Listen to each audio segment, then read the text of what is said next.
Guys, it's Tuesday. It's Tuesday. Yeah, we're having sprint planning on Tuesday today because Lee wanted to play Fallout 4 all yesterday basically, so he just took the day off. Great, cool.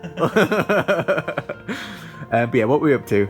Yeah, for me, we're doing a new art pass on the Sky Island, so I'll be doing lots of new assets to make it look a bit more in line with the rest of the game. So that should be the bulk of my week, hopefully.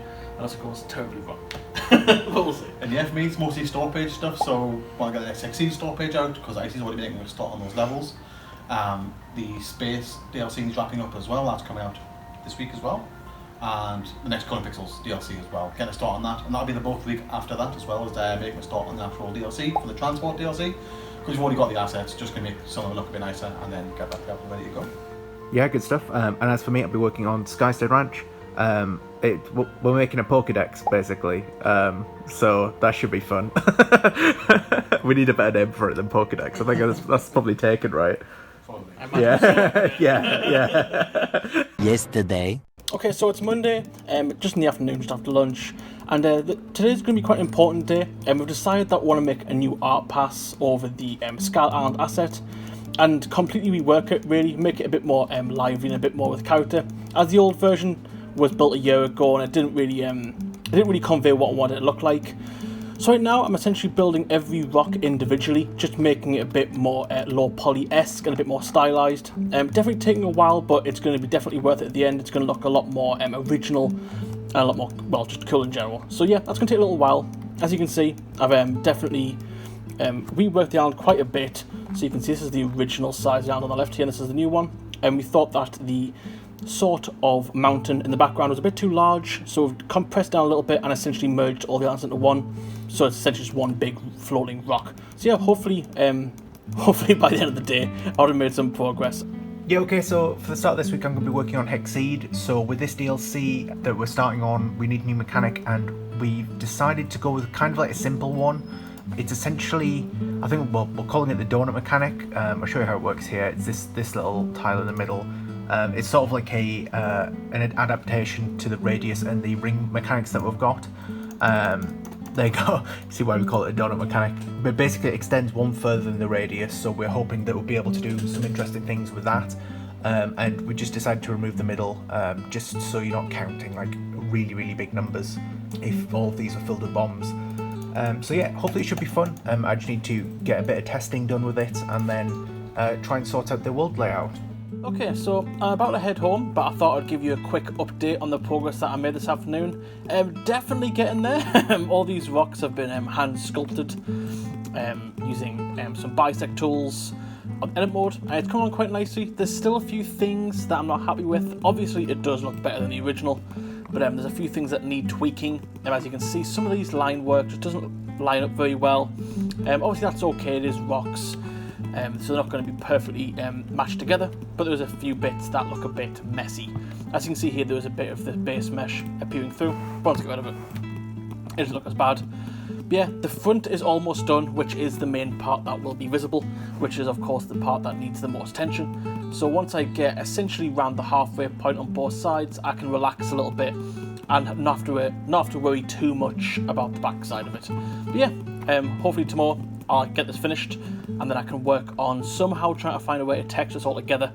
I do want to find a way as well, I've been experimenting of finding ways to essentially align, fill in the gaps between these rocks. They're not necessarily gaps, they're just very harsh edges, and there is a way using the remesh tools in Blender that you can sort of make it look like there's clay in between them, but it does affect the poly count, so I'm going to be quite hesitant. So hopefully tomorrow I'll figure something out. Yeah, okay, so working on Skystead stuff, the last major thing that I think that we need to be adding is the Pokédex. We're not calling it that, obviously. I think did we settle on Field Guide? Field Guide? Yeah. But basically, when you press tab, you've got all of this information about all the various creatures. The idea is that as you play the game, as you discover more about the creatures, then you basically upgrade. It's like you're filling it in yourself. So all the likes, dislikes, and things like that. So I just made a start on that today. So we've got these sort of like tabs, this notebook, all of these like silhouetted assets will upgrade, so it'll upgrade to a black and white version. I can actually just probably show you by backing out. It's going to upgrade to a black and white version, and then when you actually work out what the color version is, then it upgrades to color, stuff like that. And then the actual large page on the right is going to start filling up with information. So should be good, but it's going to take a while to get right, I think. Okay, so made a lot of progress on the island today.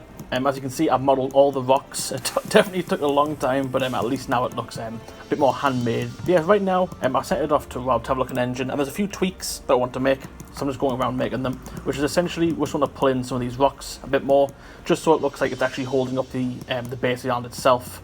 But whilst Rob was having a look around in there, I did have a little experiment with the texturing side, just to see how it will look a bit more close to its final formal look. I'm definitely a lot more happy with it than I used to be.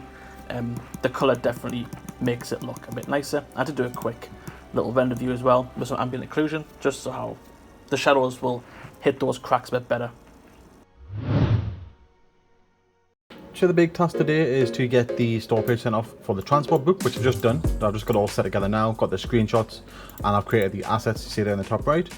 And yeah, now it's going to be a case of getting through the rest of the images. So obviously a lot of the images here are just icons, so we do want to make some of them a bit more than that. So this train one, for example, and this hot air balloon, I've created a bit of a background for them. Won't be doing that for all of them, but just to have a bit of variety in the pack, we'll be adding some background to some of these images, and then it's just going to be a case of getting them all into the build and yeah, getting that tested and ready to go. Okay, so there was a bit of a detour for me today. I was working on Wooloop, but I'm back on working on this Pokédex field guide that we've been working on. You can see it's starting to take shape. That's a bus, isn't it? Yeah, it's starting to take shape, so you can cycle through various different creatures. You can see we've got pictures on the right here. So the idea is that the more you learn about the creature, the more things will appear. So at the moment, this is all just like fully complete. So this picture will be more of like a sketched out version, then you unlock black and white, then you get color. And then there's various stats like the dislikes. These will be unlocked one at a time as you discover them, and think like extra stats like the weight and the size and stuff like that. And yeah, it's come along quite well. I've just been populating this little bit of text here. So this is actually a bit of text that's split up into several bits, and that way we can look basically like sentence at a time, and we can slowly fill it out to make a paragraph of information about the creature. And I've just been working through each of the creatures, just trying to get it set up. And you can see some of these last ones I haven't quite got there yet, but yeah, it's looking really good. I think the plan is for Jack at some point to fill in this gap here, just with some sort of like in detailed sketches of the creature itself. So for example, like Shelly here, he's got very distinctive shells, maybe some diagrams of the shell and maybe some of the antenna or something like that. And just to make it feel a bit more field guidey. Okay, so as you can see, I've made a lot of progress with the island. I haven't completely finished yet, but I'm getting there. So the back doesn't need to contain as much detail as the front. As you can see, I've definitely spent a lot more time on the front, and to be honest, I'm probably going to add more. But I just want to get at least the basis done, so that at least Rob can at least look in game and see if everything looks right and all the scaling's correct. But yeah, I'm almost done. I just need to do this little segment down here to the bottom right. I'm not going to do this portion here, as we discussed that. I discussed with Rob that I probably shouldn't add this bit in case we add some of these areas here where the animals are contained. I don't want to overlap any areas, so I'm going to wait until those are in, until I model them, and then I'm going to finish it off. But yeah, I'm really happy with it. I'm really liking the cave entrance. I'm going to add a lot more down here, so it's a more detailed area, so the character can at least appreciate it up close. Okay, just a quick update. I really hope you can't hear that lawnmower outside. I'm working from home today, and I thought I'd give you a quick rundown of how the Sky Island is looking, and it's looking really good. It's actually coming along a lot faster than I thought it would, so I actually managed to finish the back. I think I showed this yesterday that this bit hadn't been filled in yet.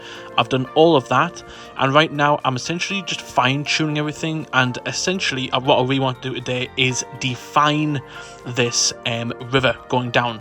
So essentially there's going to be a waterfall here, and it's going to go down under the bridge and then fall off the side of the Sky Island here. And I really wanted to find this area. Looks a little plain right now. So as you can see, I've started the waterfall, and I'm going to do the same thing similar to how I did the cave system. Rob and Lee seem to like the way I blended it in, so I'm going to do the same thing here, and I'm going to try to find some rocks down here too, so it's peeking above the water surface a little bit. As you can see here, between our dividers of the island. You can also see that there's a gap there, which I'm going to fill in with some rocks and stuff, just to try to disguise it a little bit, so it doesn't look like there's a huge open hole in the side of the island. So yeah, I'm going to try to blend in some rocks to the side here and just make it look a bit more natural. So yeah, as you can see, I've gone through the transport DLC. This is the next DLC for Conan Pixels. Hasn't actually been announced yet, and as I said in the previous vlog, this is sort of the one we discovered in the folder system that Rob paid for quite a while ago. So most of the images were just a case of a single icon on a open background like these ones down here, but I thought that's not going to be suitable for DLC, so I've gone and created little backgrounds for 5 of them, as I showed off a bit yesterday. And now I've just gone through and playtested them all, and for the most part it's all been very, very minor changes. And yeah, that's the first pass of the book done, which is very quick turnaround for stuff it is, so that's quite good. Hopefully it doesn't mean the book's going to be a bit smaller. I might have to come back and add some backgrounds later to some of the extra images if we do think the book is small, but the icons themselves, so far so good. What I'm going to do now is get them re-imported, quickly check the changes I made, and then finish up the rest of the little bits I need doing to get the book ready for release. Okay, so I've been working on a few things. I was working from home yesterday, so I basically just tried to buckle down and work on some UI stuff. So the field guide that I've been working on it's looking a lot different, as you can imagine. I basically spent yesterday trying to the moth just flew in my face.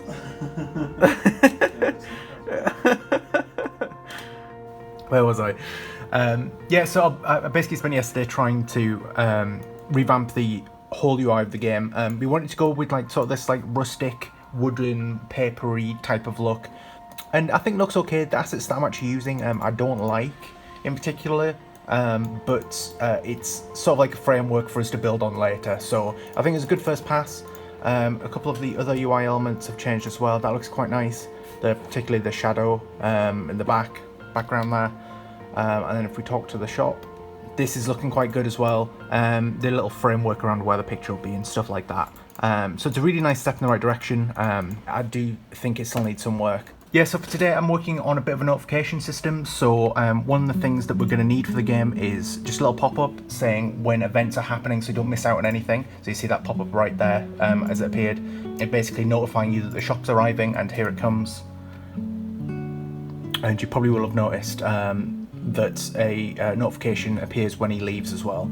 And yeah, it's just a nice little thing. Okay, so it's been quite a productive day for me so far. It's just past lunch, and today's focus is that I really want to focus on the house on the island. They're the one that you'll restructure and maybe upgrade as the game goes along.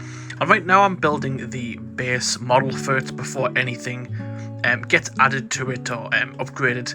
This is just going to be the base version, and it's coming along quite nicely. I want to try to keep it simple. The guys state that they want to have some sort of porch or something that breaks up the generic kind of square look to the house.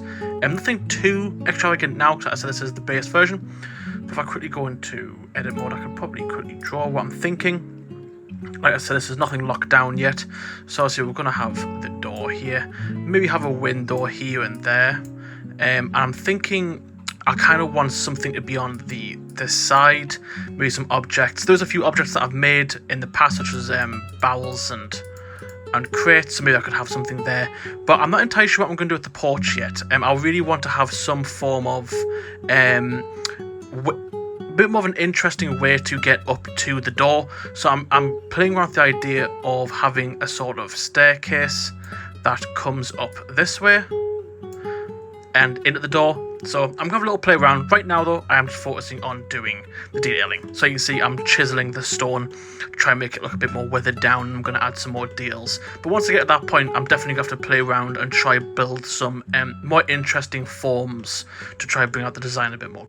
Yeah, most of the day's been pretty chill for Friday. It's mostly been store pages, so the transport DLC I finished up last night. So I've done all the little side tasks to go along with that, such as putting on the bundles, etc. And I've got the store page sent off to Valve. That's been approved and made live, which is good. As well as that, over on Hexceed, similar sort of story. Icy's already making a start on the levels, so I've got some screenshots and I've sent the store page off. This one's still waiting to be approved, but hopefully that'll be done over the weekend. And then just now, I'm on the Urban DLC for the Wooloop DLC. So yeah, I've made all the assets here. It takes a bit longer for this one with them being in the different languages. But yeah, now it's just a case of getting all the different languages uploaded and put into the correct store pages for each corresponding language. So yeah, I'm going to carry on with this, and then we'll carry on from here. Lee? Oh, Yeah, it's Monday. Monday. Yeah. Oh, sorry, I'm supposed to frame it like that to get Jack's lovely joke in the frame. But yeah, what are we up to this week? And next? Yeah, because it's a double week this week, because I'm off next week, I'm on holiday, so if any nice shots, Bob saying put it in, so we'll do that now. But yeah, it'll be 2 week-long videos, so we'll expect a bit more footage before the wrap-up at the end of the video. But yeah, in terms of this week for myself, it's mostly going to be Wooloop. We're working on the next DLC, which is the Urban DLC, so the few pictures due for that. I still already got half of that done, and I'll be playing catch-up with the rest of that. As well as that, just a couple of store page stuff, like getting some announcements on the Skystead Ranch Steam page and stuff like that, and chasing up any pages that I set off last week. On the topic of Skystead Ranch, that's what Jack's going to be doing. He's not here, he's working from home. He's going to be working on 3D models for the most part, and getting some texturing and modelling and all that good stuff done. So yeah, that's all I look forward to. Yeah, good stuff. We've got the Steam Summer Sale coming up as well this week, yeah, so there'll be some inevitable stuff to do for that. But yeah, I'll be working on Skystead, hopefully finishing off the Pokédex. Not the Pokédex, we've got a name for it now. What was it? Field Guide, yeah. And basically just trying to get that whole part of the game working, and then I'm going to hopefully spend next week actually just polishing things up and getting sort of a demo ready to show the guys. We'll see how it looks though. Yeah, so today's been a bit of an odd day to me. I've just been all over the place, all stuff to do with Skystead Ranch, but it's just a lot of little tasks that needed doing. One of the ones that we've got is EGX. So EGX is, I think it's like the UK's biggest gaming convention. That is actually running in October, when we're supposed to be having our demo live and hopefully crowdfunding campaign, all of that. It's also running during Steam Next Fest. So yeah, we're actually going to have a stand there now.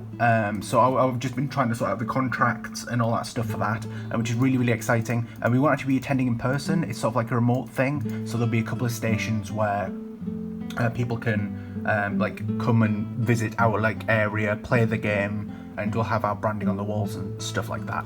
So that should be really cool. And yeah, it's during Steam Next Fest, so hopefully that'll be able to help. But because it is Steam Next Fest, we won't be attending. That should be really cool.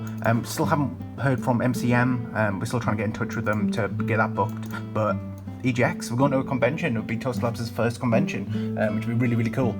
And yeah, some other things I've just been sorting out. So back on the crowdfunding page. So we want to have some like physical rewards. If people want to like invest a lot of money in the game, then we want to be able to reward them by like giving them really, really cool stuff. So I've made a just a sort of like a temporary mug thing. So this is sort of like the asset I'm using, going for like a brush stroke type of thing. And then if we look at this, you can see it in 3D. It's just like our other mugs, but we want to make some exclusive rewards for people, just to just to say thanks, really. And yeah, it's looking really cool. I've got the logo there as well, and I've ordered that, so that should be arriving in the next week or so. And I've also spent some time making a concept art book using Jack's works of art and some of mine. It's my favourite. We basically just want to make a collage of all the stuff. It's sort of like a temporary thing right now. I don't think like half the book I've ordered is even full, but yeah, it should be fun to just to sort of see what we can actually make and what people will want. So yeah, it is getting close to the end of Tuesday. Rob's taking the day off, so just me in the office today. But I'm spending today going over making a bunch more levels for the new Wooloop DLC, which is the Urban DLC. Just quickly taking a side step from the large level I was doing and made this phone box, this London phone box. I quite like the end results, quite a lot. The depth of field has sort of worked quite better than I anticipated, so that's quite good. Other than that though, there's just the suburban level, which we've got here. Which I did start, I believe on Friday, so it's a little bit progress done, but it's mostly just getting the pins down. It is a bit larger than I anticipated, but the impressive of this level is that this line art that you can see here, this was done with an AI generated art using Bing. So just thought it might be an idea to give it a trial run, see how it works out, and it's looking quite good, and we'll see if it translates well into a level for Wooloop. Okay, so I had yesterday off, but when I was off I was playing around with my laser cutter, and I made this little thing. So it comes a little kit. It's just a bag of wooden pieces really, and a Pritt stick for Lee. But yeah, you get to build a little Athena. Not quite sure what we use it for, but sure, should be fun. I've got one for Lee, and I've got a half-built one ready for Jack when he's back in the office. So yeah, should be fun. Enjoy, Lee. Enjoy. Yes, I've been working on more stuff for the notebook, the field guide, sorry. So now we can actually learn things about the creatures dynamically. So we're starting off in this sort of like very blank state at the moment, where we don't know anything about all the creatures that we're going to encounter. And then this is just for debug purposes. You can just click on them and then you get a little pop-up thing, so that you can learn something about this guy, and then you click on it again, you take notes down, and then you learn a little something. So for that one, I think it was just the picture, and you can keep learning new stuff about them. So I've got more pictures,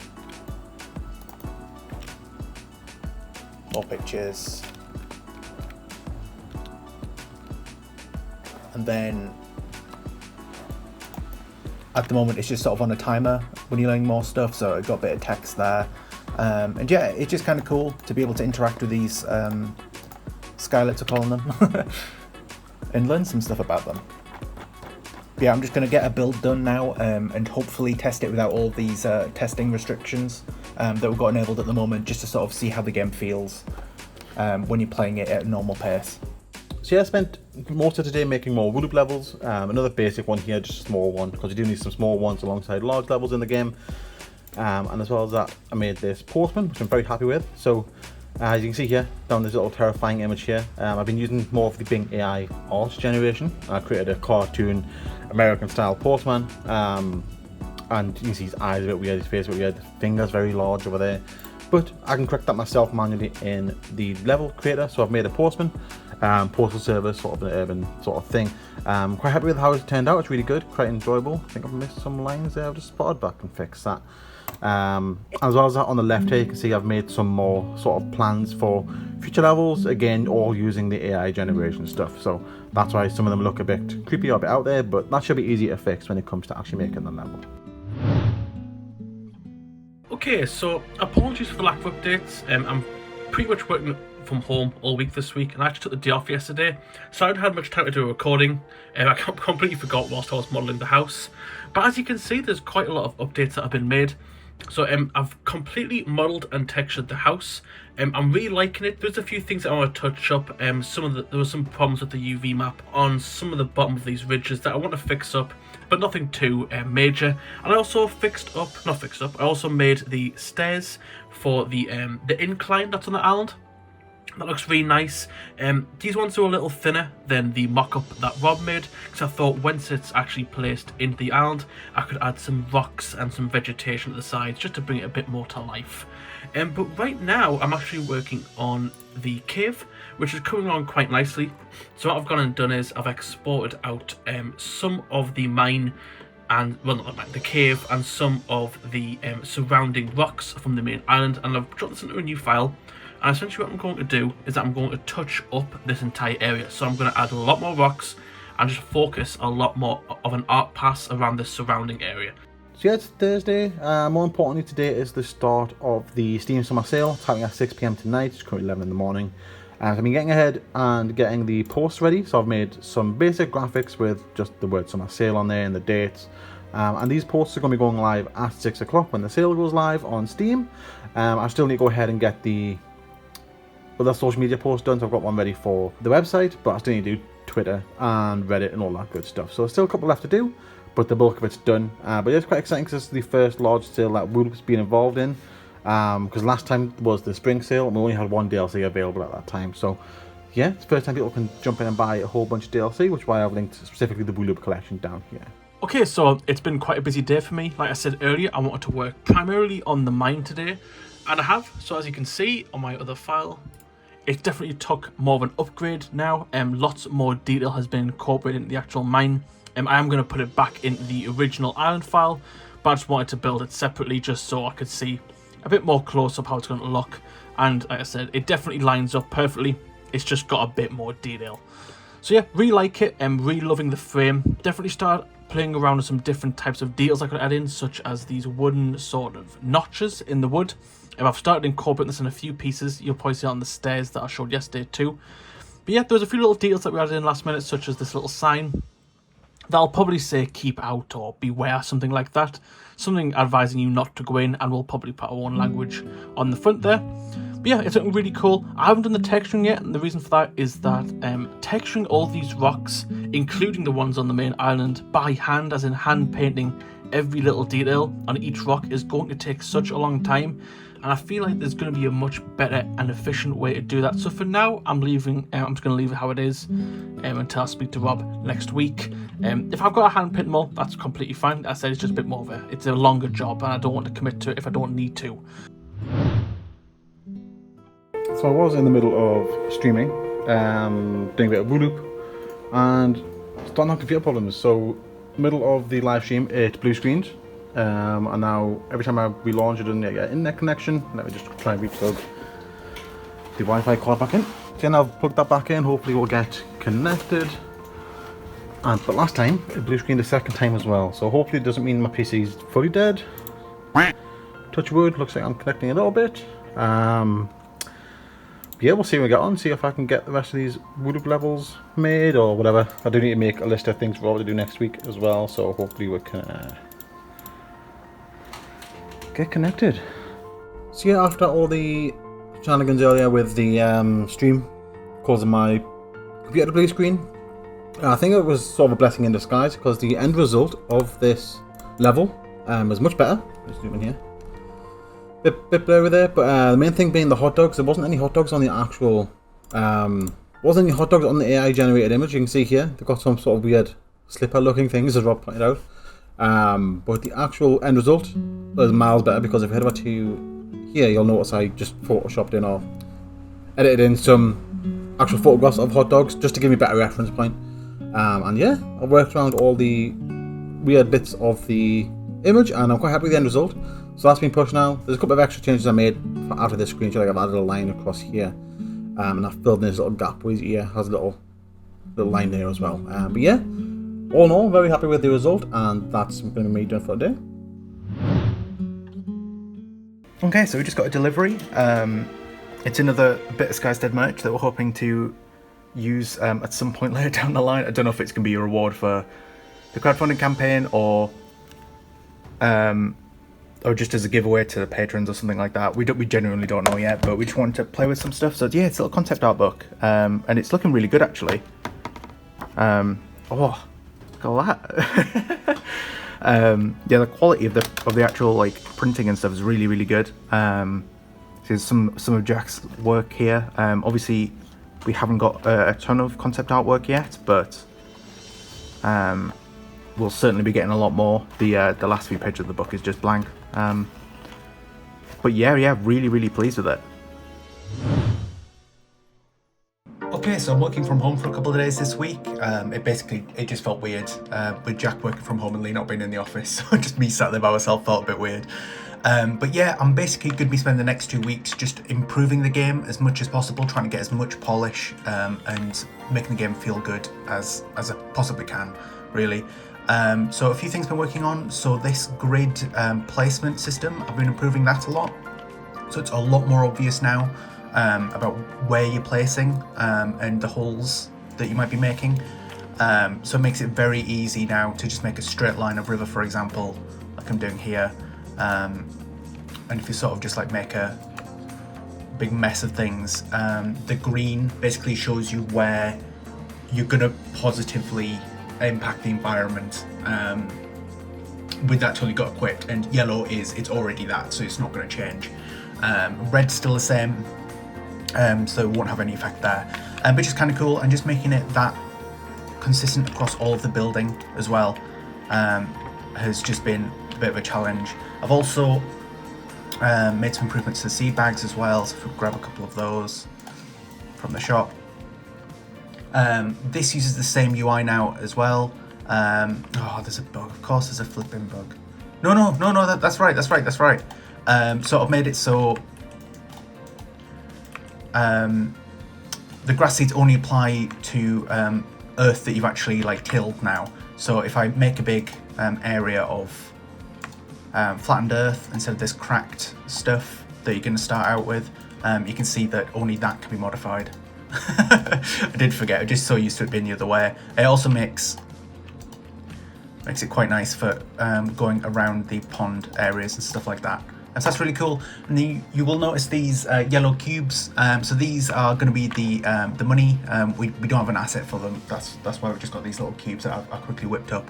The idea is that when you destroy some objects, so like this tree is going to drop a fair few bits of money. Yeah, there you go. They'll spawn on the ground, and they'll hopefully behave a bit like Minecraft experience. So they'll just hover around, waiting for you to collect them, and then when you walk over them, they'll zap into you, and money will go up. Obviously, that's a bit of a work in progress at the moment. And yeah, it's just going to be a case of iterating and bug fixing all of that stuff. So yeah, looking fun. Should be fun. Yeah, a bit of an odd day for me today. Basically, everyone's off, so I'm just having to mess around with some assets that I've been trying to get together. So a couple of particle effects that we're wanting to use. Basically, I've just been buying bundles of pre-made assets just because particle effects aren't really our strong suit. It's something that we know that we need to work on, so I'd rather get professional copies made. And I thought this might look nice for the money that I've been playing around with, so I'll give that a try in a minute. I've also been looking at some sound effects, and I've just been loving these. I bought like a pack of like well over 1,000 animal noises, and there's like 91 chicken noises and stuff like this. But it's just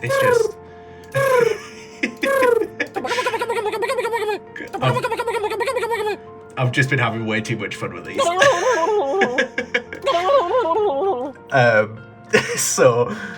So yeah, I'm just going to go through and see which ones would work good for our creatures. Let me just see if I can pull up a couple more and actually show you. Yeah, I mean, just like look at how many sound effects we've got for all of these animals.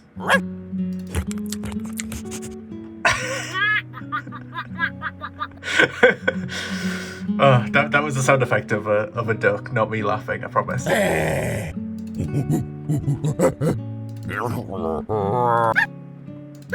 Yeah, anyway, so it's going to be an interesting day for me, anyway, regardless. Okay, so it's been a lot of fixing today. All the work that I did from home has started getting imported into the game now, so there's been a few fixes that Rob's been pushing back, such as things with the stairs and the fence, so it's been primarily just tweaking things up. But right now I'm working on a bigger fix, which is the river.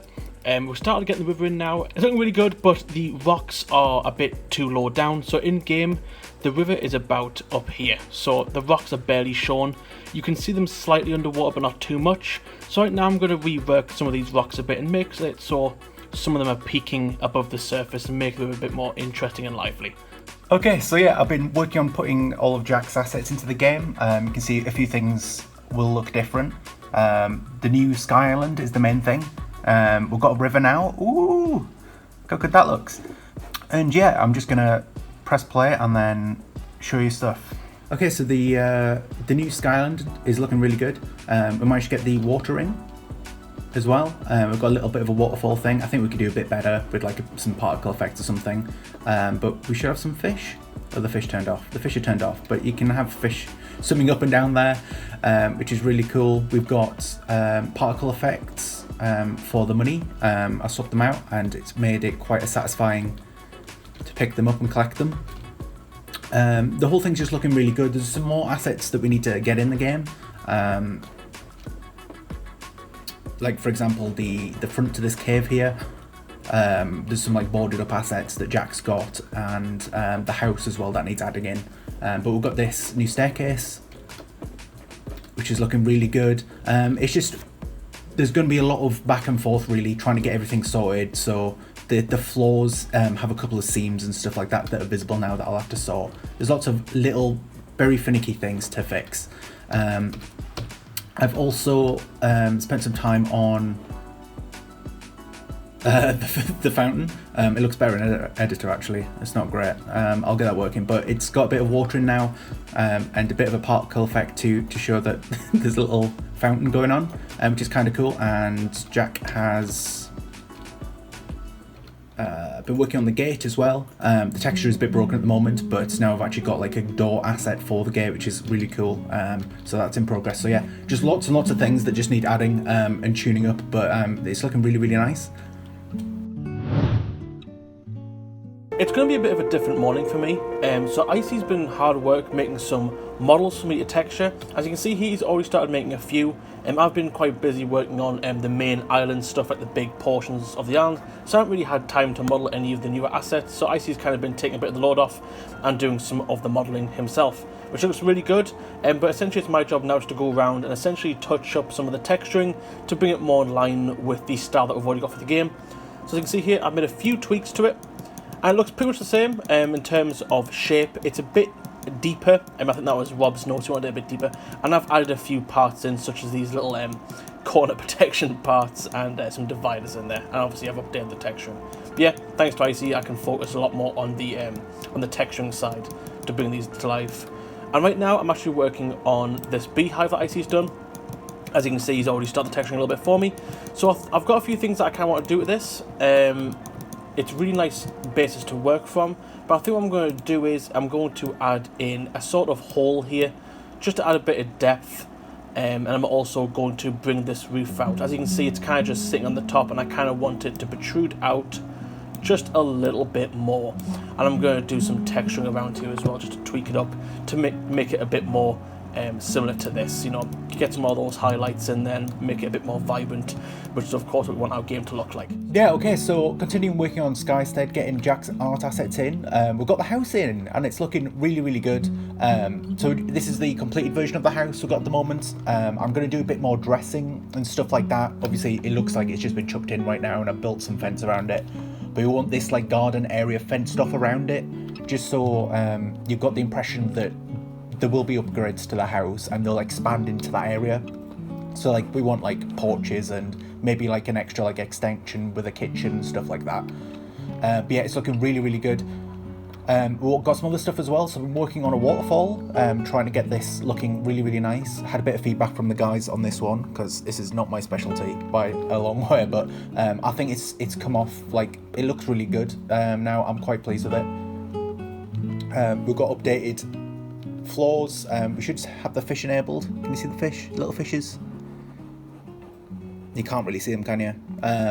But yeah, they need a bit of animating anyway, so we want them like jumping out the water and moving back and forth at the moment. They're a bit static. There's some over there you can see.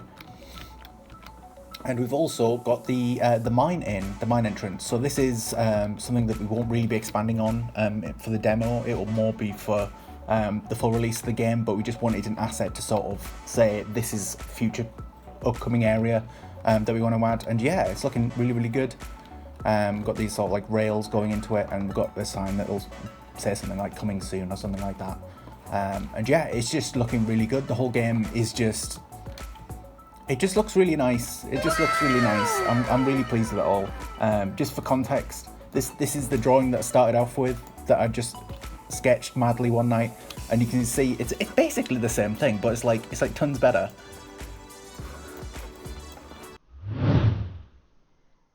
Well, Lee, Hello, George. it's Tuesday. We just got done doing sprint planning. What were you up to this week? Yes, for me, the big bulk of it will be Skystead work. So we have a show and tell on Friday. So I just want to get the game looking and feeling as good as possible for that. There's also some stuff on Wooloop and hexceed to do as well, but just small things really. But yeah, should be fun. Yeah, for me, most of my week will be thinking about Wooloop, making some more urban DLC levels. But there's some other stuff as well. So the Color Pixels Transport DLC comes out this week. So I want to get things finalised for that, such as the achievements, the announcements, all that good stuff as well to go along with that. As well as that new PC arrived today as well. So I'll be getting that set up and that ready to go. Back from holiday present. Yeah, for me as well, I'll be doing Skystead as well, working on the main character with a little bit of the Magic DLC sprinkled in there, just to get warmed up for the next DLC. Yesterday. Okay, so a bit of an odd start for the day for me. The week before, Lee was having some issues with his PC. So basically when he was streaming, it kept blue screening, and we've had a bit of issues with the actual streaming itself. Like, it's not very good at streaming Wooloop. But it basically it's just because his PC is really old. So I was just quickly looking at the stats he's got for his PC at the moment. The big issue is obviously this CPU he's got is actually a very, very old CPU. It came out 9 years ago. Quarter to 2014. So that's basically the issue. The graphics card and stuff could be a lot better and things like that. He's got a 500 gig SSD, which he's been saying isn't big enough really as well. So this morning I've ordered him a new PC, long story short. So we've got this posh one from Chill Blast, which is where we usually get our PCs from, and yeah, it's going to have a lot more memory. It's got an M.2 drive, and his CPU is going to be way better, and a really good graphics card as well. So hopefully this will arrive tomorrow, and then he'll be able to set it up when he's back in the office, because he's still on holiday today. But yeah, I'll be back in tomorrow, and a nice little surprise for him, get a new PC for him. And just shout out to patrons as well, because we basically just like the money that was saved up from the patrons for the past few months is gone towards this, so it's going to make Lee's life a whole lot easier, and it really wouldn't be possible without the patrons. So thank you so much, because PCs are very expensive. They're very, very expensive. So seriously, thank you so much to the patrons who've been supporting us for the past few months, because it's gonna change his work life loads. It's gonna be great for him. So thank you. Yeah, so about like 30 seconds after I ordered Lee a PC, what happens, Jack? What happens? PC just died. Oh yeah, that's convenient, isn't it? You're looking for a new PC? I'm looking for a new PC, yeah. I'm thinking when we were doing some feedback, I think that slightly hit the wall and turned it off.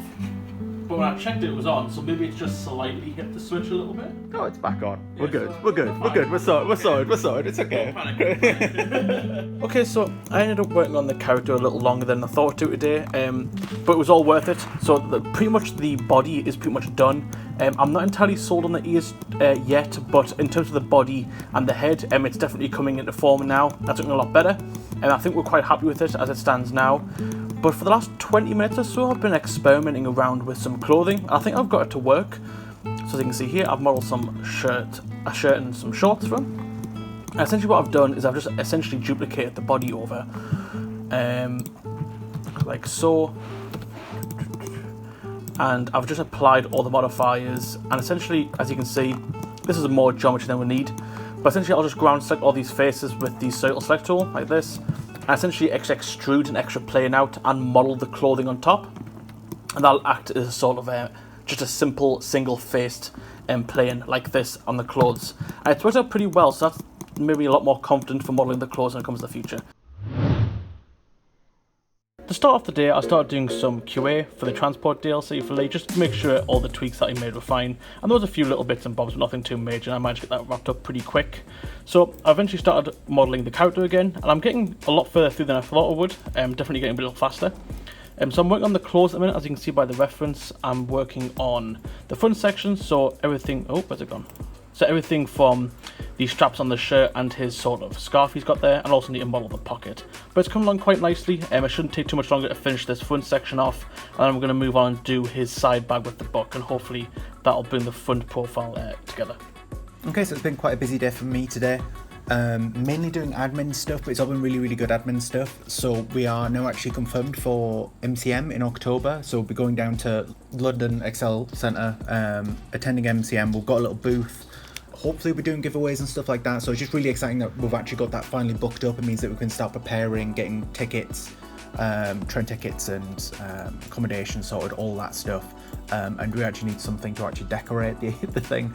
So there's still loads and loads of work to do on that. But it's good that we've actually got it confirmed now. And it just means that we can actually get started on a whole bunch of other stuff. But yeah, other than that, a bit of bug fixing. There's a lot of stuff that I can't really show you. There was some seams when you were like deforming the terrain. Occasionally you would get seams appearing.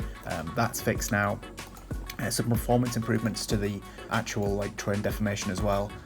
So you see like the FPS does tank a tiny bit, but you can see in the top left here, it isn't anything major. So that's much better. And yeah, another thing that we've been doing is we've actually been starting to look at the crowdfunding campaign that we're planning to run for the month of October to coincide with EGX, Steam Next Fest and MCM.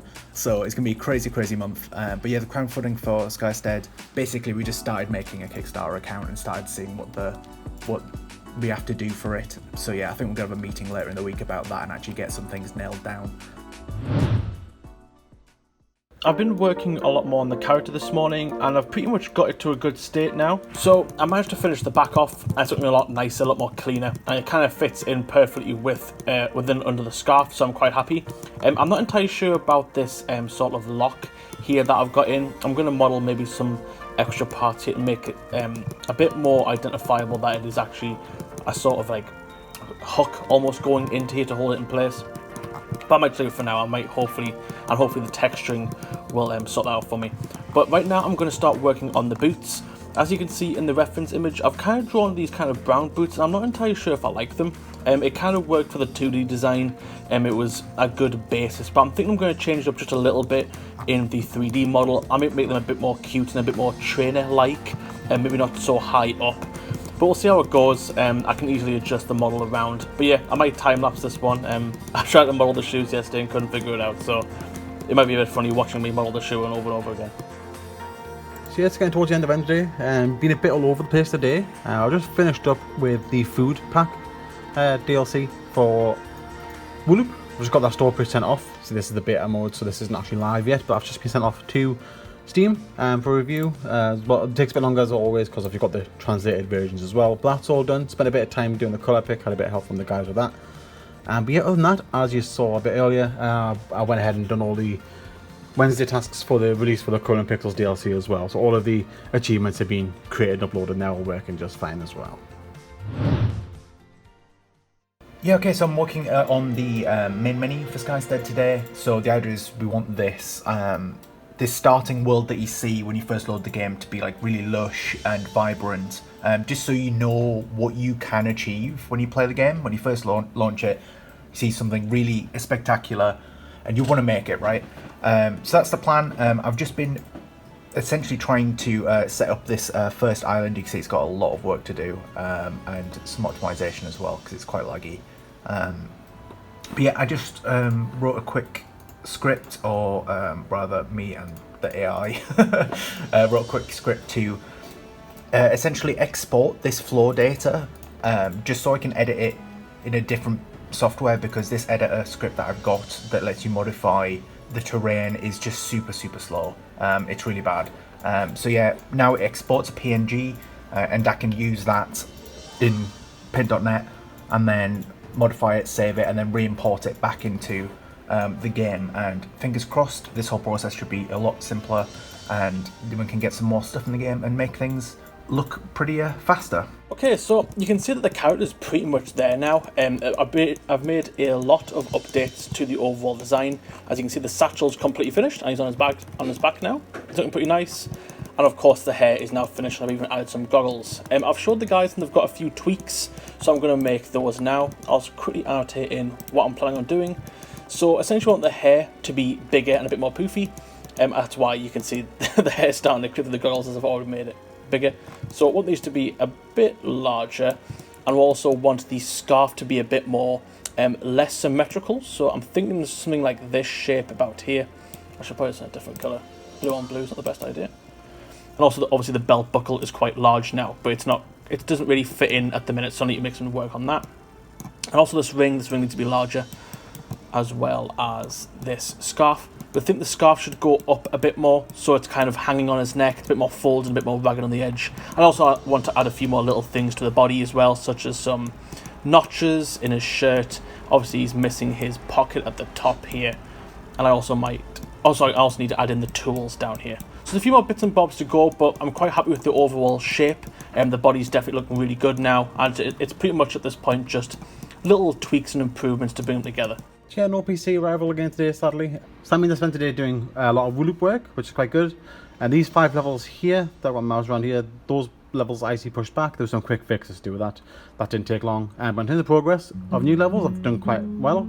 So the fire hydrant level has been done. That's ready to be tested, as well as this highway level as well. So quite happy with the outcome of both of these, especially the bit of depth I've got going on with this level. So you see each highway gets a little bit thinner. Don't know how well that shows, of course, on this image here, but I think it does a good job of adding a bit of depth. And then yeah, finished up today with this nightlife level. So yeah, put in the pins, just need to make the routes, and then that'll be that, and there'll be one level left to make. Okay, yes, I've been working on getting the game as polished as I can be for our show and tell meeting that we're going to have in a couple of hours' time. A lot of the work I've been putting into, particularly yesterday, was on the main menu.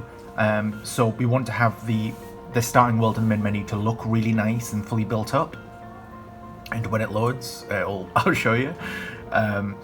But yeah, it's just been a matter of getting a lot of things in the game set up, configured, and we've been having a lot of performance issues. I think it's just because it's trying to draw way too much at the moment. You see we're at 60 FPS when we're doing the cutscene shots, and as soon as we pause, you see there's a lot on screen, so the FPS drops. I've done a lot of work on this, so at the start of today we're probably getting like 8 FPS, but 23 is still not acceptable, so we will work on that. But you can kind of see the idea that we're going for. So we've got a bunch of creatures that are just playing around, eating food. We've got a couple of different colours of the slimes in the game.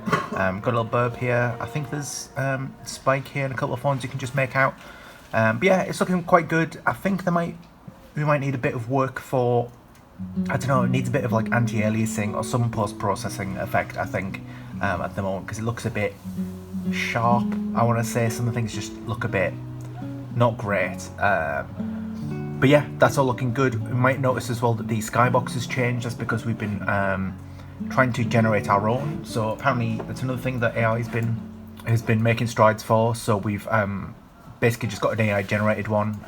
All the guys have been playing around with this ToastieLabs website, trying to generate some decent skyboxes for us. We get a lot of weird stuff, but we managed to get some of the nicer ones. These are some of the nicer ones that we picked out. Yeah, they're just looking really nice, and it's nice to have something original in our game, you know? Yeah, okay, so the Rainbow Six Siege is back on again. There's also Kim here today. So we've got the trophy edition. It's a bit squished, I'll be honest. But yeah, whoever wins gets the trophy and gets to add some lovely Lego to it. It's going to be icy again though, isn't it, guys? And the day off work. And a day off work, that's all you I care about the Lego. Everyone else cares about the day off work. Hey guys, it's Monday. Monday. What are you doing, Jack? Oh yeah, that's right. Yeah, so this week it's a bit of a different week for me. I'm back on colouring pixels for the first time in a while, so I'm going to be doing some of the Magic DLC, which will be good fun. I'm probably going to do a little bit of 2D artwork for Skystead as well for Rob's stuff that he's doing this week. I'm sure you'll get to it in a second. Yeah, for me, finishing up the Hulu DLC, so there's about 2 pictures definitely for Urban, as well as some little fixes here and there as well. But after that, most of the week we spent on Hexceed, getting back on track with that, getting actually obviously prepped for next month. And yeah, for me, Skystead stuff, so we kind of want to get the crowdfunding page sent off for approval.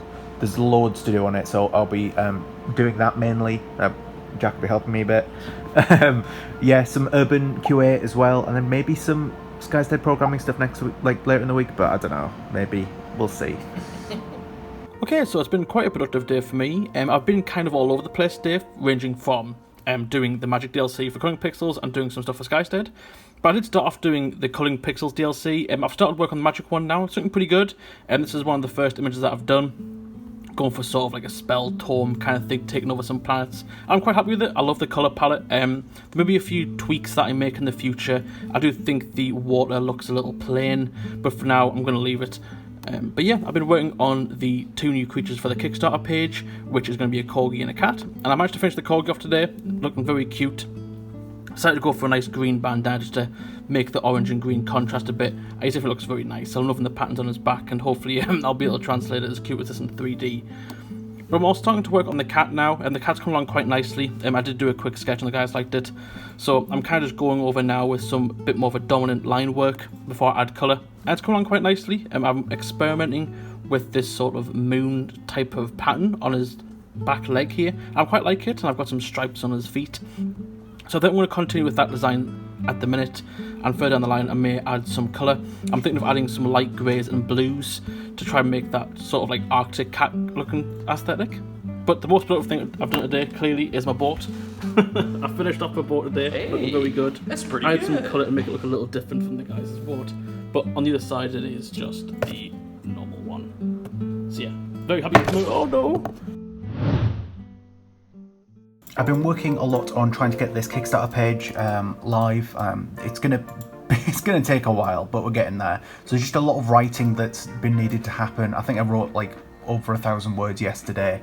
A lot of this stuff about like the risks and challenges and stuff. We want to be as transparent as we can for all of these things, and trying to convey what the game is in the best possible way.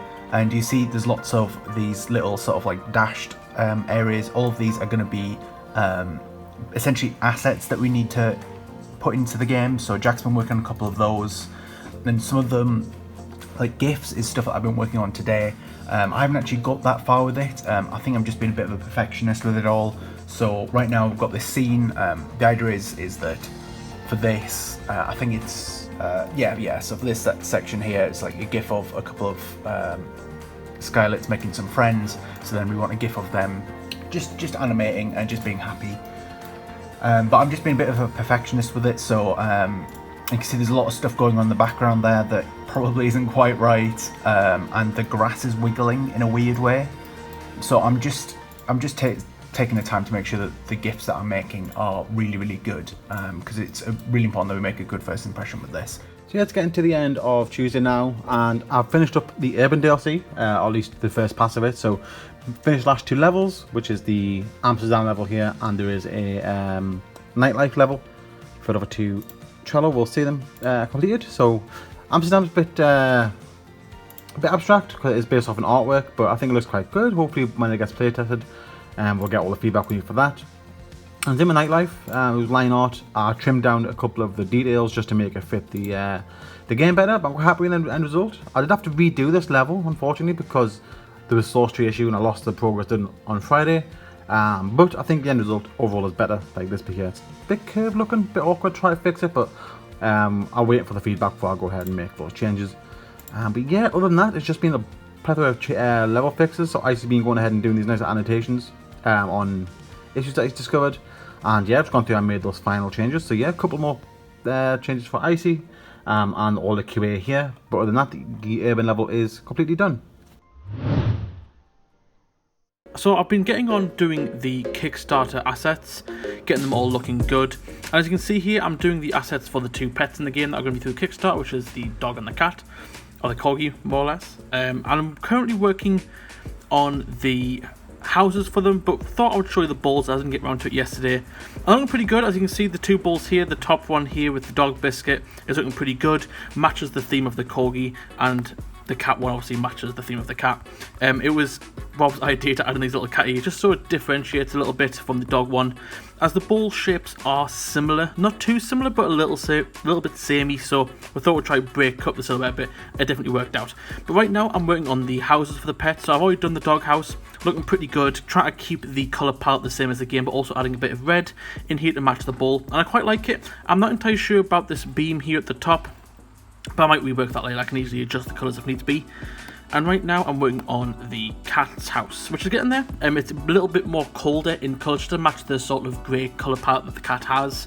I'm currently just working on doing the shading, and it's a little hard to figure out because it's a triangle, but I'm getting there. I think it's looking right. The way I see it is that this section here is an overhang, so it would add some shading here. So this is an overhang, so this is why the shadows underneath here, but it's getting there. Rob seems to like the blue version, this one here, but this one doesn't have any shading on it. I'm not entirely sure. I'm kind of jumping back and forth in the purple and the blue, but once I've added the shading in, it should be a lot easier to see how the colours are going to be represented in game. So hopefully once I get the shading done, it'll look a lot better. Okay, yes, I've been working from home a lot today, basically because Lee's PC, he's got a new PC, you happy? Yeah, woo! Was getting delivered at home just because Stuart wouldn't turn up last week. He had 4 attempts, bless him, but he finally met Stuart today. And yeah, he delivered the package, so yeah, I've just got an Uber in, and then we're going to open it up and get this PC set up fully. So yeah, I've just spent my day making the tutorial levels for the new Hexceed DLC. Because there's a new mechanic that Rob showed off before. I've gone through and made all 10 of those. They do need testing. But yeah, all in all, it's been a pretty good timing because obviously the PC's just arrived, so I can start exporting stuff over a Dropbox. Such as the Photoshop actions, for example. I've just popped those into Dropbox. And anything else that I'll need, I'll quickly get ready to transfer this over to the new PC. Ooh. Looks posh, doesn't it?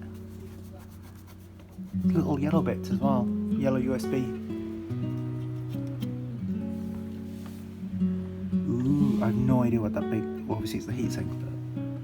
Ooh, should I pull this off?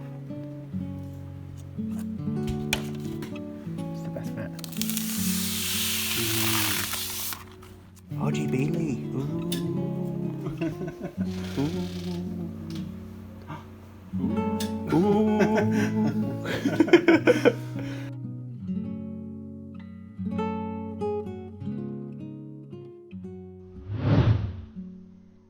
So the new PC's all set up, and I've been getting on with the Hexceed DLC, getting some levels done for that. We've just been sidetracked quite heavily with the fact that been announced that the Arshas Place event is back on Reddit. So you can kind of see here we're getting the logo drawn. Because what we've done is if I right click, it should. There we go. I've pinned our Reddit community here on Reddit, and then put announcements in Discord and on Steam, letting people know that we're trying to draw the logo again. So you can kind of see the nose and the mouth and a bit of the eye over here. And if we manage it, we're thinking of adding a bonus book image similar to last time, but a bit smaller, 2 colour pixels. So yeah, if this is still going on over the next couple of days, we'll be updating this and trying to get the ToastieLabs logo shown here. We're doing quite well for the start. Okay, so today I've been getting on with the Kickstarter page assets again, and we've been getting quite far through. I just realised I'm on the wrong section here. So I started off doing more of the assets for the dog and the cat. This is obviously the dog bush that comes with the pet, which is just filled with dog treats. Quite an easy one to do. Took a little while to get the shading down because I couldn't really decide how I wanted to do it, but got there in the end. And the cat one's a little bit more ambitious. Obviously it has fish falling from the plants, and obviously I don't want the fish to be hanging from them, so I put them in little bubbles. Looks quite cute, and I try to match the colour palette of the overall cat's aesthetic, which is lots of blues and hints of purple around, as you can see in the scratching post and in the house as well. But for the majority of this afternoon, I've been working on doing the tokens for Rob's laser cutter. So I've been doing the other characters, so I've done the Grumble now, which looks really cool, and I've redesigned the language around it, which does spell something out, but I won't include it here in case someone wants to figure it out. I've also done Spike. Spike was a bit more ambitious. He's got a bit of a different shape, but looks pretty good. He's the only one that has a side profile, because his front profile is a bit thin, so I don't want to have him just thin in this massive box, but the side profile definitely looks a lot better. Just Friday morning now, I just got in, and I thought I'd start doing some more work on the Kickstarter assets. I'm on the last bit now for the animals before I've got to move on to the titles, and I thought I would quickly start off these bags. The little slightly customizable options you get with the pets. This is the cat version, really trying to keep the colours identifiable with the cat, so that everything's consistent, everything looks nice as one unique colour palette. And then after this, I'm going to do the dog. As you can see, I've already drawn in the base line work, so when it comes to doing the dog, obviously I'm going to move the cat ears and try to find a way to make it a little more dog-esque, I suppose. I'm thinking of adding some sort of pocket here to have some dog treats in it, and I may add, I don't know, some sort of bone strapped to the side. I haven't really decided yet. It's going to take a little while to design it out. Okay, so I've been very, very busy on the Kickstarter campaign that we're trying to set up. So I've just basically been sorting out all this verbiage for the text and stuff that I started at the beginning of the week. And then I've been creating assets like this one, so just a breakdown of all the different tiers and what you get for all of the various backer tiers you get on the right here. A couple of assets like buttons for all of our social media that we needed to have in, and some more special ones for like the events and things like that. It's just a matter of just getting through them and trying to make them look as good as possible. We've also been working on this one here, which is sort of like our stretch goals. So we did have a quick meeting and we did talk through the potential stretch goals that we want to do. Like there's a little sneak peek. We're not anticipating to be able to get like all the way down here, but we might as well plan for it. Like we're hoping to at least be able to get a couple of these stretch goals, but we're really not expecting it to take off that much. But it's good to plan for that stuff anyway. So I've just been making this asset. The idea is that this bar, there we go, this bar looks rubbish now. This bar is going to fill up, and then all of these assets are going to turn to like a light blue. There we go, that's better. When you actually unlock them for the game, it should be cool. And yeah, it's just been a slow week of getting all that stuff sorted really. There's still a lot to do. I'll be working on it next week, but yeah. Rob Lee! Hello. It's Monday.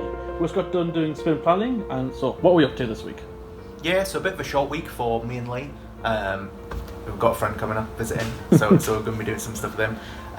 But yeah, just for me, working on the Kickstarter campaign assets, there's still loads to do, so I don't think I'll even get it done this week, but I've just got to try and get it done. And yeah, for me, so I'm just working for the end of the 2 days. Got to get the Wood Up DLC finished up because that's coming out on Friday. There's a couple of QA testing to do for that and some level fixes. The YouTube video as well, going to get that done today on the new PC. Hopefully that'll go much smoother. And other than that, if I have time to do more, I'll be doing some hexceed levels as well. And yeah, primarily for me, it'll be doing the magic DLC for Cutting Pixels. That should be a fun one. I'm going to do some like really wacky images for that one, so it should be some good fun. Okay, so I've started my work on the magic DLC for Cutting Pixels, and I've made quite a lot of progress today. So I managed to finish up this sort of swamp I did a few weeks ago. I wasn't finished with it yet. I wanted to add a few more things. I'm quite happy with it now. I made the cat looking at you, turned around and look at you through the screen. Thought it was quite creepy. And I've overall added some water reflections to make it a bit more lively. I also made the store page icon, which is going to be a little rabbit coming out of a hat. It's quite the most iconic thing I could think of for magic, and it looks quite cute. I try to keep the colours quite consistent, so the contrast against each other, so hopefully on the store page look quite nice and vibrant between the two purples and the yellow. So yeah, looks pretty good. And the most recent one is this sort of like RPG spell tome I kind of made. I quite like this one. It's a bit on the smaller side. It's about 64 by 64. I'm going to do a few of these, not too many, but I quite like the idea of having these sort of like spell icons. But as for now, I'm going to work on another image. I'm thinking I'm going to do something similar to this, sort of a spell tome book. I did start this one a few weeks ago, but it's quite big and I don't want it to be too big. It doesn't need to be this big, so I'm probably going to redraw it and just make it a bit more, hopefully it'll be based more on vibrant colours rather than detailed pages such as this. Yes, I've been working on trying to get this Kickstarter page sent off for approval again. There's just still so much to do for it, but Jack's managed to get all of the subheadings done, and I've been putting them in, adding a little bit of shadow, making sure all the sizes are correct and things like that, adding a couple of sprites, like we've got Spike for this one, Make New Friends, and we've got GIFs now, so I managed to work out how to do like this border thing for the GIF. It's a little bit awkward, but basically in the software that we're using to make GIFs, we add it as a watermark, and that seems to do the job, and it looks quite cool.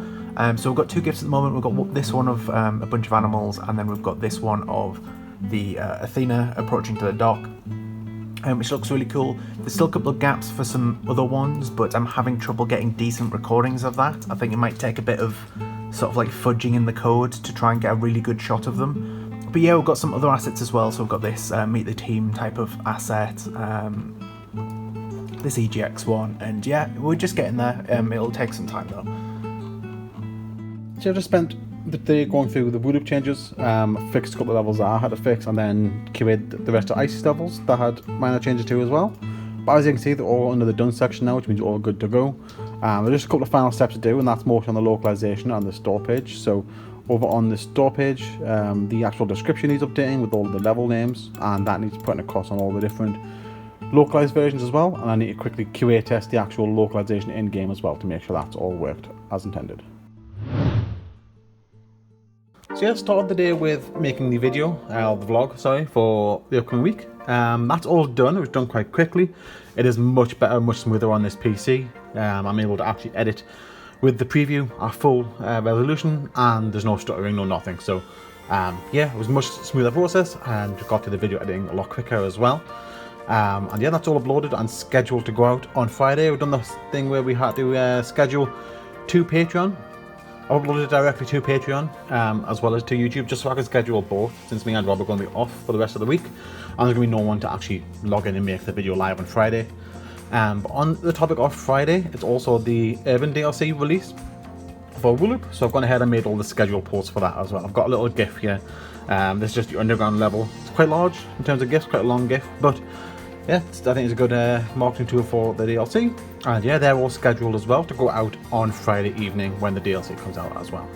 Yeah, so I've been working a little bit from home today, but yeah, this is my laser cutter. This has been going for quite a while now. Every cut takes about 40 minutes of this mode, and when it engraves you get the end product, which is one of these sheets.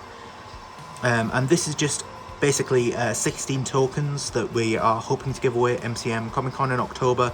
The idea is that we're going to make these two-sided. They're not at the moment. One side has got Spike on with some lettering and some nice patterns around, and the other side have a QR code for Skystead Ranch, the campaign that we'll be advertising then.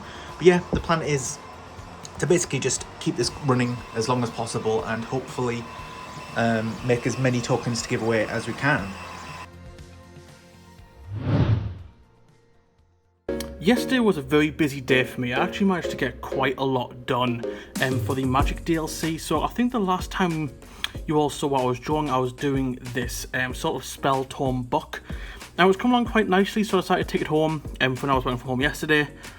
I managed to finish that up. I'm really happy with it. This is probably one of my favourite ones I've done in the entirety of being here at ToastieLabs. Actually, I really like this image. I mean, it definitely came across the way I wanted it to. Took a little while to narrow down what I really wanted to put in it. So I really wanted to capture like this blue sort of mystical colour, sort of floating in the air. But I couldn't really get it to work when I was in on Monday. So a bit of time away definitely helped. So then I started to work on this little sprite character. I wanted to do something a bit different from a wizard. There is a wizard in a second DLC, but I wanted to do something a little bit more evil. So I did a necromancer, and I really like it, but I feel like it looks a little bit like a Jawa from Star Wars, and I think it's because of the pointy hat and the eyes. So I'm thinking that I might just get rid of the eyes, maybe. I don't know. Or maybe try cut off the top of the hat so it's less of a spike and more just of a hood. I haven't decided yet, but for right now I'm just going to leave it. I'll see what the guys think when they come in. But for now, I'm currently working on this image. Where is it gone? There it is. So this one's really cool. It's come out really nicely. I've been working on this morning, so I'm going to continue working on this one. So essentially what I want to do is I want this to be a sort of wizard lighting up this dark forest. So I'm focusing a lot on lighting, and this is essentially going to be a big door. A big ominous door in the woods, and he's going to be illuminating this big creepy door. So that's the plan. I've got the trees and everything done. I just need to fill in the door and add some lighting, because lighting's going to be the thing that really helps this design. So yeah, I'll keep you up with the progress, and hopefully by this afternoon this all will have come a little bit further. Okay, so just a quick update. I managed to finish off this image that I showed this morning with the big door, and I'm really proud of this one. It took a little longer than I wanted it to, but it definitely was worth the extra effort.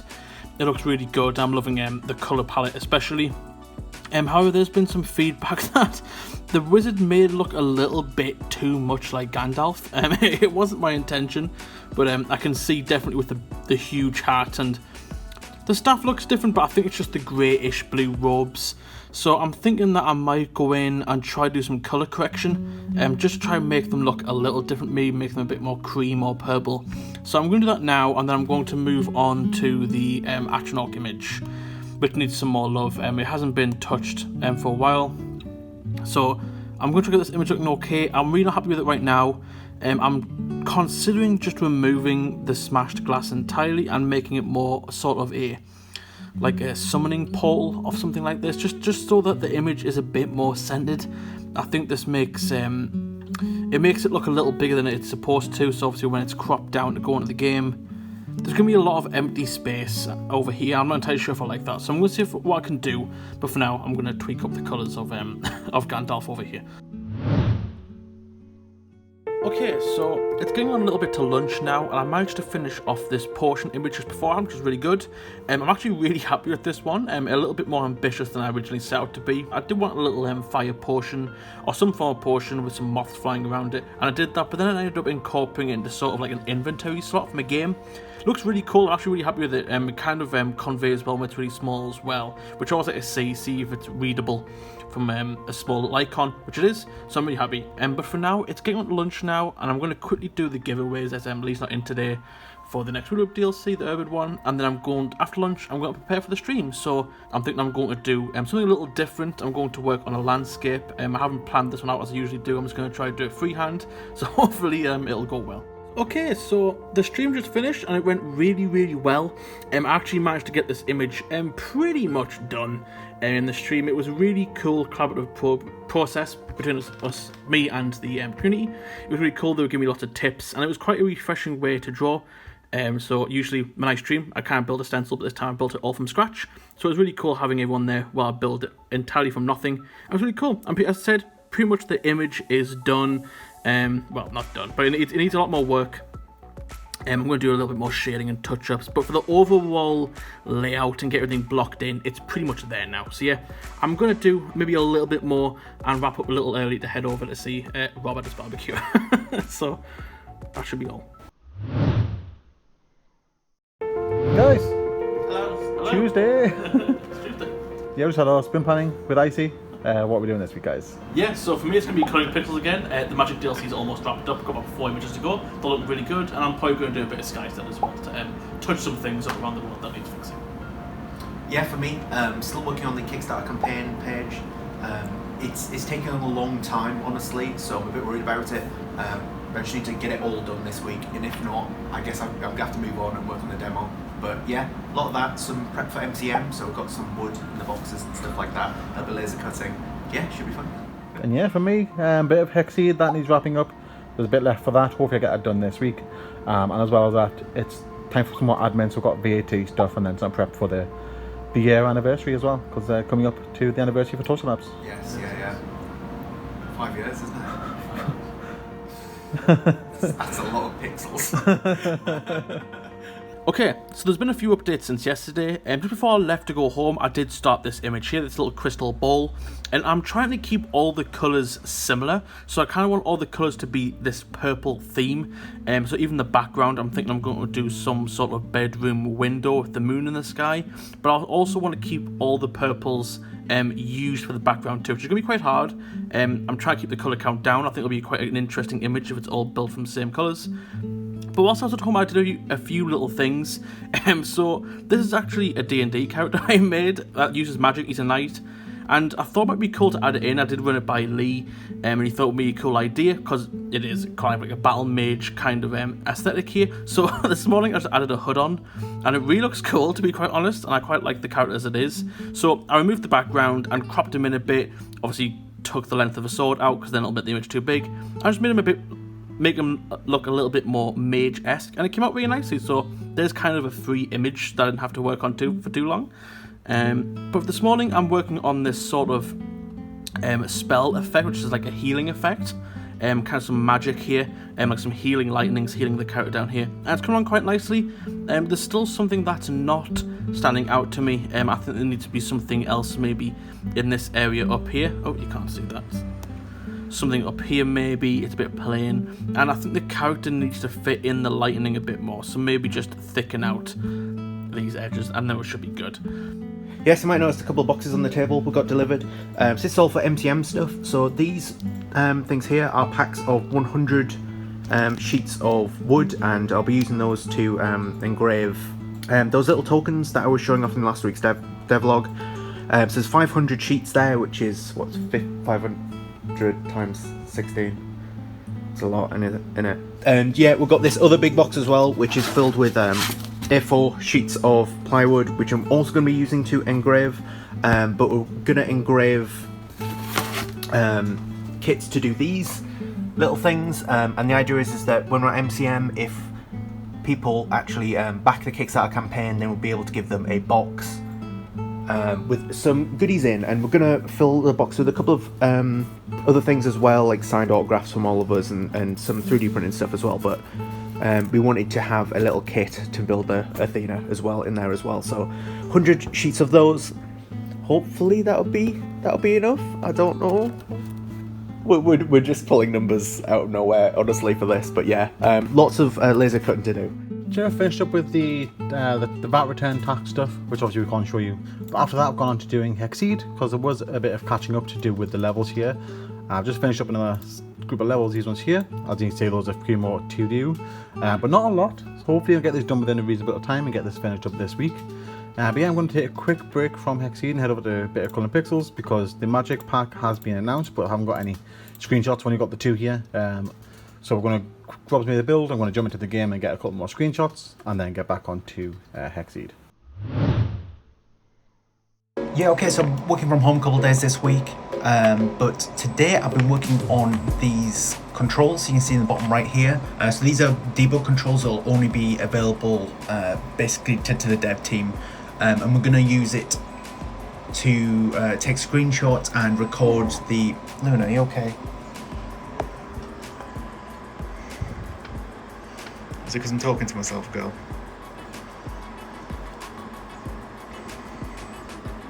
Up. Hello.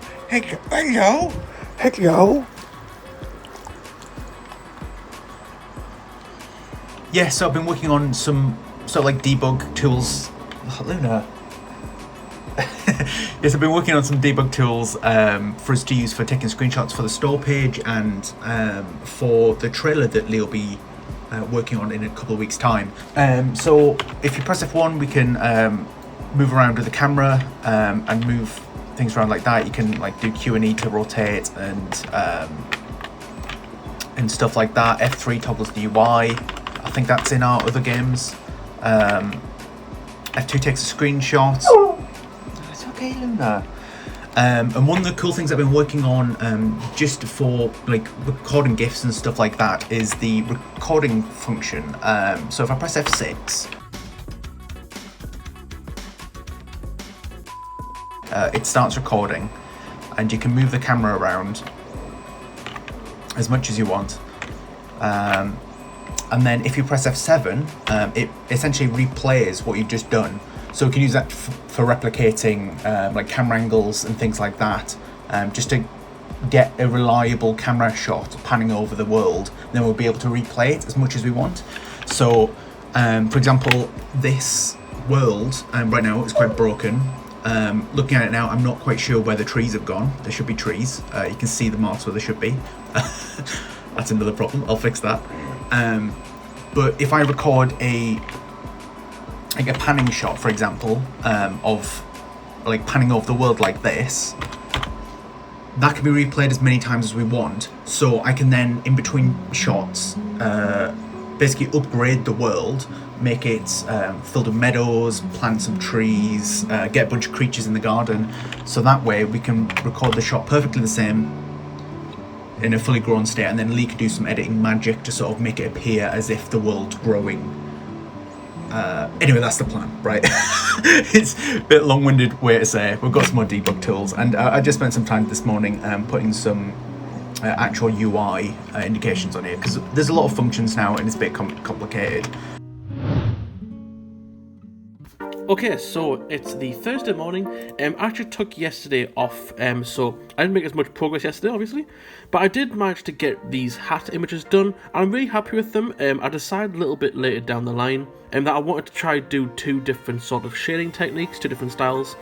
So you can see the hat on the left is sort of more of a sprite-esque design. It's got a dark dominant outline, and it's a bit more pixely, I suppose is the word to put it. It looks more like pixel art, whereas one on the right looks a bit more realistic and it has more dominant lighting effects. I really like how the two contrast against each other. I quite like them.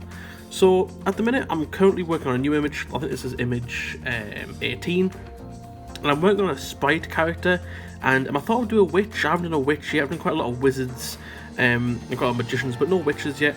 But I don't want to do just a normal sprite in the traditional sense. What I kind of want to do, if I quickly sketch it in, so I kind of want the witch, you know, with the robes on. I don't know how to work on this real quickly. There we go. They're going to room, maybe. But what I want around it is I kind of want some inventory slots. So what it shows is in these slots is the clothing that we're wearing. So in each one of these slots, they'll have a hat. Here they'll have their robes, and they'll have their, maybe in this slot they'll have their broom, maybe a potion, things like that, just to make the character a bit more interesting, so it's not just like boring sprite in the middle, because I've done quite a lot of sprites. So yeah, this will take a little while. It's going to be a bit bigger than I originally anticipated, but hopefully by lunch we'll have a lot more progress.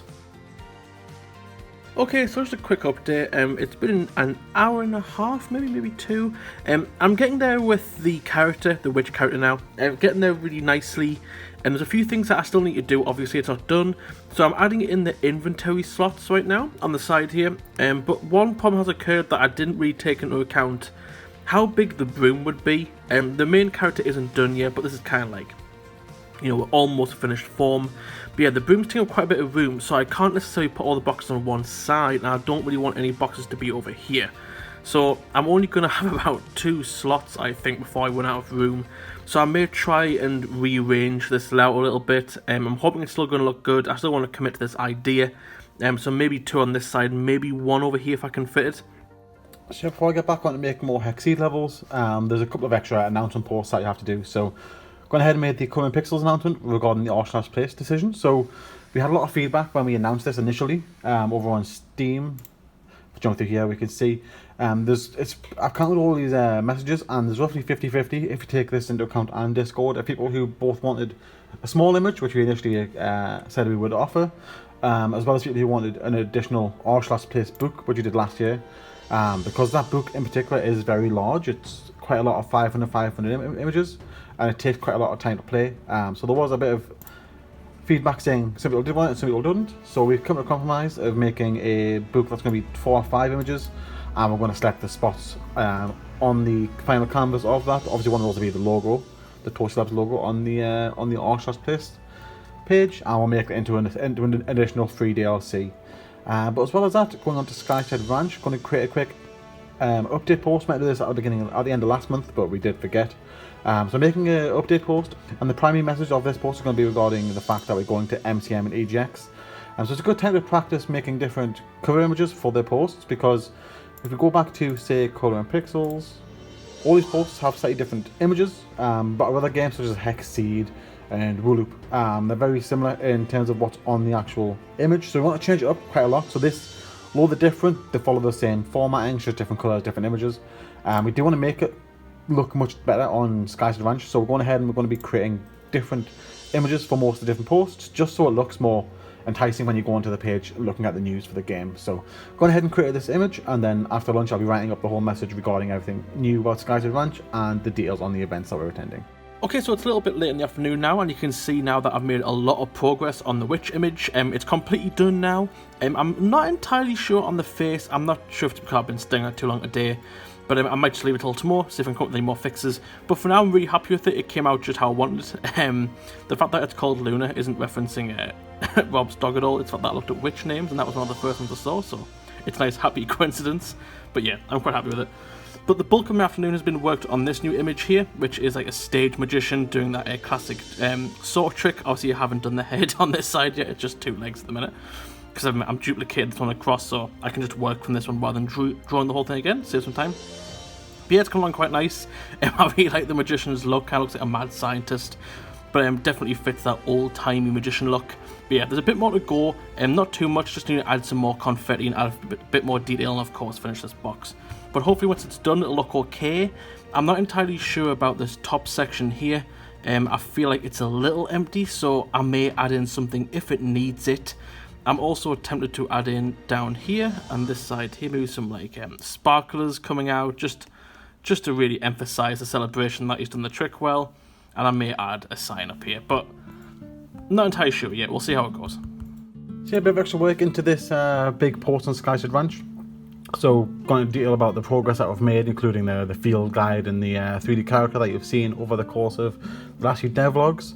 But the big news obviously is the fact that we're attending both EGX and MCM Comic Con. Or at least the game will be available at EGX and will be at Comic Con in person. So I've put all the details on there regarding that, as well as that dropping more information on the crowdfunding announcements.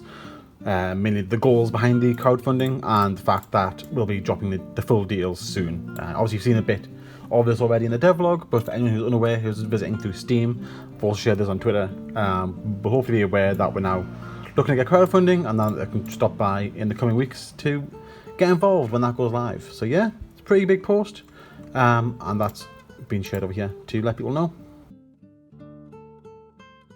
Okay, so this morning I managed to finish off the last 2 images for the Magic DLC. Obviously I showed this one yesterday, but I did do all the tweaks that I wanted to add, such as the sparklers and the more confetti coming down. I also added in these gold curtains up here too, and added the character's head in down here. I'm not entirely sold on the character's head. I don't know if it's because I've been staring at the image too long, but if I spot that I want to make any changes when I'm going through the tweaks, I will. But also, this last image that I did is really cool. Kind of went for a monochromatic design. I ended up not doing anything with the wand, so I thought this would be a good opportunity to add something in. And it looks really cool. I really like the limited colour palette, and looks very, I don't know, very dark and creepy. But at the minute, I'm just going through and checking all the levels, making sure the colour counts are good, and making good progress so far. I've gotten through quite a few of them. I'm just going to pretty much be the rest of the day just getting through all these done, making sure they're good to go. So yeah, I've been working on Hexceed, as you can see here. This is the finale level, which is why it's quite large. Went ahead and made it out of all these 4x4 hexagons, mainly to make sure we can utilise the new mechanic as much as possible. So each individual large hexagon has the new mechanic directly in the centre. And again, that's just to emphasise the fact that this is the new mechanic in this DLC. So what I'm doing here is just validating the level. It's been getting stuck on these last 4 hexagons over here, so we'll see how far we'll get, and then we'll make any adjustments as needed to make sure this level is completed. Okay, so we have the August calendar all filled in now. Only 4 days late, but we got there. Thought we'd go for like a very summer, colourful look. Yeah, looks quite nice. My handwriting's a bit terrible because I had to write it with a thick chalk. Yeah, looking very nice and colourful. Yeah, I've been working on the Last Place store page because after putting the post out yesterday on Steam, someone quickly grab it here. Over the course of 24 hours, we've had 96 comments, which is quite a lot, much more than we normally get on our posts. So there's clearly a desire to see this next update. We're aware a lot of people are asking for full books, but we've already changed our stance once, and we don't want to go and change our stance the second time. We are just going to offer a smaller selection of images, so going ahead and create the store page assets, and those who have been getting involved with the subreddit Last Place will recognise this as the first logo, it's not from the final store page. And the reason for that is we have realised that we can, by accessing the elements here on the store page, we can actually go in and, I think it's under here, there we go, we can get a PNG of the different timestamps, which means we can go in and actually go through the timeline here and find the various images that we've put into the subreddit, and we're going to get screenshots of the various timestamps throughout the subreddit of our different logo in different locations. So I've got the first temporary screenshot set up over here. There it is there. Reason it's temporary screenshots because I've literally just copy and pasted that into the Clone Pixels background. This isn't in game yet. And as you see, there's a lot of swearing and stuff and editing that I might have to do. But the important thing is I've gone ahead and got the actual store page sent off. So again, it's like we did last year, it's an additional free DLC, so there's no cost to getting this DLC. But the reason for that is because the age rating for the DLC is going to be different to the actual base game for Clone Pixels. Because Clone Pixels obviously is a completely PG game. There is no content in there that prevents anybody from playing the game. But the DLC does have swear words, it will have the occasional explicit image here and there, potentially in the pixel art. So yeah, as you can see, the first screenshot at the bottom right corner, it's got a logo up in the top left. And yeah, over the next week, we'll be getting the images ready for that and getting this set up as well. I've penned in a date of the 31st of August, just because I don't know when this will be going live. Because again, it is a busy month. We have Clone Pixels coming out next week. We've got Hexceed, Wooloo. So there's a lot going on, as well as obviously the Clone Pixels anniversary. That's coming out as well. So don't know when this is actually coming out. I've penned it for the end of the month because we'll be able to change it retrospectively when we decide what date that's going to be.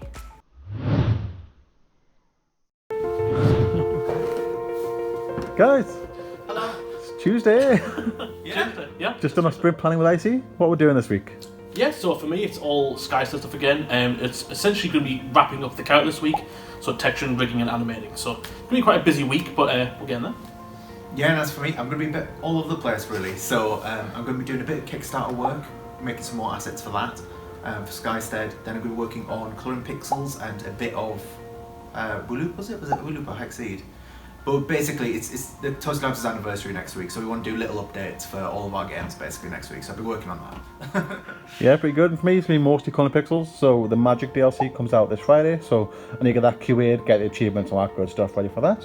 As well as that, the Last Place book, we want to get that pretty much good to go as well. So get the store page finished up and get stuff done for that. And yeah, a few small tasks, set the Patreon poll and that stuff. But it's mostly Clone Pixels for me. Okay, so something a bit different this morning. We've got a new package arriving. We're going to have so many stuff like this arriving over the next few weeks. But yeah, these are little postcard things saying Skystead Ranch. And the idea behind this is for the box that we're going to be giving people who see us at MCN who have backed us on Kickstarter. This is going to go in the box, and we've got a bunch of Sharpies. Sharpies cost so much, by the way. I didn't realise how much they cost, but that was like a tenner. It's so expensive.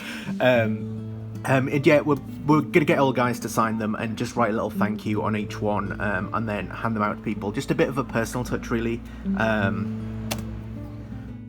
Yesterday was kind of just prepping the character for texturing. There was a lot more to do than anticipated, and obviously there's a lot of parts on the model. So everything needed to be essentially UV unwrapped, so I've added seams to pretty much every part of the model just so I could try and get the cleanest UV wrap possible.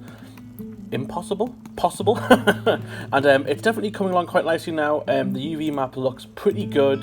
I'm quite happy with it. I just hope it comes across when texturing. So if I set the whole thing here, you can see that everything's laid out quite nicely. Everything's got equal widths and stuff. So hopefully when texturing, nothing will go wrong. But yeah, hopefully by lunchtime we'll have some more progress. Yeah, as you might saw last vlog, I sent off the store page for r/plays23 over the weekend, and it actually got rejected. It's the first time in a long time that I've had something rejected, but the reasoning is we have talking heads here in the logo, which is an oversight, because something I totally forgot about, but obviously it's advertising something else within the logo for advertising the game. So I'm going to quickly make that edit, get that out of there, and resend that off. So another package arrived. We've got pencils. So we've got a box of pencils. It's got 144 in. I think it's a bit of a weird number, but yeah, we're going to use these for the giveaway. These are for the goodie bags. Everyone gets a pencil to do all the activities we're going to put in the goodie bags. And yeah, there's half pencils like the ones you get in IKEA and used to get in what was that shop? Asda? Not Asda, the other one. Argos, yeah. But yeah, we've got quite a few. Yeah, we've got quite a few boxes. There's loads. We've got 10,000 pencils. They're really heavy. Okay, so I've been working a lot more on the Kickstarter campaign page. Just yeah, it's just taking so much time. It's a bit crazy, honestly. But yeah, I've been spending a lot of time on these gifts, getting these gifts quite nice. So we've got 6 of them. This one shows off the sort of like the terraforming aspect of the game. It goes through a few different stages of what you can change the floor to. We've got this GIF, which is kind of nice. Had to re-record this one because the grass was wobbly. This one looks quite pleasant. I quite like the bunny in the background as well. We've got this one, which I've just spent some time on today. It's to basically just demonstrate that gardening is a thing and things grow naturally. I think all of these are going to have to be redone at some point, but I think it's going to be good enough for getting it approved. And yeah, I've just been working on a couple of the assets as well. So we've got this timeline asset as well. It's just a rough idea of where we're going to be. I've been working on that today as well. This process that I found from this YouTube channel has worked really well in terms of the claws moving with the body. It took a long time to crack, but so essentially what I did was I removed all the claws from the body entirely and rigged just the body. So where was it? So essentially I shut off all the claws, rigged only the skin, and then applied all that weight painting data to the clothes. So now essentially the clothes share the exact same weight painting as the body. So when the rig moves the body, it also moves the clothes.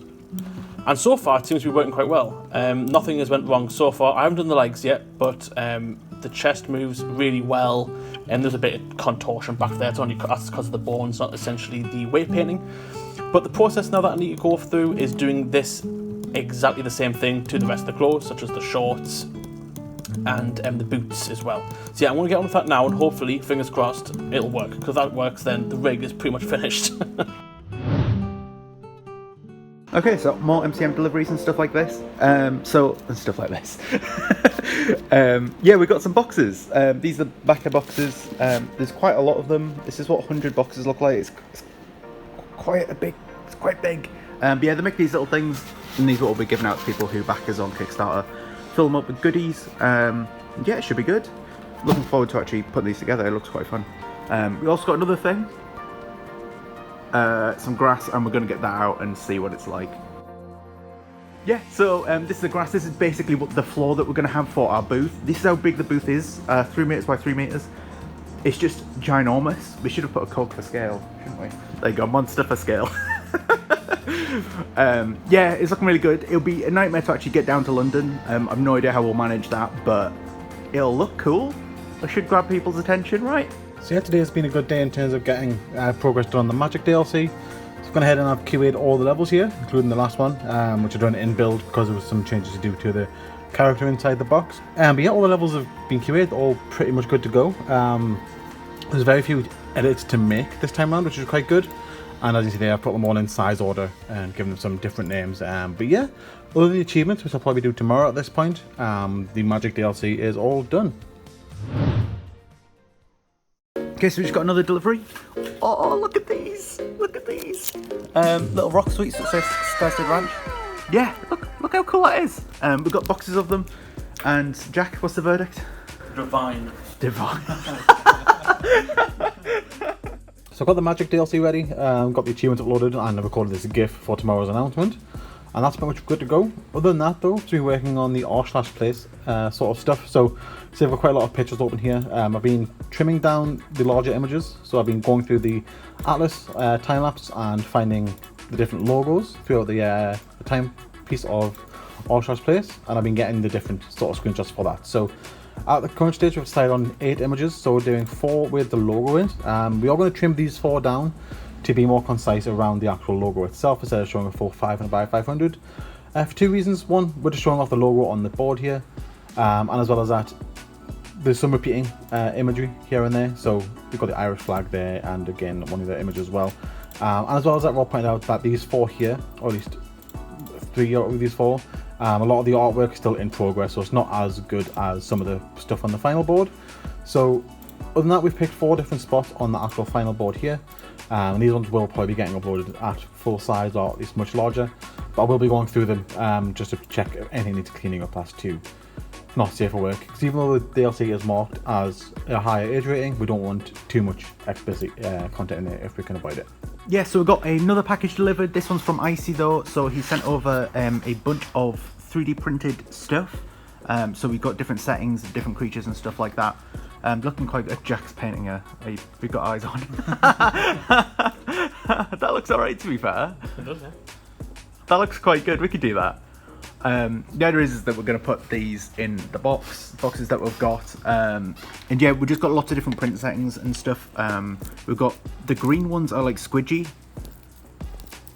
it's like squidgy material, and then the golden ones are just like hard stuff. But yeah, we're going to have a quick look and then see what we want to go with to put in the boxes. You having fun there, Jack? I really am. I'm completely zen. Yeah, we're going to paint the eyes on as well, because it just adds a bit of definition, doesn't it? It's a bit more of a handmade touch as well. Okay, so I completely forgot to record yesterday, but that's only because I've been so busy with the character animations, and they're coming along really, really well. I got a lot more done yesterday than I really anticipated, so I think I got about 6 animations done with the 7th one in the works. And they're all looking pretty good. I found out some really cool stuff yesterday which I'll show off. So it's going to be quite hard to display some of these animations because they're all set up in an NLA editor, which kind of is meant for exporting and blending animations, so it may come out a bit funky, but they are done. So if we'll stick with the one that we're on now, which is the player digging. So right now it isn't done. This is the one that I'm working on. And what we want is to kind of like have a little action of him digging up some dirt, and then the crook spins and lands back in his hand. As you can see there, I haven't animated that bit yet, but that is the bit that I want to do. We've got the, actually to what I can show, I've got some GIFs here. So we've got the action ready pose, where he kind of gets his staff out, and that's kind of him preparing to do a digging action or a building action. And we've got some walk cycles here. We've got a player smashing. I'll see if I can show that off. Have I done that one actually? Yeah. Oh, it's not supposed to, the staff's not supposed to spin. That's because there's an animation on it. But essentially, he just jabs whatever he's breaking, like a rock or a tree or something like that, and that can loop as many times as we like. But what I found out yesterday, which was really, really cool, is that I found out how to blend animations in the NLA editor, which is kind of like layers from Photoshop. So now I can have him getting his pose ready as well as walking at the same time. So there we go. He walks. Oh, he can walk and pull out his staff, which is really cool. That'll be really handy for me to test when Rob puts it into Unity. Okay, so apparently we've had a delivery this morning, and it's a bit big, so Jack needs a bit of hand getting it into the office. What? That's massive. Okay, so Jack's been out here for a little bit. Basically, the delivery driver couldn't help him inside with it, so he's just been in the back alley guarding this. It's the paper bags that we're going to use for the giveaways. There's a lot of them. I didn't realise it'd be this much. I think have we done too many? But yeah, Lee'll be in a minute, and then we'll get all these up. We'll have to just walk it in, I guess. Watch this swagger. Watch this swagger. Oh, here he is. Okay, so I've got all the boxes in. We've had a bit of a break since then because we were all quite hot and bothered. But yeah, it's the goodie bags that we're going to be making. And yeah, the plan is we've got just these little paper things that are quite good. We're going to have a stamp saying Skystead Ranch on one side, QR code stamp on the other, and then we're going to fill it with all of the goodies. So a couple of sweets, pencils, a couple of activity books that we're going to make, each themed around our game. So for colouring pixels, there'll be a little actual like pixel grid that you can colour in and stuff like that. We loop dot to dot, all of that, and yeah, should be good. The only trouble is, obviously, there's way too many. Well, I don't know, is it too many? We honestly have no idea about numbers. It's our first convention. It looks like too many, but yeah, it should be fun anyway. Fingers crossed we can actually just give them all away. So yeah, most of today has been store page stuff on Steam. So got the Magic DLC announcements prepped, and they're good to go for 8 o'clock tonight when the DLC comes out. I've always got the gift there just to flesh it out to make it look more appetizing.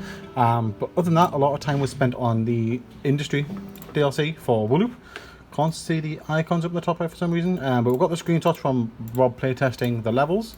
So we've got all the screenshots early on this time around, and I've gone ahead and made all the assets as well. I'll quickly grab that since it's closed itself. So yeah, as you can see, obviously, as always, had to translate them all into various languages, which means it takes a little longer to get them done, but the end result's definitely worth it, and obviously a bit of back and forth with the colours as well, and make sure it looks quite good this time around as well. So hopefully that'll be quite good, and that's sent off to Steam, and we'll get that approved over the weekend, so we can make that live next week. Yeah, so just a little quick update from me today. I've been working on Hexceed and Wooloop, but a little bit on colouring pixels as well. It's been a while. It's kind of good. You see the in the main menu here, the bottom left has changed a bit. That's because we've added the competition button back. So it's the Pixels 5th anniversary next week. So we just want to add these links to the more info post, like the announcement post that we do to explain the competition, and then the actual link to submit as well. So we always have this visible during the duration of the competition. And yeah, another couple of things. So we want to do a big update for colouring pixels. So I'm going to add this little search functionality here. So you press the search button, and then there'll be a text box here which lets you filter through the books, because this scroll bar is getting a bit big, let's be honest. And yeah, we want to add another window as well for this cross here, so the game doesn't close straight away, but you get a pop-up saying "Are you sure?" type of thing, just like we've started to add to our other games as well, just for consistency's sake. Rob Lee! It's Monday. Just got done doing some sprint planning. What are we up to this week? Yeah, so it's ToastieLabs' anniversary this week, so we're going to do updates for a lot of our games. Most of the work was done last week, but we're going to spend some time doing colouring pixels, adding a search bar and things like that, so that should be fun. And then Skystead Ranch, so we want to make a lot of work on the tutorial, get a good decent bit of progress on that. Yeah, pretty good. For me, a bit of everything. So we've got the ToastieLabs sale is happening this week as well, so getting all the announcements ready for that. All the posts alongside the anniversary, such as the competition, the big sort of thank you post that we do every year as well, that'll be getting ready this week. A bit of work on the food DLC as well for Wooloop, that's coming up, and towards the end of the week, if everything is falling in place, maybe we'll start on the trailer as well for Skystead Ranch. We've got so much on. And yes, similar to Rob, I'm going to be doing a lot of Skystead stuff, finishing off the character animations and doing a lot of art passes for some of the assets, so the trailer looks nice and pretty. Okay, so I've been working on some colouring pixels improvements. So you can see the bottom left here, that's changed a lot. I went over this last week, I think, but I've actually just been adding the functionality to this bit at the bottom here. So I've got a pixel art competition. These links still need updating, but we'll do that tomorrow, I think. And then we've got this search books bar thing. So when you press this button, it selects this for you, and then you can start typing. So you type like Halloween, there you go, and all Halloween comes up. The numbers are quite interesting because there's quite a few with numbers in, and yeah, it just helps you search for stuff. I think if you do like free, yeah, there you go, all the free ones come up, and there's a couple of keywords like that. Seasonal is another one. There you go. First try. All of the ones that are seasonal pop up as well. So yeah, just a couple of improvements, and we've got this. Oh, that's broken, isn't it? Okay, so I've made quite a lot of progress with the animations today for the character, and pretty much just going around and tweaking up some of the animations that I've already done and filling in the rest of the ones that need to be done. So what I've been working on primarily is the patting animation. Sorry, no, not patting. Petting animation where they pet the little characters, the little scarlets. So he kind of puts the crook over his shoulder, has a little stroke there. Quite like it. It's quite organic. I quite like how the crook goes over his shoulder. It was kind of an accident that I did that. Yeah, I quite like it. And I'm also working on some of the animations now. I'm trying to find them. This is the one that I've just finished off, which is kind of when the character gets bored and idle, when the character hasn't been moved around for a while, so it'll do this little animation, where it'll look at his crook and start doing some effects in the sky with it. Obviously this will all be done in Unity, with all the effects. This is pretty much just the base here, and it loops back to the isle quite nicely. Yeah, just working on some optimization stuff. So I've made this script that's, it's just a script that it groups a bunch of objects in the game together, and then it checks to see if those groups of objects are visible. So you can see a lot of the time this grass area isn't visible at all, but when the camera shows it on the right, all those groups of objects are visible, and then it re-enables them. It's just a performance thing. It is used a lot in other games. You see this section of the floor isn't actually in the shot, so you can't see it. But you can see as I make it a bit wider, the edges become visible, and then it re-enables like a section of floor. It's just an optimization thing, but it's kind of cool. Okay, so the animations for the character are pretty much done now, and they've been handed off to Rob to have a little play in Unity, and they're looking pretty good. So the run I finally got finished, looking a lot more exaggerated and a bit more, less like he's running up a hill, so it looks pretty good. So then that was pretty much the last one I needed to do. The crook animation, the last one, which was the building one. Yeah, so it still looks a bit janky. I've handed it off to Rob just so he can have a look what it looks like in game. It's really hard to get the circular movement, and something that I want to work on. But I also did quickly make another version, just where he's kind of hovering in the air, just in case it looks bad in game. So this one will hopefully do. If not, but yeah, as for now, I'm working on the crook, and the crook's come along quite nicely. I haven't been working on it for too long, but it's definitely starting to take shape. I've got in all the base parts, so everything that extrudes out of it is now in there. I might do a bit more work on the bottom here. There's some jagged edges that I could add in, but apart from that, it's looking pretty good. So at the minute, I'm just going to work on the silhouette and then add in these extra details, such as the bandages and the grooves that are in the wood. So I spent most of it today creating levels. So the first part you see here is the bonus image for the Colour Pixels update. So obviously 5 years of Colour Pixels, so there's the 5 candles on top of the cake. It's not as intricate as last year's, because Jack did last year's, and I'm doing this year since he's rather busy right now. So, but hopefully the results are quite good. Just need QA testing, so we'll get the feedback when Rob's finished with that.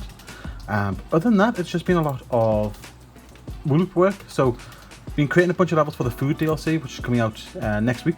And yeah, we're making a lot of progress. Quite happy with how far I've gotten. So, I had 6 levels to do, and I've created 4 so far. So, yeah, quite a little selection of levels here. Some of them are small, but a lot of icy levels that you created are larger, so it kind of works out. But yeah, as I said, happy with the progress, and only 2 levels left to go. Okay, so it's been a pretty busy day for me so far. I managed to get the crook completely textured, and it's looking pretty good. I wasn't expecting to get this far with it, but it's actually looking quite nice. I also made a few more textures for the game, so when the crook goes into its different modes, it has different sort of lighting effects on it. It'll look a lot better in game than I imagine than it is going to look in my little render view here. But if I quickly put them on now, you can see that we've got the build texture. So these blue lighting effects will overlay the base texture, something similar to this. If I can quickly make a mock version in here. There we go. Something similar to that, but it'll be a lot more vibrant with the emissives in game. But yeah, that's kind of like the basis we're going for. And I've also made a version for when you're kind of hitting things, like breaking objects and stuff, which is a bit of a different colour. So I'm going to have to unplug this now. It's a bit of a hassle. There we go. So it kind of has a yellow edge to the front here, as I thought that would look quite cool, as if it's hitting something. You know, it's kind of it's primed to be able to bash something. Yeah, that looks pretty cool. Like I said, Rob's got these now, so hopefully when he has a little play around, they'll look a lot better than they do in my version. But yeah. So yeah, it's just after lunch on Wednesday, and that's all my food levels done for the Wool Up DLC. Still 1 level for Icy finishing up that he's got in the works. But other than QA testing. Yeah, it's all the levels done. So I finished up the fine dining one that I was doing yesterday. I've already had a bit of back and forth to get that looking better, and as well as that I've done a sort of food store farmers market level as well. Bit basic, but hope you get the point across, and yeah, just a bit more QA and then the DLC is ready. Yes, I've been hard at work trying to get the character that Jack's been hard work animating into the game. You can see we're getting there. We've actually got the skin in, we've got some animations in. It's kind of cool. His run is looking pretty good. It's sort of like, he's got like, when you hold right click, he's strafing left and right. Managed to get that working quite well. There's a couple of issues I've got with like blending and stuff like that and acceleration, but we are getting there. There's like a couple of, oh, it's looking okay. Yeah, that doesn't quite make sense, that animation there, does it? But yeah, we're really getting there. Some of the actions are in as well. I'm not quite sure why he's teleporting a bit there, but when he's patting the earth, we've got that in. And you see we've got the crook in as well. Jack's been working on that today, and he's actually added a couple of emissive layers, which is kind of cool. So the idea is that we've got this base crook asset, but based on the mode that you're doing, so like when you're patting the earth versus building, we change the colour of the crook. So when you're building, it'll be like a nice blue to match the hologram. And yeah, it's looking really good. It's just the animator animation controller that I've been doing is quite complicated. It's got 2 layers. The walking stuff to control his legs, and then sort of like an overlay which controls what's happening with his arms and the crook, which applies on top.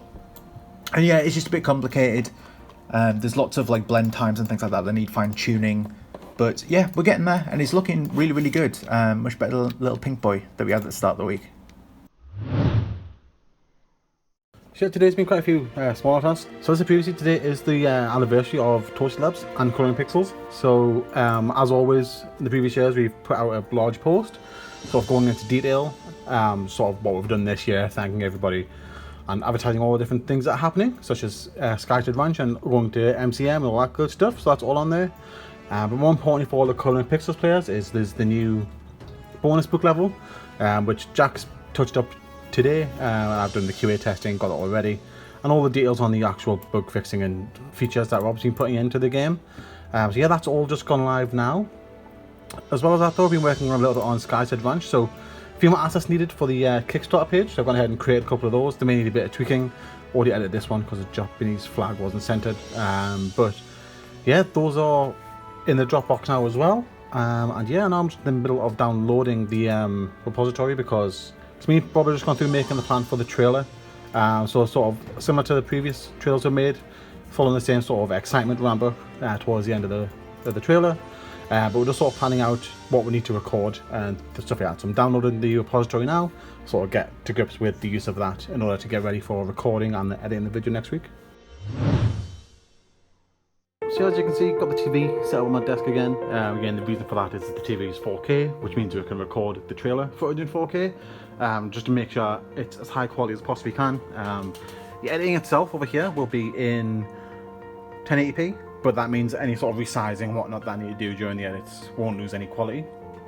What I've been doing over here on the TV is I've been checking out the different sort of settings for the recordings, because as I've been creating the first couple of edits here, I noticed that there was quite a lot of loss in quality. So this was the default, so I'll just record the same clip 3 times to see if I can get it to load up. And then you can see there's quite a lot of screen tearing going on. It's very pixelated.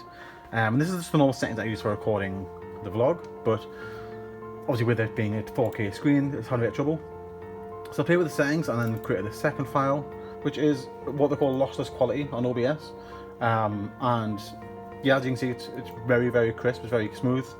But the problem with this is the file size. If I throw it over here, it's saved as an AVI instead of MP4, and the file size is 1.32 gigabytes for 11 seconds, which is a bit insane. So I've picked the sort of middle setting, which again saves it as an MP4. This one's only 20 megabytes, and this one looks like it's a good quality. So I'm going to try recording more in this setting, and just see if yeah, the quality holds up, and then I can get recording the rest of the trailer stuff.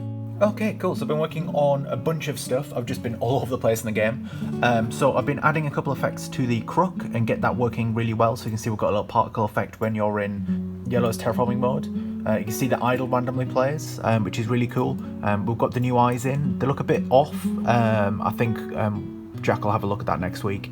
And yeah, another cool thing we've added, when you switch modes, the crook actually changes like the graphics of what it looks like quite a bit. So you see we've got this like yellowy particle effect here, and it's got orange highlights. But then if I switch to build mode, they got a little particle effect plays, and then we've got a different, yeah, but it's just a different look, isn't it? It looks quite nice.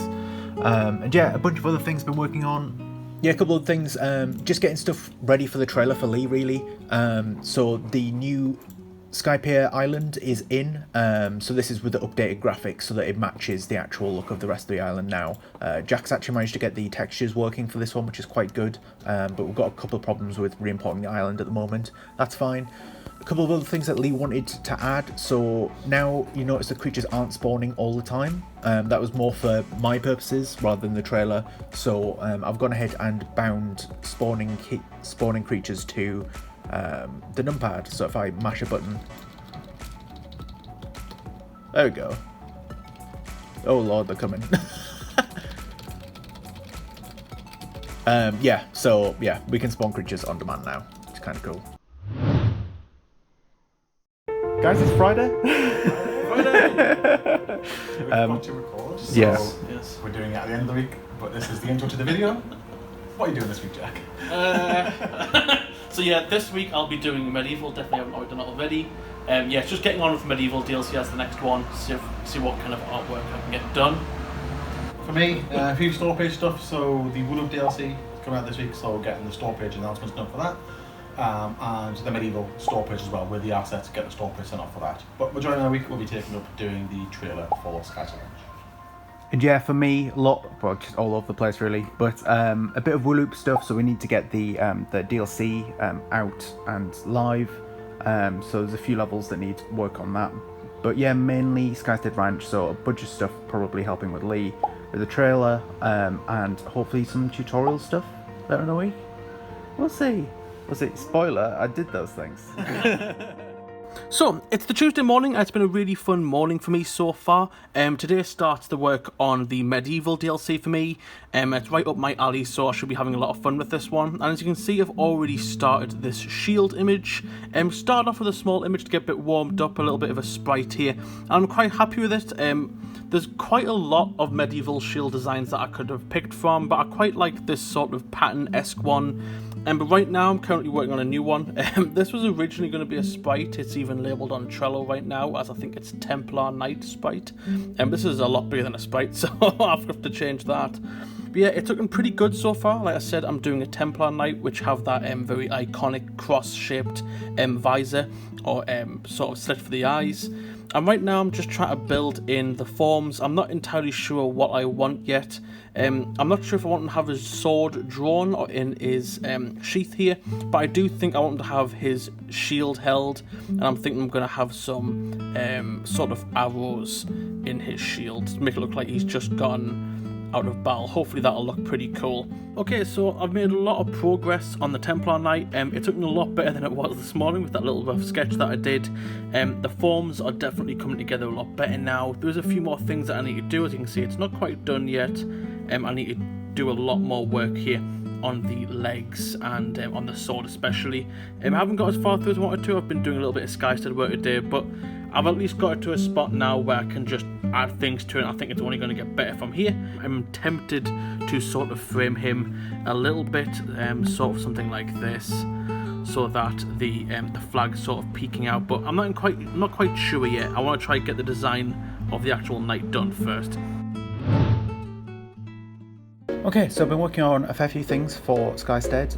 A lot of the stuff has mainly just been trying to help Lee with trailer making. That's a loud buzz.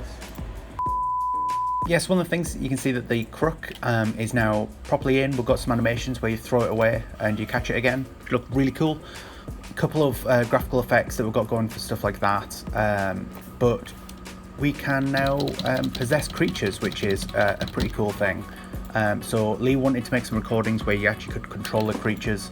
So now, just in debug mode, if you click on a creature, you can walk them around, and then you can start recording. So I've started recording now, and then if I unpossess the creature, I'm over here, you'll see that he'll just play that animation over and over again, exactly what he was doing. So yesterday and today I've been going over doing more of the trailer stuff. So as I finished the section here with a bit of feedback from Rob, making this a bit better. I think we're missing clips here actually. Oh no, there we go, over here. So we've got the bit of the propeller, just to change it up a bit as well. And the second section is just showing off the main assets in the game. And I'm doing the bit with the animals, it's a bit more control, so Rob was showing off all the changes you're making, so we can control the animals. And I've been using that to try and get some more bespoke shots of the animals interacting with things. This is still work in progress. This might change quite a lot by the time the full trailer is made.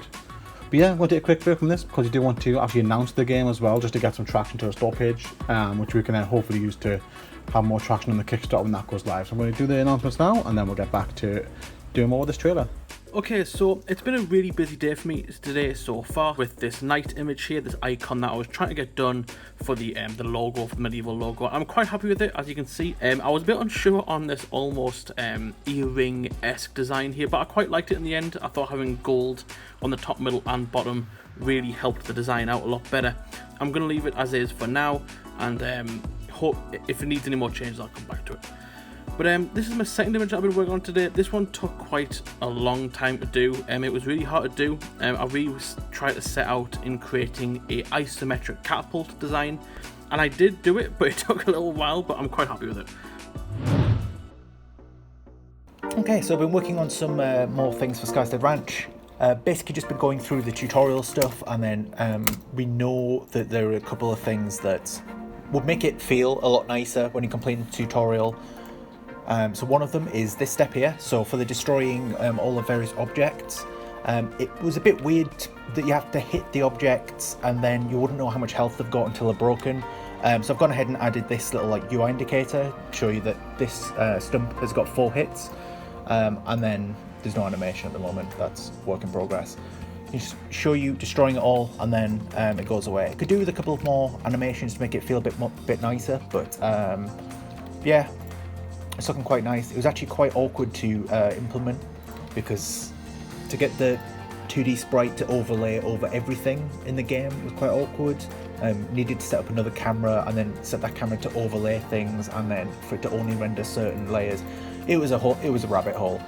But I've got it working, and that should be quite cool. Also got some new objects that Icy made.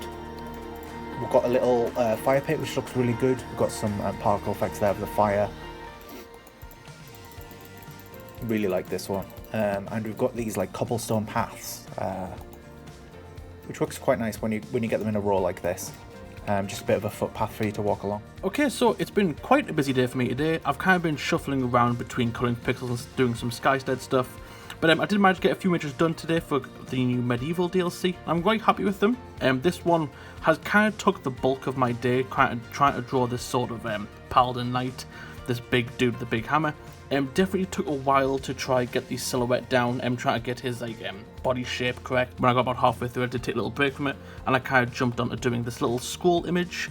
I wanted to get 5 images done relatively quickly so that Lee could do the store page stuff, so I thought I would do a smaller one. I haven't really done a small one yet. I'm quite happy with it. It's quite simple, but I do like the colours. Okay, so it's just before lunchtime. I managed to get this image finished from yesterday, and this little house image that I did. I'm really happy with this one. I managed to condense it a little bit more than I originally was going to. I was going to do a bit more of the background, but I thought this looked quite nice. It turned out quite nice and simple. Originally it did have that realistic sort of look, but towards the end I started adding in these dominant outlines to make it a bit more look like a game sprite, and I'm really happy with it. I do like how it's peeking out the top here. I was tempted to add in some cloud smoke at the top here, but if I did that it would just extend the image a bit too big, so I'm just going to leave it as it is. But yeah, that's pretty good. And right now I'm getting ready for the stream, which I'll be doing just after lunch, and I've did a little quick sketch here of what I want to do. I'm going to do a sword in the stone, quite an iconic image. Did a quick rough sketch. It's nothing too much, just enough for me to be able to go in and start rendering it up. So I started today off with some Steam stuff, most excitingly the store page for the medieval pack. So Jack's been working on the images as you've seen, and I've gone ahead and quickly put them in the build. Haven't been tested at all, but it's just enough to get me a quick build to get the screenshots. So we've got the 5 screenshots that we normally go ahead with, and the up in the top right there, the icons for the store pages as well. So I went with a grey and red colour scheme. I think it works quite well for the medieval because there is a lot of grey and silver, with there being a lot of knights. But yeah, that's all sent off. Hopefully it'll get approved over the weekend, and as of next week, we'll make that live. Okay, so the stream went really successful and we managed to get the image completely done. As you can see, there's a lot of changes that took place from the original sketch that I showed off earlier. We got rid of the background. I don't think it needed it. I think it would just be an overuse of space and it would just be unnecessary colouring.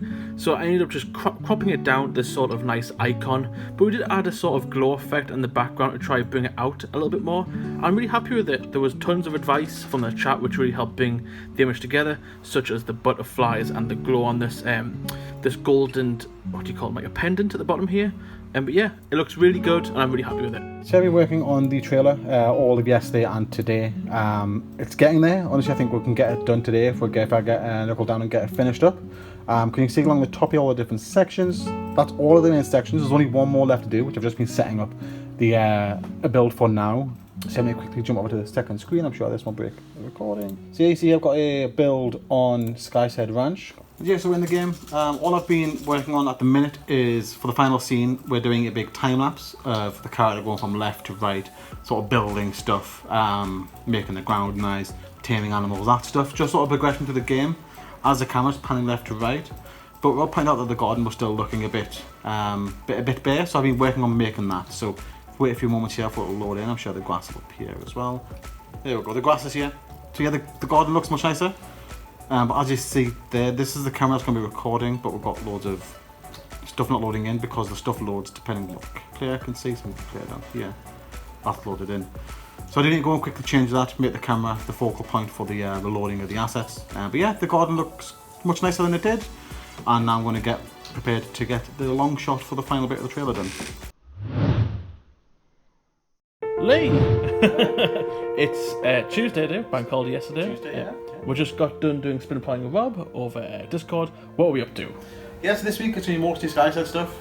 So I finished up the trailer last week. That was just like the first pass of the demo trailer. So Rob's given us a bunch of feedback over the weekend, and we're working on getting the trailer polished up and made it as good as possible. As well as that, towards the end of the week, once the trailer stuff's done, we work on the Kickstarter assets as well. Because you're getting the Kickstarter page sent off hopefully this week. But again, it's sort of the first pass. We can do many improvements to it, so that's what we're going to be doing for the rest of the week. Same with Rob, he's working on Skystead as well all week. He's saying it's mostly going to be the UI stuff, because the UI is all placeholder as well, so he's going to be completely blitzing that and starting it from scratch, getting the UI looking really good. And yeah, for me, I'll be wrapping up Medieval this week, as well as doing a few Skystead stuff if needs be. Time bit behind because of bank holiday, so I'm just going to be working on catch up this week. Hello. Yes, I'll be working from home for a lot of this week. Probably all of it, to be honest. I might pop in on Friday. And that's because Kim's away and we've got a new puppy. So this is little Astro. It's about 22 weeks old or something like that. Oh, isn't he cute? Isn't he cute? He needs a lot of looking after still. So yeah, I'll be working from home and then... Luna, you okay, girl? They've been getting on quite well, but Astro's... he's got lots of puppy energy right now, so he needs a lot of attention, and hopefully he will stop annoying Luna when he gets a bit older. Okay, so it's been quite a busy day, and besides doing a bit of Skystead stuff for Lee, I have been working on the Medieval DLC again, and as you can see, I've got two small ones here, which is the Archer. I'm quite happy with this one, different style to what I usually do, so I'm quite happy with this, how this one came out. It was quite hard getting the forms in, the legs especially. I was trying to do something a bit more extravagant with the legs, but every time I tried it didn't work, and this pose just seemed to work out better. And I've also been working on the Jester image here. I didn't want to do another character sprite. I've done quite a few, so I've been trying to incorporate ways of representing characters or character styles rather than having sprites, and I thought this was a good idea, having a sort of similar to the Magic DLC, with having sort of inventory slots showing some clothing items. I was quite proud of this one. It was a really fun one to do. It's rare that I get to use such vibrant colours. So yeah, I'm quite happy with this one, and right now I'm going to jump over to do a war banner kind of thing, a medieval banner. So we'll see how that one comes out. I haven't really started yet, but hopefully in a few hours we'll have a lot more progress. Okay, so it's the Wednesday morning, and I've made quite a lot of progress on the Medieval DLC. So yesterday, a bit late in the afternoon, I did get this new image done, which I'm just calling Banner for now, because it's kind of a war banner in a medieval sort of battleground. And it's looking really good, and I'm really happy with it. I don't think I'm going to add anything else to it. I was a little hesitant that the helmet wasn't correct, but I think it is. I've had a little play around with it, and everything looks wrong to me when I add stuff to it, so I'm just going to leave it how it is. And I'm actually really happy with how I got all the embers looking right. I didn't think I'd be able to achieve it so well on pixel art, but it actually looks pretty good. So it kind of looks like the banner's on fire, and it's kind of amongst a sort of battlefield. So I'm really happy with this piece, probably my favourite one I've done so far. So the majority of today has been going through making corrections to the the game trailer. This is all the feedback given by Rob. I think Jack had an input as well. So yeah, for some of it, as you can see, I've highlighted bits. Needs reshooting in terms of actually going back into the game, re-recording the shot, because I see island textures being missing and stuff like that. So that needs to be actually reshot in game. One of the things we noticed was when the character's running, if we try and catch it here, you can see artifacting from the hand, and it's the particle effects on the crook. There it is, they say flying above the hand. I've been trying to narrow it down, see if it's the dust or the glow over here on the left, but I can only seem to get rid of it by removing the whole effect, which is a bit of a shame, because now you can see that the crook doesn't have any sort of glowing when we turn that off. But I think that's going to be alright, because this is just going to be a brief second of a clip where the guy's going to throw the crook away and run at the camera. There we go, so he throws the crook away, then he runs to the screen. So it's a very brief clip, and if we do this again without the glow, then we'll get rid of this particling you're seeing in the middle of the screen here. It does mean we won't have the glow for this like 1 or 2 frames, but it should be alright, because it'll be a very brief recording. You okay, Astro? Have you just woken up? You're very sleepy. You're a sleepy boy. You love the stairs, don't you? You okay? You're very sleepy. Oh. Okay, so we're sort of approaching the end now of the Medieval DLC. I've only got a few more to go, but today so far has been quite a busy day. So I've managed to get this ink and quill image done this morning.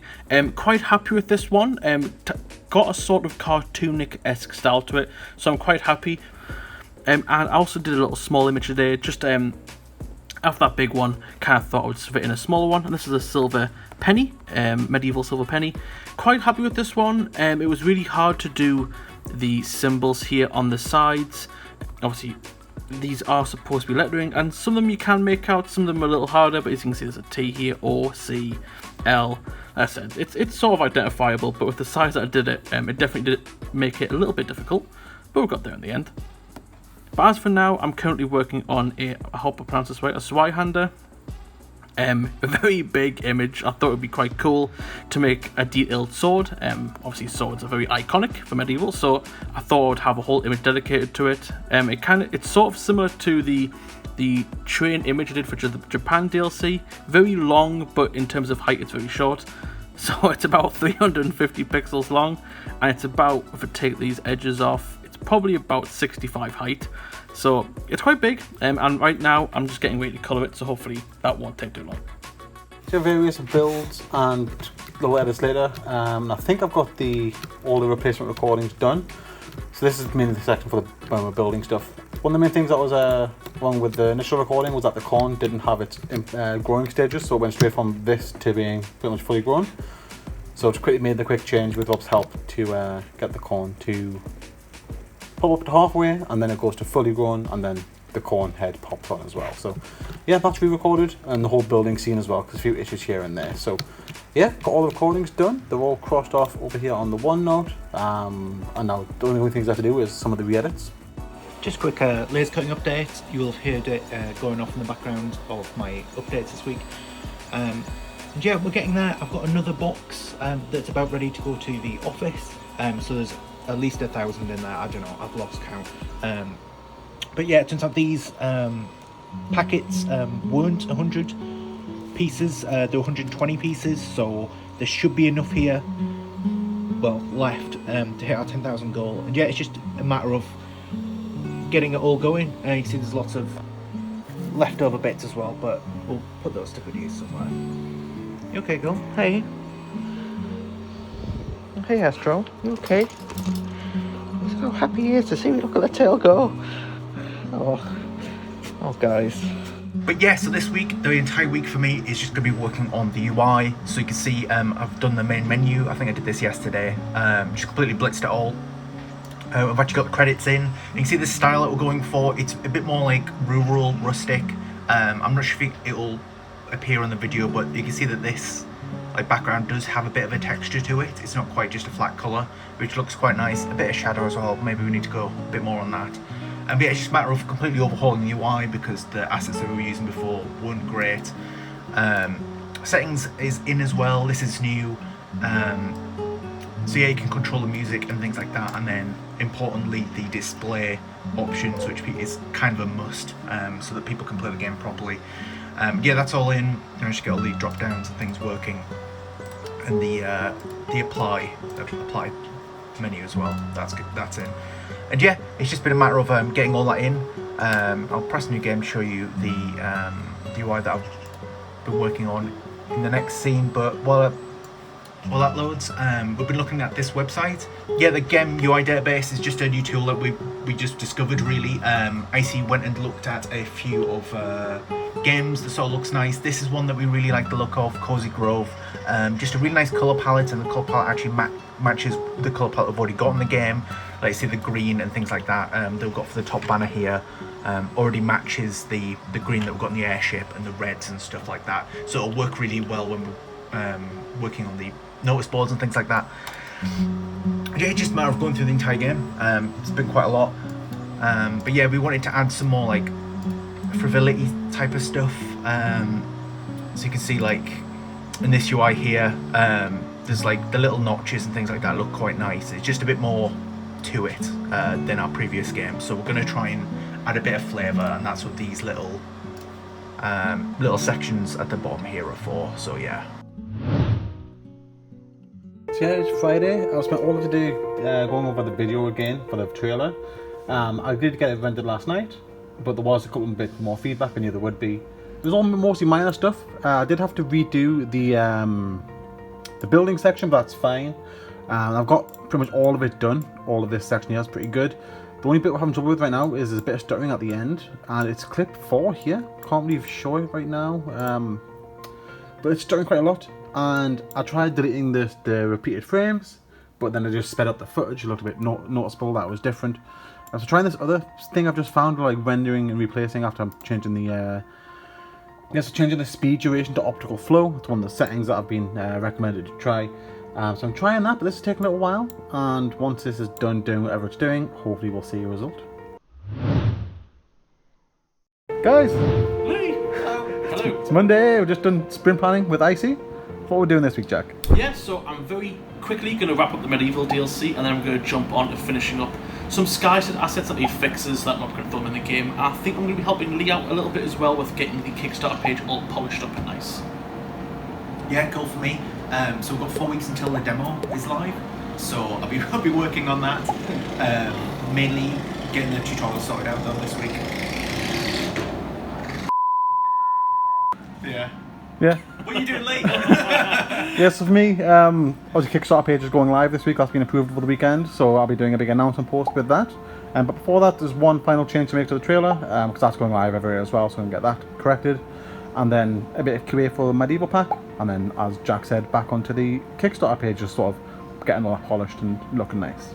Yeah, okay, so I've been working on the tutorial pretty much all this week. I think that's the plan. There's a lot more we want to do with it. Please just skip right through it. You see the new UI we've got for it, which we've been working on last week. It's looking really good. And then the big thing I've been working on today is the next step, where you are introduced to your first Sky Island creature. So I've been working on a system that lets the camera zoom in and out. And we've got this arrow thing here as well. So this arrow points to the bush, so the bush is randomized, whichever one it is, and as you approach it, like progresses to the next stage of the tutorial, but a little cutscene plays, and the cutscene is basically just like the bush does a different animation, and then the camera zooms in, and then a Shelly spawns. There we go. So yeah, that's just been my day.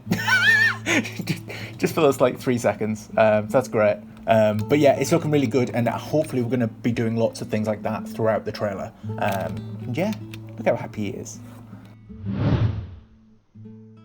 Yeah, so still been working on tutorial stuff today. Some quite unique stuff though today. Yes, you'll notice the sky pier isn't here. That's because some of the assets in the game you build from the get-go. We don't have an asset for the broken island, but imagine there's an island there. Then you interact with this sign a few times. And then, hey, there's a pier just built. And then the Athena comes around the corner and stuff. So there are 4 assets that you can do this with. The house, we don't have a house broken asset at the moment. Jack's in progress with that as well. So I just flip the house upside down and then you build on that. Hey, house is the right way up. And then we've got this bridge which stops you from being able to cross. The tutorial's quite big, isn't it? I might need to make that smaller. But yeah, once you've done the tutorial, you'll be able to build the bridge, and then you can cross the bridge, and then we've got the last asset. Yeah, and then we've got this little bridge as well, which is just locking off this area. Bridge, staircase. Hey, and then you can get up here fine. Today's been 2 tasks. The first one was getting the vlog done. It was pushed back till today. Jesse was doing Kickstarter stuff with Jack. But other than that, it's been QA testing the medieval book, you can see here. So I'm going through testing all these levels. There's been some minor changes here and there, nothing too major.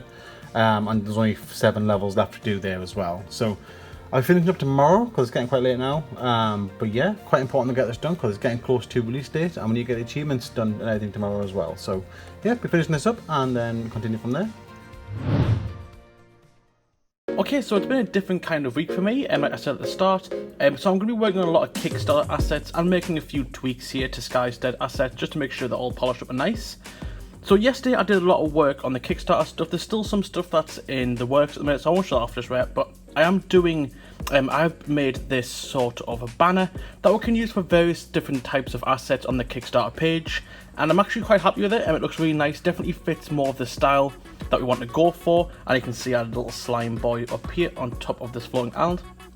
So I think for the rest of these, I'm going to try to change them up. I don't want all the banners to look exactly the same, so I'm going to tweak up some of the foliage here and add in different notches and maybe switch out the slime boy for maybe the grumble.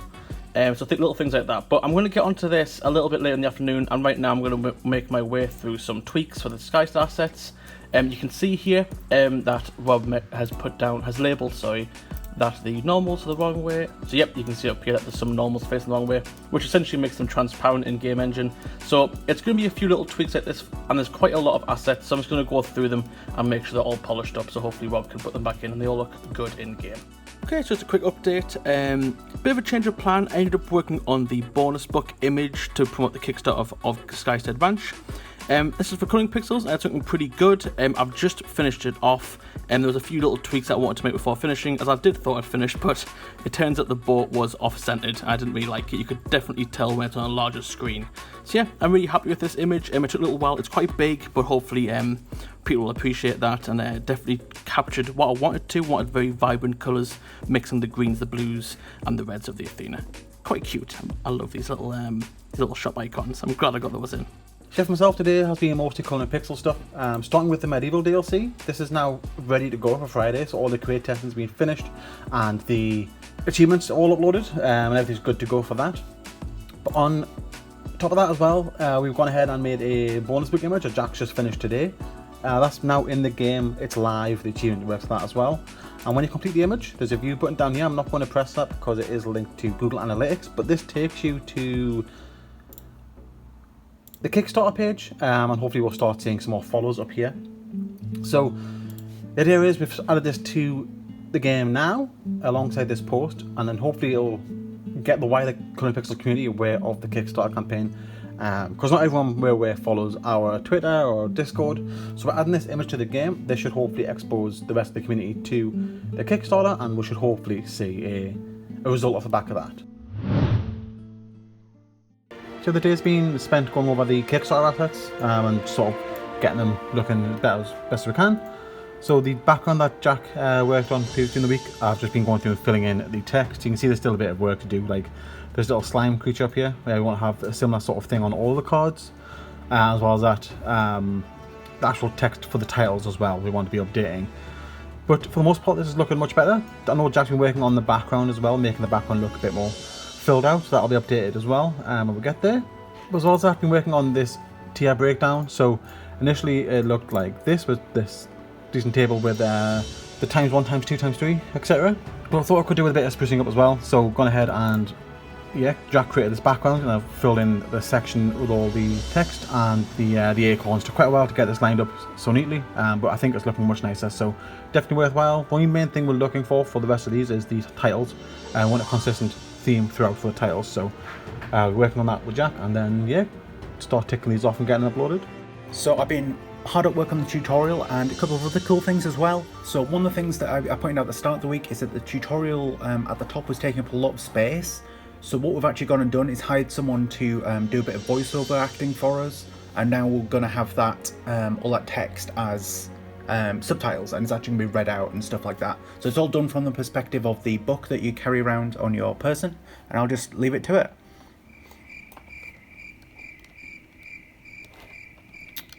Help if I had the audio on, right? That you and your magical crook can't fix. Okay, let's get you started off with the basics. Start by stretching your legs. You know what to do. Skystead Ranch is a top-down game, but you can still look around. Look at those pixels move. Now that the boring stuff is out of the way, let's start having fun. Would you look at that?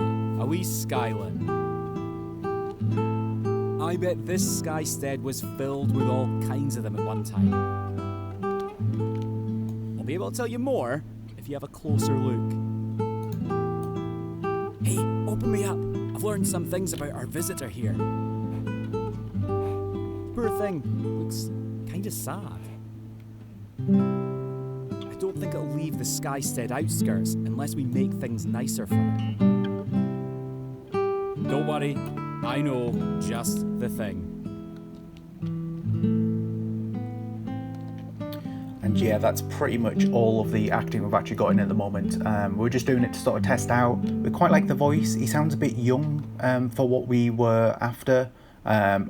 Sort of like an old sage type of voice. Might have been a bit better, but we're really pleased with this guy. So we think it'll be quite a good fit. Yeah, as you can see, and nothing more. I've also been working on some other stuff, which I'll just quickly skip. Lee can probably skip ahead to. Yes, a couple of things I've been working on. It now tracks when you dig holes, and it now tracks when you pick up the red cherry, and then when you actually plant it. There's a lot of like behind the scenes stuff that needed to be implemented, like this nighttime bit. So time was actually stopped up until that point, and then we forced nighttime. Then you go and investigate the billboard, just to sort of get you to walk away from where the you're likely to have planted the berry bush, and then you go back to the berry bush, and then through the magic of some bad programming, oh look, it's done. And yeah, and then basically the tutorial ends with you fulfilling the requirements for Shelley, which involves feeding him a few berries and then getting the more of the floor cleared up. So yeah, it's really good. And then after this, there'll be a whole other section where it sort of like loosens the game up a bit, and then we're gonna have a selection of 3 different creatures that you can sort of investigate afterwards. The buttontail, which is like lots of grass, the fawn, which is like lots of meadows. I can't remember the third one, Grumble probably. And yeah, the demo will open up a bit then, and then once you've done one of those, then we'll wrap it up. Okay, so it's been quite a busy week. We've been doing a lot of work on Skystead stuff and primarily some Kickstarter stuff too. So today I'm kind of going to work on a new one, which is the I forget what it's called. I think it's the reward tiers breakdown. So this one's going to take a little while because it's quite big. As you can see, I think there's how many tiers? 15. So you can see I've already started adding in some vegetation at the top here in the exact same style as the rest of them.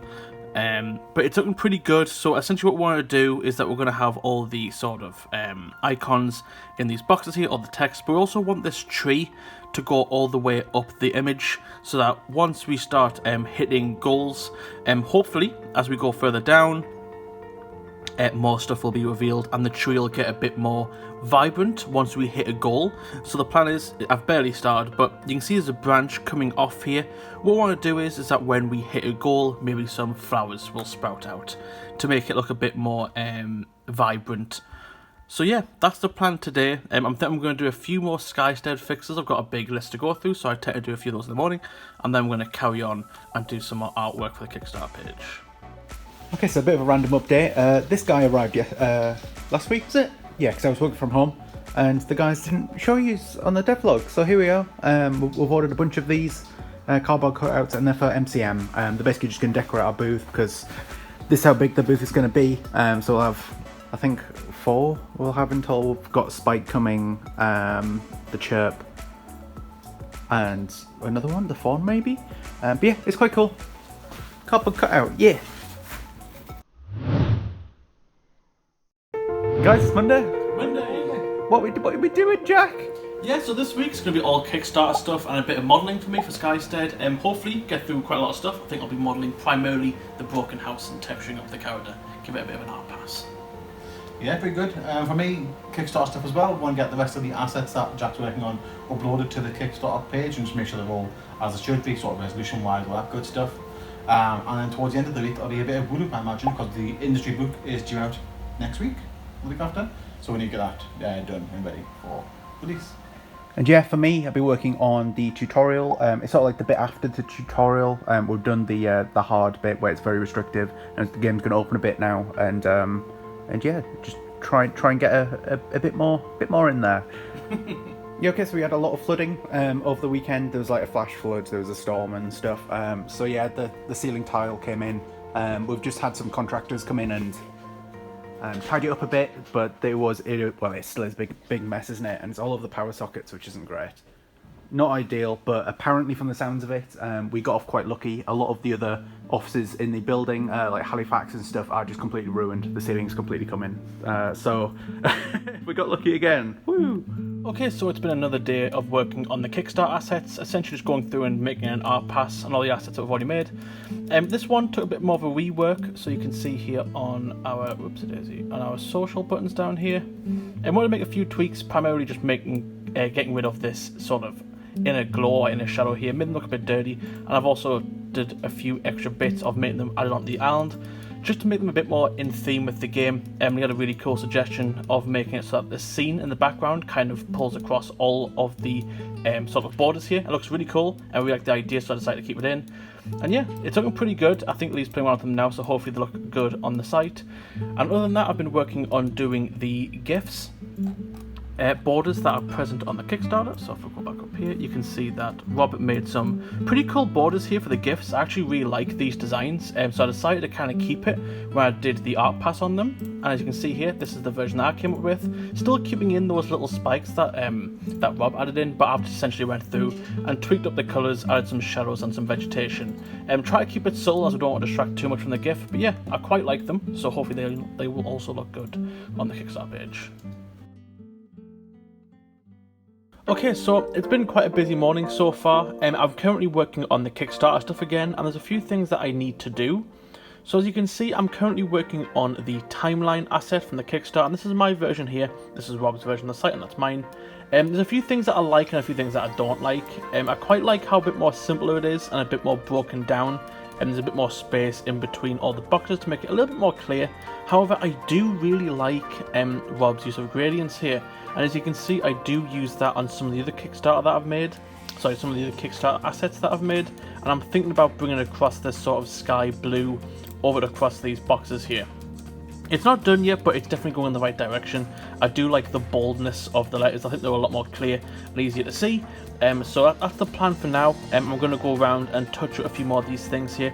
You can see for the dates that we haven't reached yet, I have darkened the blue slightly, so maybe there'll be a way that I can incorporate this gradient here to cover all the boxes. So the sky blue will be dark down here and lighter blue will be up here. So all of today's been spent going over the Kickstarter update, so it's the second pass. And yeah, it's made quite a bit of progress. Me and Jack putting together the assets and filling in the text and everything. So yeah, main things changed so far. The button at the top, you see some more further down as well. This section here. The idea with this is that this will be a bar that fills up. Does need a bit of assets here, just so when the when we do hit the goals, sort of flower or something will sprout out of the vine, and the number colour will change to match that of the bar as well. So this will be a changing graphic as the campaign actually goes on. And yeah, we saw this last week, the reward tier breakdown. I've updated the text to match the rest of them. And this is the large asset. There's still a little bit of touching up need to be done. So this black outline that sort of came across in the PNG, that needs to be removed. But this whole background file is a PNG, so Jack's going to have to manually go in and do that. And some of these assets here need redrawing as well. So there's still a bit of work on that, but the overall effect's looking quite good as well. Okay, yeah, so I've been continuing on making this demo as good as I can be. I'm just going to quickly skip ahead in the tutorial. And yeah, so when we become friends with the Shelly, now you're going to get this pop-up which appears, and it basically lets you choose which route you want to take, so which creature you'll be interested in. It's kind of ranked easiest to hardest, but it's a bit of a hard differentiation, so we're not going to actually list that. But yeah, the button tail will basically instruct you into buying grass seeds and getting that on the ground, similar with the fawn but with meadows. And then the grumble is going to be all about feeding him a lot of food. So I'll just go with the grumble just to show off. So it shows you the requirements that the grumble takes to actually appear, and then once you've done that, you'll interact with the grumble, fulfill the requirements for him to enter the garden. And then it's just going to sort of like keep it quite vague and just sort of like now make him happy. Like you should know what you're doing at this point. And yeah, and then once you've done that, there'll be a brief tutorial on how to build. And then, yeah, and then that should be it. So fingers crossed we'll get it all working. Okay, so we just had a fire alarm. So we just went and took a quick trip to Wilco's since they've got a closing down sale. Got some Halloween and Christmas decorations.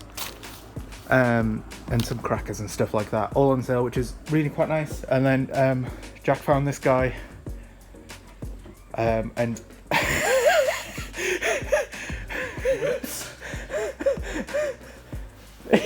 looks like He's just so happy. Okay, so it's been another day of working on the Kickstarter again for me today, and I'm actually really happy with the assets that I got done, and we're pretty much there now, just a few tiny little things to go.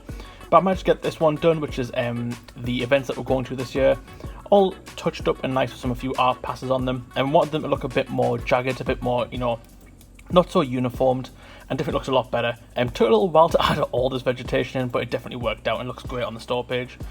And the Kickstarter. But definitely the highlight of the day has been working on this new reward tier, which is the architect tier for building your own house. It looks really cool. It's this like blueprint sort of theme here, and I found a way to essentially render out edges in Blender, which I actually learned a few years ago but I haven't used it since. So if I do a quick render, you can see that eventually it's going to pop up with the outline up here. I probably should have rendered it first. There it is. So yeah, really came in really handy for this, and it turned out really well, so quite proud of this one.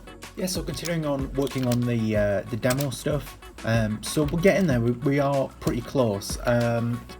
So yeah, we've got spells in the shop now as well. Instructs you how to buy a fence, which you have to buy from the shop, and then it instructs you how to build it. And then once you've done that, you repair the bridge over here, and then you walk across it, and that is the end of the tutorial. You can still keep playing, but just when you cross the bridge you'll get this pop-up. It doesn't look great at the moment, does it? But we'll make it look better. Just basically explain that's the end of the demo. You can still play, but there might be a few nuances and a few weird bits that you might encounter. And yeah, and it just prompts you to back the Kickstarter again, and that's great. So yeah, there's just lots of work to do now in terms of like locking off content, making sure that the spells unlock at the right times and content is dropped in the right intervals and things like that, and a lot of bug fixing. So alongside Jack, I've been going ahead and updating the assets here on the Kickstarter page. Most of them has been the gift here, which I started yesterday.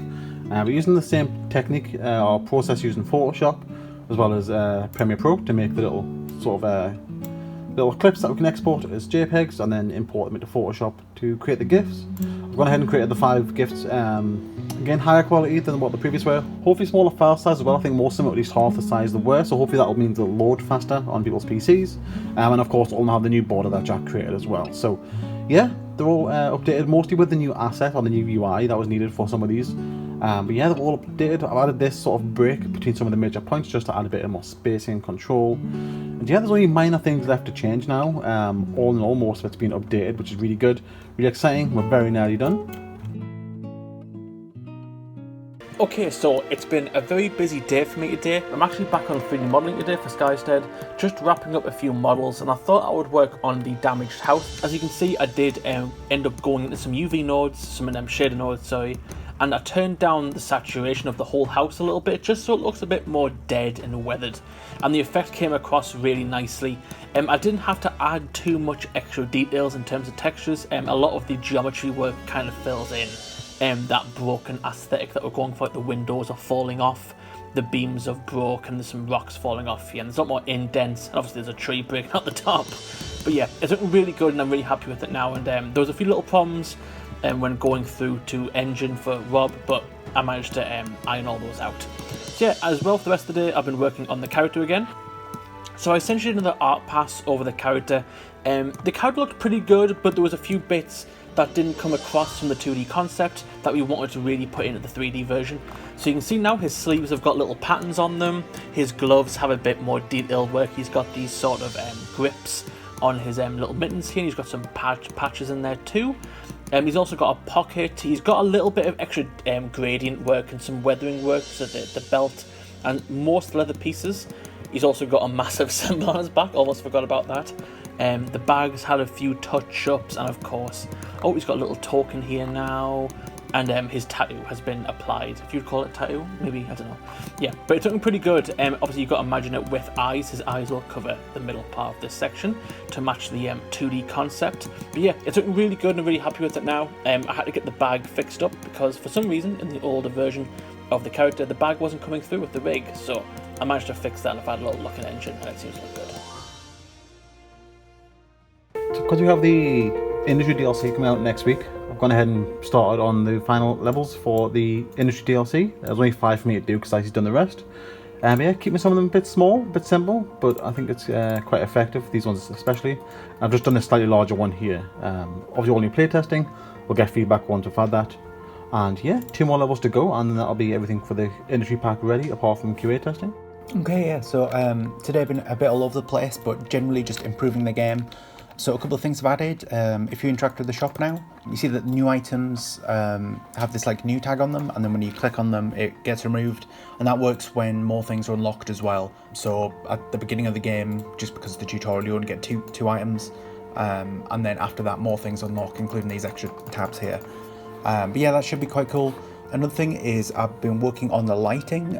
So before, when it went to night, it was sort of like over the screen like overlay was applied, where now it actually dims the lights, and it's actually like lighting involved now. You see there's still a couple of issues with it, like the skybox is still very bright, but it does look like nighttime now, and it means that we can have cool effects like when we've got the light. But yeah, it's super subtle.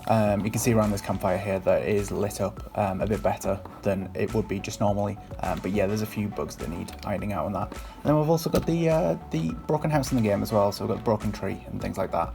That was looking cool. Okay, so just got done with a 3-hour stream, but we managed to get this image done for the bonus book. This is the ready set image. This is the set image for the bonus book, Coloring Pixels. Looks really good. It's quite busy, but I kind of like that. I managed to squeeze a lot of things in, such as the chirp, and we've got Shelly up here, and we've got the sign with one of the letters from the Skystead alphabet, which I wanted to say what it is, and we've of course got a little scarecrow here. Looked a lot more creepier when I added the smile in, so we decided to go for the frowny face. Yeah, I'm really happy with this one. Looks pretty top. Lee! It's Monday, we're just done sprint planning. Jack's at Legoland this week. Holding off, so we'll be in Jack this week. But yeah, just as sprint planning, and my week is going to be pretty straightforward. So Wooloop's coming out this week. I've got 1 more level to finish for that. I'll get that done early this week. As well as that, there is the Coloring Pixels bonus image that Jack's been working on last week.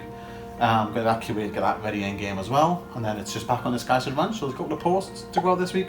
We've got a stream at the end of the week, and then it'll just be more Kickstarter stuff because we just need to get that finished and ready for 2 weeks time. And yeah, there is only less than 2 weeks before the demo goes live, so I'll be working on that. Icy's got a big long list of bug fixes that he wants me to look at, so I'll be doing that. But I'll also be working on sound effects this week, so we want the game sounding really good. We're not very good at sound effects, are we? But we'll give it a go. Yeah, so a whole bunch of bug fixing today. Icy did a bit of QA on Friday, and he basically sent me a big list of stuff that needed fixing. There was a bug that actually stopped you from being able to complete the tutorial, which is quite a big one. But yeah, other than that, I've been working on this little thing. So when you when you interact with the trees, I've now got this little particle effect and sort of like a delay to actually the interaction, just to make it a lot more satisfying than it was before. Something that we wanted for quite a while. So I just started the day with the final loop level. Sort of done a food industry, try to make it different enough from the previous DLC. But yeah, quite happy with the end results. Just send that off now to be QA tested. And then yeah, that'll be the industry pack ready for Friday.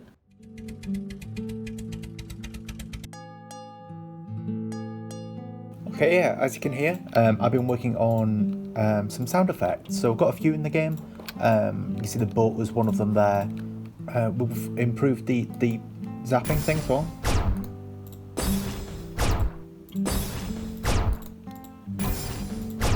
When you collect money. When you spend money as well. There's a couple of sound effects, so like when you're growing things, and there's a few different variations for when you're like patting the earth. I'm not 100% convinced on how it's actually going. I think the sound effects are they're like dominating the personality of the game at the moment. We want it to be more of a background thing, but some of the ambient stuff I've been working on is quite nice.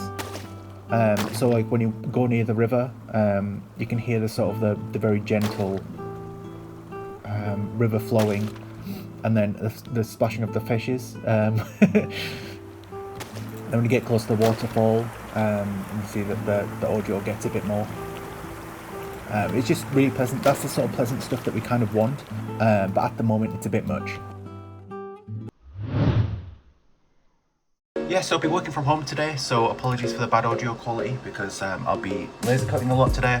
But yeah, so we've got some more voice lines. We basically contracted a couple of people to do Pokemon-esque noises for the creatures. Charizard, not Charlizard. Charlizard. So yeah, I'll be just going through the audio files that they've sent over and basically splitting it up, because they send it as one file, audio file, which is like 3 minutes long, and it's got lots of recordings of each creature. So just for example, Buttontail.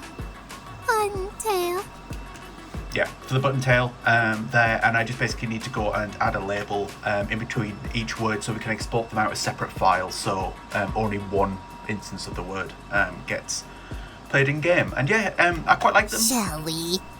it's quite it's very Pokemon-esque, isn't it?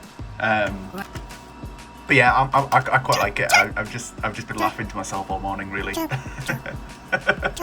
I've been doing this. Just a quick laser cutting update. Oh, Astro. Yeah, just a quick laser cutting update.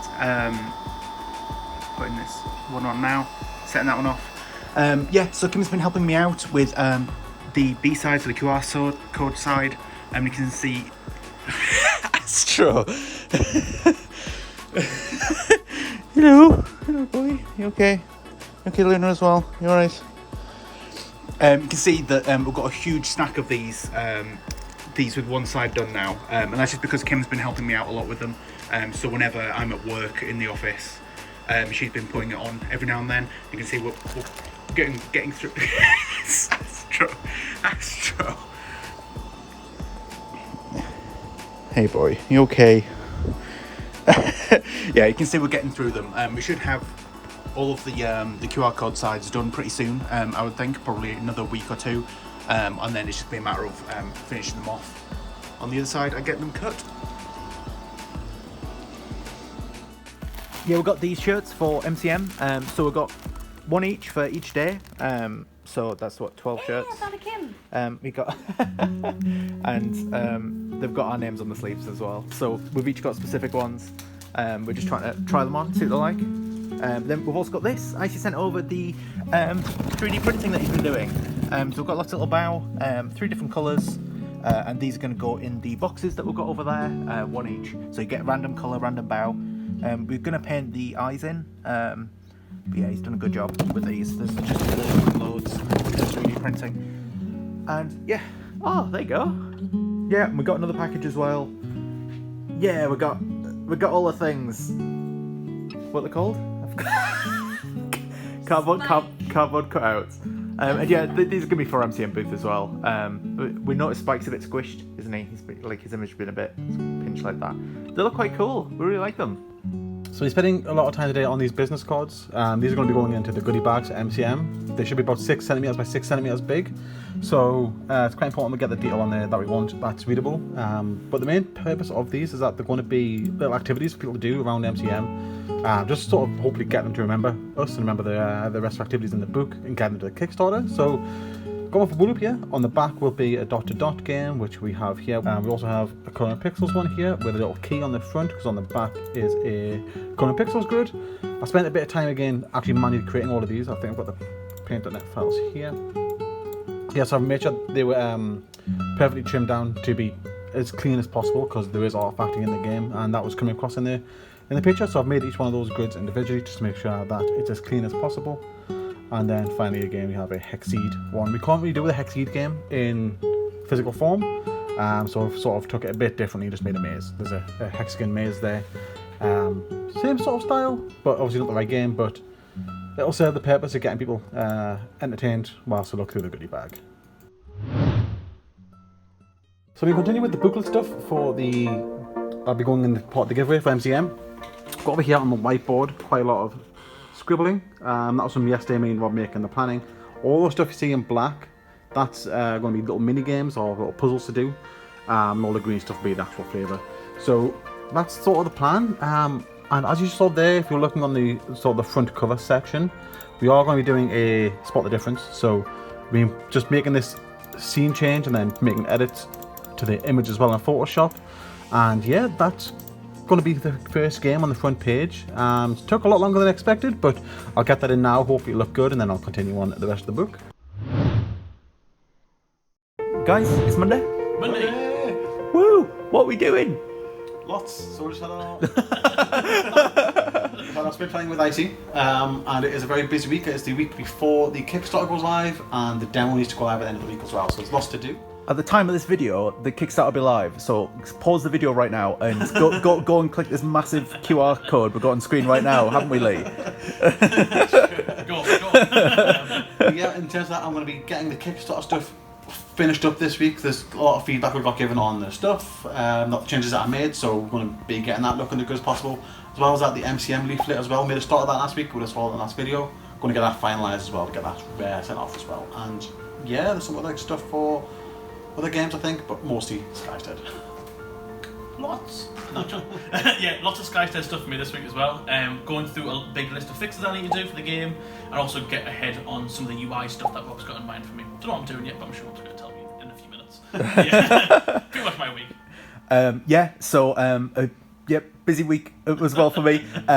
Yeah, the demo is coming out to patrons and some people, like content creators and things like that, on Friday. So the demo needs to be done for then, and I'll make it happen somewhere, somehow. Yep. Yeah. Okay. So we've got a delivery today from Vista Print, it says there, but it's the Colour and Pixels business card things. So every goodie bag's going to have one of these in, just a little advert for Colour and Pixels, and then on the back you've got a thing to colour in, and it reveals a picture when you've done it, so actual Colour and Pixels in real life, which is something that we wanted to do for a long time. Yeah, so as you can see, we've got another package delivered as well. So this is the wall, what would you call it, like the wall lining? Wall canvas? Canvas, I don't know, but basically this is going to go like on the wall there. So we've got a corner booth at MCM. And yeah, there's going to be another one of these. So this is the left one. You see the clouds on the left here. We've got a different one for the far wall, which is going to have like the large island and more clouds on the right and stuff like that. And it looks really cool. It's quite nice to see all of our assets so blown up, I guess, big. But yeah, it looks really good. And then fingers crossed, it'll look really good with the grass that we've got. So yeah. Okay, yeah, so we've got another delivery, another one from Vistaprint, and it looks like a whole bunch more cards. So these ones are the hexceed ones. Oh, and then we've got some woolly ones in here as well. Oh, they're looking really good. We've got yours, Lee. One shot. Oh, they're looking so good. So we had quite a lot of meetings yesterday, so I didn't get really a chance to record. There's a few things that I really wanted to get done yesterday, so primarily I wanted to get the UI stuff done, or at least started so I could work on it today and have a sort of sense of what I wanted to do.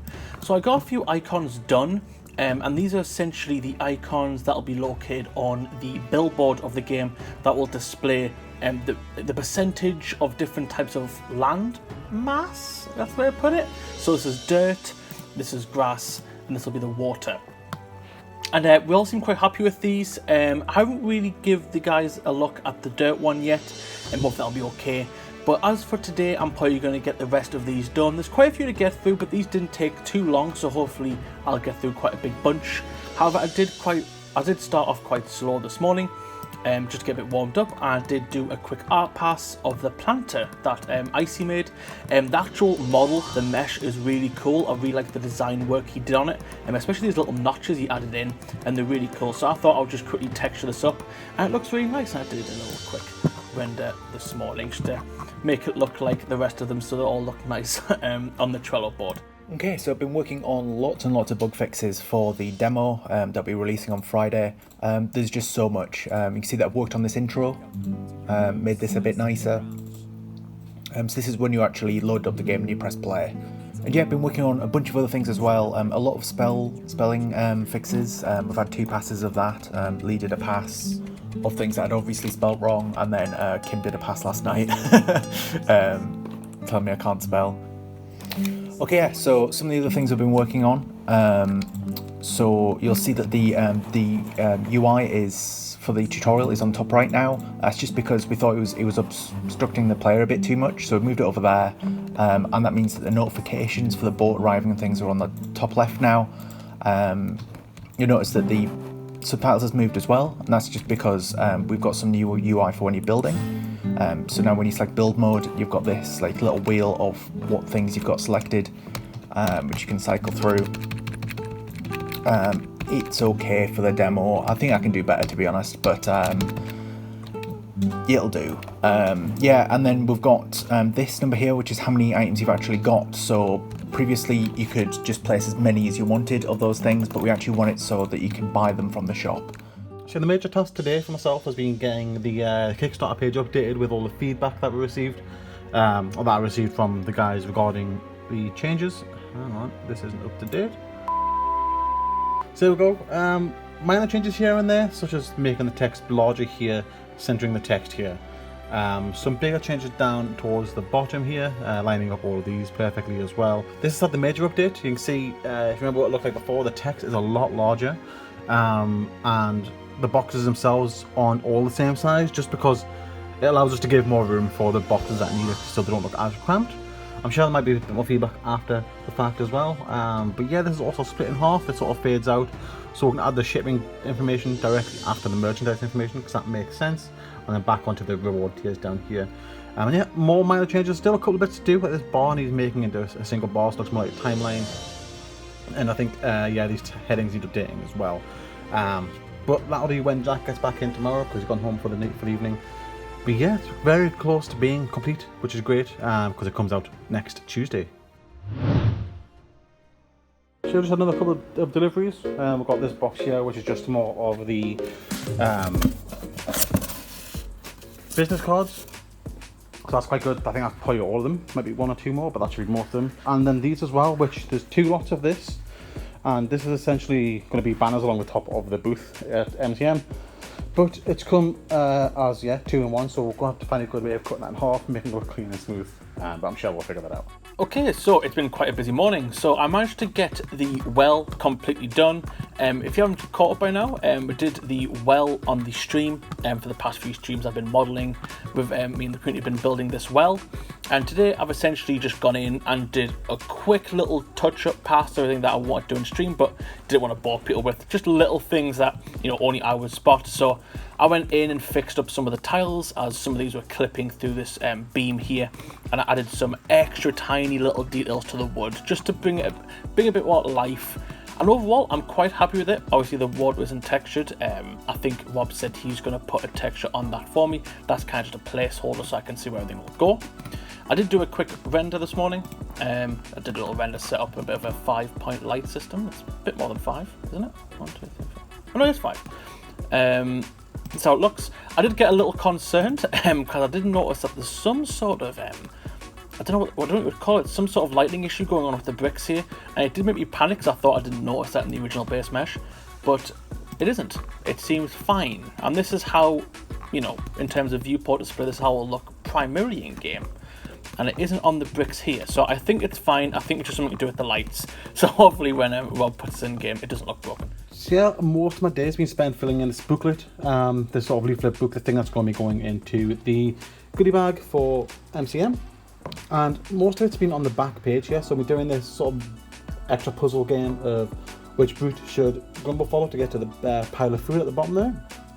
And it took a bit longer than anticipated, simply for the fact that I created all these lines using the pen tool, sort of creating simple routes like that, and then going ahead and delete that there, and going ahead and sort of cutting and pasting and relayering the actual lines. So there we go, got some examples on the right here, on the left, sorry, where I've been cutting and pasting and sort of relayering, just so each individual line isn't just always at the same point in the layer order. So this one route, for example, goes over and then under, then over, then under, and it doesn't matter if it's intersecting the same line, the over or under aspect may be different.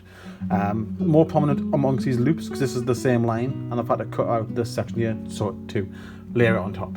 But yeah, I think the end result's quite good. We're going to get that printed and tested, and all that's left now is the inside, which hasn't got any work done on it just yet. Okay, so I've just gotten in, and already it's been quite a busy morning, so I managed to wrap up all the UI icons this morning. There was only a few more to go after yesterday, but I managed to get them done, which was these two here. I'm pretty happy with them. There's some of them that I'm not too sure on, such as this crook upgrade and the hammer. I'm not entirely sure on these two. Everything else I kind of like. It's just I don't really know how, if these are clear enough. And not in terms of the art style or anything like that. It's just I hope they represent what they're supposed to represent. So this is obviously buying spells and upgrades, the hammer and the crook. I just hope when they're in game it's clear enough of what their purpose is. But Rob's got them now, and I'm sure he'll have them in the game soon, so hopefully they'll look okay. But until then I can't really do much more. I had to speed along these ones a little bit. I didn't want to take too much longer on the icons. I've got some more stuff to do for the demo releases. So I spent a lot of time today making this asset here. This is the schedule template that we're going to be using from week to week throughout October. This is the actual schedule for week 1 as well, which should be live as of this video being out. Yeah, should be. So it'll be on the Friday as this video coming out. So still got this stuff to look forward to on the weekend. But the main purpose of this, other than actually sharing out what we're going to be doing, is getting it set up on the website. Because this is going to be sort of the landing page that we'll be linking all of the socials to, which does have a link to the Kickstarter as well. If I click preview, get a better look. Oh, it's going to load. There we go. So I made a little animation to the button as well, which just links straight to the Kickstarter page. And then you've got the schedule and today's activity. I do want to get a bit of feedback on this from the guys. I'm not too keen on just the black text and stuff like that. I will be adding a mini room in the middle here for the progress bar as well, so this might need moving around a bit as well before it goes live. And down here as well, this will be sort of updated after the fact, so by the time we get to Tuesday, this will have Monday stuff on, and then it'll just fill out with all the stuff that you've missed out on. I created this GIF yesterday, so we're starting the countdown to the Kickstarter going live. And as the weekend's coming up, I had to create the extra ones in advance just to make sure we have them to schedule over the weekend. And yeah, create them here, quite happy with them. All of the same sort of effect of something going past the screen and then the text appearing. One thing I did change with this one is the text fades out, just because what I spotted with the first one is that the GIF doesn't technically loop properly just because the text just disappears like that, and then it restarts. So adding the fade sort of makes the loop a bit better, and then I've applied that to all of them. This one's a bit tricky to mask the ship, but the end effect's quite good with it being quite quick, and then we've got the rest of them as well for the actual finishing of the countdown to the Kickstarter going live. Okay, so it's been a bit of a different afternoon for me. I've been doing a lot of sketch work, and Rob thought it'd be a really cool idea to add some concept art in the game to kind of show the future development that we may have planned for, you know, certain areas of the game, such as the mine, the house, and the mountain path, and the upper level of the mountain. So I've been doing a lot of sketch work, and you can see here, this kind of represents the mine that we've got going, but I've also added in a few little extra bits to kind of convey what we may add in. I'm really happy with these designs, I'm not going to lie. I've done some pickaxe designs, I've done a little minecart here, and also like a path showing it's going in, but more so what I'm really happy with is these little bat themed skies down here. I'm really happy with these. I kind of just randomly sketched them in, and then they came out really nicely, so I decided to ink them up, and I'm probably going to add colour them as well, but I'm really happy with them. If we ever add in a bat one, I'll definitely refer back to these little sketches here, as I'm quite proud of them. But right now I'm kind of working on the mountain path stuff, and as you can see, this kind of represents what we've already got in game, but a bit more detailed. So this is kind of the texturing work I'm planning on doing, and a bit more extra detail to the entrance. But I've also started taking the opportunity to add in some skylights that may be on the mountain path or the upper side of the island. I'm doing a sort of goat kind of skylight here. I haven't really decided what I want them to look like, but I've done a few little sketches. It's quite hard because I don't want them to look like the fawn, the deer sort of skylight we've already got. I need to make the silhouette quite different. So this is what I've got so far. Definitely not very keen on this one, but this one's definitely going in the more direction that I like. So I think I'm going to continue doing a few of these sketches, try and nail down a bit of a better design before I move on to doing some more sketches for what may be located on the upper side of the island. Bob Lee! Hello. It's Monday, just got done doing sprint planning. What are we up to this week? Yeah, so the big thing this week, obviously, is the Skystead Ranch Kickstarter is kicking off. So there's a lot that we need to do for that. The demo goes live today, and I'll be doing updates to all of our other games, so Wooloop, Colouring Pixels and Hexceed, adding a little cheeky in-game button link to the Kickstarter. But yeah, other than that, hopefully a bit of Hexceed at the end of the week as well, because we've got the Metallicum That's right. DLC coming up later in the month, and I said I would take a bit of that workload, so yeah. Yeah, for me, also mostly with Kickstarter stuff, so there's a lot of announcement posts going out. It's the start of the weekly schedule, so there's going to be daily activities, and you'll be updating the website every day to represent that. As well as that though, there is the leaflet, that for MCM. Need to get that finished up, draft, I'll be looking at that there as well. And yeah, it's just loads of Kickstarter stuff, loads more stuff for MCM, just loads of just fun stuff for Skystead. And yeah, like we said, there's going to be a few little Skystead things I need to do this week, but primarily I think I'll be starting on the Halloween DLC, which will be good fun, getting the Halloween mood. Okay, so it's the Monday morning, and I'm doing something a little different today, and this is doing the last bonus book image for Colouring Pixels, promoting Skystead Ranch, especially the Kickstarter. And this is the last image called Go, and for the last image I honestly thought I would just do the cover art for the game.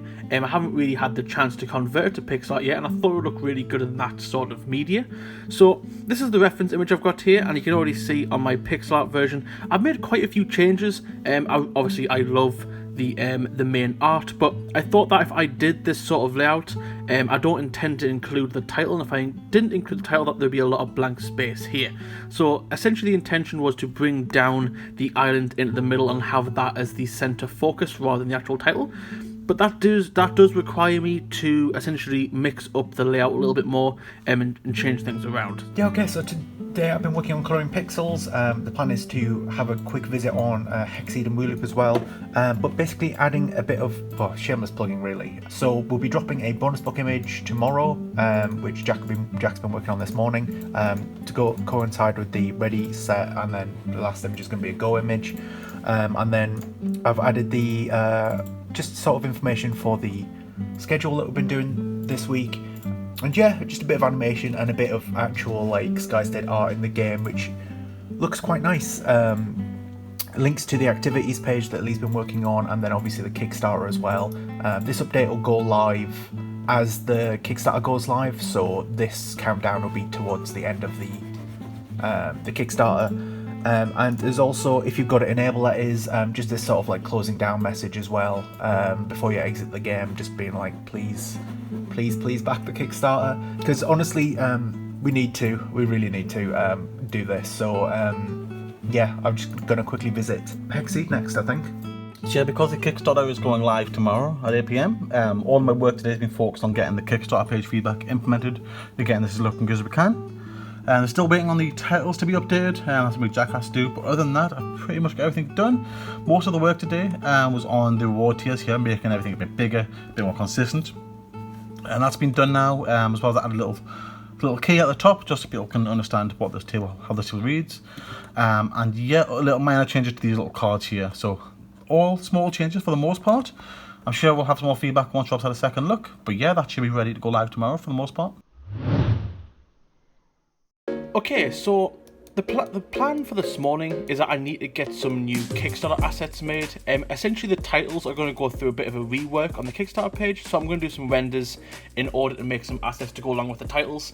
And we thought the creatures would be a nice little asset to put on the ends, as well as some other ones such as the island and the boat. But we don't really have many renders of a solid head-on of the characters. So you can see here I've got a front-facing camera, and I've got some renders of Spike, and I've also done the Spook and the Chirp as well. I've also got a slime that I'm going to really quickly do, but if I need to do any more, I will. Unfortunately, the other characters don't have eyes, that's because when Rob puts them in game, he makes 2D eyes, so I had to track down these files that still have their eyes on, and I can't find any more except the slime.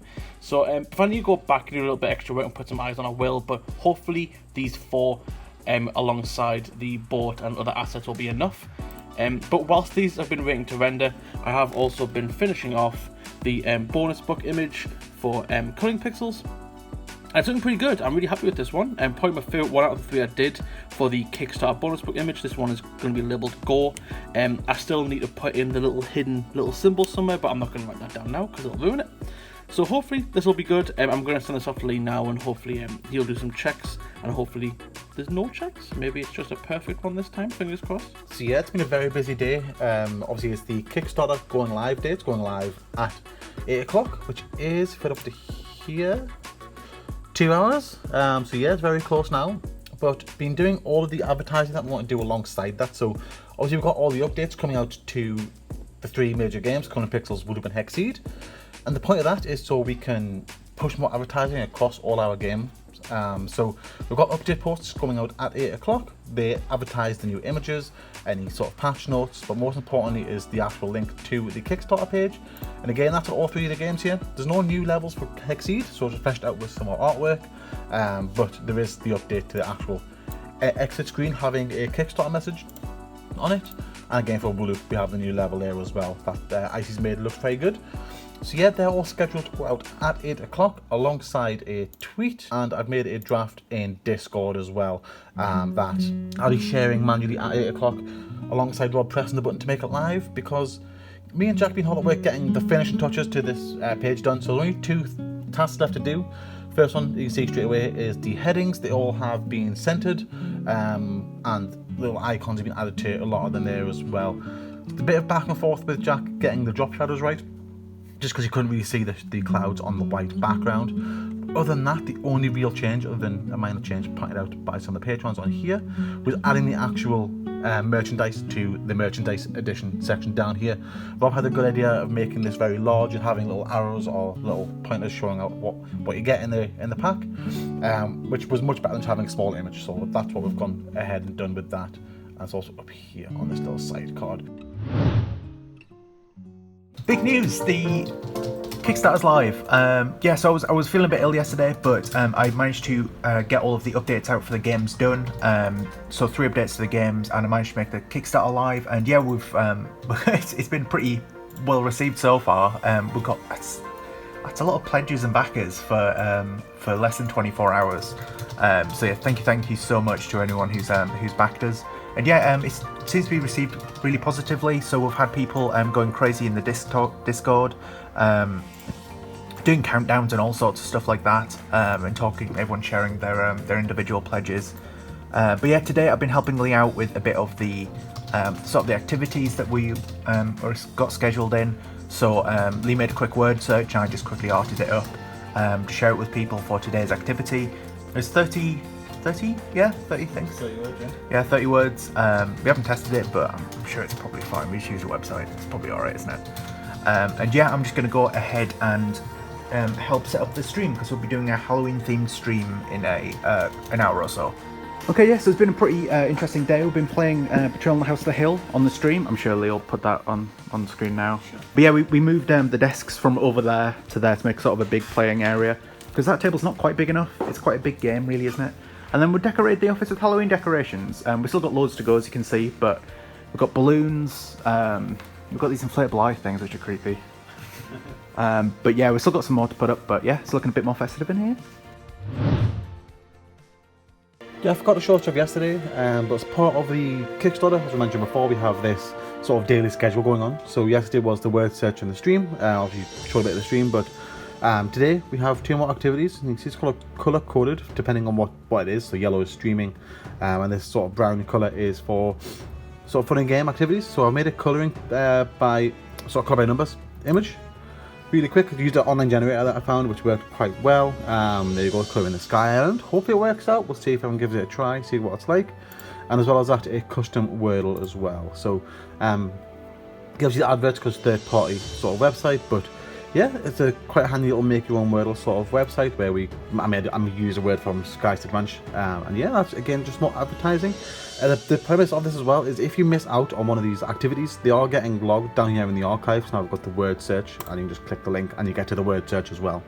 And these are just PNGs, so you do need to sort of download it to your PC and have a better chance of playing it. But yeah, they're all going to be logged on the website, so if you haven't noticed any of these, just head to the website and we have a Skystead activities page and you'll be able to play them all yourself. Yeah, so it's been a pretty busy day today. So I've been doing a lot of streaming. So I did a bit of a programming stream as we had outlined in our schedule. So yeah, now we've got shiny creatures in Skystead Ranch. So it's one of those things from Pokemon where it's just like a really rare chance that one of your creatures will spawn with a different recolor. But yeah, we decided to add like particle effects, and we went through all of the different animals in the game, and yeah. We changed the colours and stuff, and they look quite good. Some of them look a bit wild. The Shelly looks a bit off, doesn't he? The Chirp is just sort of like supposed to be like a baby chick. Do you have any like spikes or anything around to show off? And yeah, here's a spike as well. So he's bright blue as well. Looking very good with little particle effects around him. And yeah, it was a really good stream. We also did a bit of work on Minecraft. So the schedule for next week, week 2, one of the big things is that we're going to host a Minecraft server for the community, just to play on. And me and a couple of friends, Lee was there, Kim, Chris. We basically spent last night building this replica of the Skystead Island in Minecraft. It's sort of like a hub for people to join. We're going to do a bit more work on this, but yeah, we've got little slimes. We've named them all Bow, and we've got llamas. It's the closest thing to fawn we could find. A little pen like that, so we're going to make some like Skystead themed activities in this world, and then hopefully people will enjoy just being able to chill in a Minecraft server. It'd be quite cool. Guys, Hello. it's Tuesday. Yeah. There's a later start to the video because we are working this weekend because scheduling is up in the air with EGX. But we've just had our sprint planning. What we're doing this week, Rob? Everything, mate. We're doing everything. So what am I doing? So Hexceed comes out next week. So we're needing to do some DLC work on that. Bit of testing for IC's levels, and I'm going to be taking bulk of the workload for actually making the other half of the DLC.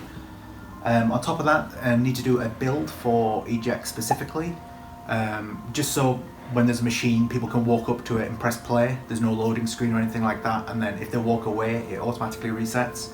Some stuff like that. Bunch of activities that we're doing every day, right? So ARG, I think, is the one that I'm mainly going to be doing, isn't it? Yeah. Some videos and stuff, yeah. Yeah, some videos and stuff. I'm just knackered, mate. Yeah, for me, drawn, lots more drawn. A little behind the Halloween DLC, so I did a lot of catching up over the weekend, but we're getting there. They're all looking really good. Feels like I've been drawing non-stop. Haven't noticed any side effects yet, but hopefully I'll be alright. But yeah, just more drawing for me, really. Yeah, for me, a lot of Skystead stuff. So it's Next Fest this week. So we've already had one of them, but we've got 2 live streams over on the Steam store page. First one went really well. Hopefully it'll be the same again tomorrow. And yeah, we've got more just videos and stuff to go throughout the week, and we have a lot of store pages to catch up on as well. So Halloween DLC, that store page is just live now. We need to get that announced and then make a start on the store page for the Wooloop DLC as well. Okay, so I didn't do an update yesterday, but essentially I was rushed into the office because we've got this area, so we know about that area of the wall in the office where it occasionally comes through when it rains. But last week, was it last week or the week before, we noticed? I reported it last week. Anyway, we noticed that this section of the wall is very wet, and you can see it's obviously getting a bit mouldy, and it's coming through the brickwork, and it's not great, and which is a bit concerning considering it hasn't actually been raining that much as well. But it turns out that the office down below us, they've got it's way worse down there basically. So there's been dehumidifiers and plumbers coming to investigate and stuff like that. But yeah, a bit of a panic yesterday, but our side of stuff seems to be okay. Everything seems quite dry and lovely here. We've just got this one section of the wall that needs looking at, but yeah, everything seems to be good. Okay, so I've been really hard at work on the Halloween DLC. I managed to get a lot done last week and over the weekend. I won't show too many off because I don't want to spoil all of them, but I'll show off the ones that I've primarily been working on today. So this is I really wanted to make a very spooky and almost eerie image, and this is the first one I've done. I may do another, I'm not entirely sure. I'm trying to get a bit of variation in this pack, but I'm really happy with this one, especially in the depth. The light coming from the tent really, it just really helps the image pop. So there's kind of a big difference between the lighting of the tent and the actual silhouette of the big skeleton in the background. So I'm overall really happy with that one. It's probably my favourite one in this pack. Also, you might get a little snippet of some images here. This is probably my favourite image in the pack. I really wanted to do a Polaroid camera photo, and I wanted to have Dracula in it, but of course when you take a picture of Dracula you can't see him. So I thought it'd be a cool idea, and I thought just for a laugh I'd throw Lee in, just so there's two friends in the Polaroid photo, and they went out to the carnival.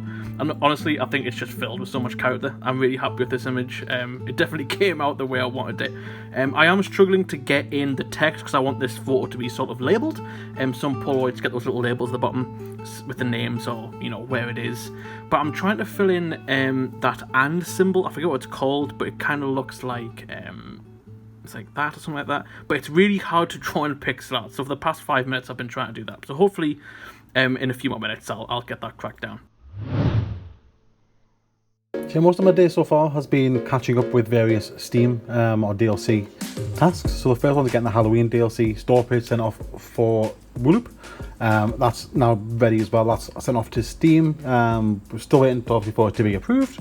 But once that's done, that'll be ready to be announced next week. As well as that, there's been some announcements over on Discord. We can see the next DLC for Hexceed needed to be announced as well, because that's due out next week.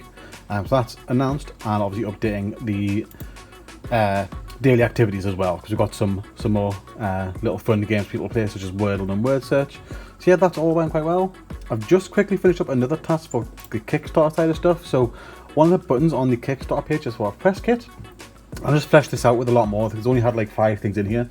So now I've just put in a lot of assets, streaming assets, screenshots, a lot of the logos, stuff like that. So if anybody comes along to the Kickstarter and is looking to stream or create any sort of content, then there's a bunch of assets for them to download and use as well. Okay, so it's been a bit of an odd day for me today. So we've got eject starting tomorrow, and there's a few things that need sorting for that. So we do have access to a PC. I put a build on it. Was it Monday, Tuesday, something like that? I don't know. It seems like ages ago now. But that was just sort of a temporary build, and I need to do a build specifically for EGX.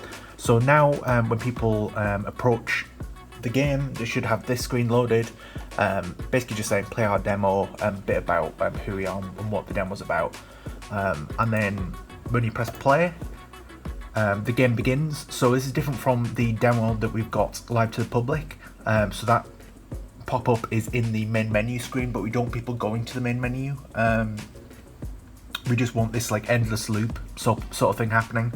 So another thing we've been working on is if you don't touch the keyboard or mouse for a couple of minutes, then you'll get a pop-up, and basically just a countdown saying that the game's going to reset itself, and then it reloads this scene, and you get that pop-up. Yeah, and there we go. And then when this countdown hits 0, then yeah, the game resets. Okay, so it's been a really busy day for the Halloween DLC. I managed to get 2 decently sized images done, and I think this one's just about 120 by 150, so a pretty big image, but it's got quite a lot of detail in it. This is a really fun image to do. This is one of the few images that I've been able to do sort of free-handed. So I kind of just sketched it out roughly without having to worry about sort of the pixels, lines, or anything like that, and essentially just fixed it up towards the end. So it was a very freeing process, and I really enjoyed it. And I'm overall quite happy with the result. I think Lee's testing them out now, so hopefully there's no mistakes in there. Like I said, that's the problem with freehand. If you draw it like that, you can sometimes get mistakes, but I was very cautious about it, and I managed to go around and fix everything up. So hopefully it's okay. So yeah, this is the second image I was doing today, and this is a Frankenstein image. There hasn't been a Frankenstein image since the Halloween DLC 1, I don't think, and that was kind of a sprite, and I kind of wanted to do a really nice portrait of it.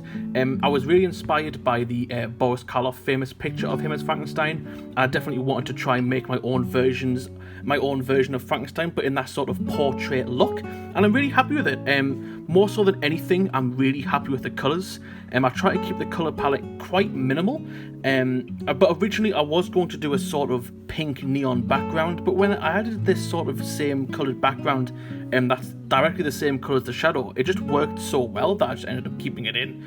But yeah, I'm really happy with it. I'm really happy with the frame that I did, and it almost just brings it together sort of like a painting. Okay, so yeah, we've been working with the EGX technicians. They've been setting up the PCs that we've got for EGX tomorrow, and it's looking really, really cool. We've got this like big banner thing, and I think it looks really good. I'm really happy with it. And yeah, so we've got two PCs set up at EGX. One of them has a Discord that we basically can like actually jump into. So they've got a camera and stuff. You probably can't show this, but blur it a bit out, Lee. The people anyway. Yeah, so we can see actually be able to talk to people in person who are actually attending the event. We're having a little sneak peek at the competition, I guess. The other games that are around our zone. And yeah, it's looking really cool. But yeah, really, really happy with this. I just need to log onto each of these PCs and set up the game and hopefully get everything going. Okay, yeah, so it's been an interesting morning. We're doing EGX, so we've got the stream open on that. I think you're probably going to have to blur that, Lee. You won't be able to tell anything, but there's something... I remember something in the contract about we're not allowed to publicise stuff like that. Anyway, but yeah, we've got two webcams set up, so we've got an office stream of the whole office, and over at my PC is where one of us will be there to chat. He's got the little hi in the book. And yeah, we're just having to reset the PCs and stuff like that, but it's going really well. We've had some really good, interesting stuff. It just means that I'm going to have to float around desks. Jack's waving at someone walking past. There you go. I'm going to have to hover around desks, so I'm going to get set up on Jack's PC with doing hexceed stuff. Jack hasn't done any hexceed stuff, so it just needs to re-import and stuff like that. So it's been very busy this week, so I haven't recorded that much, but yeah, today is the Friday. The Colour and Pixels Halloween DLC is coming out in 2 hours from now. Well, an hour and a bit actually. And yeah, everything is just done. I think it's the closest we've been in a while. All the announcements have just been published. And earlier today, I finished up the actual QA testing. I finished up the QA testing of all the levels over here. There was some big changes, but mostly they were all really good. So yeah, that's all good to go now. All that's left now is to actually make the DLC live at 8 PM. And I still want to collect a giveaway in the Discord, but yeah, that'll get sorted when we get a response from them. And yeah, other than that, she's been very busy with EGX, so we have you've got the calls going on, but we've just put a new free bonus book image in the game as well. Again, more promotion, more links to the actual Kickstarter, because we're slowly getting there in terms of hitting the goal. So yeah, it's the first Saturday that we're all actually in the office. I've got Jack over there on the EGX call. Yeah, we're taking turns on that still. But yeah, we're working on the Kickstarter, the MCM leaflet thing. So the inside's been due for quite some time. So yeah, we're making a bit more progress on that. We've been working on slowly over the week. So we've got this section in the top right, just indicating that people can get some more goodies if they back us out to MCM, and then show us proof of that. And then on the left, just more puzzles. So I'm working my way through that there as well.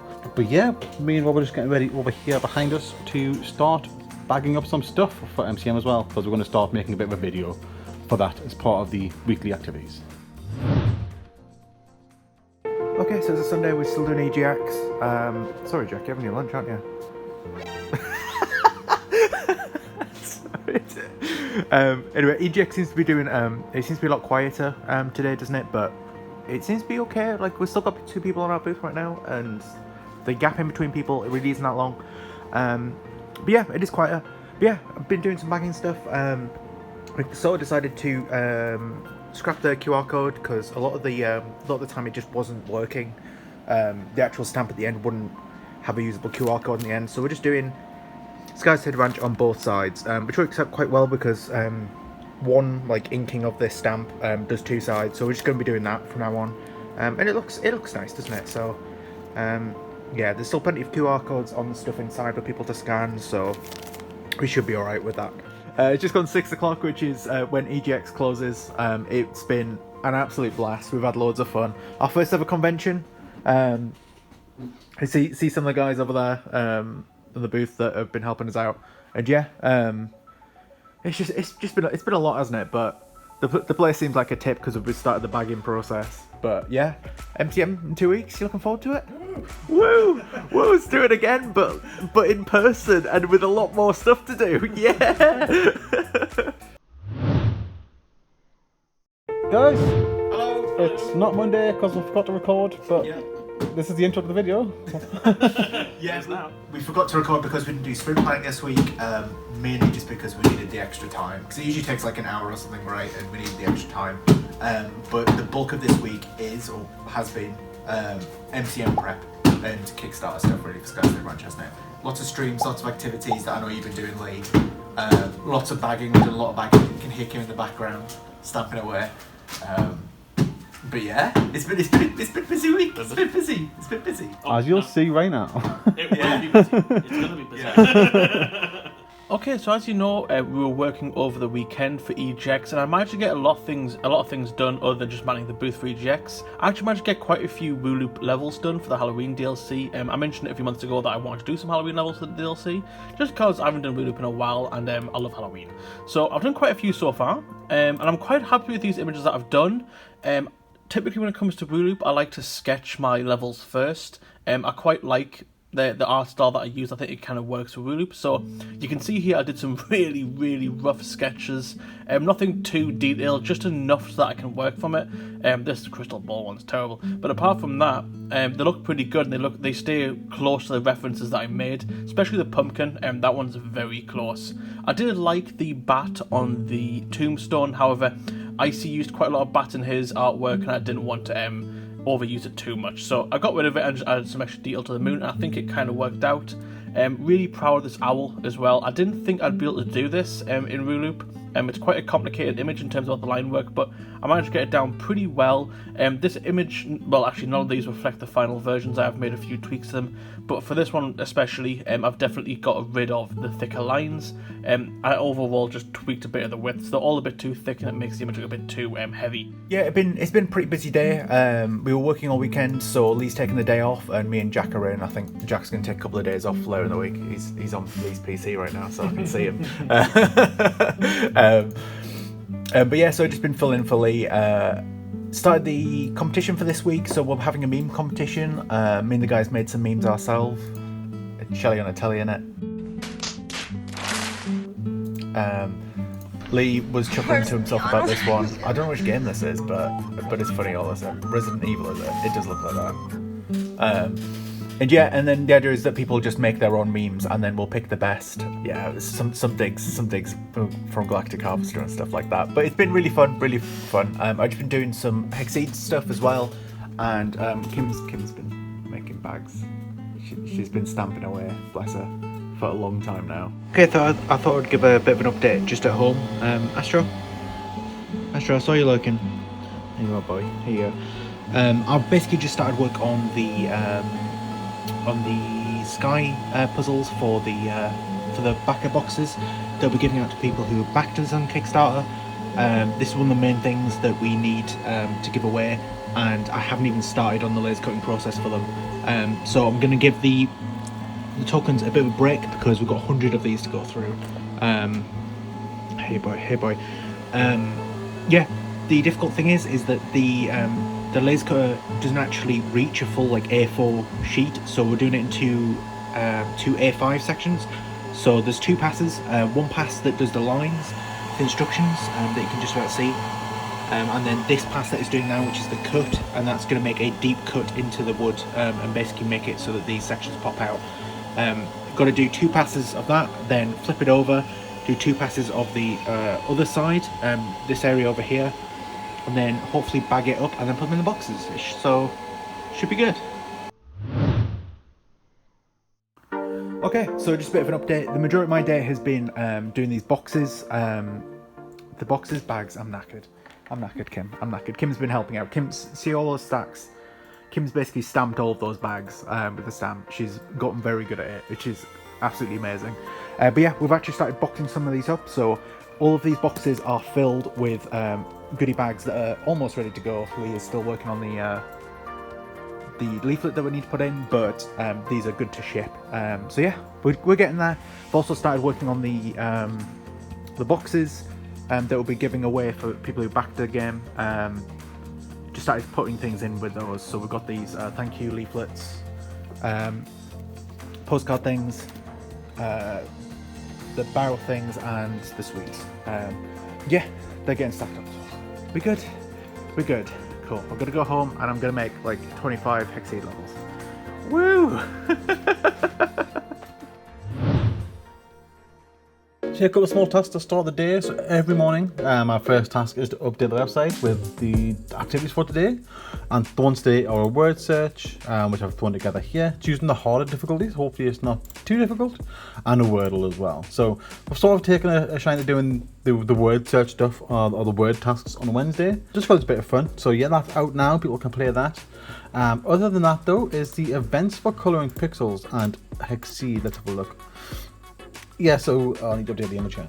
But the events in-game for both Colouring Pixels and Hexceed are live now. So if you have seasonal effects turned on during the last couple of weeks of October, you get the Halloween effects for both games there. So that's advertising that. There's a bit of a cheeky plug towards the demo and Kickstarter at the bottom as well. Okay, so continuing on with the bags, that's going to be the bulk of my day. Well, it has been the bulk of my day, really. We're getting there. Each one of these piles is a whole box worth, so 250 bags. We've even got some over there now.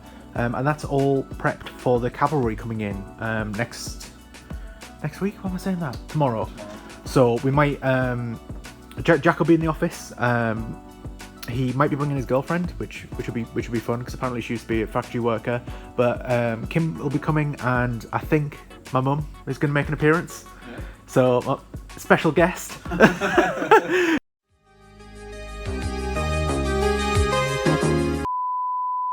A little update on the leaks and stuff that will be going on in the building here. We had some people come around, I think it was gutter people, and they're basically clearing out a gutter that runs along the top of this bit here, and I think that'll solve the issue with the water coming through. And they're actually out on the cherry picker right now. Oh dear, that's high. Oh my, oh my. Yeah, today's been very productive. I've managed to get a lot of catch up on some of the work that I've been left behind, so getting a lot of the posts out and stuff. One of the big ones today is a update to just the game progress in general. So I've gone down here and made a big post there going over all the details of everything we've done. So obviously EGX, MCM coming up next fest as well. The only other thing that we've changed over here, if you head over to Kickstarter, I wasn't prepared. I added a section down here on the drafts for the Kickstarter as well to go into a deep dive regarding the house in the game as well, because obviously with the Kickstarter we want to sort of appeal people in, tell them what different parts of the game's going to be. So yeah, added a deep dive in there as well, which is quite good.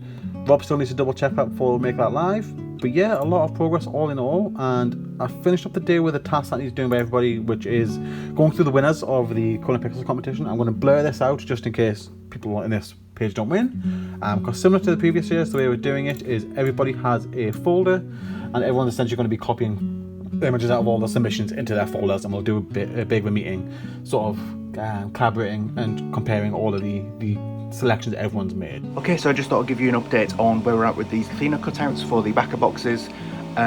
It's not going well, I'll level with you. So you can see here on the pattern on the right that there's a couple of things wrong with it. So one is that the wood keeps slipping when doing it. So you get sort of these like double patterns that are slightly out of line, and that's really not good because it means that the end result, like when it pops out, will be like brittle, there'll be bits falling off, and it won't be the exact right shape. It's really not good.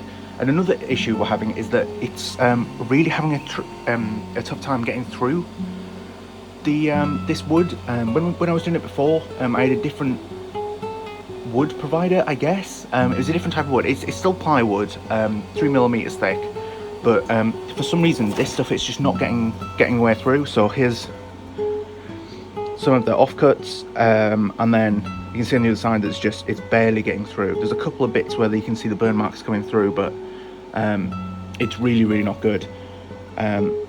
And I'm honestly not sure why. I think honestly, like, the best way to get around this is to just try and order more materials. Try and maybe go for a lighter material, like balsa wood, something like that. I don't know, hardwood, something like that. And just try and swap it out and see if we can get this done, because this was 10 passes of the burn cut, which is an awful lot. This like took well over an hour to do one half. And when I was testing this before, I was able to do it with just like 2 passes, which was like maybe like 20 minutes or something like that, maybe just under. So my plan was to just basically just sit down and like during like a Saturday or something and just get these all done, but at the pace that this wood is taking to get cut, it's just not going to be possible. So I'm going to have to find another solution for it. Okay, so just a bit of a devlog update. The cavalry's arrived. There she is. Mum's been here since very early this morning doing lots of stuff. How many have you done? You've done loads, haven't you? 576. 576, keeping track. Very good.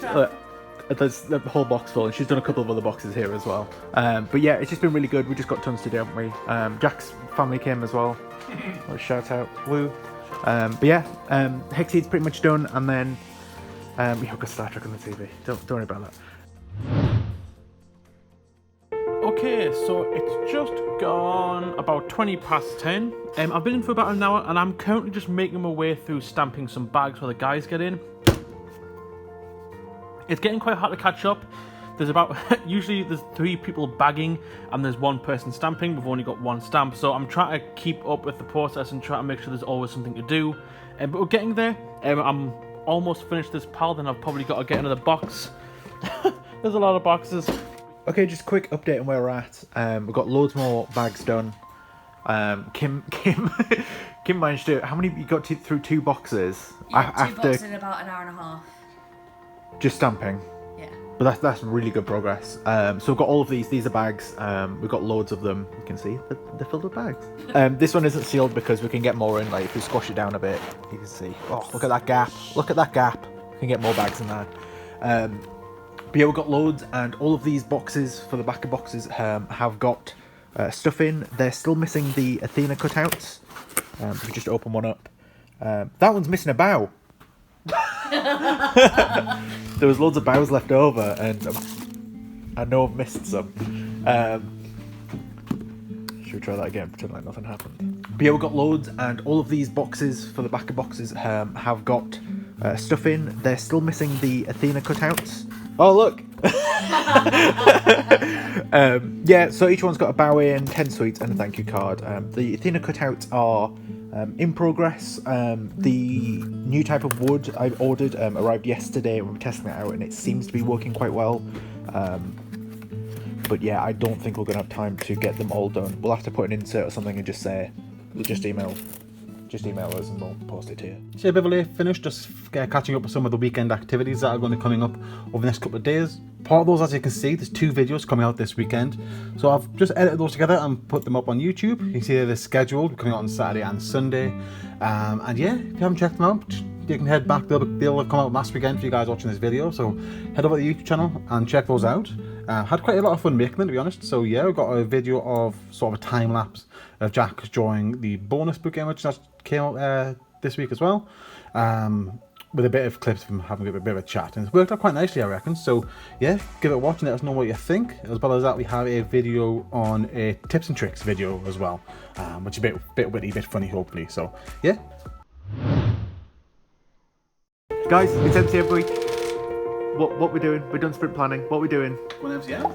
Yeah, it's pretty much it, isn't it? Yeah, so we've got 2 days in the office before MCM before we start travelling down to London.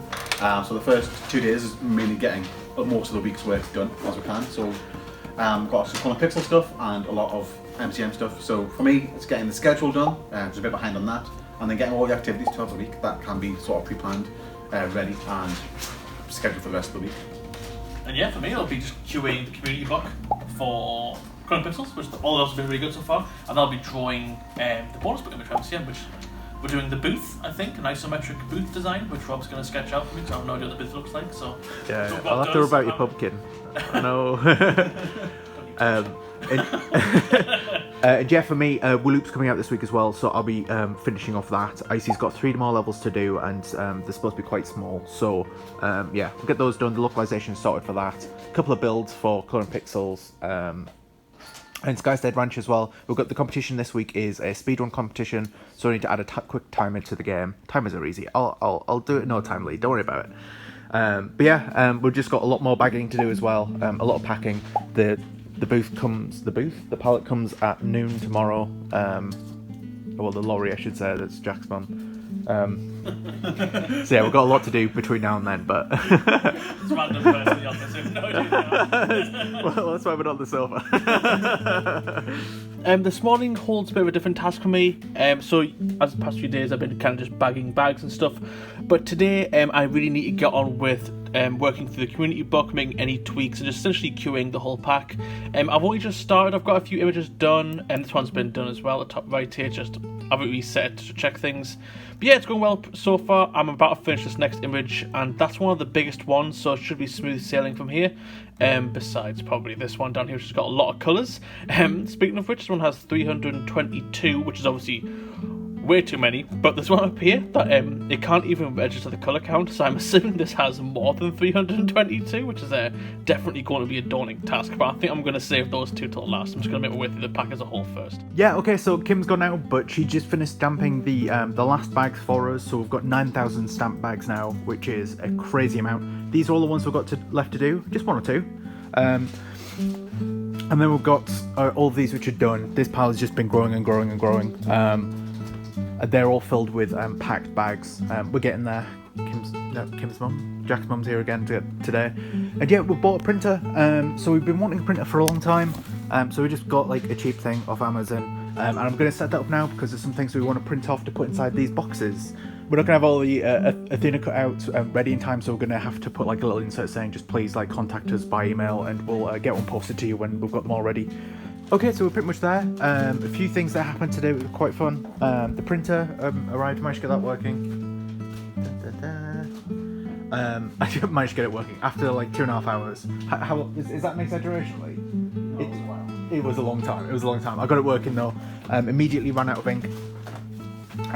But now for these boxes with the hearts, we haven't got enough for all of them, but we have got Skyship kits, and in the Skyship kit, you've got all the parts needed and these little printouts that I've been making.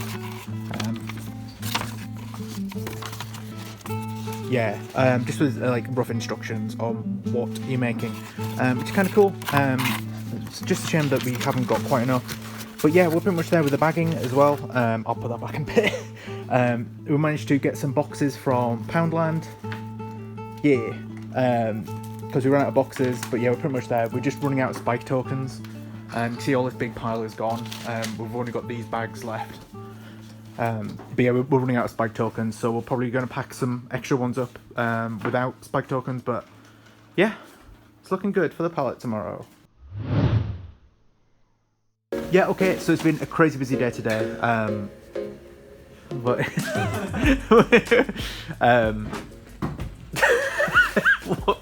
what am I saying?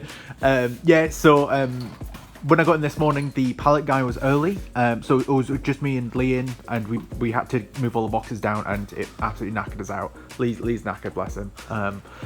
But yeah, we managed to get that sent off, and it's headed down south now already, which is great. As you can see, there's still a bunch of stuff that we couldn't get sent. Basically, we just had too much stuff. The important thing, most of these are just the boxes that will be given to people who back the game. We've got a few bags. But the important things that we actually need there are these 2 boxes. So this is the skylets decoration for the booth, the cardboard cutouts, and then these are the signs that we're going to have on top of the booth. So we actually really need to get those down. So might try and overnight them, or might just carry them tomorrow. We'll see how we go. But yeah, I think we're just going to have a bit of a chill day now and do some streaming, Lego, Minecraft, all that fun stuff. Just getting everything ready for the rest of the week, like we were previously, because obviously going to MCM tomorrow. So a lot of stuff on the actual, let me find it. Got all the achievements uploaded for the community book and the bonus images coming out later in the week as well. They're not actually published to Steam yet, but they're ready just to press publish, and that'll be ready to go. Along with all the stuff for the actual community book, that's all been tested and re-uploaded, all that good stuff. So bit of work on that, but that's ready to go. Same with the announcement posts for Wooloop. Don't have them open, but those are ready as well. That's specifically Halloween book. Got the announcement schedule for Friday, and that should be pretty much good to go as well. And then finally, back onto the actual weekend activities. One of them is this sort of spiral puzzle that Kim created. And the idea with this is there's going to be questions to go alongside this, and each answer, the last letter in the answer is the start of the next answer as well. So it's a little bit to fill this in with the idea of putting it on Shelly, since Shelly has a spiral shell. There you go. And yeah, hopefully that works out quite well. Got that sent off to the guys to review. But yeah, I'm going to head home now, get packed, ready for MCM tomorrow.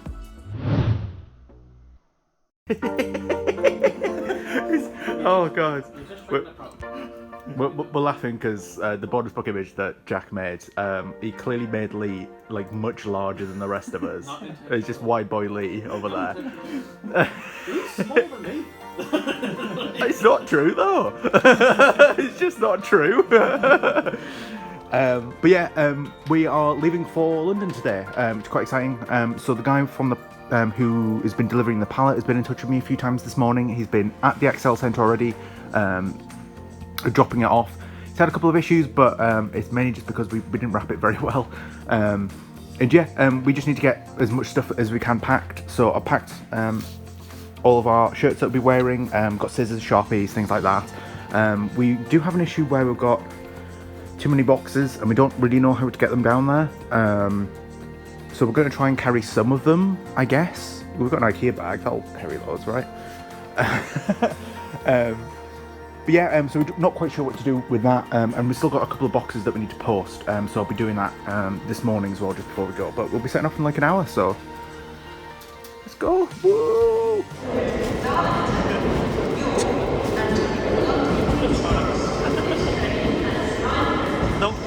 No wonder it's running late. It's going slowly.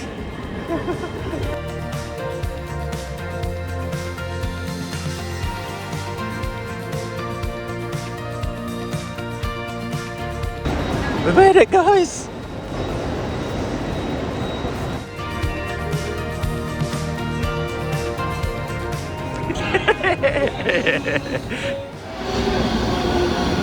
Ooh, it's culture.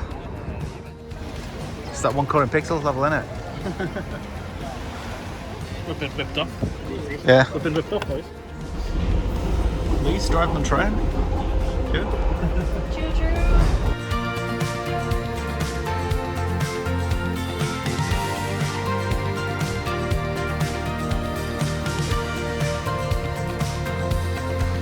It's not too bad, is it?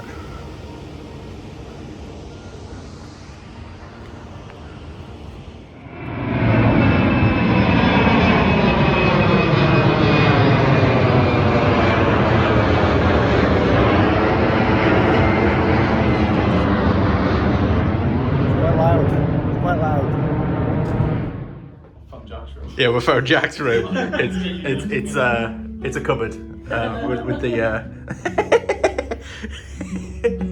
Not even trying to hide it. It's straight up just a cupboard. There's like. Did the rooms look really nice? Look at that.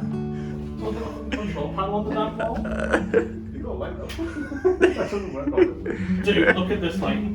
I'll go mad in this thing. I like the 2 pillows to like try and pretend it's a double bed. Couch cushions on. No, but yeah, this is nice in here. Oh, look at this. Oof. And to say that's an airplane that's just gone over the top. Yeah. It's not actually A little that balcony. With the doors open. Oh, how do we get out here? There we go. I worked it out. Yeah. Oh, look at this. It's a nice view, isn't it? We can just see the Excel. If we peek out, I'm going to drop my phone here. Just see the Excel Centre at the end of the dock there. Cool. Obligatory bathroom. Hello. It's alright, isn't it? Apart from the mould. Uh-oh. They're abandoning us. They're abandoning us because I've got this long package and I need to get the train with it because it won't fit in the car. Sorry, I almost hit you in the face there.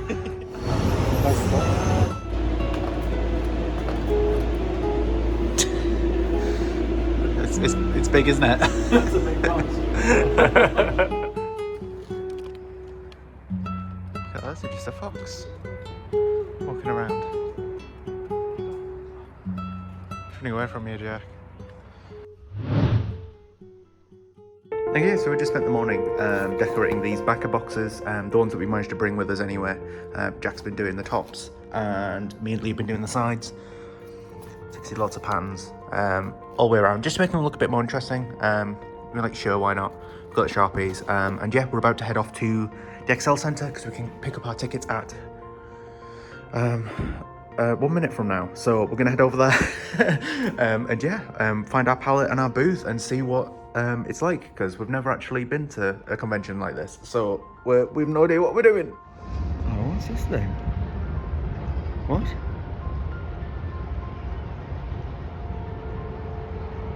We're on the way to the XL. To the XL. Cool, we made it. We've got our exhibitor passes. Lee's got the box now, and we just got to walk to the other end of the hall.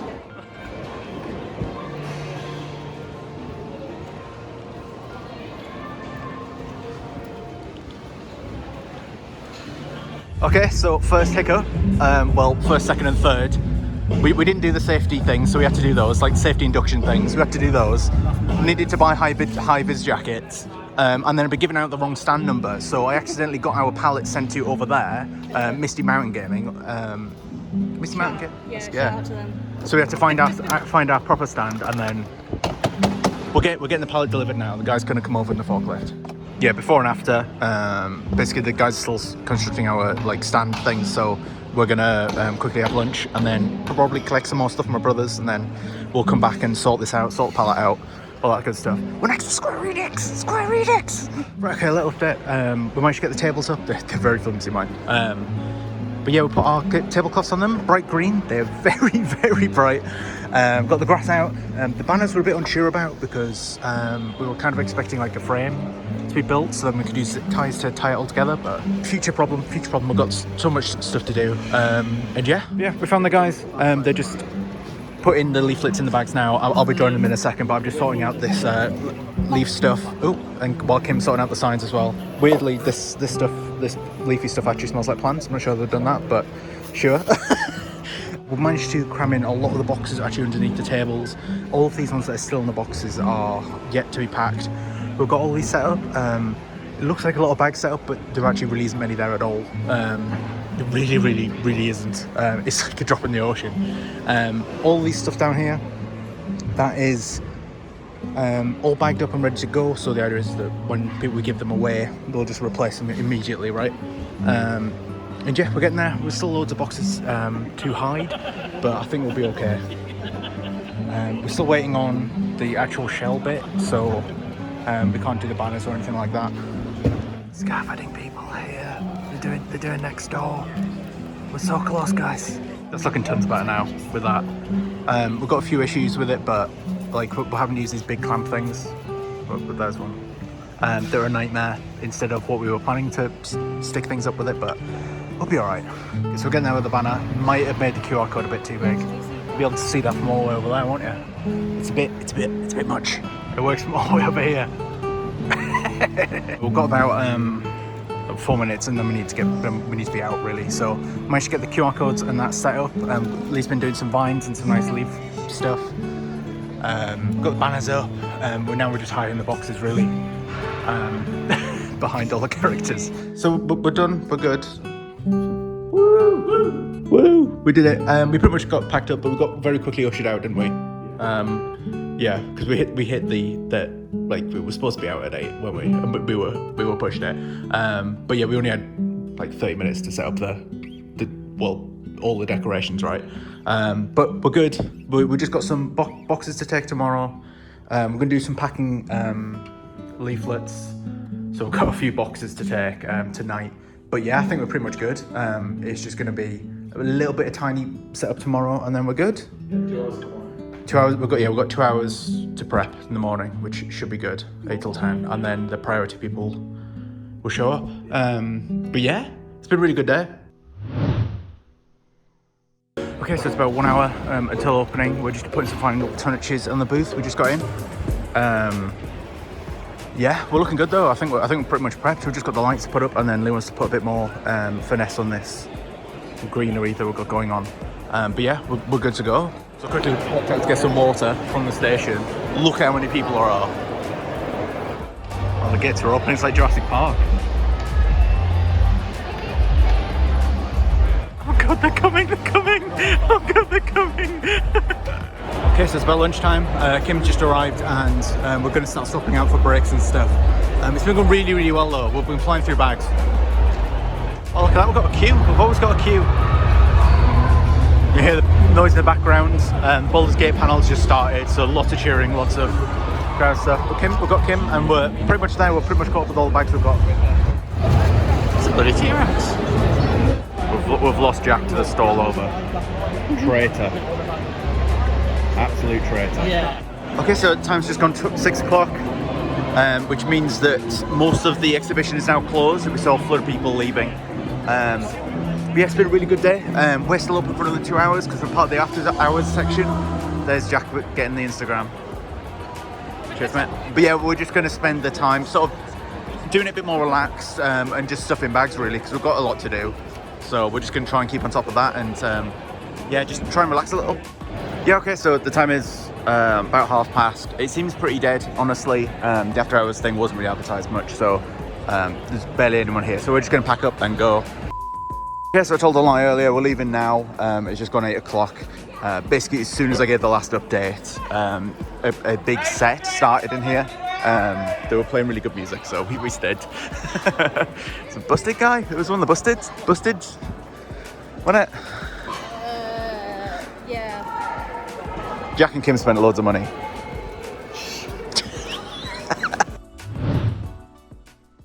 Okay, day 2. So it's just 3 this morning. Square Enix is popping. They're dropping bops. But yeah, we've done a bunch of goodie bag packing last night. We've brought all of the backer boxes today as well because we were running low. We've only got like 3 over there, and then the NAF ones. So yeah, fingers crossed should be good. My mum's coming today. Woo! Hype. And then Lee will be showing up about 12. And today's the longest day. Hopefully it's going to be at capacity. I think that's what we heard. It's going to be at full capacity. So almost twice as busy as yesterday. Here they come.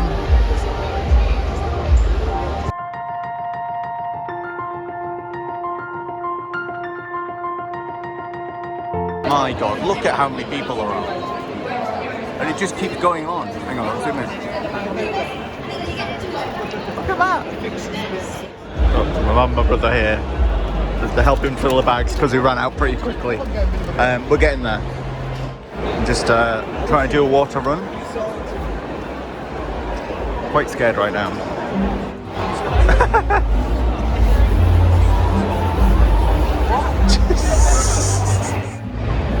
Guess it's just gone 7 o'clock. The after hours party started, but we're out of bags and there's barely anyone here, so we're just going to quickly pack up the stall and then head off home, I think, when things get a little bit quieter. It started raining on the way home. Look how much it's raining. Oh, we can't really see, it's dark, isn't it? But it sounds so nice.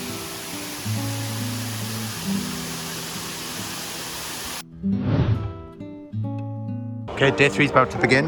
It's gone 10 o'clock. We only just got here, so we're frantically trying to unpack the bags. We were trying to get a Kickstarter post out before we left, but yeah, I think we're pretty much good. We just need to get the iPad set up and we've got a couple more bags. They've all been stuffed with the leaflets now, so you don't have to worry about that. Let's go. Are you ready, guys? Yeah. Smiles? Smiles? Yeah, need room for the iPad, don't we? Kim's not smiling.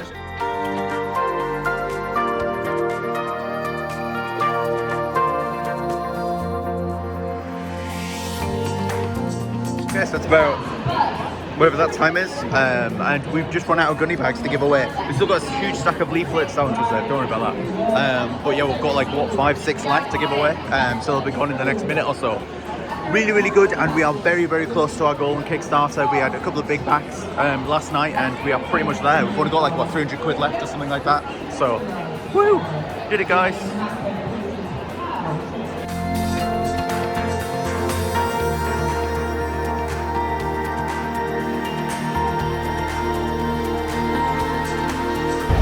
Jack, what just happened? What? What is it? We hit the Kickstarter? Yeah! Woo! Can't focus. We did it! We did it! We're almost there. We're almost there. We've only got like 50 minutes left. Lee's feet are burning. Look, you can't stay still because it's just feet are sheer pain. Me too. I'm just constantly. We've lost Jack to Master Chief, and Kim's gone to spend more money. We lost Jack to that shop again. He's back again. Where is he? Can you see him through the things? Through the shelves. You can see the blue through. That's Jack. Traitor. Guys, it's done. It's done.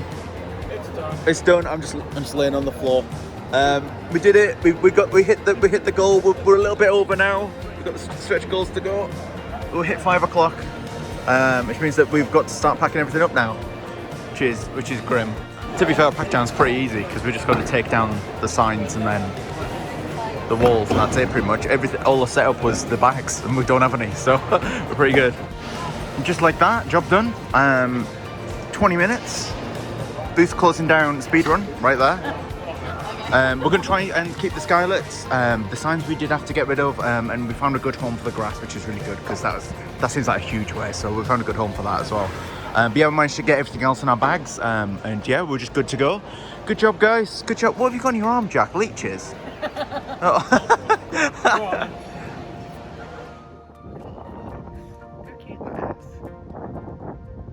Hello, little guy. Yeah, I know. So cute. Okay, yeah, we're just packing up to go. We've got all of our stuff. We've got all the creatures and stuff like that. That's cute, isn't it? Yeah, we're just packing up to our stuff, and then we've got to head to King's Cross, something, guys, to get trained. I don't know. I'm knackered. My wrist really hurts. I've like done something to it, and I can't do anything. It's like that permanently now.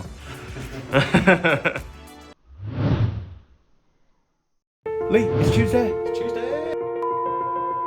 Guys, the phone ran out of power, so we didn't do an intro. What are we doing this week? Well, go. There's a Jack now. Yeah, so it's the week after MCM, so we're just kind of wrapping up the stuff for that. We've got the Kickstarter ending this week, so it's also the final stretch, final push for that. So some videos are going to be coming out later this week, like the MCM best bits, an October best bits, and a vlog. So that's going to be bulk of the work for me. And yeah, a lot of Kickstarter posts as well, and hopefully the Colour Pixels next store page as well. I'll try and get that out towards the end of the week. Yeah, and for me, like you said, I'll be working on the Onion book. That's the way to say it, the Onion book. We're working on the Onion book for the next few days, so hopefully it will go well. I've just started. It's looking pretty good so far. Doing the big image first. Just working backwards now, really. Yeah, cool. And then for me, Wooloop, I think mainly. There's a whole bunch of little things I need to sort off the back of MCM, but Wooloop mainly trying to get QA done so we can get the stop page submitted. Icy's well ahead on that, so we can do like the Advent one if you wanted. Okay, just a little update on posting, because that just seems to be my job now. I'm just spending all my time at the post office. But we've managed to post the competition boxes. It cost a ton, it was like 60 quid or something, just to send 4 boxes and a package. Anyway, but yeah, we're getting some replies from people who were at MCM. They got a Maca box, but they didn't have the Skyship kit inside because my laser cutter basically just couldn't keep up with the demand. So we're posting them out separately as well, so we're just sorting out a couple of those. So I've been printing off these sheets and then basically just putting them in envelopes with the wood. that we've got. Yeah, that's working. The printer has given out for a second time though. We've run out of ink again. So, woo, fun. Okay, yeah, so just a bit of an update on where we've been up to. In terms of Siege, we all managed to get through the group stage thing. Is it group stage? Or is it playoffs? I don't know, one up. The first stage, anyway. We all got through, apart from Icy lost a team here. Oh no, because he keeps winning, so we don't want him to win. And it just basically means that we've got loads of teams coming up for the tournament starting tomorrow, which should be really fun. I've got me versus me match, so I can't lose. I can't possibly lose. Should be fun. But yeah, we're only a couple of hours away to the end of the Kickstarter. We are a fair bit past our goal, which is quite nice. It's just nice for the safety, to be honest, in case we get any last minute people rug pulling is that the right word? Cancelling their pledge at the last minute, which is kind of nice. We've got 2 hours to go, and then fingers crossed we should be good. Okay, yeah, so the Kickstarter is just about to end, and it looks like we're gonna pass. Yay! Everyone in Discord's going crazy. What? What? What just happened? What? What? What just happened? What just happened? You can't do that because now that it's ended, we can't update the graphic. We can't update the graphic. The graphic's forever going to be wrong.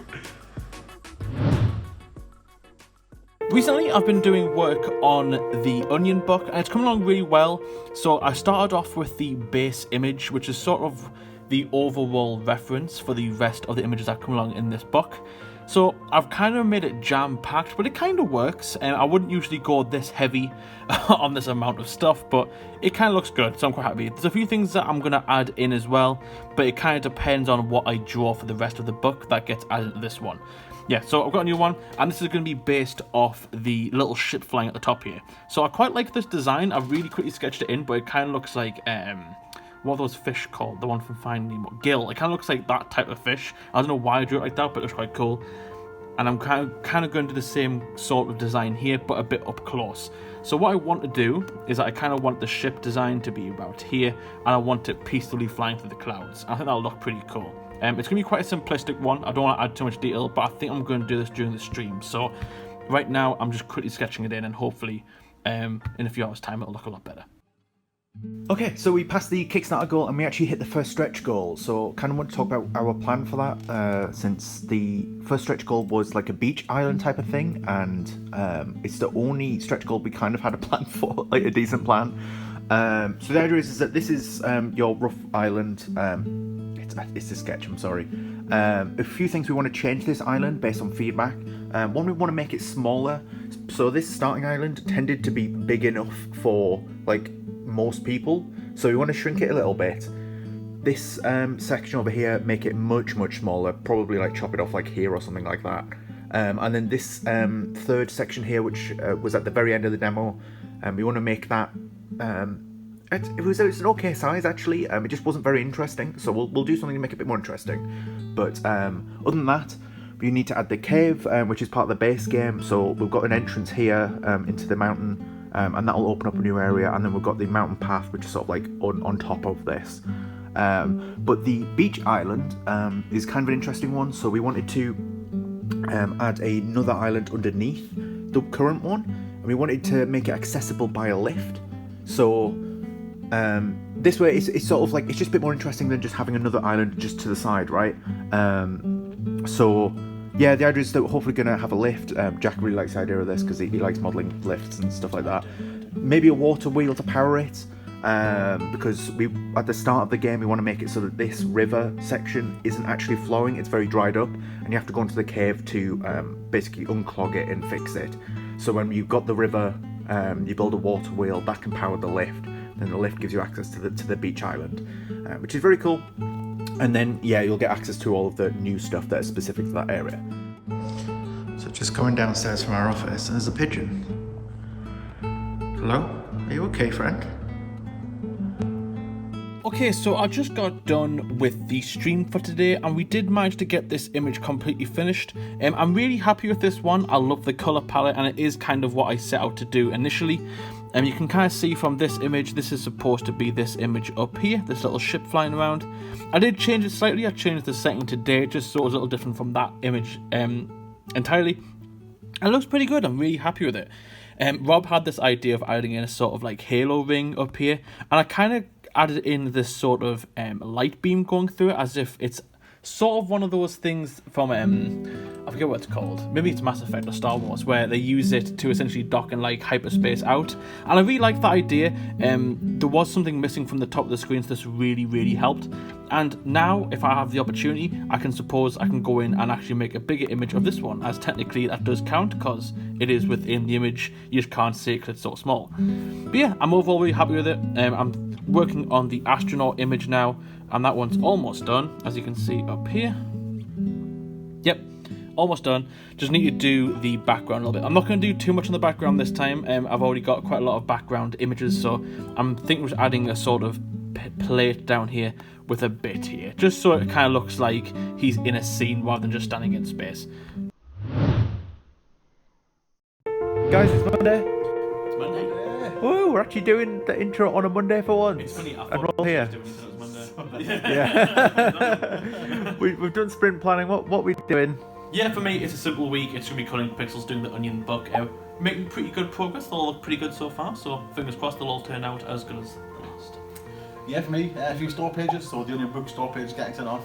There'll be some wood up store pages and possibly hexceed store pages as well if I get back from my seat. Other than that though, I'll be making a start on the actual wood up DLC as well, because I've got the nature pack come out this month, so you get those levels ready as well. And yeah, for me, I'm going to be working on Wooloop as well. Icy's got a bunch of levels that need QAing, so I'm going to be doing a bulk of that. There's a lot of admin stuff I need to do as well, but I'll be taking the majority of the week off. It's a bit of a break. Yeah. Okay, so I've been doing a few different things today. So one of the things I want to do is to get a build cleaned up for Skystead Ranch, because we're going to be essentially trying to send it out to publishers to sort of. Sorry, we've got chickens on the TV. I forgot to unmute it. just we're committed now. So there's a few things that we want to do, just tidy up, make sure that there is a build ready for people to do if we send them out keys to the actual game, because before we've been using the demo, which works slightly differently, slightly different keys and all that. And we want to remove the Kickstarter countdown, just a couple of little things like that. And we've also been working on sending out just applications, which usually require a bit of like a PowerPoint presentation to explain about the game. But yeah, it's just been a slow progress of getting all this stuff sorted. Hopefully once we've got something good, then we'll be able to just send out to a few publishers. We aren't set on having a publisher, but we thought it would be the logical next step to do, to at least investigate and have a chat with some of them. So yeah. Okay, so it's been quite a busy day for me today. I've been working on the Onion DLC pretty much the whole day, and between bouncing around trying to keep the iPad alive, I did manage to get almost 4 images done, so I'm quite happy. I didn't record any time lapses today because, like I said, the charge is not very good, and I was kind of worried that the iPad would die if I did. So, got quite a few things done. I think I showed off the astronaut last week. When I left on Friday, it was kind of almost done, but I've added a few bits and bobs since then. I took them pretty good. I also added in this little drill bit here. As you can see, this little drill sort of tool, and you'll see why I added that in a second. That's because I wanted to make a little sort of tool sprite, and I quite like it. I haven't really drawn a sort of, not really weapon, but a sort of, item before. In terms of sort of machinery, so I quite like it. It came out quite well and a lot better than I thought it would. And for the rest of the day, I've kind of been doing some landscape stuff. So I did work. Oh, I forgot about this guy as well. This little bunny guy. You can see this guy in the background here of the main image. He's down here. I might rework the silhouette a little bit just because the design is kind of different, but overall I quite like it. It didn't take too long to do. It's not too big, about 36 to 58.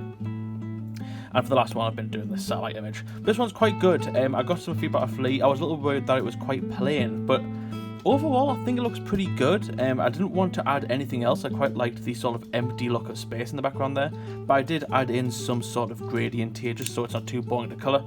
And that's the satellite that you can see in the background over here. Okay, so it's been a pretty fun afternoon so far. At the minute, I'm working on the rover, which you can see on this little bottom left of this image here. I'm making a much larger version, which is coming along really nicely. I'm really happy with the image so far. It's similar design or camera angle to the Combine Harvester that I did in the Autumn DLC. I think it was the Autumn one. It's got a similar angle to that, and so far it's going really well. I need to add on the wheels on the other side, and that should definitely bring out that 3D effect. But for now, I'm just filling in the main body, which is definitely going well. Got some more stuff to add in to this part here. You can see it's a bit messy, but we'll get there. So hopefully, an hour or two, it'll pretty much be done. Yeah, I've spent time this week getting on with the store page stuff. So I've got the Onion pack for the Colour and Pixels DLC. That's due out next week. So store page has been sent off to Steam. Hopefully that'll get approved soon, and then get all the announcements out as well. And it's important we get that done soon because we want to let everyone know that it's coming out a week later than expected. And as well as that, I've sent off the Nature pack for the next Wooloop DLC. That's also coming out this month. Got some screenshots from Rob, and all of the assets are uploaded as well. Again, with this one, you have to translate every description and image to various different languages. So that one takes a bit longer, but that's all sent off to Steam as well. I was going to jump on to doing the sort of October best bits video. We've got all the VODs in here. But there's still some VODs missing. Jack's uploading some, and there's some over there on that PC uploading into the Dropbox. So it's going to take a couple of hours. So instead of waiting around for that, and then I'm going to go on and do some more store pages because we've got the Advent books coming out later as well. Okay, so as you can see, I managed to finish off the rover image. It definitely took a little bit longer than I thought it would. It's a lot bigger than I initially set it out to be, but there was just so much that I wanted to jam-pack into it, and overall, I'm really happy with the overall outcome, so I don't really mind. It's definitely one of the biggest in the pack so far. It's about 200 by 110, so overall, it's looking pretty good. I said I did try cram as much stuff in as possible. This little module at the back here definitely was a little bit of an extension. I kind of wanted to add a little ladder and a little door because there's no really a door on the rest of the image. And going by the size of the door, the rover's a lot bigger in person, so it looks pretty damn good. I'm pretty happy with it. So I spent most of today editing this video. So it is the October best bits. It's a bit late, obviously. It's kind of meant to come out in sort of week 5 of the activities. At the end of MCM, but the plus side is I've now got footage in there that is of the actual MCM event as well.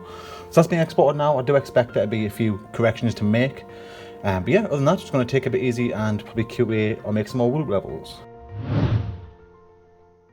Okay, so it's been a pretty fun morning. I got in about an hour ago. I've been kind of working on this new image.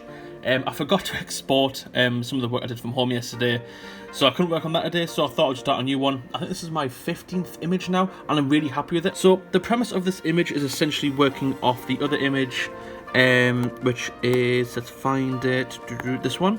So you can see in this image here, there's a sort of space station in the background here. I don't know why I really liked the design of it. It is just a ring, but I thought with some extra detail, I could probably add some more stuff to it. So I thought I'd make a new scene and add it in. But right now I have added in the background. It's looking really cool. And I did do a little time lapse earlier displaying some of the detail that I added in. I'm usually quite hesitant with dithering. It can be a little unfun to add to colour, so I was very careful how I approached it. So all the dithering here is actually hand drawn. I didn't use any sort of dithering brush, which you can use. So it kind of does this kind of effect here, but I don't really like it. I did use it down here, you can see here, but I don't like it, so I'm going to go ahead and fix that. But everything else is hand drawn, so I think it'll be okay to colour. It's not over the top, it's not too overbearing. So yeah, the plan is now for the rest of the image, I'm going to add in the space station, which will be about this size or so, I would say, and it's going to have that ring effect going through like that, which I think the premise of the image will be, it's sort of, space gate. So yeah, that's going to look really cool. So hopefully, in the next hour, this image should be wrapped up and it should look really good. Yeah, it's been another day of Wooloop, so making more levels to the Nature DLC, which comes out in a couple of weeks. So yeah, it's quite small, a couple of levels to make, because these levels, as usual, are quite large. So I've gone ahead and made 3 for now. So there's a sapling image, which I quite like. There's the acorn, which is a bit more simple, and the squirrel I've just finished. Not 100% pleased on the squirrel, not as good as I expected, but we'll see what the guys think once I've tested it. Yeah, I'm going to make some more levels and play with me. Okay, so it's been a pretty productive day for me today. I managed to get 2 more images done, and they're pretty large, so I'm pretty happy with them. I got the cockpit done for the rover, which is the inside of this little rover here. Pretty happy with it. Took a bit of a while. There's quite a lot of detail to cover in there, but I think I got the theming right, and look, all the colours look pretty standoutish, so I'm pretty happy. For the second image I've been working on, I've been doing this one. It's essentially about this mech that's destroying this house. It's the same one from... which image is it? I've got so many images now. I can't find it, I give up. Anyway, there's another image that has a mech in it like this, and essentially I'm adding a bit of story to that as well, where it's destroying this house and then this farmer's had to leave his home. I'm going to add a little billboard in here for a billboard image I'm working on right now, but I won't show off yet because it's not done. But something pretty good. It's just been another day of Wooloop. Got 2 more levels done. This time, size be larger than yesterday's. The first one was this tree, it's a sycamore tree. It's a famous tree called Sycamore Gap. So yeah, I hope people recognise that. And as well as that, I've started this koi fish image as well.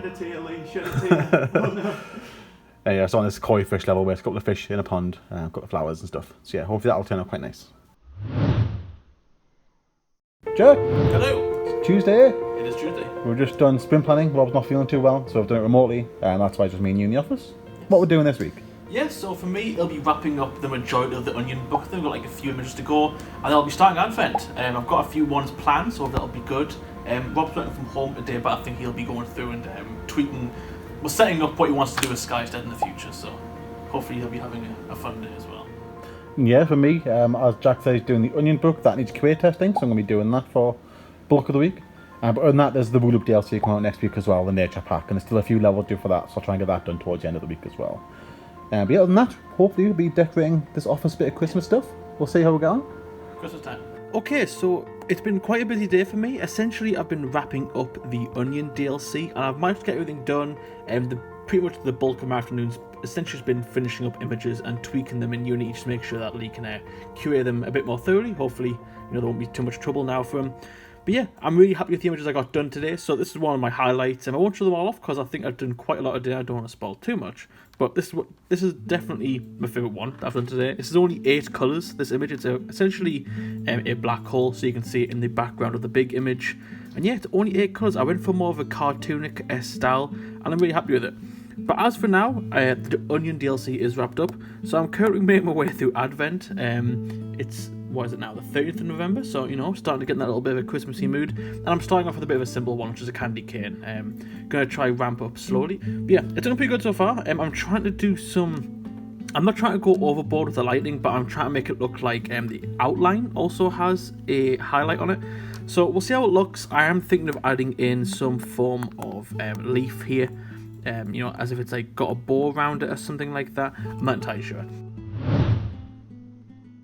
I didn't do it up to yesterday because the phone we record on was having a bit of trouble. But yesterday, one of the tasks that cropped up over the weekend was updating this part of the website. Obviously, this is the activities page, and Rob fixed some of the sections at the top and the bottom, for example. We're still seeing the Kickstarter was live, which obviously it wasn't.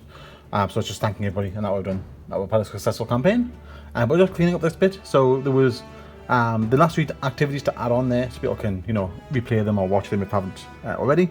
As well as some of these needed fixing, so some of them were missing the links if they were a bit late being made, and for example the ARG down here, that's no longer possible, so change that to saying finished. So minor updates, but this part of the website is still live if someone wants to come and check it out. They're still here. It's quite important for the publishers as well that Rob's getting in touch with. If they go looking at what we have, they'll see that this is clearly a finished web page and no longer an activity page that's in use. But yeah, in terms of today's work, it's just going to be fully getting on with the Onion book that Jack's made. So QA testing all these levels. There's been no problems so far, other than this one had one star to change the colour, which is literally 1 pixel to change. All the other levels have been perfect so far. So yeah, so far so good, almost halfway through. Okay, so it's been a really fun morning so far. I've been carrying on with the Advent 5 book, just creating some more artwork. This image here isn't a new image. You might actually recognise it from last year's pack. It's a little dog looking over the table staring at the turkey, and I thought it would be quite funny to do an extension of this image. So as you can see, I've filled in an extra space, and now we have a cat version as well, which are both just menacingly looking at the turkey. It's really fun. I really like this idea. I don't know why I came up with it, but I just thought it would be a cool concept. So if anyone goes in, tries to match them up, they will match together perfectly. Obviously, the dog won't be included in this image. It'll essentially just be this image here, like so. But it's quite cool to know that those 2 images will link up in the future. Oh, Jack, man, what are you doing?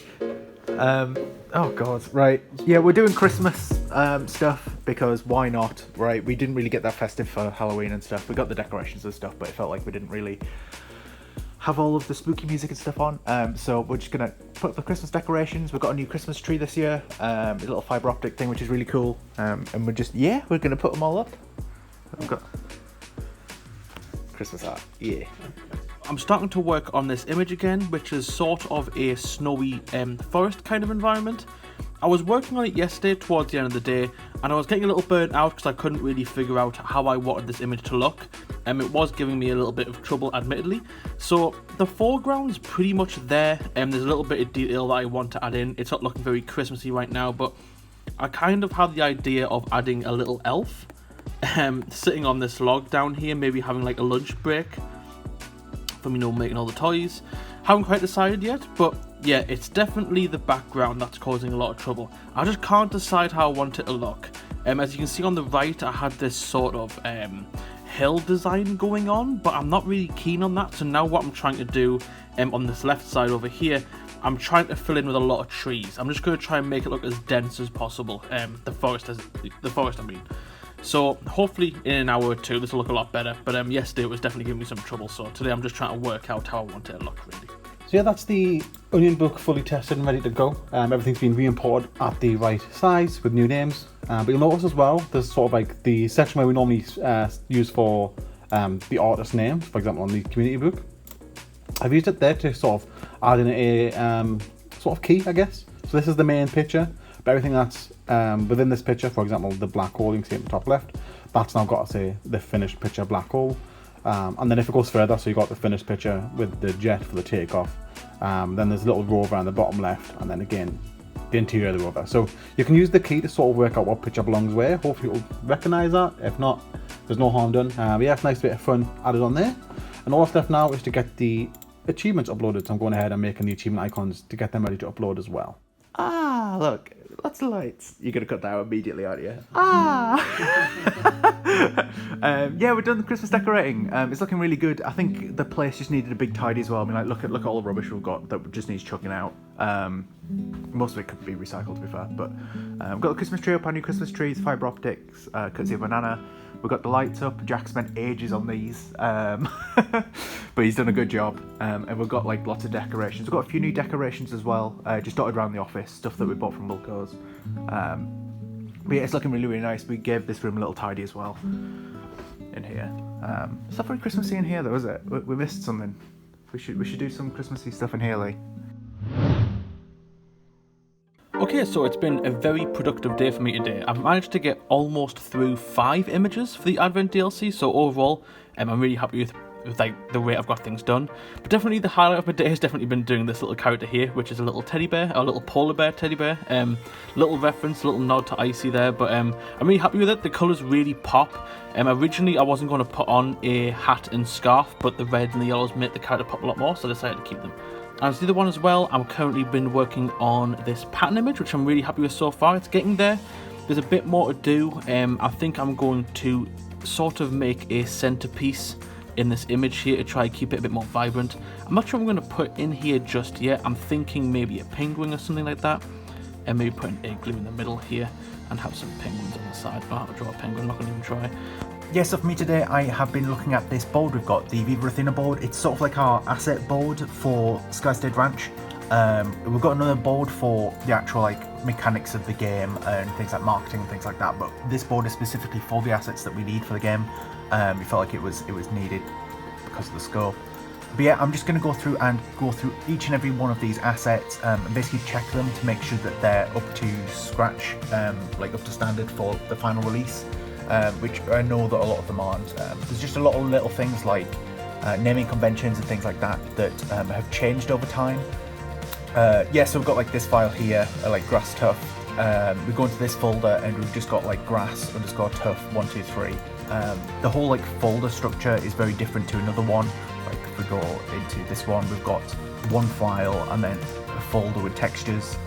This is a good example as well. We only want one texture per asset as well, to save us on performance and things like that. There's just an awful lot that we need looking at, and yeah, I've made a couple of changes to this board as well. So the plan is to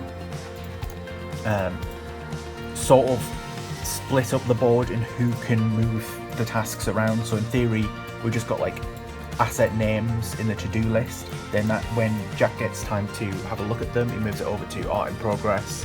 And then once he's done the asset, it moves into this QA board, and then hopefully everything's good. It can move into the game side of things, and it's very similar, just but from a programming standpoint, where Mioli can get it actually in game, but we shouldn't have to worry about the asset at that point, should we? So it's a bit idealistic. I think there's going to be exceptions to this rule, but we're trying to make a plan for future anyway. So yeah, it's been a pretty productive day for me today. So started off with some store page stuff. So updates to the Hexceed and the nature pack for Bloop. There's some more screenshots and some tweaking to be made there. But as you can see as well, we've got the Advent 5 pack sent off to Steam. Still in beta mode, still being reviewed. But yeah, it's quite good to do. Jack personally made this image in mind of making the actual logo. So hopefully it turned out quite well, and we'll see when it gets reviewed by Steam. Other than that, though, it's been a day of making levels for Wooloop, specifically the nature pack. This is what I've just finished up, a bit of a smaller level to finish the day. But yeah, it uses the negative space quite nicely, hopefully, so I'll show that off in Trello, you get a better view. So yeah, it's sort of using the negative space here to be the branch of this vine, and it's sort of like a yin-yang sort of look. I thought it was quite a nice idea, so I've made that into a level in Wooloop. Also got this hill level, quite basic, quite sort of like vector arty. This hummingbird level, this was made off of a photograph, which has been quite tricky to do in the past, but I think it's turned out quite nicely. Again, we'll get more details once the guys actually review that. And then finished up as well by making the koi image, which I started last week. You would have seen in the previous vlog. I finished that up. Also used Jack's idea there of making the koi fish two separate colours, so we've got silver and gold. And the reasoning there is that koi fish generally have a pattern that is silver and gold, but it'll be tricky to do it on the scaling within Wooloop. So instead of making sort of patchwork look on the koi fish, made one silver and one gold, and hopefully that still represents and comes across quite nicely. Okay, so it's been a pretty fun day for me. I got 3 new Advent images done, so I'm quite happy. I did manage to sort out this vending machine image. I went for a more cartoon-esque style towards the end and even added Santa in there doing a little shop at the vending machine, I suppose. And overall, I'm quite happy with the theme and the colour palette. The blue and green. The green and red really contrast with each other and still keeps that Christmas vibe to it, so I'm really happy. But for the rest of the day, I've pretty much been streaming, and again, decided to do some more artwork for the stream, and together as a little, as the stream, we kind of came up with this idea of doing this cool wreath. Everyone kind of chipped in for some ideas, and it was really cool. The bell and the lights were a suggestion, and it really brought the design together, so I'm really happy with it. But for the end of the day, I've kind of been working on a smaller image, which is milk and cookies, as you would leave out for Santa. It's quite a small one, about 55 by 55, 54 by 53. So it's not too big, not too small, but I'm quite happy with it. So I'm going to keep it as simple as I can, and I'm going to get this pushed. Okay, so it's been a bit of an odd day for me today. I've been all over the place doing a lot of admin, a lot of publisher seeking for Skystead Ranch. We might have a volunteer who might be helping us out next week as well, so we've got that sorted out. And but it's all good things, lots of things to look forward to. There's not much I can physically show you, but I'm sure he'll shove I don't know, some puppies on screen or something. This is where we're at with the publishers. All this is obviously going to have to be blurred out, but you can see that I've been organising it a bit more. So we've got a bunch of publishers at the top that we've tried to contact. Some 2 that have been rejected from, 2 that I couldn't work out how. Yeah, we've also been investigating companies that provide investment funding, but not actually publishers. So some sort of like funds and stuff like that. So we still have to self-publish with those, which is absolutely fine with us. We're not against self-publishing or anything like that. And then we found a company that does physical Switch cartridges. So we're asking them a few things as well, since we're committed to Skystead Ranch on Switch, because a physical copy would be awesome. So we'll have a look at that. Jack! Hello! We haven't done sprint planning. Icy's running late today, so we're recording anyway.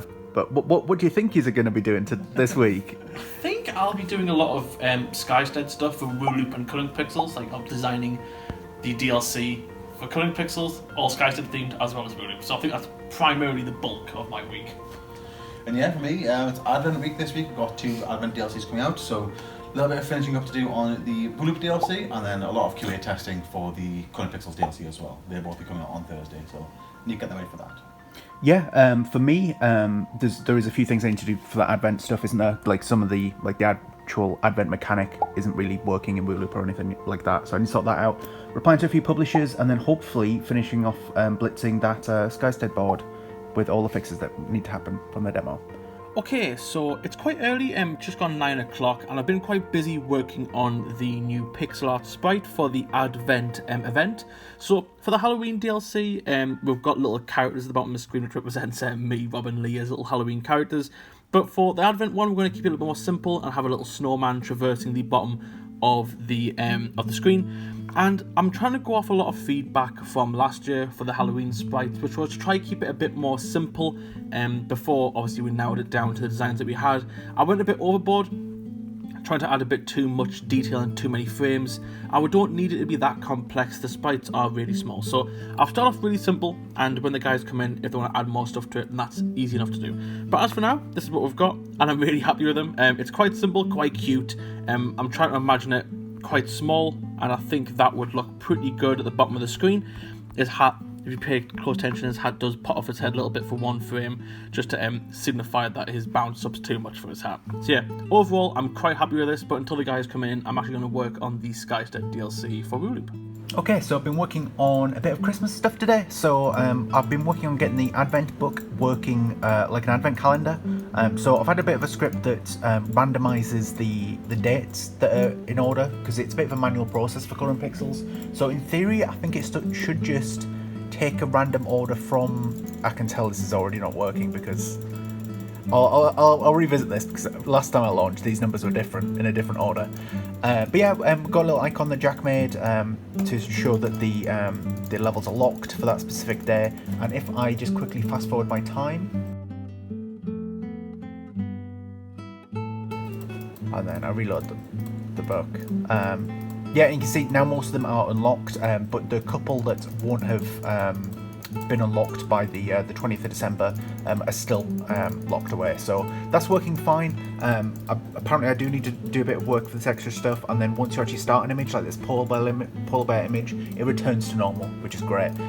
Just have to do a bit of testing for like next year and stuff like that, but I think it should all be good. And yeah, now I'm going to work on try and get a bit of snow in the game, so I think that should be fun. Just a bit of an event that we usually run in our games over Christmas, where just a bit of snow appears and stuff like that. So we're gonna have a go at that as well in Wooloop. Okay, so it's been quite a busy day. I've been doing a lot of Skystead themed levels for Wooloop, and so far they're coming along quite well. I started off with Spike, which is the design that I did for the little tokens that we gave away at MCM, and added a few bits and bobs here, a bit of extra shading just to make it fit more with the sort of Wooloop sort of style that I like to do. But apart from that, I'm quite happy with it. It came out quite well. And for the rest of the day, I've sort of been working on another Wooloop level, which is the Crook. I essentially took the concept art I did for the Crook a while ago and sort of used that as a basis here. And there's a lot of pins, because I'm going to try to do all of the wood engravings here. There's quite a lot of pins. I've just finished doing that. So now I need to get to work on doing the outline. So hopefully that won't take too long, although I feel like it's going to. So we'll see how it goes. Okay, yeah, so for me today, just continuing on with the Christmassy themed events for the Advent books and that. Sort of added snow stuff to Wooloop. Sorry about the glitching of the screen, but that's just what the game does when you don't launch it from the main menu. And yeah, I've had this little snow effect. You can see it just slowly trickles down to the bottom of the screen, and then when it does get to the bottom of the screen, it sort of like sits at the bottom of the screen, and then it fades away just like real snow does. I also managed to fix the bug that we had yesterday with the randomizing of the days for the Advent book. That was just a little issue. The seed that I was using to generate the random numbers, there you go, it's stopping now. When they reach the bottom and fade away gently. Yeah, just the seed I was using for the random numbers was basically just random every time. So I set it to the unique ID that we've got for the achievement instead of the title, which is all to do with like localization and stuff like that. So it randomizes a bit. But yeah, that's all fixed. I'm just going to try and get this working a bit better and add a setting so that people can turn it off. So I've been hung up on this level for the past couple of days. It's sort of like the gingerbread house level. I was asked to make it a bit bigger in terms of having stuff outside, not just a house. So I did that, but I think I went a bit too far to put things there and I put the Santa going over the top. It looks really good, but when I first made it, I double lined every single route, It was over 6,700 steps, which is far too big for a wood loop, so that's causing performance issues at that rate. So then spent a lot of yesterday and today moving the double lines and just cleaning it up. And the level's done now. I still really like the look of it. Hopefully it still works quite well. It's down to 3,500 steps now, which is still a lot, but for the grand finale of the Advent pack and potentially the wood loop, hopefully it's a good ending. So yeah, that's done now, that's been pushed, and I'm going to go on to make the vlog now. Yeah, so just a pretty straightforward day for me today. I'm working on the Hexceed DLC that we've got coming out next week. Just doing the milestones to help lay out. I've also been doing some like level templates and stuff like that as well.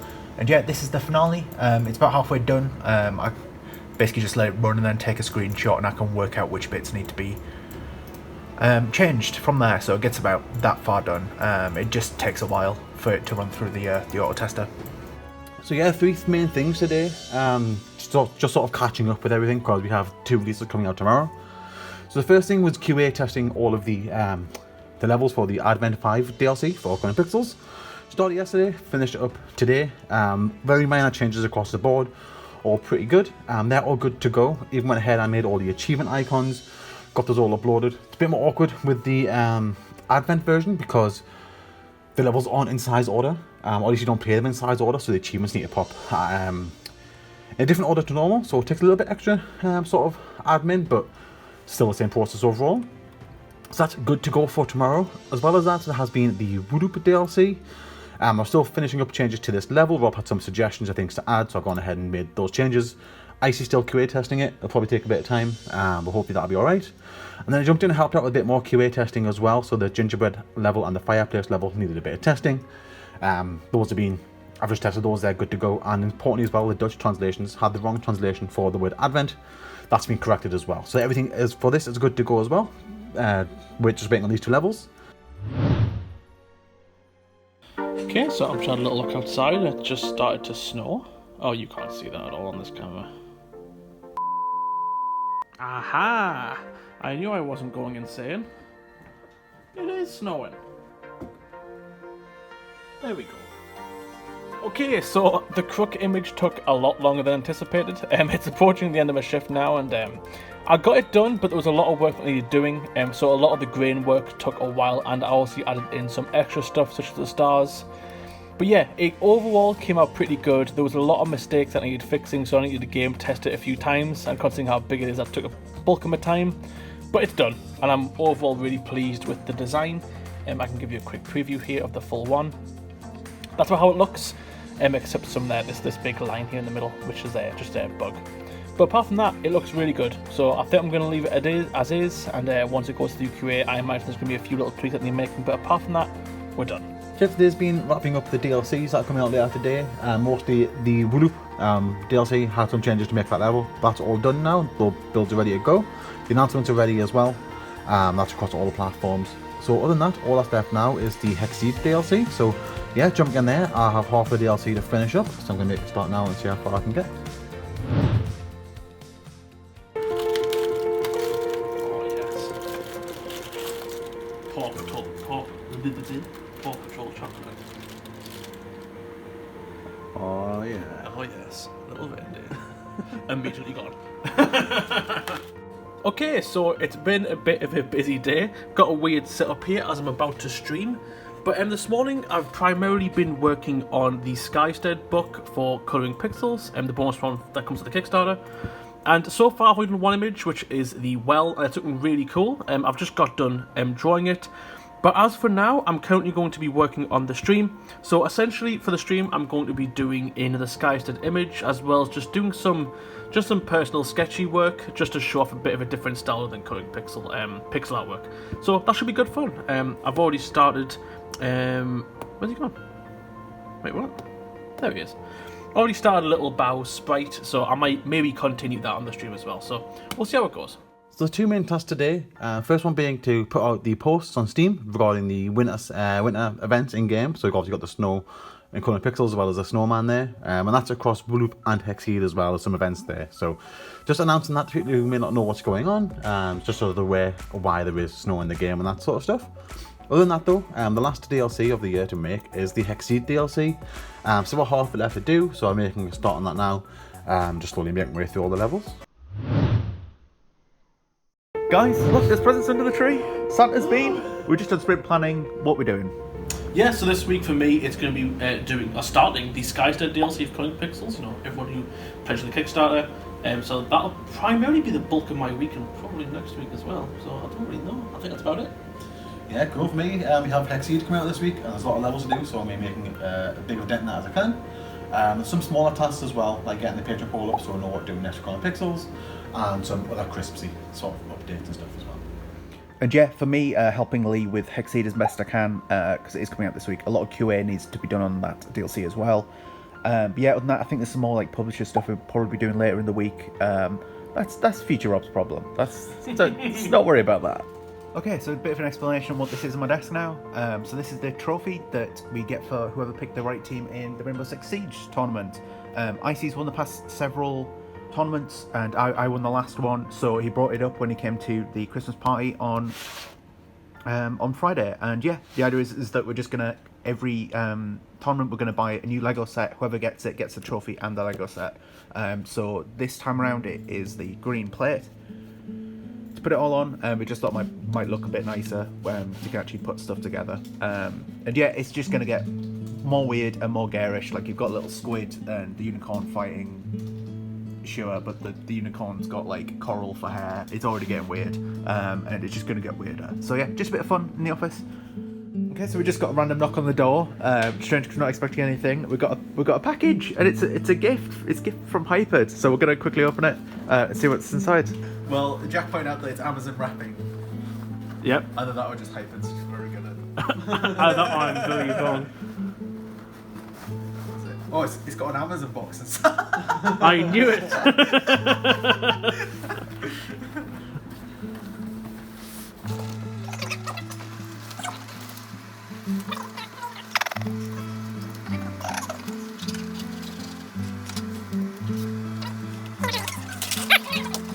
Lee and his razorback hands. More wrapping inside. Oh, this is a great reveal video. The whole thing's a joke. It's just layer after layer. It's a hamper, I think. More wrapping. Yeah. I like this like the box. It's very British, isn't it? Let me get on this. Oh, yeah, sorry, Lee. Why is it so got bright? cover. There we go. What is it? Oh, stuff. Lee was saying he loves olives. Miso loves olives. Miso loves olives. give it to Miso. And we got, I can't read upside down. It's coffee. Coffee. That's cool. We'll definitely use that. Dark chocolate mint creams. They won't last long.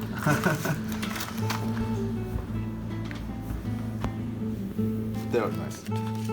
Jack's only walking on with them. These look nice. Mexican sweet tea nuts. That's it. Tea. Love corn. It's like tea. This is tea. Yeah, it says tea on it. Yeah. Kim's been drinking loads of tea as well, so she'll have that as well. That's great. Oh, there's more. Oh my god. I wasn't expecting. Oh, so much. He spoils us. What's that? This is a jam. This is fancy, isn't it? Is that jam? Strawberry jam. We're going to have to get a toaster. Marmalade. We're Yeah, gonna have to get a we're gonna have to toaster get a toaster. Yeah, definitely. Yeah, we'll have that in breakfast morning. What's this, Yorkshire puddings? No, Yorkshire popcorn. What? Sweet and salty popcorn. Oh, is that what it is? That was. Wait, hang on. They won't last long. Cranberry and almond toast. Oh. What? Oh, yes, we can literally just have the marmalade on the toast. That's great. That's awesome. Look how happy Lee is. That's very good.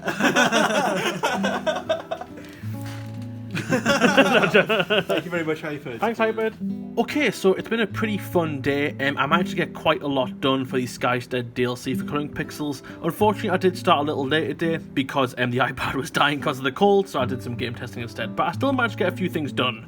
So I started this Grumble on Friday and I managed to finish him off pretty promptly. He's not too big, he's quite small actually, 39 by 31. And yeah, he's quite cute. I think it conveys a lot of the Grumble, and I think I got the colours pretty spot on considering I eyeballed it, so I'm quite happy. I also then moved on to the button tail, which I'm really happy with. Took a different sort of design for this one. I kind of wanted to make a little, sort of like a pendant design. I want to have a little background in there, but not a full background. And I think it worked out quite well. I just realised there, I've got a mistake on that eye. Let's just quickly fix that. There we go. And for the rest of the day, I've been working on this Grizzle image, which is really fun. I will be doing a full Grizzle sort of sprite, but I wanted to include him in this beehive image because obviously bears love honey.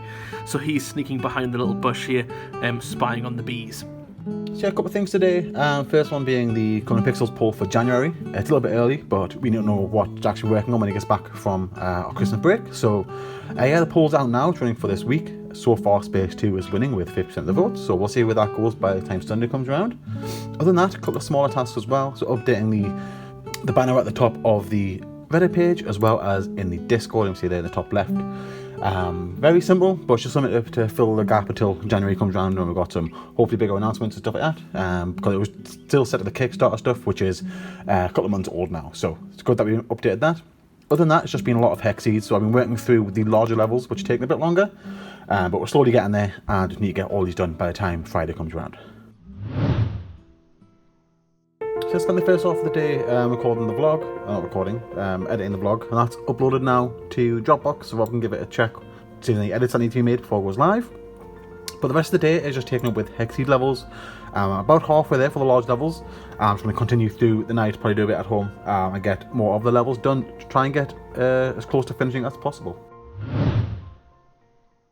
Okay, so sadly I can't really show you much of what we've been up to this week, mainly because it's been planning for next year, so can confirm that we will be doing Wooloop and Hexceed next year, which is really good.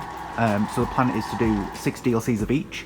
I know Wooloop had 12 this year, which Hexceed did in its first year, but we're going to drop it down to 6, and we're going to alternate months, so January will be Wooloop, February will be Hexceed, and vice versa, on and on and on.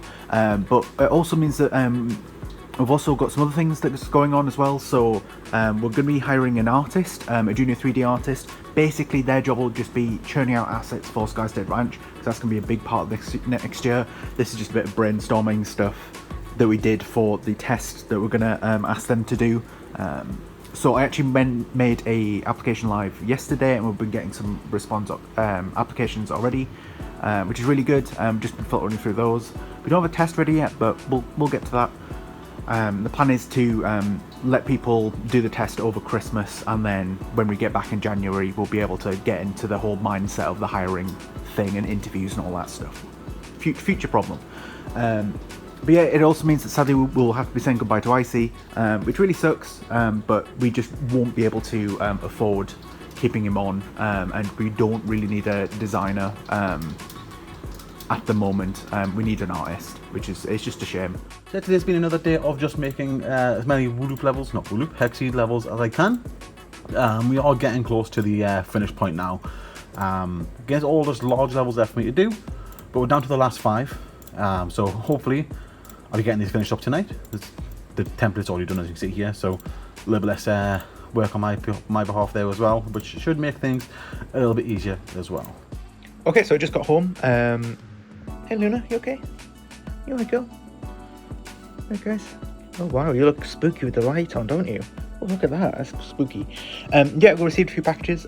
Don't mind that, that's Jack's Christmas present. Let's just cover that up. But yeah, the trophies have arrived for the Toasties. And yeah, they are looking really, really good this year. Really, really good. They're so heavy. Yep, so this is the first year that we're actually swapping out whoever Employee of the Year is. Basically, Jack's mum came in and did like 3 full shifts and came in during the weekend to help us out with MCM stuff. So obviously that's going to get him the prize, Employee of the Year. Lee will probably be upset, but he's got one. You see in here, Icy's got one as well, Game Developer of the Year, and then Lee's got Game Designer of the Year as well. And yeah, they all look really, really good, really, really heavy. So yeah, I'll be giving this to the team next week for the Toasties. Okay, so it's been a busy few days. I've essentially been fixing up the boat, just getting all the little mistakes ironed out of it. and it's looking really, really good now. So originally I had this huge problem here when baking. I've got some texture bleeding along the seams here of the ridge of the boat, and this took me quite a while to figure out what else was happening. It took pretty much the bulk of my day yesterday trying to figure out what was happening, because it does ruin the aesthetic of the boat, and I have managed to fix it. Essentially, the problem was the UV map. The UV map overall was good, but there was some settings that was making it so that each island here, so this face and this face, would bleed together, and that's not what we want. So as you can see here, the UV map's really clean, but yesterday what I was having was that the UV map was trying to fill in the gaps between, which is good when you're trying to upscale, downscale UV map, but considering this UV map's pretty much locked in, we don't really need that. So I took a little bit of a cheat way to fix it, and that was by changing the margin types here over to the right. So originally it was set to adjacent faces, so that again would try fill in the gaps, and I've set it to extend, which means, especially you can see here where's this face, you can see that the extension just means that it pushes the green out a little more rather than trying to bring the brown from the floor in. And that's worked out really well, and I've set the size to 5 pixels. So if we do need to upscale it a little bit, we can. So there's a little bit of wiggle room there, but overall the boat's looking a lot nicer now. It's now got a 4K texture, so it's very crisp and very clean. But as for now, I need to go through and do some extra work on it. So I need to add pivot points to the anchor, so we can have the anchor swing, add one to the engine here, to the lanterns, etc. But there's also this as well, so I need to go in and clean up all the internal geometry that we don't need, just to try bring down that poly count just a little bit. So it's gonna be a busy day. I don't think that'll take too long, so hopefully by lunch the boat will be completely finished, ready to go. So 2 big tasks today. First one, wrapping up everything hexceed, starting the achievements live, they're all working as well, and then the announcement post as well, which is scheduled to go out tomorrow when the DLCs go out as well. So that's all done. I think there's a couple of levels left that Bob's testing, but other than that the DLC's completely ready. As well as that, we do want to be keeping up to date with the Kickstarter for Skystead Ranch, so putting an update post out, letting people know what's going on. So I'll just throw one together now. Bob is going to be reading through this and double checking it, maybe changing some images, etc. We'll see. But that's done in advance, just so we can have that QA before it goes live tomorrow. And finally, what I'm going to wrap up today with is the a bit of hiring, sort of admin work. So Rob's gone through all the current applicants and he's put notes on what's good, what's not so good, etc. So I'm going to go through and I'll start sending emails out to everyone that we want to start take to the next stage, getting them, doing the test that we've been putting together over the past couple of days as well. Okay, so I'm working from home today. Really? Nothing? Guys? I just started talking to myself. There we go. I think they must have been sleeping, bless them. But yeah, God, they're gonna be pestering me now. But yeah, I'm working from home today to look after the dogs because Kim is down in Manchester for a Christmas work do. And yeah, I'm just gonna be a bit all over the place today, doing a lot of stuff to do with the hiring a 3D artist that we have started doing. So we're getting lots of applications that we can't really show you because we have to be very confidential about all this.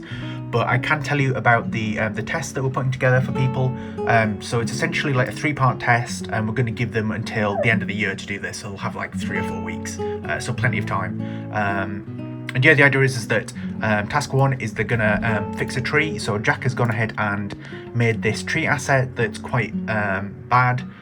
He was quite upset doing this because he doesn't like making bad things. But yeah, there's like just a lot of obvious problems with it. Like there's a huge gap there, isn't there? There's a couple of other issues that I won't go into, just in case one of the applicants actually watches this video, just in the off chance. But the idea is that they have to come in and fix it as best they can, and then we'll judge how good it is. That's task 1. Task 2 is the minecart. So we've got a folder of assets that we'll be providing everyone. One of the concept art is this that Jack's done for the cave. We basically want them to make this minecart in the top right here, and we're given some very precise instructions for this one because we want to make sure that the candidate can follow instructions. So very, very specific stuff. Stuff like the distance between the wheels must be an exact amount, just so that it actually fits on the rails for the minecart and stuff like that. You're right, boy. You're tired. And yeah, it's going well. I'm just going to quickly wrap this up, and I think Lee is going to send this off to people. But other than that, a bit of hexceed today as well. We want to get that build out. I've just got done finishing up probably going to be the biggest image in the Skystead DLC. This is just focusing on the house. It is 250 pixels by 180 pixels. I really like it. I really did want to focus on the house, which is why I left it so big.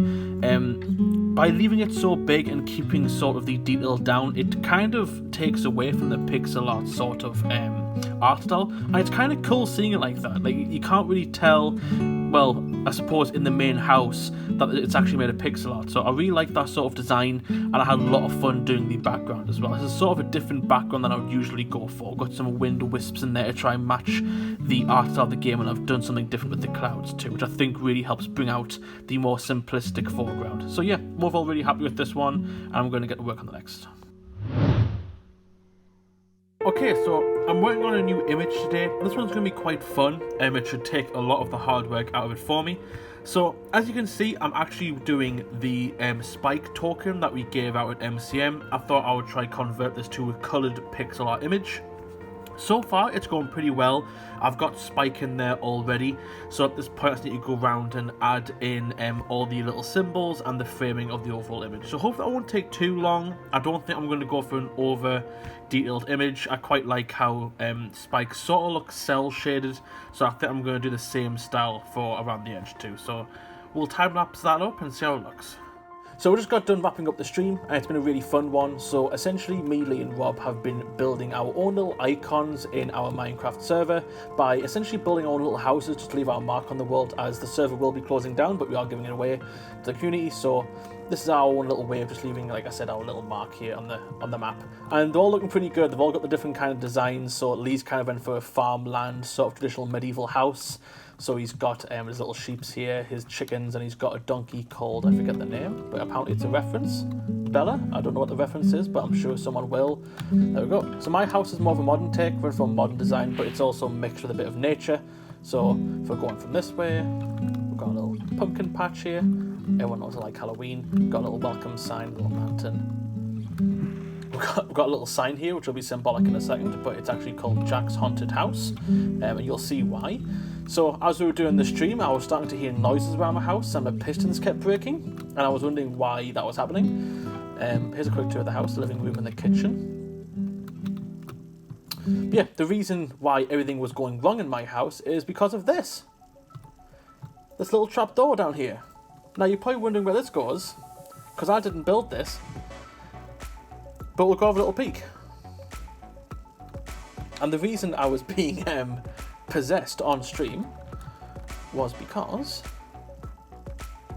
Rob had essentially dug a tunnel all the way from his house to my house, and he was deleting things in my house, making noises and creatures to freak me out. So this is Rob's secret underwater base. As you can see, he built a tunnel all the way to my house, and every time I wasn't in my house, he was essentially coming up through this tunnel or through through the water and just popping up and terrorizing me. Overall, we're really happy with our houses, and we're quite happy that's a nice little send-off for the server. Rob, it's nearly Christmas. Yeah, last week before Christmas. So I think there's going to be a gap in devlogs, right? Yeah, this will be the last one of the year. Yeah. But yeah, we're just on sprint planning. Jack is off today. He's doing Christmas shopping because I think he left it a bit late. But yeah, for me this week, there's a few things to do with publishers that we can't really talk about. Some stuff with the job applicant stuff that we've got going on for 3D artists that we're hiring. Can't talk about that much either. Yeah, what are you doing? You're doing some fun stuff though. So. Yeah, it's a totally different week. Doing a bit of research for Skystead Ranch, and what that entails is we have a bunch of games that I'm going to be playing through this week, and making notes on certain aspects of those games that we might be sort of taking inspiration from, or what people do right, and sort of learning from them. So yeah, hopefully show a bit of that, and that'll be quite fun. It should be. Yeah, you've got some good games there as well to play. Yeah, all of the similar vibe. Yeah. And I think Jack's just doing more colour pixels stuff for the most part. Yeah, Skystead DLC, I think, for him, and maybe start on the Space 2, which is the one that won the Patreon poll, so... Yeah. Cool. Okay, so I managed to get quite a lot done today. As you can see, I did end up finishing the mountain path image, and overall I'm quite happy with it. I even included the sort of mountain goat concept art piece that I designed in my sketchbook I think it was a few months ago now. But yeah, overall, I really like this design. I did get some perspective in there, and I think it does work. If I spot something in the future, I will come back to it. I also managed to get done this grizzle image, which I'm really proud of. This is probably my favourite what I've done today, and really captures the sort of laziness of the grizzle. Didn't take too long. It's quite a small image, so yeah, I'm quite happy with that one. It kind of goes with that cartoon aesthetic that I'm trying to push a little bit more in these images, and overall, as I said, I'm really happy with it. A bit of insight on the actual sort of research tasks I mentioned in the sprint planning. So over the last autumn sale, Rob picked up 5 games for my work account, all of similar vibes. So I've got Ooblets, Palo Pines, I think it's pronounced, My Time at Portia, Fair Farm, that's another big one that's come out recently, that's of the same sort of genre, and Slime Rancher as well, obviously Jumanji game. So similar aspects. I've got a long list of things to look out for, mostly things with the farming aspects, such as building. You can probably pause it, have a good look if you want. But yeah, down here I've got my notepad out, which I haven't used in a long time, and I'm going to start actually playing the game and then just taking notes down here, and then yeah, I mean all concise with screenshots I think later on. Yeah, today I've been playing Ooblets. I've been playing as well. I've been taking screenshots, writing down my notes. You can see there in the book, I've got quite a lot of notes there as well. Oh, there you go. On another page. So yeah, lots of notes taking. The game's very fun. It's very basic. Like you can control most of the game with just the arrow key. You don't really need the mouse much. But yeah, all those notes I've been taking in the book, I've gone over and put them all into OneNote here as well. So we've got the table here where I've kind of went into detail what it's about, notes on the area that it covers, the notes about it, and then relevant screenshots as well. So again, quite a lot of notes on Ooblets. Some of it's relevant to us, such as the farming and whatnot, which I can learn from that. Some of it's just cool as a big alphabet. We have that as well. But yeah, hopefully that's good enough for Ooblets. We'll come back tomorrow with another game, and we'll see what we can learn from that one. Okay, so I'm getting pretty close to wrapping up the Skystead DLC for Coloring Pixels. The bulk of my day has been working on this image here, which is definitely a larger image. It's about 147 by 202. It's the big landscape image. Kind of wanted to capture the sort of entrance to the game where the character's going up to the island. I think it looks pretty good. I'm quite happy with it. I was stuck on it for a while trying to get the colours looking right, as nothing really blended. The colours of the island kind of made it look like the depth was off, but I figured it out in the end by adding some overlays and making it give a bit more of a blue hue. No one, I'm quite happy with it. But as for now, I'm moving on to another image, which is the notice board. Going to go for a more cartoony isometric design, so it's going to be sort of looking top down. So I'm going to get to work on that now, and I don't think this one will take too long, hopefully. So another day of game research. Today playing Paleo Pines. Similar to the other game, Ooblets, you can create a character that's ambiguous, in the sense that it doesn't actually make you select a gender. You can just select hair and clothing, which seems to be the done thing now, which is quite cool to learn that. Anyway, this is sort of just another sort of creature collector in a sense. You've got a lot of farming elements, but you're collecting dinosaurs. Start playing around with the pen sizes and whatnot. There's loads of different nuances. Now you see here, taking you're taking a lot of notes on this game, a lot more than the previous ones. So yeah, I'm going to get this into OneNote now. I was doing Slime Rancher this morning, and I got some notes on that with a lot of screenshots. So we're taking a lot more screenshots for Paleo Pines, and I'll be getting that in note form as well, so we can use it as something to refer back to. Okay, so it's going to be a bit of a different morning for this morning. I decided to take a little break from the Coloring Pixels work, and I thought I would go through some of the Athena fixes that Rob has been hard at work displaying for me. So, as you can see, Rob's put a lot of fixes up for me. All the ones on the left here need to be touched up and tweaked. So there's quite a lot to go through, so I thought I would just start making my way through the list earlier rather than later. So as you can see now, I'm starting on the acorn tree sapling. This one's quite an easy fix. It's just one texture and all the transforms need applying. So essentially, bake all the textures and just make sure that all the rotations on the right here are locked in, which is a simple case of, can I do this with one hand? Yes, I can. All transforms. Boom. Everything's zeroed out. So there's a lot of little fixes like this that need doing, but there's also some larger fixes. But today, I think I'm just going to go through the smaller ones to try and get through as much as I can. So yeah, that's a wrap on the Skystead DLC. I managed to wrap up with this last image, which is a really cool one. Had to base it on the sky ship, of course, because that's one of the most iconic things in the game. And I thought I would take this sort of side panel aesthetic with a bit more of a tighter sort of image. So it's not as tall as other ones, it's quite thinned down. But I think that insinuates the speed. So obviously I've added in some speed lines here to try and make it look like it's going quite fast to the sky. And I've also put the sunset at the bottom of the screen this time as well. So it makes the sky ship look as if it's a bit higher in the atmosphere. And overall, I'm really happy with it, and this one was a really fun one to do. The ship itself didn't take too long to do. Bulk of the time was, of course, on the background, and I really kind of like this sort of golden frame I've added in as well. I think this might be the last image in the pack, because it's quite big. If not, it's definitely going to be one of the latter ones, so at least then it gets this sort of grandiose sort of appeal to it with this golden frame. Okay, so we just got done with the stream and we managed to come up with this really cool image. Initially it was supposed to be sort of, you know, a very simple sort of space image, but Rob suggested doing a coffee mug in space. Apparently it's a Star Trek reference. I didn't get it, but overall it kind of works. So yeah, I'm pretty happy with this one. A nice little addition for the space pack, and overall looks pretty cool. Pretty happy with this one. So it's the last day of the year for 2023 for us here in the office, and I've been splitting up my task between two main things. So the first one is writing up my notes on my time at Portia, which is a game I played yesterday, but I didn't get around to putting the notes into OneNote to be shared. It's quite an interesting game, quite enjoyable, but there's fewer farming elements in it than we were expecting, but we're still learning a lot from it. There's a lot of sort of crafting elements that are quite unique, and this notice board system is quite nice as well. You sort of get to pick and choose what levels you want to, or what quests you want to do. So it sort of gives a bit more freedom to the player. Some good, some bad things. We made notes on all of it that I managed to play. So hopefully we'll learn a bit from that. It's quite enjoyable. Other than that though, another major task was the Space 2 pack store page. So this is the first DLC of 2024. They're coming out in January. The keen-eyed view will notice these screenshots are actually from Space 1. That's fine there to say as temporary placeholders. We'll be replacing them when we have the artwork. We just want to get this sent off to Steam in order to allow them to review the page before we come back in the new year. So yeah, got the asset up there in the top right. Jack made this image specifically for the store page asset, so hopefully that's working quite nicely. But yeah, that's ready to go. Other than that, she's been wrapping up stuff with the hiring process, so we've been getting quite a lot of applicants coming in. We've been filtering through the applications, and then any that need actual responding to, sort of sending them the test or rejecting the message. I've been going ahead and getting that done. So that's closed now. We're just waiting for people to send in the tests, and we'll be reviewing that in the new year again when we come back. Guys, it's 2024. Yeah, woo. We've just done sprint planning. I did a bit of a corporate presentation as well, which seemed to get the guys hyped. Lots of inspirational quotes. Yeah, some are from Muhammad Ali, I don't know, who was it? Well, I know one of them was Churchill. But yeah, what are we doing this week, guys? Yeah, so pretty busy week getting back into it. Some store page stuff. We had a poll going for the next Loop DLC over the December break. And it's the Space DLC that's going to be going next. So we're going to be making a start on that, getting a store page off for Loop. Science, isn't it? Science, not space. It's space for current pixels. Oh, we derailed him.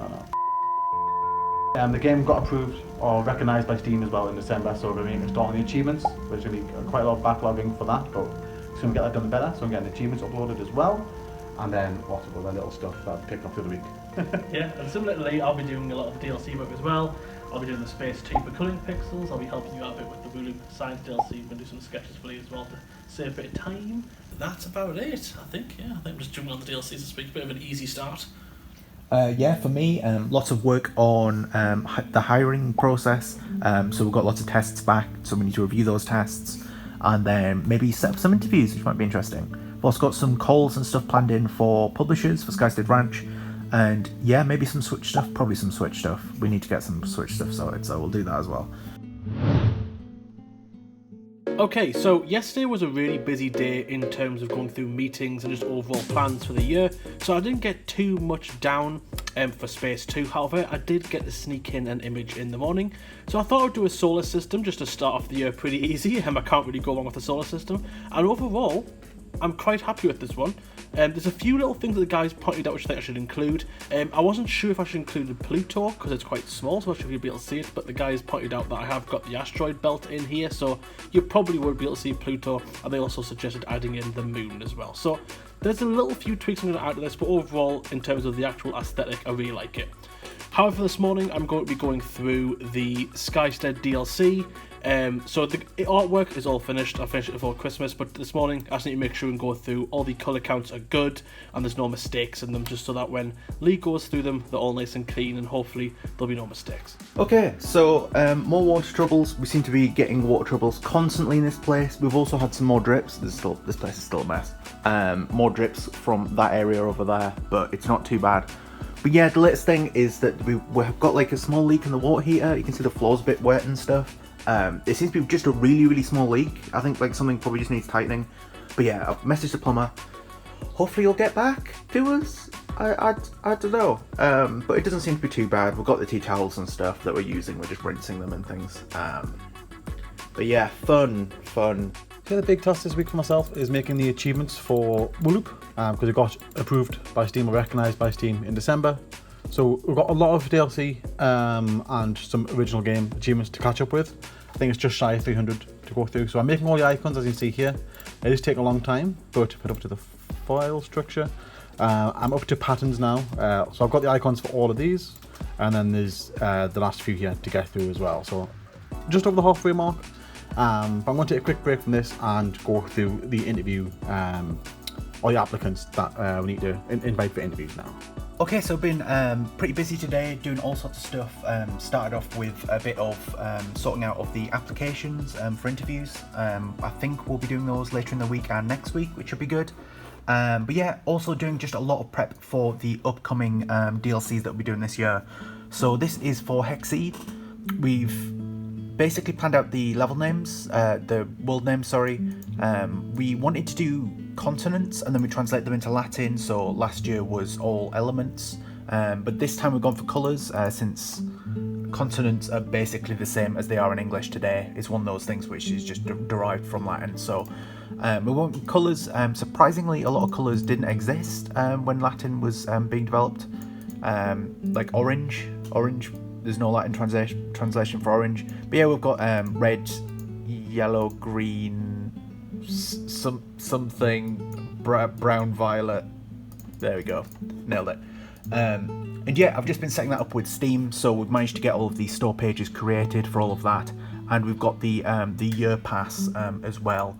So we need to actually submit a ticket to Steam to actually get this updated, because it's not something that they really support generally, the year pass, but they've helped us out with it for the past couple of years, so fingers crossed they'll help us out with it this year as well. And yeah, other than that, did a bit the exact same stuff for Wooloop as well. A bit more difficult with Wooloop, different process, because even though we're doing 6 DLCs for Wooloop, the level names or the gallery names, we don't know them yet because the Patreon, so we'll be doing Patreon polls throughout the year to decide them. But there is some stuff I can set up with that, so I've done that as well. Okay, so it's been a very busy day for me today. Essentially, I needed to get all of the Space 2 stuff done, and there's quite a lot to do, so I thought today would be a good opportunity to try to get as many done as I possibly can.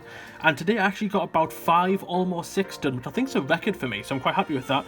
And definitely the highlight of the day has been this blueprint image I've done. I've never done a blueprint image in Pixar before, so it was really fun to do, and surprisingly not too hard.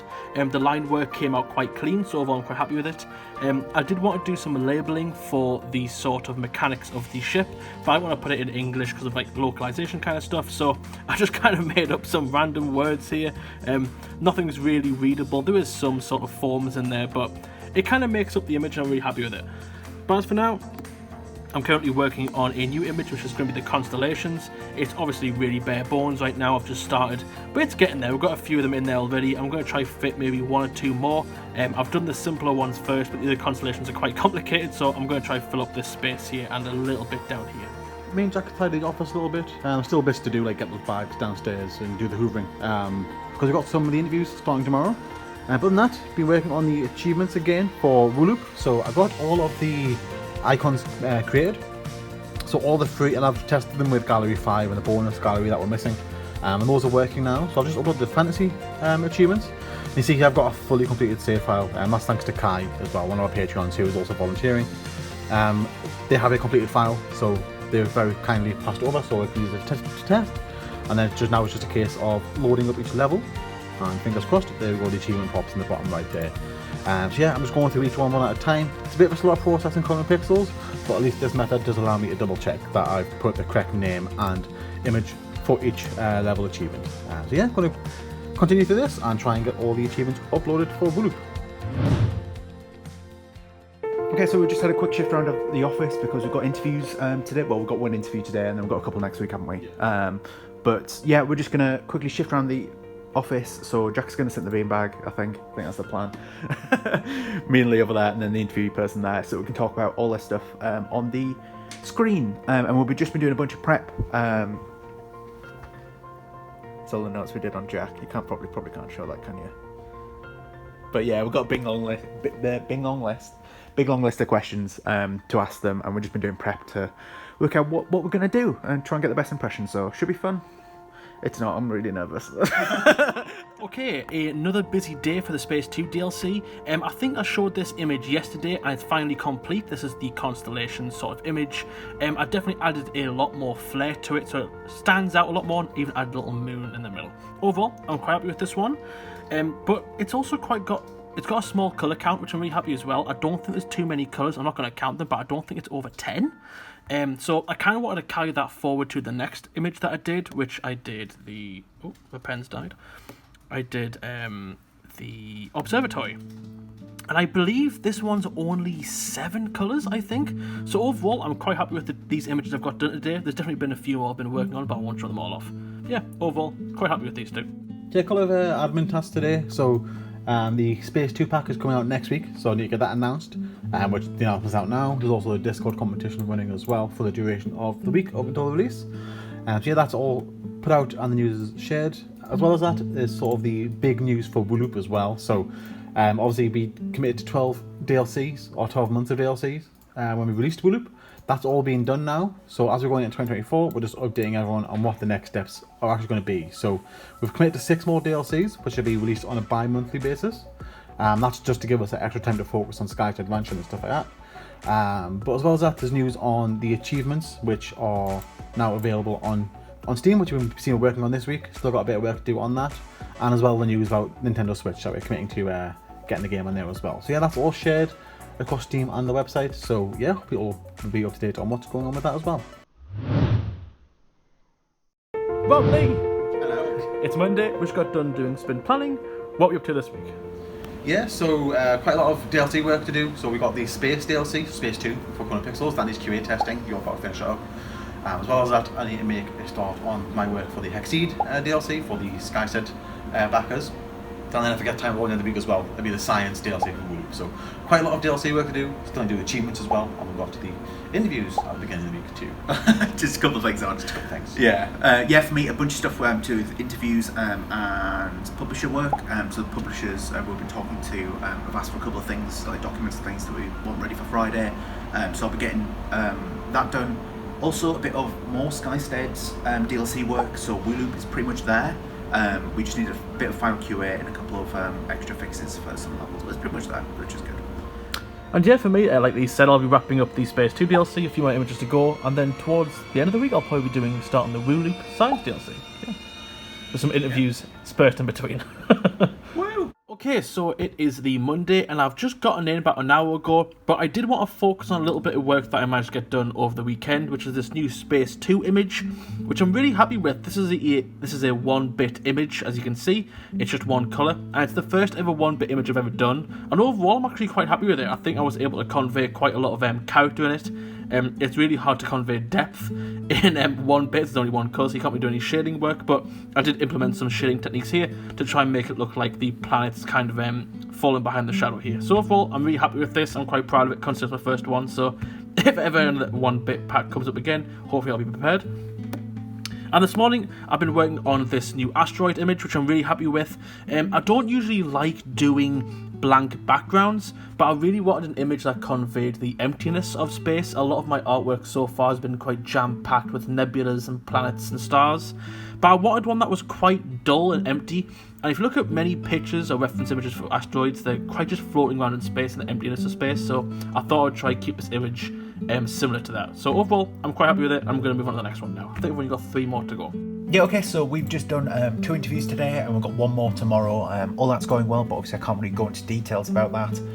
So yeah, I want to talk about the publisher stuff that I've been doing this week. So I've got a couple of days off this week, but a bulk of the remaining time will be doing the Skystead game design document. This is something one of the publishers have asked us to do, mainly so that they can have a look at it and share it among their dev team and stuff, just to better understand the game and what we're going for. The thing is, we don't actually have a GDD normally. It's quite common in the games industry to have one of these documents, sort of like a living document that describes every feature of the game, what it does and all that stuff, and how it all links together. But we don't usually do that. We usually work with OneNote, but as you can see, it's not very shareable and presentable. So I've got lots of random notes of just like random bits of text. There's probably swear words and all sorts of stuff, and random sketches and things like that. It isn't really very good to present, so what we're doing is we're building this game design document to share with the publishers, and hopefully it will be a bit more impressive. Okay, so today's pretty much been wrapping up the Space 2 DLC. I've got the last 2 done this morning, which is this first image here, which is the Saturn V memory core, I think Rob called it. That could be wrong, I'm sure Rob will correct me if so. But yeah, it's looking pretty good. I thought I would go for a more cartoon-esque look to this one. It's quite a simple design, but it kind of makes a nice pattern. So overall, I was quite happy with it. I hope I got the design right. It's pretty close to the original design of the core. Obviously in pixel art it does change up a little bit, but it's pretty damn close, so I'm quite happy with it. But this morning I've been working on this galaxy image. Now this galaxy image has been tormenting me for the past few days. Galaxies are notoriously hard to draw, who knew? So as you can see, I originally started this one here. Really didn't like it. It just didn't look very 3D enough. It didn't look like the galaxy was sitting in space, so I completely restarted it altogether this morning. And it's looking better, although I did think it still looked a bit plain. So this morning, I've just been going in, adding tons of stars, and it looks infinitely better. I may have went a little bit overboard, but a galaxy is supposed to be filled with stars and planets, so I thought, well, we'll just leave it. It looks pretty good as it is, so I think I'm going to leave it as is how it is now. And now I'm going to move on and fix up the solar planets image, adding some extra stuff in, and then I'm going to make sure they're all ready for QA. So that's all the Wood Up achievements uploaded. As you see, some of the gallery achievements haven't popped. Gallery 1 did, but the rest haven't. Not too sure why, because someone in the Discord, Hyper here, was able to get them all. So my theory is maybe it's to do with the fact that the save file I'm using, let me go to the game. The save file I'm using is from Kai, who has New Game Plus all the levels, and maybe that's affecting it, not too sure. I've tried a couple of different things, like you can see, deleting levels and redoing them to try and trigger the achievements, but couldn't get it to work, so yeah, I'm just going to see what the fix is for that later in the week. But we do know they do work, thanks to Hyper's test over here as well. Okay, so it's been a pretty busy morning. I've primarily been drawing all morning. I've just been getting all the tokens done for Rob. So every little skylet now has its own token. So no, every token has its own skylet now. So now that Rob can go back home and he can start laser printing them all. I'm not sure if it's easy to see on here. They don't have backgrounds because they're PNGs, but overall they all look pretty good. I'm not entirely sure on the button tail. It's got a very weird not anatomy, but its ears are so big that it doesn't really center it in terms of the coins. So it looks a little different than the rest of them. I hope that's okay. I'm sure Rob will give us some feedback. But yeah, took a little while, but they're all done now, so they can get printed. But as for now, I'm going to go around the office and start taking down the decorations. It's long past Christmas now, so I think it's time for them to come down. This video didn't have to look this way. It could have been prevented. Say no to vertical videos. So we did reach a bit of a snag. Rob has taken the ladders home. So in order to get these down, I'm having to go around with the crook. Just... Of course, the one that I use as an example doesn't come out. Hold on a minute, we'll go for a different one. Wow. There we go. So I've just finished up the Space 2 DLC, that's coming out tomorrow for Colour and Pixels. So I was doing all the QA testing yesterday. I got through all the QA testing apart from one picture which I finished up this morning. But yeah, all in all, a really good pack, and there's very minor changes here and there wasn't much to fix at all. But yeah, that's ready to go. I've just gone through all the other stuff, such as getting the achievements uploaded as well. Head over to here. Should see them in the list. All the Space 2 achievements are there. So you can see I haven't tested them yet, because still waiting on a build, but they're all uploaded and the testing should be quite quick. And if you head over to Trello, all of the other smaller tasks are done as well, such as getting them on the bundle and all that good stuff. All that's left is to actually make the announcement posts, which I'll make a start on now before we go on to some hexceed work, I reckon. So one thing we forgot to update, noticed from the vlog last week, we mentioned the leak under here, and the plumber came like a day or two after, and it was just a case of tightening up those bits at the top there. It looks like it's go fixed now, touch wood. So yeah, that's all done. Other than that, in terms of office stuff, you can see there's been a bit of a change around. I'm only on the office today, so I'm having a little check. Because as you know, we're in the process of hiring a new artist, and they're going to be sat in my current desk location over there, just for the side by side with Jack, and there can be some back and forth. So by playing around, put my desk over here, the desks are a lot larger than anticipated. So you can see the layout's kind of tight against the wall at the minute. I'm sure that'll be alright, but I'm just waiting for the guys' feedback, because obviously I had to rearrange the sprint panning area as well to make sure that that's not completely boxed in by the couch. So yeah, maybe this will be the new layout. We'll see once we've got feedback from the other guys. Okay, so just got done with the stream for today, and overall it was pretty good. I managed to get done this this wooden bird bath model. Don't know why I said that for. This wooden bird bath model. It looks really good. Got a lot of advice from the chat, and definitely came up with some really cool concepts. And overall, I'm pretty pleased with it. I also managed to get the UV map done as well, which is nice and clean. So next time I stream, I'll probably get it textured up, which I don't think it'll take too long. It's quite a simple model, so hopefully that'll be a nice chillaxing stream too. Yeah, okay, so just a quick update for my stuff, because I've had a couple of days off, but it's mainly been planning. Have you actually mentioned that we've picked Laura and stuff? We've got Lee there now. It's weird. It's weird. We're saying we should get a sign on his desk that just says receptionist. But yeah, been a pretty busy week. I've been off for a couple of days, but we managed to get that GTD sorted. That's all done and sent off.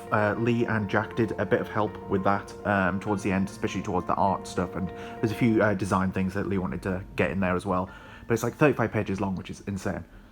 But yeah, we've also been working hard towards the new hire, so we've actually been contacting them today. Well, Lee has really got contracts sorted, and they should be starting Monday. So we've got these new things for them. Just some like tech and some. These are like wooden desk rise things to put your monitor stands. Yeah, I got there. Monitor stands. You need to sort that out. We just need to give the desk a bit of a clean, and hopefully we'll just get everything set up on Monday. But yeah, so it should be fun. Lots of stuff going on, exciting stuff. Yeah. So various tasks today, some of them being admin related. So you see here the Space 2 book is coming out later today for us. So the announcement's ready for that. I did prepare the GIF yesterday or the day before when I was creating testing the levels. So that's worked out quite nicely. As well as that, we have the Science DLC announcement as well. I waited till after lunchtime to post this one just because there is a competition live as well. If you're watching this video, this competition will be live for another week. So make sure you head over to the Discord and check it out. You just need to press this button here to take part. Yeah, that's live now as well. And other than that, it's back onto making levels. So making some hexceed levels here for the Skystead Ranch DLC. But as well as that, be making progress on the Science DLC as well. So I'll be taking a card from here, completing it, and then going back to to hexceed, and completing that, and just bouncing back and forth between the games just to keep things a little bit fresh. Yeah, I made this test tube level, and as you can see, it's using the drawing that Jack made, and with him being colourblind, he's had a little colour palette from it as well, which is very handy. But yeah, that's ready to be tested, and then making more progress on the Science DLC as well as hexceed. Okay, so I just wanted to do a quick update for you where we're at with the laser cutting stuff. So this is the plan for the... Hey boy, you okay? You okay? Man, that's loud, isn't it? Yeah, but essentially the plan for the laser cutting stuff, we need to do a whole bunch more for Kickstarter merchandise tier rewards. So this is the barrel, and the plan is we are going to do a token of each of the 9 ones that were in the demo. So there'll be 9 tokens in total per person, and we're going to basically put them in a frame, so hopefully make like a nice grid and frame and stuff. And this is just for the pin collection. I guess we'll make them pins. We can just glue some stuff to the back of them to make them pins. But yeah, Jack's been doing some sketches for us. The barrel looks really nice. It's coming out really clean, which is great. The ghosty one is one that we had before, I believe, and then Grumble is looking good. So yeah, it's just a matter of doing that. We've got these little tokens. We're about 7 centimeters wide, roughly. It's very vague, and we have to do about I think 15 or 16 of these. So that's why we're doing big stacks like that. And yeah, it's just should be looking quite good at the end. We're quite hopeful for it. Yeah, just another random thing that you might find. Oh, Astro. Just another thing that you might find interesting is when we're doing the bow token. Here, for example, the approach we're doing is slightly different. So we press the center button, and what that does is it scans the file for all of the positions in the instructions, and then it puts the laser in the center, and it fires a very low-powered laser down to the center point, and we're using that to essentially measure the center point for these tokens. So we're going to put this down. And then give it a second because this takes a while. The PC on it is very, very slow. Ooh, there we go. So you can see, you might be able to just see the dot on the thing there, but then we can basically just use this to align it front and back. Yeah, that'll about do. And then we just set it going, so slightly different workflow. Before everything was just sort of like choreographed so that we didn't have to align the laser center. But yeah. Guys, just done sprint planning for the week? Yeah. What are we doing? I don't know. There's some stuff on Switch I need to sort out. So Hexceed Year 3 on Switch. I need sorting out, and I want to make Start on Willow on Switch as well. Is that? Yeah, sure. Make it on the spot. Yeah, well, for me, it'll be a bit different this week. For the first time in a while, I'm working on Skystead, so I'll be doing some creature modelling. I think I'll be doing the corgi this week, and hopefully, if things go well, we'll start the cats as well. Yeah, cool. For me, mostly DLC stuff. So we want the Skystead DLC sort of back our rewards ready. So we're on Hexceed for that, and a bit of the Wooloop Science DLC as well, because that's coming up next week as well. So yes, balance between those two. Yeah, woo. We've got a new starter as well, yay. Okay, so pretty fun morning so far. So essentially the criteria for this week is to get the corgi pet done, or at least close done as possible. And I'm essentially starting off with a new sort of technique that I haven't really used before for modelling the creatures. Usually I would essentially start with a sphere and build out the forms until I get close enough to the creature, and then I'll go in and make the final tweaks. However, that can mean sometimes I lose track of neat topology. So this time I'm going in and essentially box modelling the whole thing, which is definitely a challenge. It's more challenging than the way I usually do it, but this way it means I can keep track of the polys and make sure the poly count's really nice, and it also means that I can add polys in specific areas with a bit more precision. So if I want more polys in the legs for animating, I can do that without having to worry about it adding too many polys to the overall mesh. So overall, it's getting there. It kind of looks like a box right now. I've only just started, so I'm going to go in now, work more on the head, and especially this front part here, as this is where his big furry mane will be going with his little bandana. So definitely a lot more progress to make, but overall, we're getting there. Okay, pretty exciting day for us today. We've had Laura, her first day. It's just been a short day for her, and we didn't want to stress her out with any of the devlog stuff, so we'll be getting updates from her later in the week, I'm sure. And yeah, it should be good. And we've also had like a volunteer that we've been talking to as well, so next week we might have like 5 people in the office, which will be mental. But yeah, it's just been really good. We've set up the DIY box things and the PC and stuff. Had to reset it all because it was Lee's old PC. Her PC hasn't arrived yet. But you still don't know when it will be, but sure, we'll get there when we come to it. Cross that bridge when we come to it. And yeah, it's just been fun sorting it out.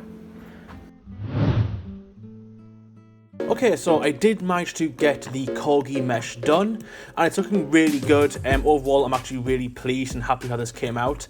As I said yesterday, I did use a different modelling technique. It was essentially just using box modelling strictly throughout the whole model, and then adding subdivides where I want them. So I've got a lot more control over the mesh, and overall, I'm really happy with it. And yesterday, I also did manage to start a bit of texturing as well. These aren't the colours, obviously, but I did apply some ID maps to the texture. So this essentially allows Substance Painter, we have Substance Painter now, which is really cool, I'll mention that in a second.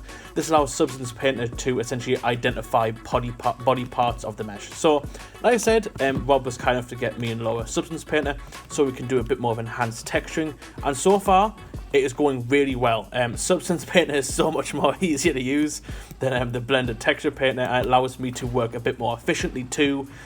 So in Blender, I couldn't essentially use layers. I had to draw everything on the same layer, which could be very problematic and it's very destructive. There is a way to do layers with nodes in Blender, but I don't know how to do that. So in Substance Painter, it's a lot easier. As you can see, we've done a lot of texturing already, and this hasn't taken too long. I've only been working on it this morning, and overall, it's coming out pretty well. I want to do the inside of the mouth, I want to do some patterns on the back, but like I said, I can add layers, which is really nice. So as you can see here, this is sort of like my detailed pass of the body. So I've got the sort of fur under there, the fur pattern, a bit of shadowing under the mane here, and I've got the base colour. So overall, it's coming out really well. Okay, yeah, so for me today, I've just been all over the place. I feel like I've done like 100 small tasks. But a big part of my day has been sorting out the Skystead Ranch DLC for the various games, because we're hoping to release that later this week. So I've been working on the implementation to actually get it working. So the way we're doing it is we're making a unique DLC for each of the free games. 3 games.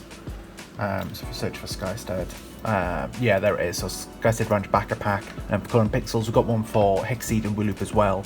And essentially, if you don't have this installed, then this book just won't be visible at all. So it's completely hidden from everyone else.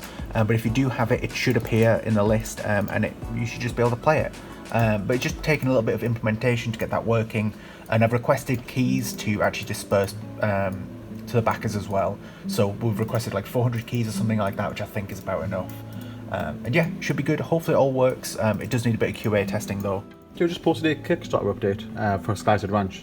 It's all the sort of just update on the news, what we've been doing. If you're watching the vlogs, you're already sort of in the loop, but it's just going over the changes to the team, how we're readdressing all of the assets that we already created, and all the new stuff, so all the DLCs we're making, as well as the progress on the wooden pins, and now the pet asset as well, what Jack and Laura are making a start on. So all the news has been shared with the Kickstarter community, just again being completely open and transparent with all our backers as well. But yeah, on the same topic of the Kickstarter stuff, I'm back onto Hexceed over here and just making more of the levels that will be part of the exclusive DLC.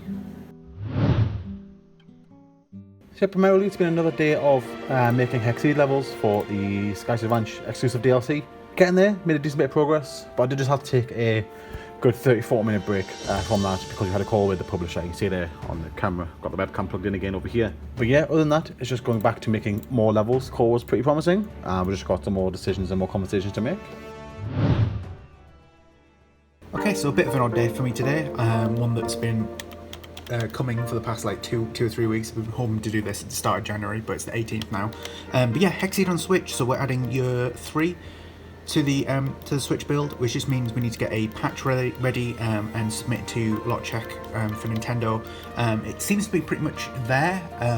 It's just a matter of setting up a bunch of config and things like that. So this is a build that's actually like working and fine. And the DLC that we've got are hidden because the release dates are set for it in the future, and they only become visible in the I think 2 weeks leading up to the launch. But yeah, it all seems to be going quite well, so hopefully, I'm fingers crossed, I'll be able to have this done for today. So it's another day of getting through these Hexceed levels. I managed to get 2 more cards put across here. So we have 20 levels left, not including the milestones. I'm going to take a little break from doing the smaller levels. I've just put together this large milestone for Shelly. As you may still there on the Trello board, all the milestones are meant to be in the shape of a creature from Skystead Ranch. I think I've done an alright job, but yeah, I'm going to make this level now.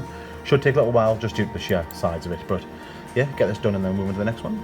Okay, so it's been a pretty productive day. I've been working on the corgi pretty much all day, getting the animations done. I did do a lot of rigging yesterday, but I managed to get it done pretty promptly. And overall, it's worked out quite well. The rigs definitely held together for a lot of the animations. Definitely the ones that I'm proud of the most is the special animation, which I'm quite happy with. She just finished. There's a little dog shake, kind of getting the water off him, or just, having a bit of fun. And the happy animation I think I did as well, which I was really happy with. There we go. Really happy with that one. Definitely conveys a lot of corgi energy. Definitely took up the bulk of the day though, so I'm going to take a little break. And I've got one more animation to go, which is running, so that one's going to be tough. So I'm going to move on and do some QA testing for Loop. Okay, so it's been a pretty hectic day for me today. I've just been all over the place trying to help out Lee with the 3 DLCs that we're hoping to drop for our Kickstarter backers today. Just running a quick pass of the auto test oil scene. You can see it's going through the milestone levels here. Kim's been testing them out, and we've got the Wooloop build ready to go. That's all sent off. We're about there with hexceed now. Just a final bit of QA that needs to go on, and I think Lee is just doing some final QA on Colour and Pixels as well. So pretty much there. Okay, so as you can see, it has been a pretty busy day. I managed to get the cat modelled pretty quickly. It took a few iterations as the guys had some feedback, as well as Laura, but it definitely looks a lot better now. And like I said, I've started the texturing process. And it's getting there. It took me a little bit of time to get the texture set up, and there was a bit of problems with some the banding in the gradient, but Laura gave me some advice and I was able to figure it out. So yeah, overall it's looking pretty good. I've just got the base colours done now, so I'm going to go in and start adding some details to the body and the head and see how that comes out. Okay, so yeah, bit of a later shift today. I've been going over the Skystead Ranch DLC stuff. So first off, hexceed was done earlier. Those levels are done, they're being playtested now, but took a little longer than expected. But now it's just a case of finishing up on the Colour and Pixel side of things. So what I've gone and done is I have finished up the QA testing for all of the Skystead Ranch levels that Jack done. I think it was like last month, quite a while ago they were done now. But yeah, all the levels have been QA tested, some very minor changes here and there. And the main thing you see now is the re-import with all the levels in the correct order, which is size order from smallest to largest. Guys, it's Monday. We're just done sprint planning. What are you doing, Jack? Yeah, for me, so kind of all over the place this week. I'll be helping out with the Wooloop Science DLC. I'll be starting the Cutting Pixels Lunar DLC, which is one with the head pull, which is good. And I'll be doing a little bit of Skystead stuff as well, working on the Skylets. Yeah, for me, Wooloop a little bit, because we've got the Wooloop DLC coming out. I want to help you out with that, just to sort of make sure you're not panicking about it. Other than that, Skystead Ranch would be really good to actually get some actual work done on it instead of just publish your stuff, so that'll be really good. I think Laura's going to be doing some more modelling for the assets and stuff like that. Yeah, and then we've got a volunteer that's out of shop. And yeah, for me, as Jack said, mostly the science DLC for Wooloop, but also some of the storage stuff towards the end of the week for the new Colour and Pixels DLC as well. Right, okay, so yesterday was a really fun day. As you can see, I did manage to get all the texturing done for the cat, and overall I'm quite happy with the design. I'll quickly hide the rig here. Yeah, overall it's looking pretty good. Originally it was a lot more simple. There wasn't all this pattern work in here, and especially there was a little less work texturing on the tail as well. But the guys and Laura thought that it needed a bit more. It did follow the original design, but when transferred into 3D, it didn't pop as much as the corgi. So we decided to add some extra flair, and overall it looks a lot nicer and definitely matches our Skylet sort of style. I also managed to get round to rigging as well. So the character is coming along quite nice, and the rig is looking pretty good. I was doing a lot of experiments with the tail yesterday. So essentially what I did was Blender has a built-in cat rig that I thought I would use as a basis. So I essentially put in the rig, and the rigs in Blender are good, but they're way too complex for our designs. So I went in, shifted things around, deleted lots of parts, and essentially just started renaming things and making it a little bit more towards what we need. Wasn't too much renaming, essentially just more so in the tail, like I'll show in a second. But overall, I'm quite proud of the rig. The tail is working really well. I essentially use a damp track system, so the tips of the tail will follow the bone behind it. So this bone will follow this bone, and this bone will follow that bone. So if I move the core of the rig, the tail will bounce up and down, which looks really cool. And we've got some new ears as well. So once we rotate the ears, it can do that sort of cat sort of look where it puts the ears back. I know Lee wanted this sort of style for the ears because the cats show a lot of personality in their ears. So overall, I'm quite proud of the rig. It's run quite well. Okay, yeah, so today's been pretty exciting. I'm finally working back on Skystead Ranch, like actually doing dev stuff, which is really great. And yeah, I've started by, well, there's a lot of stuff that I stripped out. There's a lot of like a lot of the tutorial and a lot of the cutscenes and things like that I've took out that we're not going to be needing. We'll probably just have to do something else in future. But then I've been working on a scene block out for the new Sky Island. So the plan with this was we were wanting to essentially revisit it because we did get a bit of feedback saying, well, it wasn't really feedback, but we just noticed that the size of the main island was too big, especially for the tutorial island. You'd spend a lot of the time trying to manipulate the floor and things like that. So we've shrunken the scale down of the whole island by quite a bit. A couple of other things were done. We moved the boats to just a bit more of an off angle. The mine's over here now instead of over on the right. The idea with that was because we were just looking at the cliff face for the entire time before, and it didn't really look good. So we've got this the house up here on this little playable area that you'll have access to pretty early in the game. And we've got a double waterfall now. So there's a lot of changes, but generally this same idea is the same. So we've got a starting area over here on the left. This zone we're calling it the forest zone. That's where you'll unlock a lot of trees and stuff. We've got the cave, which will be the entrance to here, and that'll be sort of like an inside zone. And then we've got the top, the hilltop over here, which is on the right side of the island now. And yeah, and then we're going to have a lift, which I'm proposing we just put it here. Why not? And then this will go down to the beach island underneath. Hi, I'm Laura. I'm new here. I've been here for a week and a half, and I'm making a beehive today. It has like a little flower in the middle. It's very cute. I've put in Substance Painter to texture it. I'm not sure what color I should make the rock, but it's a stone beehive, so it should look like a rock. Just another day of focusing on Wooloop, the science level. So Jack's been making more of these line art drawings for me, which has been working really well in increasing the workflow. So today I've made 3 levels already, and I'm working on the 4th, as well as correcting a mistake with this level as well. So yeah, it's greatly increasing the actual workflow. I'm still working on the safety first level now, which I've got here imported into the editor already. But as well as that, I'm getting ready for this afternoon. So around 7 PM, I have a sort of a presentation with a youth group down in Essex, and they just want some insight on the games industry. So yeah, I'm just going to go through explaining our new game and sort of where we're at the moment in terms of finding publishers and stripping back the demo. Haven't really considered too much I'm going to talk about. This was the pitch deck that Rob put together when we started looking for publishers and grant money. Just explaining the game. So I'm going to use this as basis. As you said, I've updated it a bit, so no longer asking for money on the presentation, and also added Laura to the team page there as well. But yeah, I'll get ready for that, and that's not until 7 PM, so still a bit of time to prepare for that. Okay, so today we're back to work on the Culling Pixels DLC, and this is for the Lunar New Year DLC. So far it's been a fun one. This is the first image that I've created.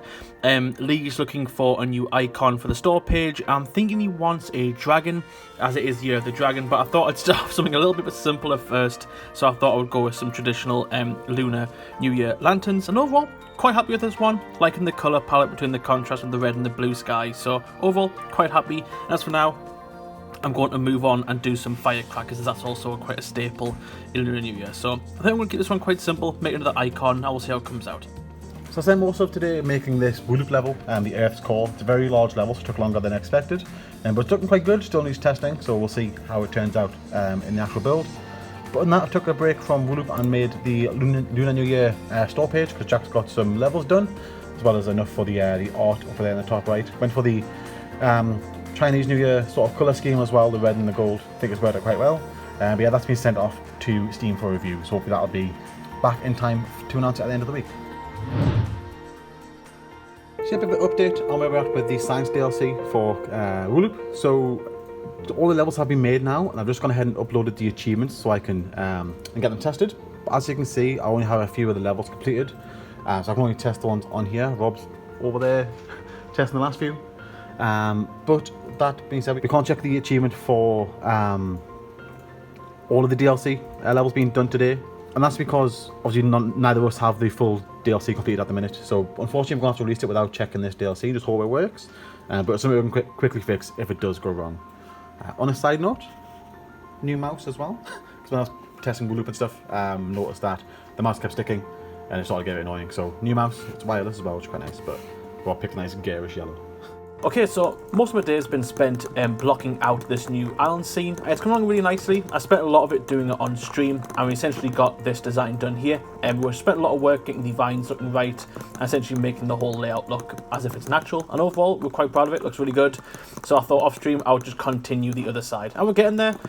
It's a lot quicker this time, as I'm using pretty much the assets from this side and just editing them over. So essentially, I'll drag one over, and I'll just chip into this, make some differences to make it look a little different, and then just essentially fill in the rest of the gaps. And so far, it's getting there. I should be done the next hour. Guys, what we're doing this week? Okay. We're starting. We're starting. Yeah, so just finished our sprint planning. Pretty busy week all around, I think. But for me, a bit all over the place. So doing the hexceeds next DLC. So making a start on that. Just want to get the store page sent out, as well as the year 4 pass store page as well. And then towards the end of the week, maybe touching a bit more onto Loop, because you do have to localise the achievements, and it's like 200 odd that need localising. So try and figure out quicker doing that, and we'll see what we get with that. Yeah, and for me, and probably as well as Laura as well, we're working on the blockout scene, the new blockout scene for Skystead Ranch, for a new little visual slice of the game. So we'll be polishing up all the assets and making the game look nice. I think that'll pretty much be the bulk of my week. Yeah, I think that'll be a big bulk of my week as well. We just need to get that, like, some sort of visual indication what we think the game's going to look like, just so we can send it out to publishers and stuff, and we'll all be working on that. Yeah, okay, so it's been a really busy day today. I'm just recording from home because there's some cool things I want to show you that I was working on over the weekend, but today's been pretty insane. We've managed to get all this island done, all the navigation stuff seems to be looking alright. Creatures are spawning in these zones on the sides, and then they're walking off when there should be, things like that, so it's all going really well. Laura and Jack have done an amazing job. Laura working on these side bits here, and Jack on this cliff and staircase bit over here. Really good job from the guys. But yeah, I just wanted to show some of the other bits that I've been working on. It's a bit more technical. So one of the issues we've had long-standing in the game are these seams. It's very bad on this tree, but basically when the UV maps to a texture, you were basically getting these seams. So I've gone ahead and made a Photoshop script to sort of fix that. And basically what it does is it just expands the area around the edges of these gaps, and it basically just fills it in with an approximation of what colour it should be. So essentially, when it's looking at the very edge of an object here, it should be able to, if it doesn't land correctly on the perfect pixel, then it should be able to pick up a pixel that's pretty good approximation, so it's not defaulting to black like these lines are here. Yeah, because I think if we just quickly look, yeah, this is the texture for the tree here. You can see the outside skirts are black, and it's basically just like it's averaging out the colour on these edges, and that's an issue that we just need to fix. Done it for the creatures, and it seems to have worked quite well. If you play the demo, there are a lot of seams on the creatures, the bow and the fawn particularly, but I don't see any seams right now. Maybe? No? I think they're looking good. But yeah, this script is quite cool. So we just click the bottom, and then it's just a very small script, and it runs it 500 times. So it makes a copy of the layer that you're on, it moves it up 1 pixel, saves it, makes another copy, moves it right 1 pixel, and it basically does that in a square, and then it does that 500 times. So you're basically going to extrude 500 pixels from the image itself. And yeah, I've got a lot of these to be doing. The folder size for this is quite big, so I just need to go through tonight and get through every asset, just in case we want to use one of them for the build on Wednesday. A few moments later. And yeah, this is what it looks like when it's done. So it does look a lot weirder. That's why we haven't really been doing it in the past. But yeah, this will functionally work a lot better in game. So big long day of working on this art build that we've been doing all together, and it's looking really good now. So I managed to get a lot of Laura's assets in, and for the corgi and the Mew, is that what we call it? Meow. But yeah, hopefully Jack's gonna try and get these just a bit of an idle animation on them so they look like they're breathing and not stuffed.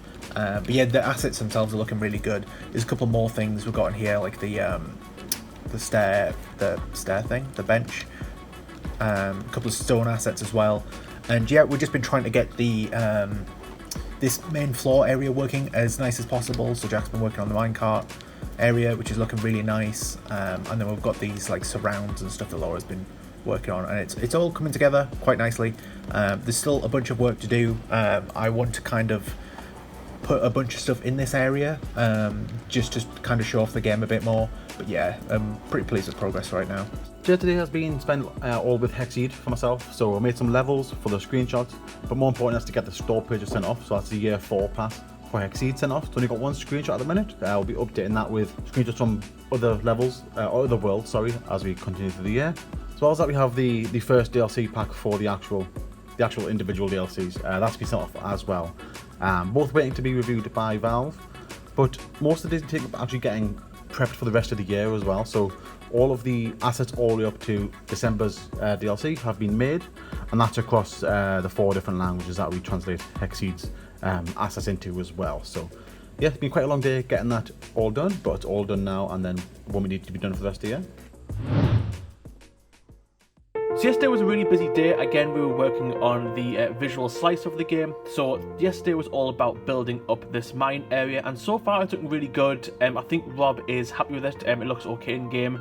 There was a bit of difficulty trying to get Lowe's sort of grass textures on top of here, but we managed to figure it out, and overall it looks pretty cool. I don't know how it looks in game yet, but overall looking pretty good. But for this morning, I'm going to be working on the art pass again.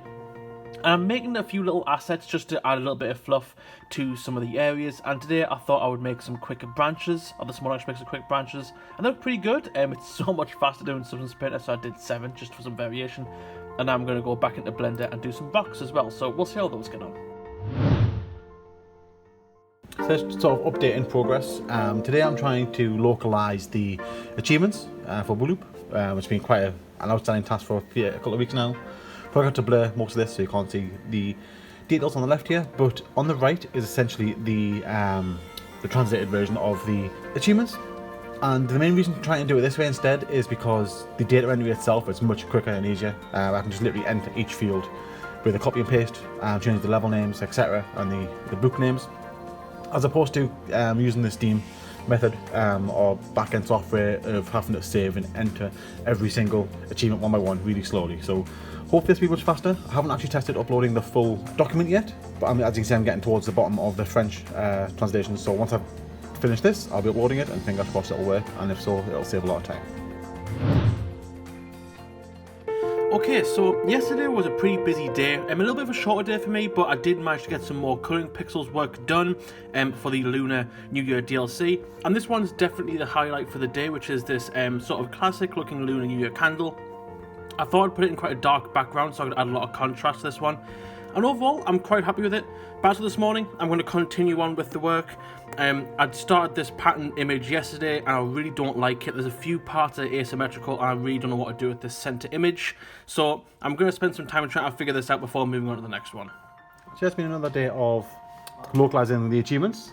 So managed to get 2 more done today. Got Korean and Italian done. Finished up French and German last night.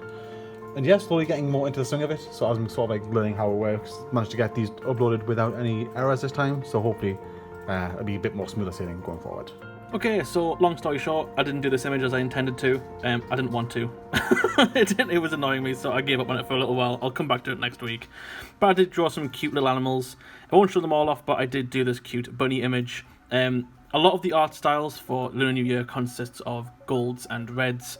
So I thought I would try and mix it up for this one, but still try to keep that sort of style that we're going for. And overall, I'm quite happy with it. I haven't shown the guys it. Hopefully they think that, you know, it kind of looks, you know, the kind of right sort of theme. So yeah, I'm going to go for now. Overall, quite happy with that one. How do we start this? Play! It's Monday. Yeah, so there's no Rob this week, taking some much needed time off. We have done our sprint plan together, 3 of us. Yeah. And yeah, we're just going what we're doing this week. So for me, bit all over the place. So hexceed needs a bit more catching up with, so I'm finishing up the hexceed levels. As well as that's going to be a bit of QA testing and stuff for the Lunar New Year, because Jack's working on that as well. Yeah. So that's coming out on Friday. So we need the achievements and whatnot to go alongside that. Cool, yeah, and alongside Lee, I'll be finishing up the Lunar DLC. It's getting there, pretty much finished now, just doing the final touches. Yeah, that'll be pretty much the bulk of my week, I think. Yeah, and I believe Laura is just back on making more 3D assets for Skystead Ranch. So yes, see more of that. Showing out some assets. Okay, so it's been a pretty busy day for me, essentially getting on with the Lunar DLC, and so far it's come along pretty well. Definitely the highlight of my day has been this ox image that I've made. Quite happy with this one. I tried to minimise the shading down as much as I could, just so I get more of a bit of a blocky feel, and overall I quite like it. It doesn't really look like Pixar, and I kind of like that. So yeah, overall I'm quite happy with this one. I've done quite a few today, so I'm not going to show them all off, but I'm going to get on with the next one, which I think is going to be the horse image for the Year of the Horse. So that one's going to be pretty tough. Horses are typically quite hard to draw, so we'll see how we get on. Hi. New week, new tables. Oh, I love making tables. They're so fun. I've been making a few today. I made this first. It's made of wood, and it's been through a lot, but it's very cute. And there I have a stone table. It's quite chunky, but I made these little leaves at the bottom to soften it up and make it less scary looking, I guess. It turned out really, really cute, I think. And this one's my favorite. I hope you like it. I spent a lot of today making more levels for hexceed. I've just pushed what I've done for today so far. I want to take a quick break from that and head over to do some coloring pixels, because Jack's pushed more levels that need QA testing before the end of the week. Okay, so I was working from home yesterday and I didn't get to record any footage, but I did make a lot of progress for the Lunar New Year DLC. I was carrying on with the 12 images that include all the lunar animals, and yesterday I did manage to get the horse done, as well as many others. But this one was definitely the highlight. It came out a lot better than I thought it would. Horses are quite hard to draw, so I was a little nervous going into this image. And I did have a sort of idea of how I wanted it to look, and it definitely came out how I wanted. Overall, I'm actually quite proud of the anatomy of the horse. I just realised this a little bit. I'm not sure on this bit here under the chin, but I can fix that later. But overall, yeah, it's looking pretty good. I thought the eye looked it stood out quite a lot, and overall, the sort of shading definitely insinuates its anatomy, and the colour palette as well looks quite nice. So overall, quite happy with this one. But as for now, I am working on a new one. I saved the best two for last, which is going to be the dragon and the snake. And overall, the dragon's coming out really well. It's taking a little while. It's quite detailed and quite big. I'm not sure if I'm going to add any flair around the dragon or not, or just keeping it the head. We'll see how it goes. So a lot of today has been spent making more hexceed levels for the upcoming DLC. It's coming towards the end of the month. But didn't want to be doing levels all day, so in order to break it up a little bit, I've gone ahead and made a start on some more of the achievement localization, because there's still a number of languages that need updating. This is Spanish. This should cover both Spanish and Latin American Spanish as well, so that'll be 2 more ticked off the list as well. So yeah, I'm excited to show you this fountain I made the other day. I went for natural materials with a little marble ball on top. Rob will add some running water to it, so it would be a functional flowing fountain. It will look really nice in the game. Then I have this mushroom clay plant pot I made. Rob was off this week, so he couldn't stop me from making it. I didn't know he hated mushrooms, but it's still cute. I'm excited to have this in the game. Okay, so I just got finished doing the stream for today, and we got through quite a lot of the assets. We were pretty much finished, but then Substance Painter unfortunately crashed right towards the end as I was adding in all these highlights. We weren't sure if the design looked better with or without them, but I thought now I would go in and quickly finish up the design to see if it looks good. If it doesn't, we'll just leave it as is. But yeah, we'll quickly get this done. We're good. What are we doing, Lee? Woo! It's Monday. We're just doing our sprint planning. We're going what we're doing this week. Bit of a quieter week all in all. But for me, similar last week, mostly going to be hexceed levels. But there are some other event stuff to announce, like got Valentine's event this week. But this is Valentine's Day in the middle of the week. So, yeah. We need a pancake day event. Why haven't we done that before? Yeah, for me, Skystead Ranch work. So I'm actually just going to hopefully get a chance to actually start coding and refactoring some of the stuff. A lot of the data structures need to be moved around because right now it's really a mess for the demo. And yeah, just need to work on that. And then I think Jack and Laura will be Skystead Ranch props. I think models, animations. Hopefully, yeah. Skylar. Yeah. Cool. Hey, okay, I'm back in the office. Two things. One, Laura's PC finally arrived, so she doesn't have to work on the 10-year-old one that we've got her working on at the moment, which is really good because we don't actually have a PC for the sprint planning on the TV anymore. We've just sort of been doing remote desktop type stuff. But yeah, we'll be getting this set up for her today. And also, it is Siege Week, so we've got this more Lego, the Lego trophy we've got over there. We're each going to pick a team and see who wins the Rainbow Six Siege Invitational. And yeah, I got a big box because it's like the big tournament this time. So today, instead of making a start on the vlog, I've gone ahead and started on the Switch store pages for Hexceed. Don't think I can show you much of this, probably all be blurred, but filling out the details for all the different languages, and now I'm just making the assets that need to be uploaded as well. Unlike what we expected with when you're making a brand new game, for the DLC you just need one asset, which is this 1920 by 1080 just resolution for the store page. So I've made those in all the different languages for all of the different DLCs. And I'm just going to get them all uploaded. Once we have the screenshots, which we're getting tomorrow, we'll be able to get those store pages sent off to Nintendo to be reviewed. Yeah, so for me today, very Hexceed heavy. I was hoping to get some more Skystead Ranch work done, but Hexceed needs me. So I've been taking some screenshots to use for Nintendo Switch store page stuff. Lee needs them because he's been doing that a lot this week, but I've got the software to be able to plug it into my PC to be done. And yeah, other than that, I've been working on the milestone levels. So I've just finished, well, pretty much finished milestone 1, and I've done milestone 2 and 3 yesterday at home. Yeah, just trying to help out Lee with the workload with that.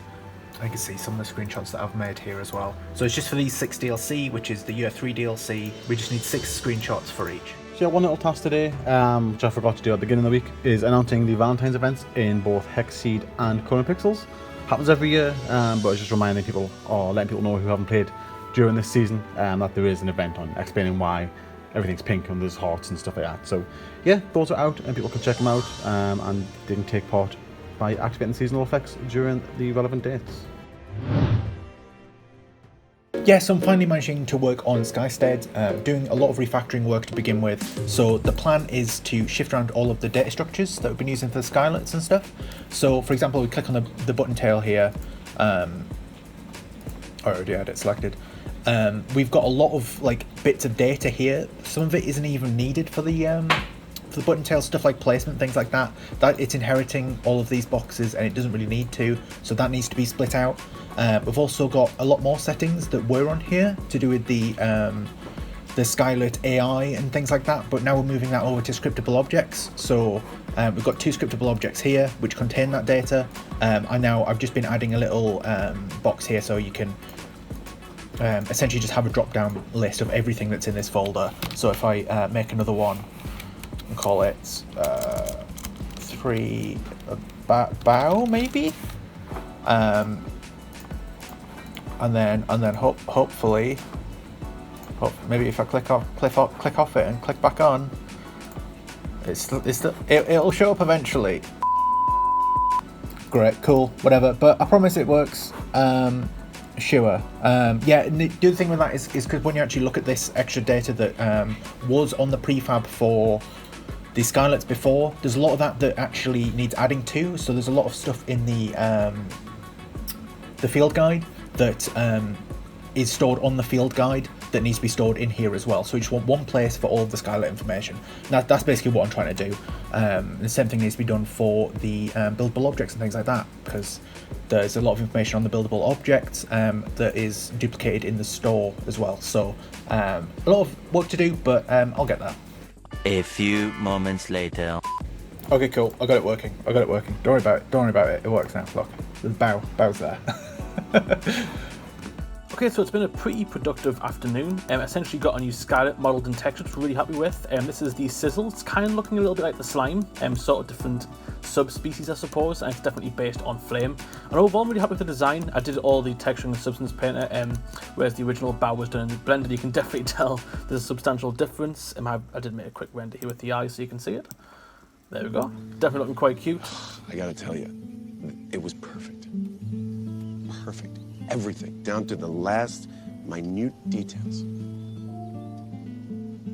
I've also got the bow here so you can kind of see, the resemblance there. They've definitely got the sort of same anatomy there, which is just a slime, but definitely looks really cool. Definitely happy with this one. At this point, I need to jump in and either get the rig done or start on the next Skylet, which is going to be this Cloud Skylet here, which Rob kind of made some AI art for me to go off. So hopefully that'll look pretty good. Hopefully I can get them to match pretty well. Okay, so it's been a pretty busy day for me. I've been working primarily on the Puffle Skylet, which is another elemental, sort of like the Sizzle and the slime, not the slime, the bow.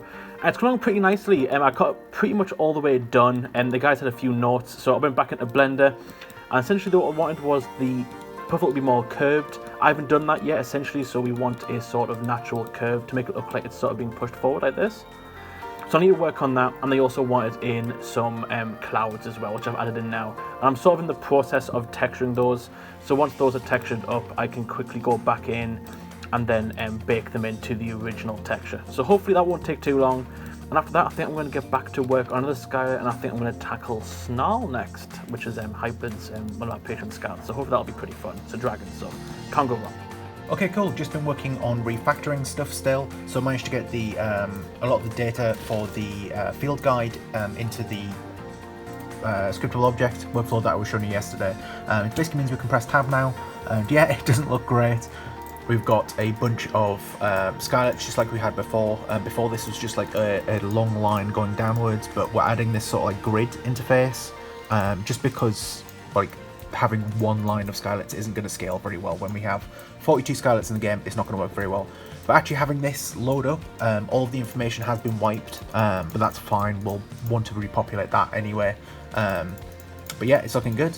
It's just another day of making hexceed levels, trying to get as many done as I can, because the DLC is due out next week, and as you can see over here, still a fair few to be getting through. So yeah, this card is done, another group of 10, and I'm going to be making a start on the next lot. Okay, so it's been a busy day. Primarily it's been spent on making the new Skylet called Snarl, which is one of our Patreon members' backers sort of design for a Skylet. And it's sort of based on a dragon, which is looking really cool. I've got a reference up here so you can see what it's supposed to look like, which is there. It's getting there. It's I'm not going to lie, it's scaring me a little bit. It's definitely got a sort of strange design going right now, but it's only quite set in a T-pose. I'm not too happy with it right now though. The legs aren't going the way I want them to be. I want the legs to be more like spikes, so they're a bit more bigger and look a bit more weight to them. So I'm going to rework these legs a little bit more, and hopefully that'll change up the design. But yeah, it's pretty much just going to be this for a little while longer. Another day of making hexceed levels. I've just pushed another group of 10. I've just made the templates for the next 10 levels as well, so I'm going to head and continue making these. But in the meantime, taking a quick break to get the post ready up for Twitter for Saturday, because what we've started doing the past couple of weeks, see the last post over here on the right, is setting up tweets to go out on Saturday for the Screenshot Saturday hashtag, which is commonly used for game developers just showing off progress. So yeah, that's scheduled. That'll be coming out on Saturday, and yeah, be doing those every week from now on. Yeah, so today I've just been continuing working on with the refactoring stuff. So I've now added another resource sort of like segment for buildable items. This is stuff that like you build in games like the Scarecrow, all the walls, things like that. So now we've got this little asset that links to the prefab, and also has it has some store page information. So when you go into the shop, it's got information about the item that you're purchasing. It's also quite good to have this as well, because it means that we can have like information like based on like build requirements and what effects it'll have on the world and things like that. We can use that all in here, but that's later on. I've also been starting on adding a section for plants as well, so some growable items. Before we had a series of prefabs that just all linked to each other. It's like one growth stage would link to the next growth stage, and then on like so and so on. That's really bad, because if one of them breaks, then the entire chain of the the plant breaks, so now we've just got this one asset and we'll be able to define each stage in this asset, and there's just one place that all of the plants are looking at. So that's really good. And yeah, it's a bit dry work, but it just needs to happen, doesn't it? We've also been watching lots of Siege. It's on TV. Yeah, we've got a lot of people this time round. So there's 20 teams, and yeah, there's only one team that has been picked, so it's really good. But yeah, Laura's team's doing really well, and Lee's teams have been doing all right as well. But yeah, should be fun. Fingers crossed we'll all have teams next week. Hello. I've been making loads more plants lately. I'm trying to keep the cute look for them, but there's this devil's lettuce one. It'll need a grumpy face on all of them. I'll let them in later. Then we have this sky fruit bush. I struggled with this one for days. I just couldn't get it right. With the suggestions of Rob, Lee, and especially Jack, I got it to look okay. Then I have these glow shrooms. I took way too long on these, but it's great working from the office because you can get feedback very quickly and decide what's the best thing to do. These will glow in the dark. I quite like the color palette. I think this was Jack's idea, blue and brown. But yeah, he's great with colors. Rob just wants all the mushrooms in the bin, so he can't really help with this. Oops. Then we have these numb shrooms. These are blockouts for them. I haven't textured them yet. It's just the model with some simple colors on top. And it's supposed to be very delicious looking. But if you hate mushrooms, you'll probably like this one. Too many coffees. Yeah.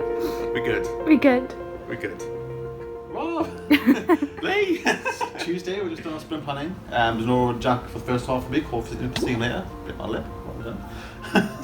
You're right. Yeah. But yeah, in terms of what we're doing this week for me, it's going to be mostly hexceed. We do have the DLC and the 4 pass coming out at the end of the week.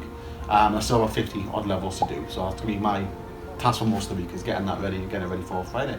Yeah, I'll be QAing those. I've already made a start, but he's still got some to do, so there'll be a bunch of work to do on that. But yeah, Skystead Ranch as well for me. We're going to be prototyping different types of currency in the game this week. So one of the things that we knew that was quite broken in the demo was the economy. So we're going to try adding like a wooden currency and like a plant grass plant. I don't know, something. We'll work it out. It'll be fine.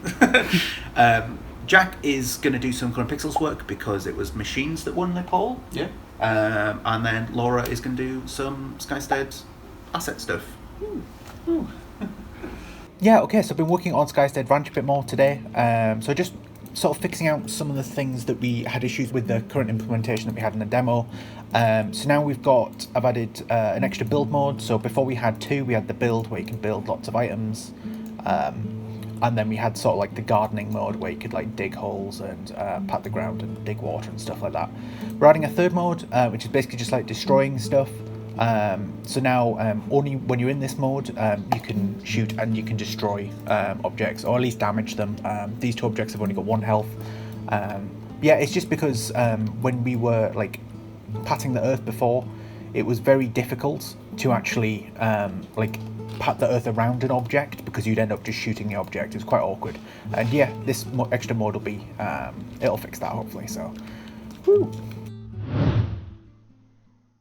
Okay, so short update from me today because I've been working on some fancy scripting stuff that I don't think I can really talk about. Maybe, I don't know. It was some stuff to do with Twitch. Anyway, so this week I'll be mainly working on the prototyping stuff that we are going to be doing for these extra currencies. So I've just added the extra boxes here. So the idea is that we're going to have a sort of like a money currency, a wood and a stone currency, which will be used to craft things, which should be quite interesting to try out. I'm just going to sort of add it and then we'll sort of like play test and see how it feels. There is like when you are building things like this, so like a wooden fence would consume wood to build. A stone thing is going to consume stone, for example, like stone pavement or something like that. So yeah, it'll just take some working out, but it should be promising. We'll see. So yeah, a bit more detail on how much hexceed is left to do for this week. Preparation for the DLC come out later on. So yeah, I've been going ahead and making more levels today. So far I've got another batch of 10 done. I saw in last week's vlog, broke it down in groups of 10. So that's that lot done there. Still got this lot to do today. And then hopefully I'll get the same amount done tomorrow, leaving only the final card for Thursday as well. So yeah, all in all, if I keep this progress up, I should be done by Thursday, giving plenty of time for the QA test, and giving me time to get stuff like the achievements and everything else finished as well. Okay, yeah, so today I've been working on the building stuff, a bit of extra refactoring work that I was sort of started last week, just sort of moving all of the data for the amount of space that each object occupies into these scriptable objects that I was doing last week. And yeah, I've just been trying to get the building menu to work again. It's still got a few issues. You can see all of the data currently is just set to everything occupying one little cube of space. But that's fine. There's like a weird red area over here. I think it's like once it passes like a certain amount of like, I guess like X coordinate or something. There's a big red zone. You can still place things in here, but that needs looking at. And yeah, we're getting there. I was just working on the money. I got a bit sidetracked on this, to be honest. You see things are like off center and stuff like now, like that. That's not right, is it? They should be moved along a bit. But yeah, just a bit sidetracked because I was originally adding the monetary cost to actually build these items. So all these wooden items that I've placed here would cost wood, right? And that's how I got into this tangent. But it needs doing, so quite happy to do it. Yeah, it's just slowed me down a bit, sadly. So work continues on hexceed, still making good progress on that. You can see over here, there's only 10 more left to do today, and then there's a few left tomorrow, so should be well on time for getting hexceed finished on time for release on Friday, which is looking very good. And we took a little break from hexceed to get this over here, this is the right one, this post for Kickstarter drafted up. So we want to be posting to Kickstarter every month at the very least, with updates on the development process and any sort of backer reward updates, that sort of stuff. So yeah, I've put together this draft of the post. Rob is going to be checking over it before it goes live, just to make sure everything's correct, or any sort of additions you can make, that sort of stuff. So yeah, that's saved. Rob will be checking it over, and that'll be coming out. So if you're on Kickstarter, you'll be able to you'll get this update in your inbox soon. Bit of a quiet day in the office. No one else has been in today. People work from home or ill or whatever else. So yeah, been quiet. It's quite good for me just getting on with the rest of the levels. And as you can see here, if I head over to Trello, all the levels have been made now. Rob's been QA testing quite a lot at home, and that's why I just sit at home, just so you could test all the levels. And yeah, everything's done, everything's pushed. So now all that's left to do is Rob to check the last bunch of levels that are right there, and then I need to do the achievements and the announcements, which I'll do first thing tomorrow. Okay, so no update from me yesterday. I basically just spent all the day testing hexceed levels for tonight's release. All seemed to be good. I think we just sorted out the build for that and made that live.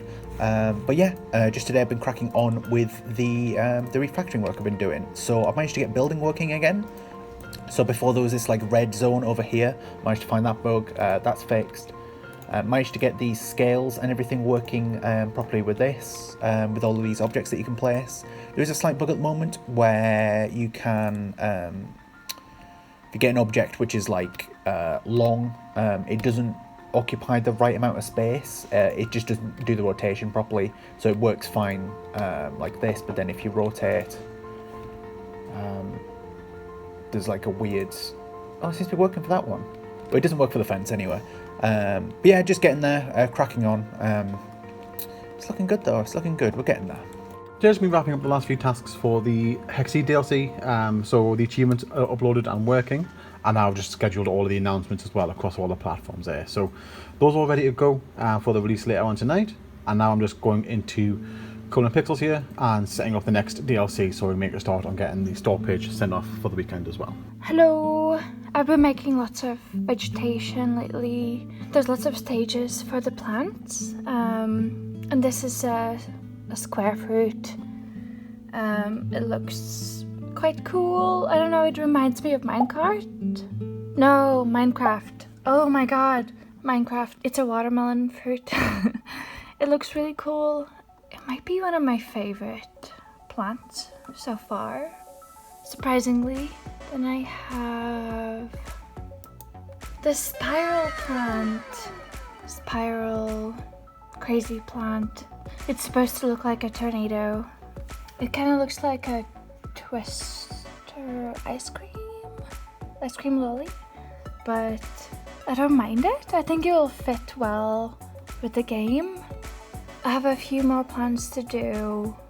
They do take a lot of time, but I quite like how they're turning out. Jack, it's Lee. Tuesday. It is Tuesday. We've done our sprint planning for the week, going over what we're doing. For myself, it's been a lot of DLC stuff. So we got the Wooloop DLC. Starting making levels for that, so I'll get the store page sent off. And as well as that, we have the machines DLC for Comic Pictures that you're working on. Then you get the store page made live whenever Valve approve that, and some QA testing and stuff like that. Yeah, and for me, like Lisa, I'll be working on the bulk of the machine DLC this week. Pretty much about over halfway through now, so it shouldn't take too long. Yeah, and Laura's going to be making more 3D assets. Right now working on bins, but we'll see what else we go through the week. And then Rob is just refactoring a lot of the UI and making it look pretty. Cool.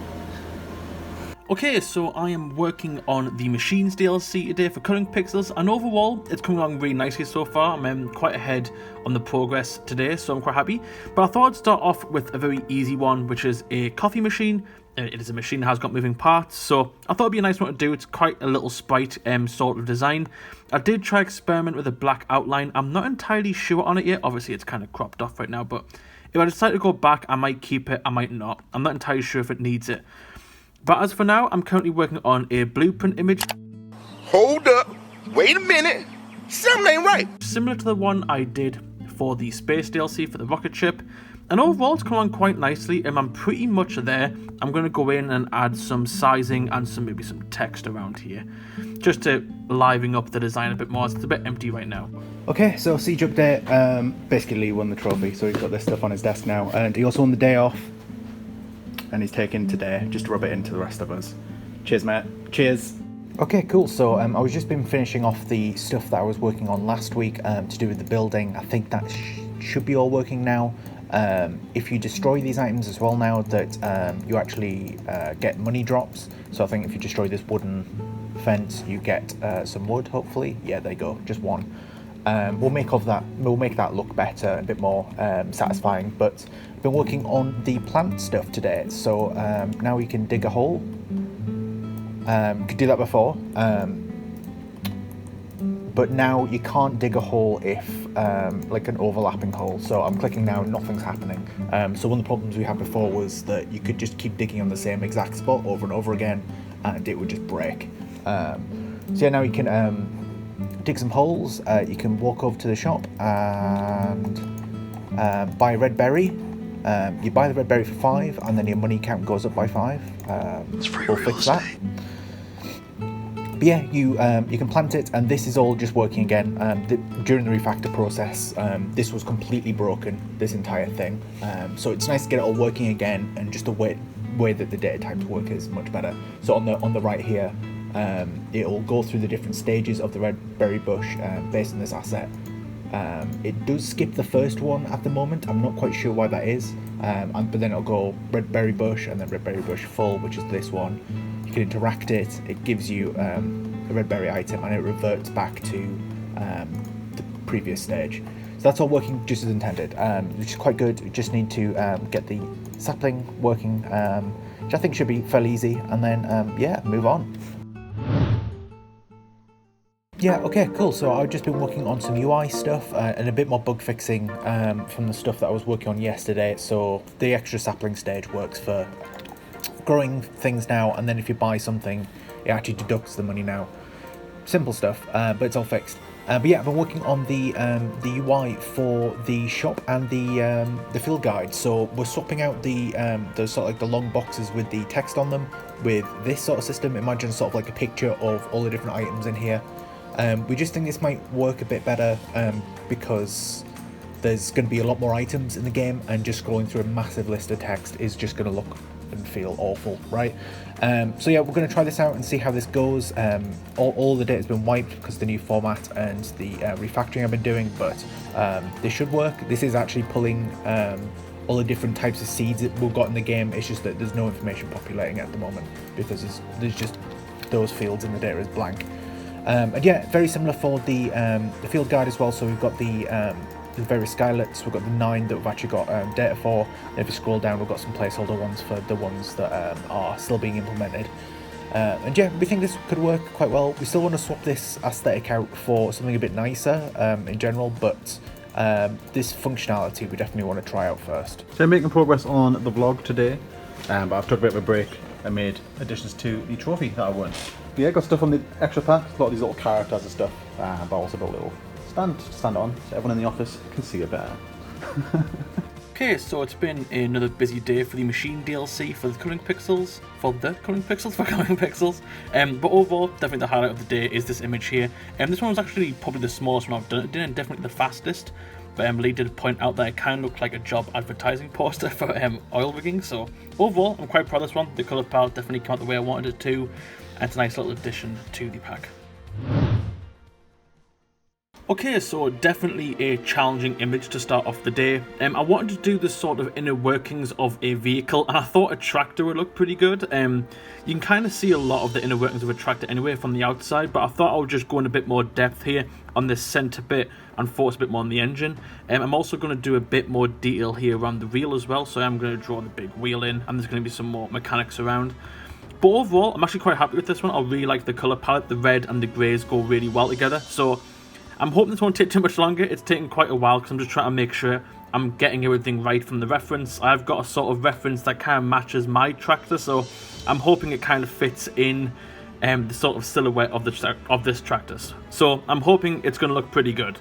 So I spent most of the morning translating more of the Woodloop achievements. This time it's simplified Chinese, so it took a bit of longer time to do that, but not much I can show you there, but that's uploaded, it's all working. And I finished the day by making some more Woodloop levels. So I made the starfish here, so that's 2 levels done. I'm going to make a start on the 3rd. But the important bit with this Woodloop level is now I have this PNG, which is the what we use for the main menu art in the game. And I'm going to use this to try and make a store page asset to start get the store page sent off for the underwater DLC. Okay, so another busy morning for the Machines DLC, and it's coming along really well. I think this is the 17th image now. I'll just have a quick look. Yeah, this is the 17th image, and it's come along really nicely. Definitely a hard one. I thought I would finally tackle a JCB. It's definitely one of the most classical machines out there. You know, when you think of a machine, I would probably think of a JCB. So I'm definitely giving it my best go. I don't know why I decided to go for an isometric design. I've definitely made it hard on myself, but it is coming along pretty well. I've been on it for about an hour and a half now, and I've definitely got the bulk of the image done. I just need to tackle the most obvious part that's missing, which is the crane now. So I'm going to tackle that now. I'm not sure how it's going to go. The crane's definitely going to be the hardest part. I'll purposely start with the easy bit. So hopefully by lunchtime, this will be all done and dusted. Yeah, okay, so a bit of Woodloop work today. So the main problem we're having is this bar at the bottom for the gallery select. This is only really designed for the initial release DLCs, which there were like 6, right? And then the 12 that we committed to last year.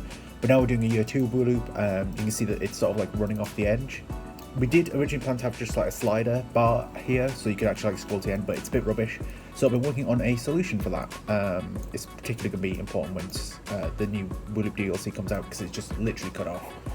But yeah, I'll show you what that looks like. A few moments later.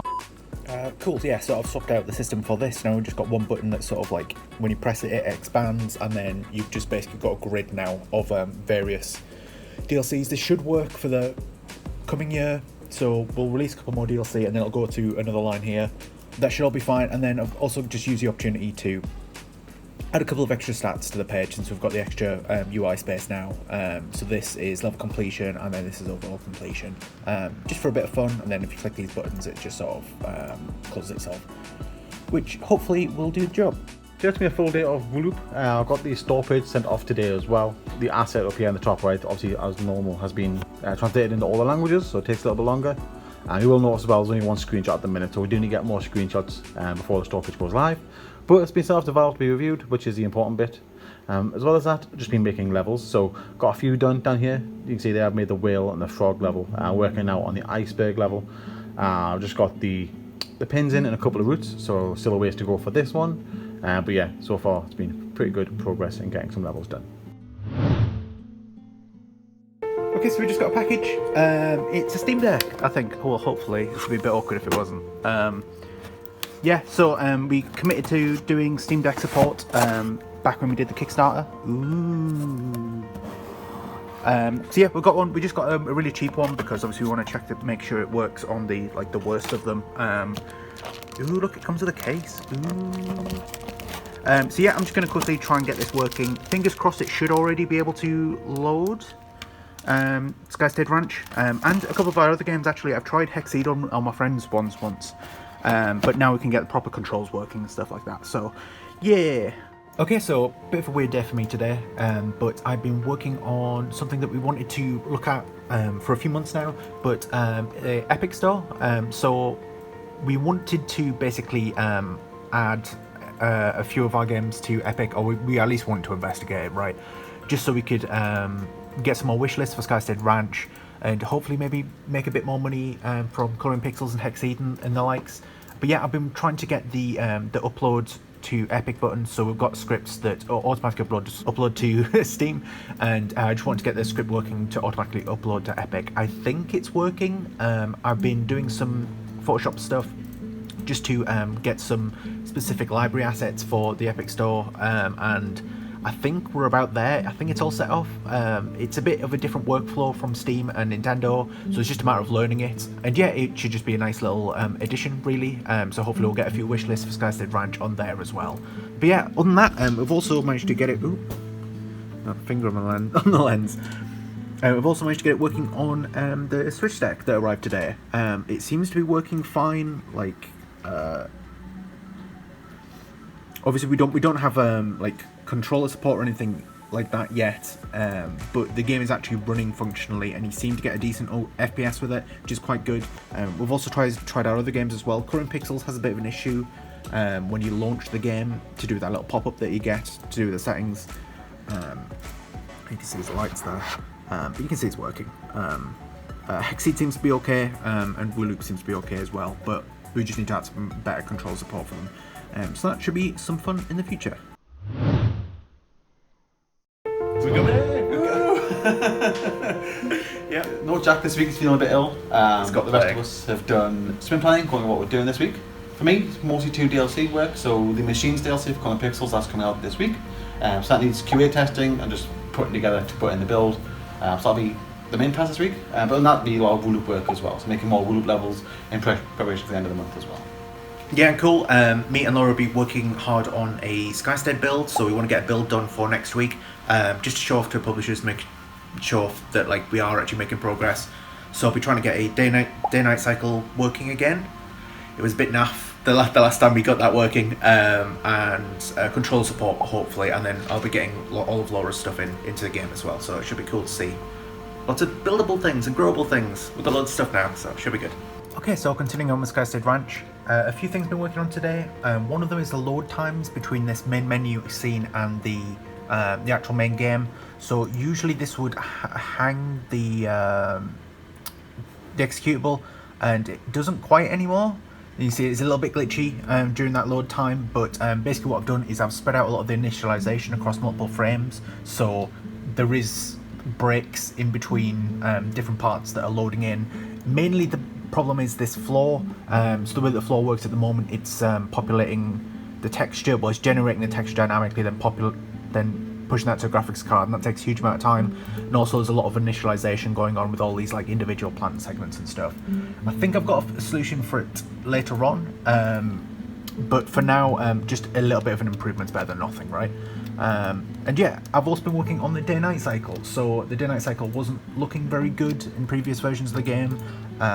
There's still more work we can do, but now if I press F8, you can see it is looking a bit more moody, a bit nicer. I think a couple of things that we can do is maybe add some like fireflies and stuff that spawn in, just because these bees that we've got for the beehive actually look quite nice, don't they? So a couple of fireflies might be nice. That torch isn't working, but you see we've got like little small lit areas around the lanterns and around the billboard, and then up here this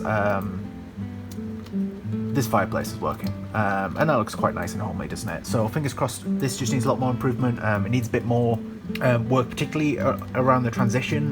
We kind of want it to go into like a sunset just before, but right now it's very like binary, I guess, just one or the other. We want sort of a bit more of a transition, but yeah, progress.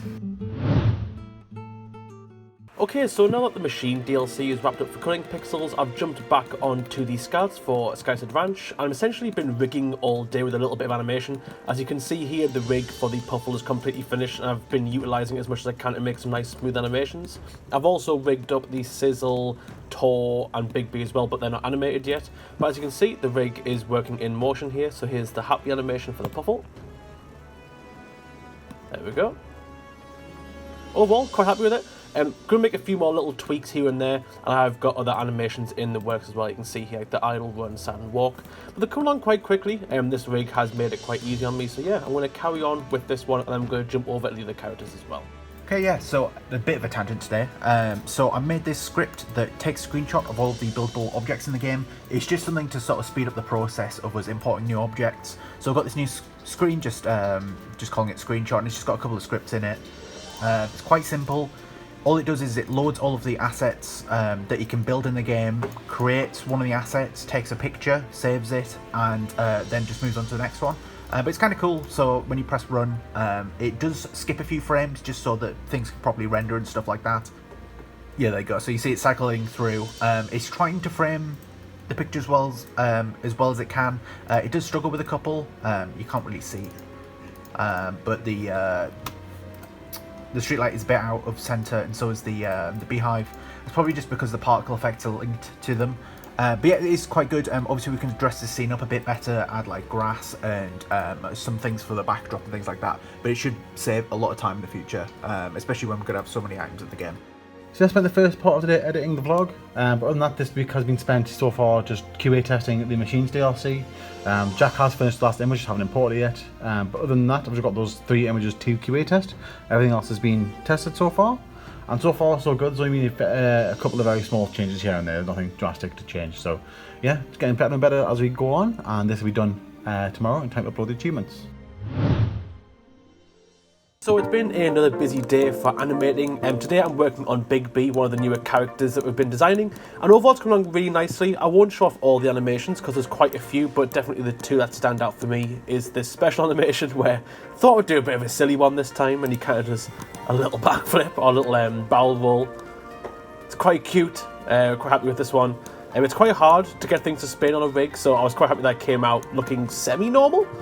And the other one is the run animation, which I was quite proud of, which is essentially just a really sped up walk, but I've made a few tweaks to make it look like he's concentrating really hard to go fast, so quite happy with these 2. And like I said, they're all done now, but these ones are definitely the hardest of the day because I think they came out pretty much how I wanted them. So as for now, I'm going to jump back over at the puffle, as there is a few tweaks I need to make to him before sending him off to Rob, so I'll quickly wrap that one up as well. So yeah, stay tuned. This morning I went through QA testing all of the Machines DLC. As you can see here, all levels have been tested and they're all been re-imported into the game in the correct size order as well. So that's the build ready to go. I've also uploaded all the achievements, which you can see there, they've all worked really well, so that's pretty good. And finally, the last thing I did was replay this level over here in a specific order, just so I can get a GIF ready for the announcement posts, which I will be scheduling for Friday. Okay, so it's been a really fun day today. Essentially been working on the other 2 scads, the bit of the easier ones, which is the Sizzle and Tor. Tor has definitely been the most fun today. Essentially doesn't require much effort to animate Tor, he's essentially just a rock. So we've been thinking of some creative ways we can make him a bit more interesting, and so far we've come up with some cool animations. I'll only show a few of them, but this is the run animation, which I thought was quite funny. Where he kind of bumps along and his moustache wobbles around. It was quite cute. Also, it's quite menacing as well a little bit. And the other one I did is the sleep animation. or these sleeps start, whatever there it is. But yeah, Rob really wanted him to fall on his back when he goes to sleep, so he kind of just plonks down and goes to sleep. I'll quickly show the wake up animation as well. I may as well, I've got it here. Sleep End's quite funny because when he gets up he kind of wobbles around. I think that's about 50, so we'll put it there. So yeah, that's Tor. Tor's going along pretty well. I think I've just finished the last animation, so I'm going to get him exported and test it in Unity to make sure it works. But yeah, overall, it didn't require too much work, but definitely one of my favourite characters so far. Yeah, so not much of an update for me recently. There's been some things with Soulstry that I've been fixing, but today I've mainly just been working on the all of the assets that Laura's made. So we're essentially going from, I think we have 13 buildable objects in the game for the demo, and we've got assets for 45 now. So it's just a pretty huge job to actually import them all, set them up, make sure all of the buildable objects and stuff like that are all configured properly, all the names, everything's linked correctly. It's a pretty big job, but yeah, it's pretty good to actually get a head start on it, because it'd be really cool to do a build next week and we just have loads of stuff in the game. That'd be really cool. I haven't even made a start on the items or the vegetation, which I know has got even more stuff to set up, but yeah, it's looking really good. Got some cool prefabs actually in game now, so yeah. Yeah, it's just been another day of Wooloop level creation. This one here I'm making a narwhal. You sort of see the eye and the spike. We'll see how this turns out towards the end of the level. But yeah, other than that, I've got a couple of other levels finished here. So we have the bubbles level there. Just a good use of the circle tool. I think it's Rob's suggestion over here. And then this pufferfish or blowfish level, which is quite cute. Hopefully plays quite well as well. So yeah, quite a lot of using the circle tool today. Other than, again, this narwhal level, which we'll see how this turns out.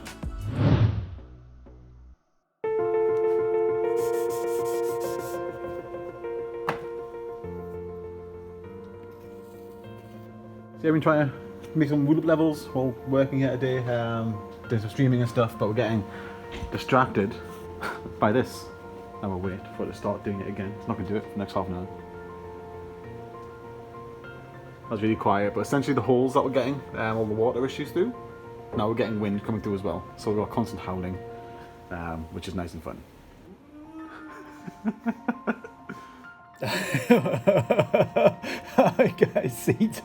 I see Tor walking towards me, and it's the best thing in the universe. Yeah, so I've just been cracking on with importing all the stuff that we need. You can see that a lot of the game looks a bit barer now. It's just because I've re-imported things with new names and things like that, and it hasn't quite linked across. Yeah, we've got a couple of new skylets in. This is Sizzle. For some reason, I think he's got Shelley's texture on him. Not quite sure why that is, but I'll fix that. We've got Tor over here. I think we want Tor to be a bit bigger. He's looking great though, isn't he? He's looking fantastic. And somewhere we've got the Puffle over in this corner where they all congregate. Yeah, they're really looking good. All the animations are set out as well. The extra animations are set up for them as well, so they can eat. They've got proper sleeping animations, and in theory they can run, which is kind of cool. I've also managed to get all the buildables in, so I was saying there was 45 buildables. There's just a lot. Some of the scalings and a lot of the configuration needs setting up, but like there's just so much to look at. Obviously this UI at the bottom is completely broken because we've got too much stuff for it. And yeah, we've got a couple of issues like this one. I just haven't linked the texture to that one, but it's looking really, really good. A couple of fountains that Laura's done, lots of plant pots. Big jug plant pot. We've got a little snail one, which we think Shelley will like. Yeah. Scarecrow. That's not you. We've got a bin to put all the mushrooms in. Stone beehive. We've just got loads and loads and loads of stuff. Obviously, if you're a patron, you'll be able to see all of this, but that's a stone bin. Yeah, we've just got loads and loads of stuff in the game. So I've just been cracking on with that, and then I've actually been working on the growable side of things today. So I've just been going through this list of stuff. So before I think we had like, what, 4 or 5 different growable things, and now we've just got a lot more. We've got some stuff for our top tier backers for the Kickstarter. We've got some some mushrooms and things like that. We've got another tree, another Shrek reference, just loads and loads of stuff to get importing. And yeah, it's just slow progress, but I'm getting there. The end result is going to be great. So one of the tasks today was getting the announcement ready for the DLC coming out tonight. This is releasing at 8 PM. So yeah, that's ready and scheduled to go out alongside the post, alongside the actual DLC update.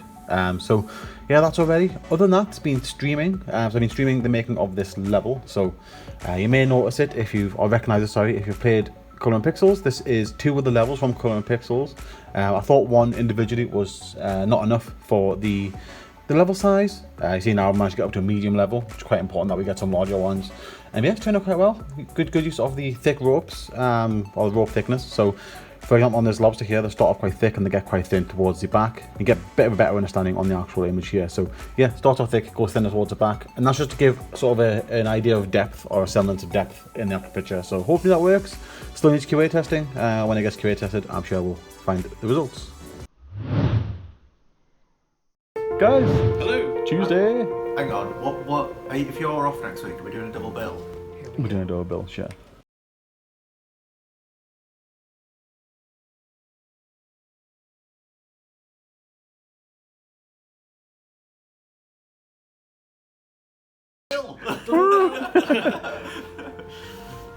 Yeah, so we just done sprint planning on Tuesday today.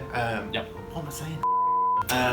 Yeah, we're basically just been cracking on trying to get a build sorted for Skystead Ranch. So we've got a new area around where the house is that we want to flesh out, and we want to get all of the new items and stuff finished importing into the game. And there's a lot, so that's me. I'll just importing, just dragging and dropping all week. Yep. Yeah, and for me it'll be Snarl this week, which is Hypered Skylet, emptied all the modelling and texturing, getting the animating done. And next week I think I'll be going through all the old stuff that I need to fix up. So should be a lot of Skystead stuff. And yeah, for myself, so hoping to take next week off. But that's a release week for Wooloop. So this week I need to get all the levels and everything alongside releasing the DLC ready. So that'll be the achievements and the announcements, all that good stuff. Try and get that all ready to go. Yeah, be a busy week getting Wooloop done. Yeah, it's your birthday. Yeah, okay, cool. So we've got a delivery from Sony, which is really cool. It's a little dev kit thing. I don't think you can probably... Can we show it? I don't know, we're under an NDA. Yeah, so they actually sent us 2 things. It's sort of like a loan program they've got. So we basically get it for 2 years. So fingers crossed we might be able to do it for Skystead Ranch. Yeah, we've got a dev kit, and then they actually sent us a PS5 as well, which is in here. A white one. And yeah, we're going to try and get it working, and hopefully we can get a build running, which will be cool. Okay, so it's been a pretty busy day today. I've been working on some more Skylets, and this is Hyper's design that he wants in the game, one of our Discord members and backers. And this is Snarl. It's come along really well. It's definitely took a bit more of a different design from when I originally showed it off, I think a few weeks ago. It's looking a little bit different now. There was a lot of tweaks implemented by the guys, so essentially they wanted him to stand up a bit taller, their head a bit bigger, and make the horns a bit more of a nicer silhouette, as they were quite tall. They made Snarl a bit too tall, and also give him a bit more of a tummy to make him look a bit more cute. But overall, I think that's pretty much all the modelling done for Snarl. I've just went round and applied all the UV seams here, so I'm going to quickly get him UV unwrapped and throw him into Substance Paint and texture. So yeah. Yeah, okay, so I've been continuing on importing everything. Getting a bit of lag today, I'm not sure what that's about. But yeah, so we've managed to get all of the buildable objects, all of the flooring positions has now been sorted out. They're all facing the right direction as well. So if I don't rotate everything will be facing forwards, which should be alright. And I've just gone through and done this for all of the objects in the game. I've messed around with some of the scalings as well. So this little snail cactus plant is a bit bigger. Stuff like that, just sort of normalizing things, making sure that the 2 beehives are very similar. Just for all of the objects, it's been quite a big job. But I've got there. I've also been importing some more of Laura's stuff that she's been doing. We've actually got another object that she's done today. Yeah, it's this one. So like a wooden chopping block with a little axe on it, which is quite kind of cute. And yeah, we've got this zone up here that we've been working on. So we've added these little protected bits, just to sort of break up the land a bit, because this sort of section looked a little weird. We're still not keen on it, but it is quite kind of cool. So the idea is that you'll be able to plant little flowers and stuff in these little zones here. And we've got a big zone over here and another big zone over here, and it is looking really quite good. We're quite pleased with it. One of the issues that I had though on the coding side of things was that the scriptable objects that I'd sort of set up, they weren't working in a great way. So we have a so we have this drop down which basically lets you specify a prefab what object it's linked to. That was working fine, but it was just using an ID, and the ID linked to whatever is in this big list, well, this folder essentially. But the things in this folder can change order and things like that. So when I was adding the wooden chopping block that I just showed you, that sort of inserted itself in the middle of this folder just because of the naming conventions. So I had to write a workaround for that. So now all of these scriptable objects has got a unique ID. This is generated up here, and it uses that to link instead of just an index into whatever number it is in this folder. So it should be a little bit more robust now, but that took a bit of time to actually get working, and then I had to relink everything, so it's a bit of a job. The skylets were numbering, so we shouldn't have an issue there, but I probably should, just in case, get that working. The same with the grow datas as well. I probably should just move it to the new system. It's a bit more robust.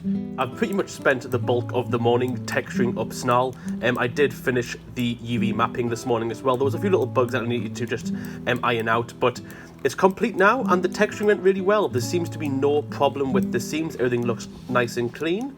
Yeah, pretty much done. Gonna move on to rendering now.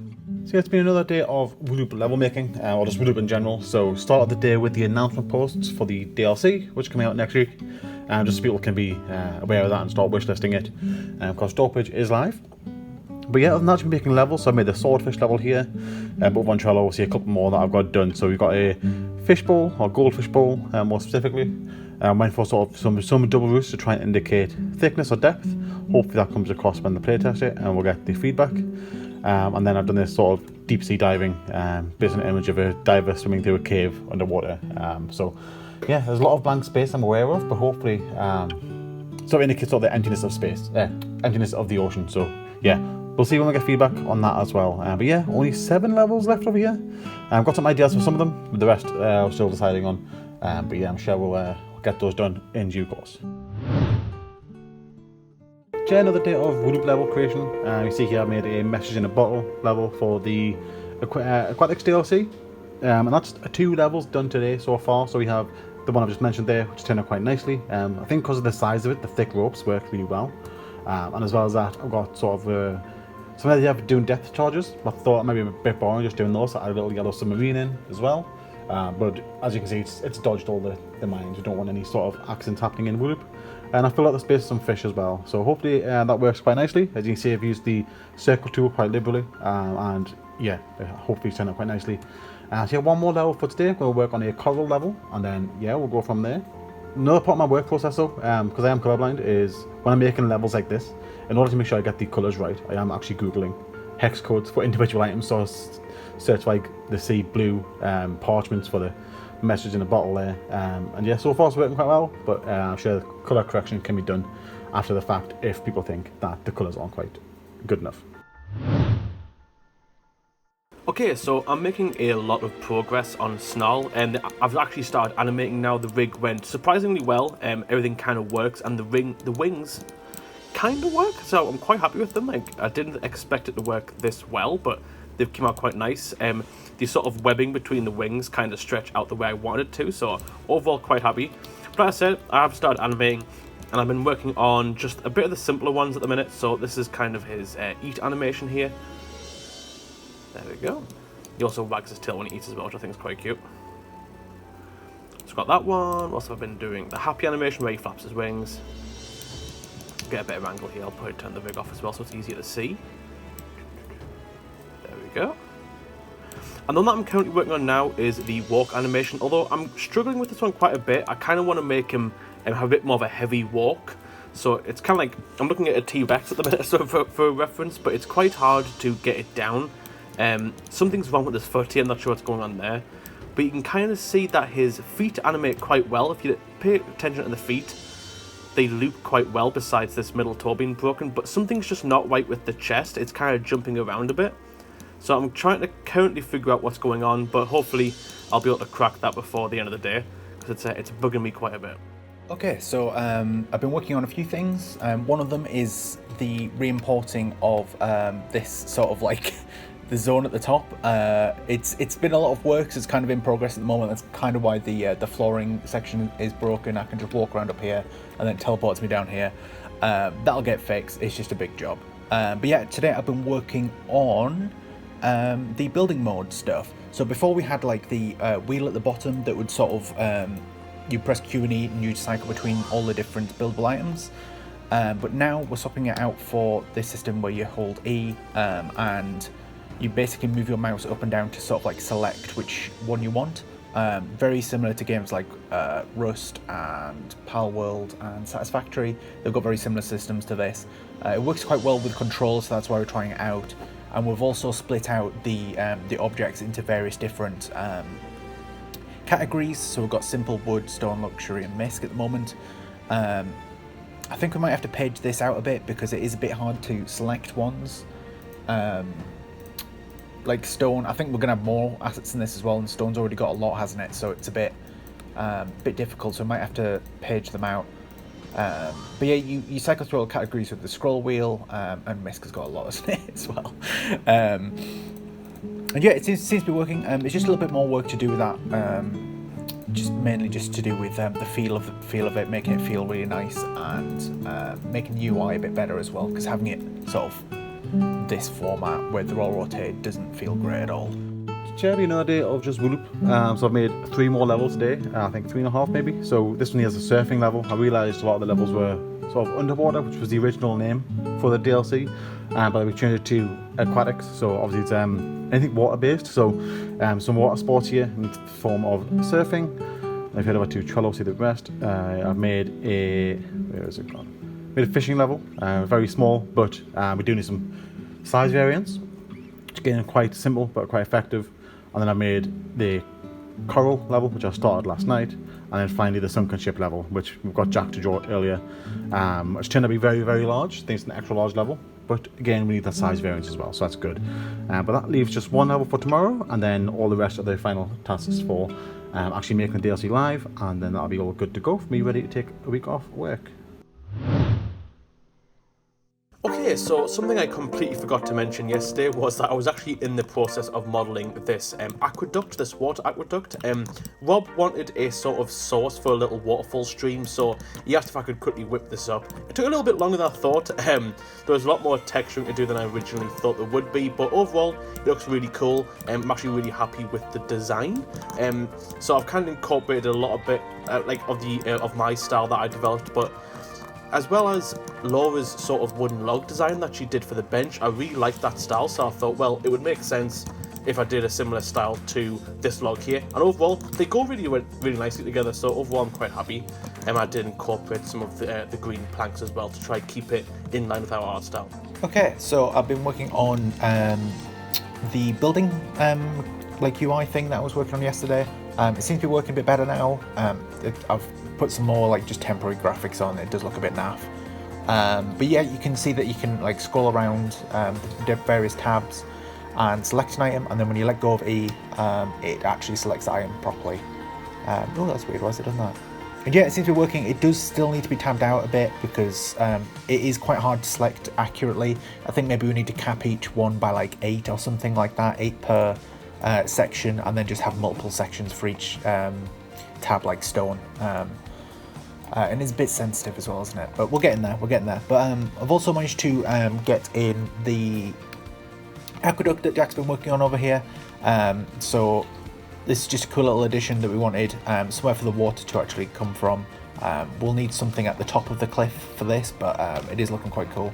Okay, so Snarl is done. I managed to get him all finished for the end of the week, so I'm quite happy. And overall, it's looking pretty good. So this is the run animation. I've pretty much been working on these 2 animations all day, which is the run animation as well as the special animation, which for Snarl, it is a... where is it? Which is a roar. Hear the roar. Very fitting for a dragon, so he kind of takes a little bit of a charge up here. Overall, quite big these 2 animations. I'm going to quickly get them exported now for Rob, so he can put them in, play with them whenever he wants. here one last day of Wooloop. We've got this last level to make here. See, it's quite large. It is a aquarium tunnel. Got Jack to draw the basis of the level. I've been tracing over with Wooloop. But obviously, being so large, it's taken quite a while. So I've taken a bit of a sidestep to complete everything else that needs to be done for the DLC coming out next week. When they've not been in the office to complete that. So that includes the announcement posts for the DLC going live. We have this nice gift to play alongside it as well. So yeah, that's good to go. Those are all scheduled for the release date of the DLC. And then as well as that, as you saw there, we have the St. Patrick's Day events as well. That's coming up this Sunday for St. Patrick's Day in 2 more days. So they're all scheduled to go out as well on Sunday as well, just for the whole duration of the day. You see they're running for 24 hours. And yeah, all that's left now is to go ahead and make the a list of tasks for Rob to do to pick up when I'm not here next week. And then I'll finish up this level here, hopefully before I leave for the day. I've been working on some chests lately. I made a simple chest, a wooden chest, a stone chest, and a luxury chest. This simple chest is supposed to be made of very weak basic materials like wood branches or twigs. There's no security, just a twig. It took me ages to make the stone one. Lots of tries. I think it finally looks like it fits into the game. I'm quite happy with it. It's got some gold details on it, just like the luxury chest. Then I also made this wooden I also made this wooden wheelbarrow planter. I initially put lots of flowers inside it, and they were smaller initially, but the vertice count was very high. It was like 7,000 vertices for this little thing. So I had to scale it down a little bit. I had to optimize it, and it's now much smaller. And it still looks nice. I think it still looks quite cute. I really like it. Especially like these blue little snowman looking flowers. I don't know. Really like it. Guys, it's the weekend. Woo, it's a weekend. We made a midweek wrap up because double bill. So we'll see what happens in the edit. Oh right. Well, why are we doing this then? we'll just end it here. Sure.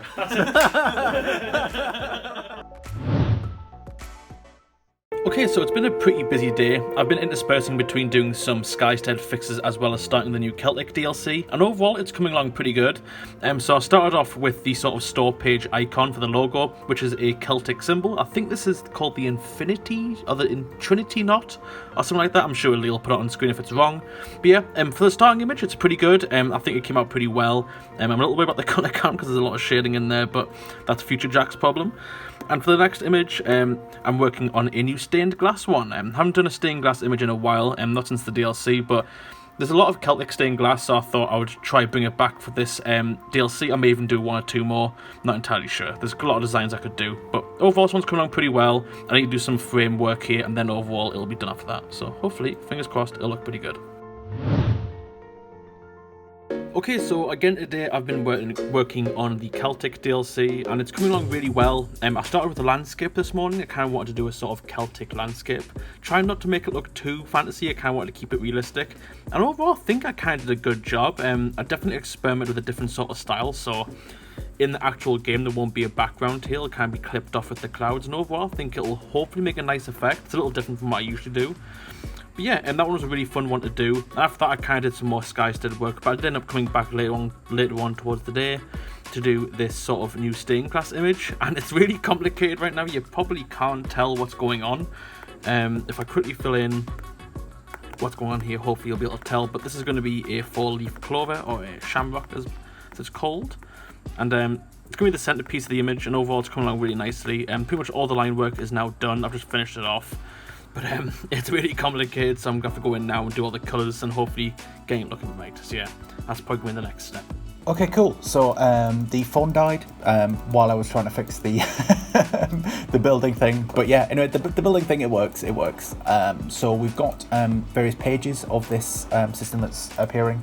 The mouse is supposed to be invisible, so this is just sort of like, it's basically just taking the mouse's directional input, and then you can scroll through the various tabs. And yeah, we've split it up into 8. It looks like a good number at the moment. We can change this in codes like quite easily. But yeah, with 8, it makes it much easier to be able to select what you want. And then because we've got multiple pages of the wood stuff, we get an extra like overflow area here when we're scrolling through. Same with stone. We've got a couple more stone ones. Just the 1 page for luxury, and then for misc we've got a few as well, and it's working quite well. I think the next step now though is to get the controller stuff working. So I was just having a chat with our volunteer Cameron, and he was showing us how he got the controller stuff working, and I'm going to try and implement that but with the new Unity input system, so that we can do rebindable keys and stuff like that.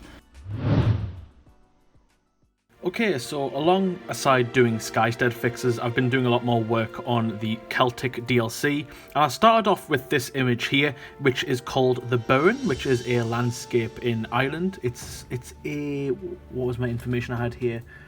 Essentially the landscape's built up from bedrock, and it has this really cool structure in the middle. I'm not sure if it's man-made or not, I'm assuming it's man-made, but yeah, it was a really cool sort of landscape we're doing. Like I said, all the landscapes that I'm currently working on, I'm trying to keep to realistic areas actually in the world, so I thought this would make a really nice piece, and I think I captured it pretty well. I'm assuming Lee will put an image of the actual burn up on screen, so hopefully if I put this here and he puts it next to it, it should look pretty close. So yeah, I'm pretty happy with that one. I also did finish off the Shamrock image, so I added in all the highlights, which took a little while, but overall it looks really nice. As well as that, I've been working on the shield image, which is a Celtic shield apparently.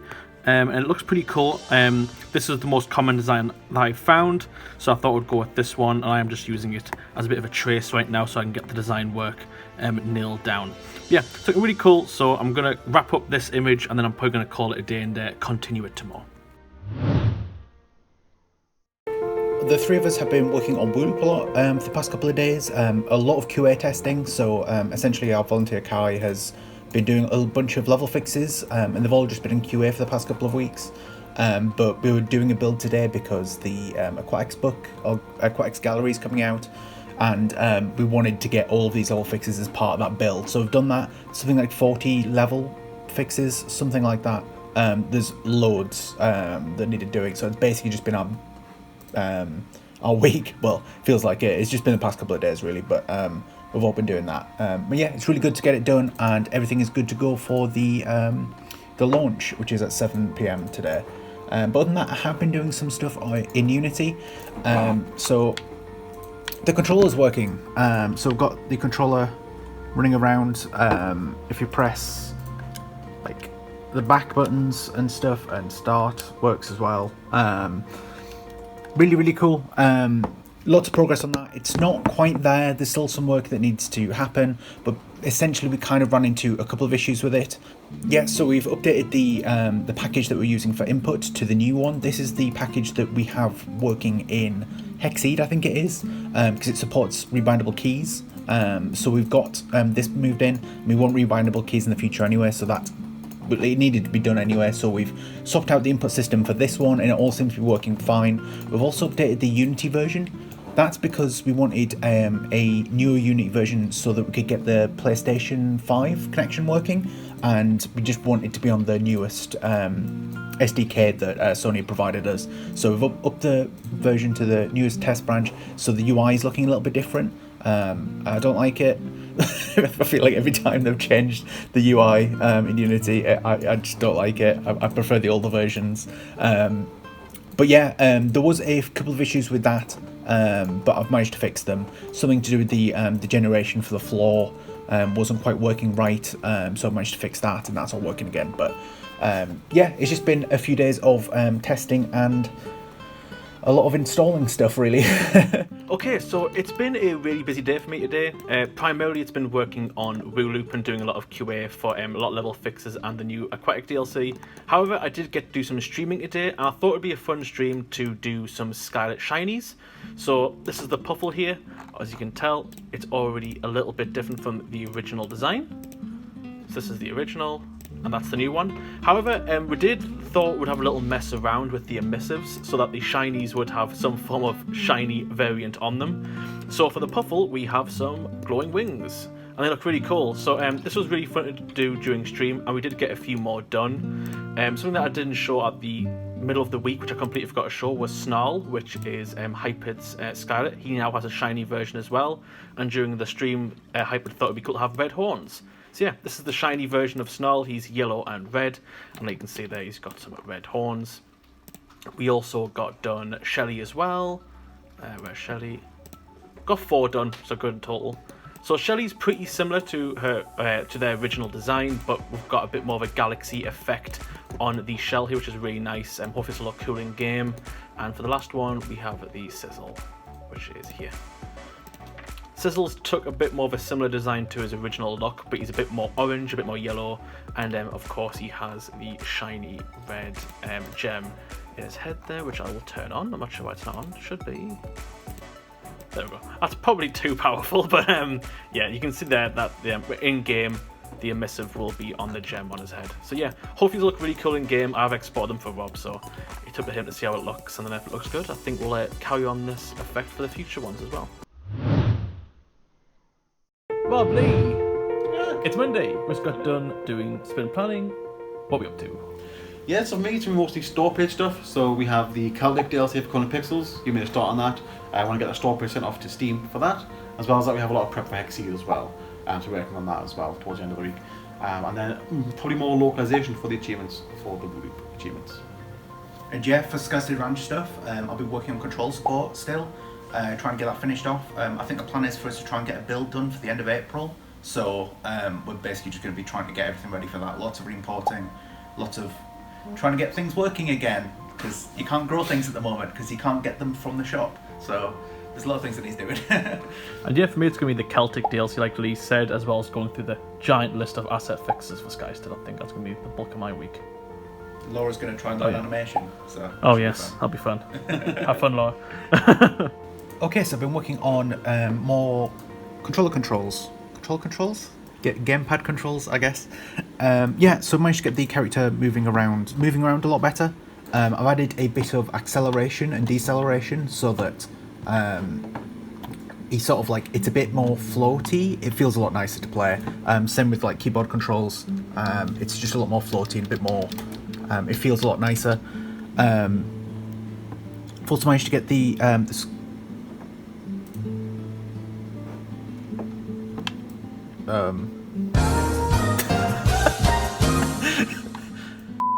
Okay, anyway, moving on. I'm not quite sure what the problem there was, but I managed to get a few more things working. So we've got the scrolling in and out as well. I've slowed it down. There's also like a bit of like acceleration between that as well. So it's a lot smoother now than it was before, and that's working on the controller as well. The controls that we had for going left and right, I've disabled the snapping back to the middle point of view. So now you can essentially change the... Why is it lagging so much? It's crazy. You can completely change the camera angle now, so it's not just sort of like from one perspective. This is a bit of feedback we got a lot from our demo in October. A lot of people felt restricted with the old system, so I'm just switching up to controller now. It feels very, very smooth to look around. And it does feel a lot less restrictive. There are like some technical limitations that might be a bit of a problem for us later down the line with this. The whole idea with us having one perspective facing this way was so that we could optimize it quite well. But yeah, we're just gonna try and see what this feels like, and if people prefer it, we'll try and get it to work. So I probably can't show much of this off, so more stuff will be blurred out, I imagine. But yeah, I've been going through relearning how to set up the news posts for the Nintendo Switch, because we have the Year 3 Pass coming out in 2 days from now. So we've got the Year 3 Pass over here. You see the Year 3 Pass asset. that news is coming out in 2 days' time, but then I've gone ahead and preset or scheduled all the posts for all the individual DLCs as well. And this is across both Europe and America. You see there, this is for the European and Australian Nintendo Switch accounts. And then over on this page here, I've got the same tabs open, but again, same ports but distributed to the Americas. Other than that, it's just been the Celtic pack for Colour and Pixels. Hopefully this works. No, it doesn't work yet. It's been sent off to Steam for review. So I've got the assets made there and the start of the build and everything ready to go as well. So yes, what it means I've been working on is getting these merch items ready, and these are for the Kickstarter backers, specifically the merch tier and above. So yeah, part of those are a toaster and a mug, which you can see there. We've ordered one of each from the store we use to do our normal company merch, and we're going to just have a look at these when they arrive and sort of like judge if they're good enough, if they're good enough quality, and if so, we'll get them ordered in ready for the actual packages we'll be sending out. On the same topic of Kickstarter, it's time for the next update post. I've been going through here just filling in the headings, sort of stuff I've been working on, the news about the upcoming merch, and the Skylight I've been working on, and the Snarl as well. So we're finally finishing off with the actual demo information that's going to be happening soon. So if you haven't mentioned it already, sometime in April there's a Steam Farming Fest, and what that is any farming related games can be part of the festival. There'll be sales and demos of games and stuff like that, and we're going to take part with Skystead Ranch, and the game's going to be available to play in a demo state. And if you want to jump in and check that out, you can do. It'll be on Steam. More dates will be either on screen now or in the future vlogs.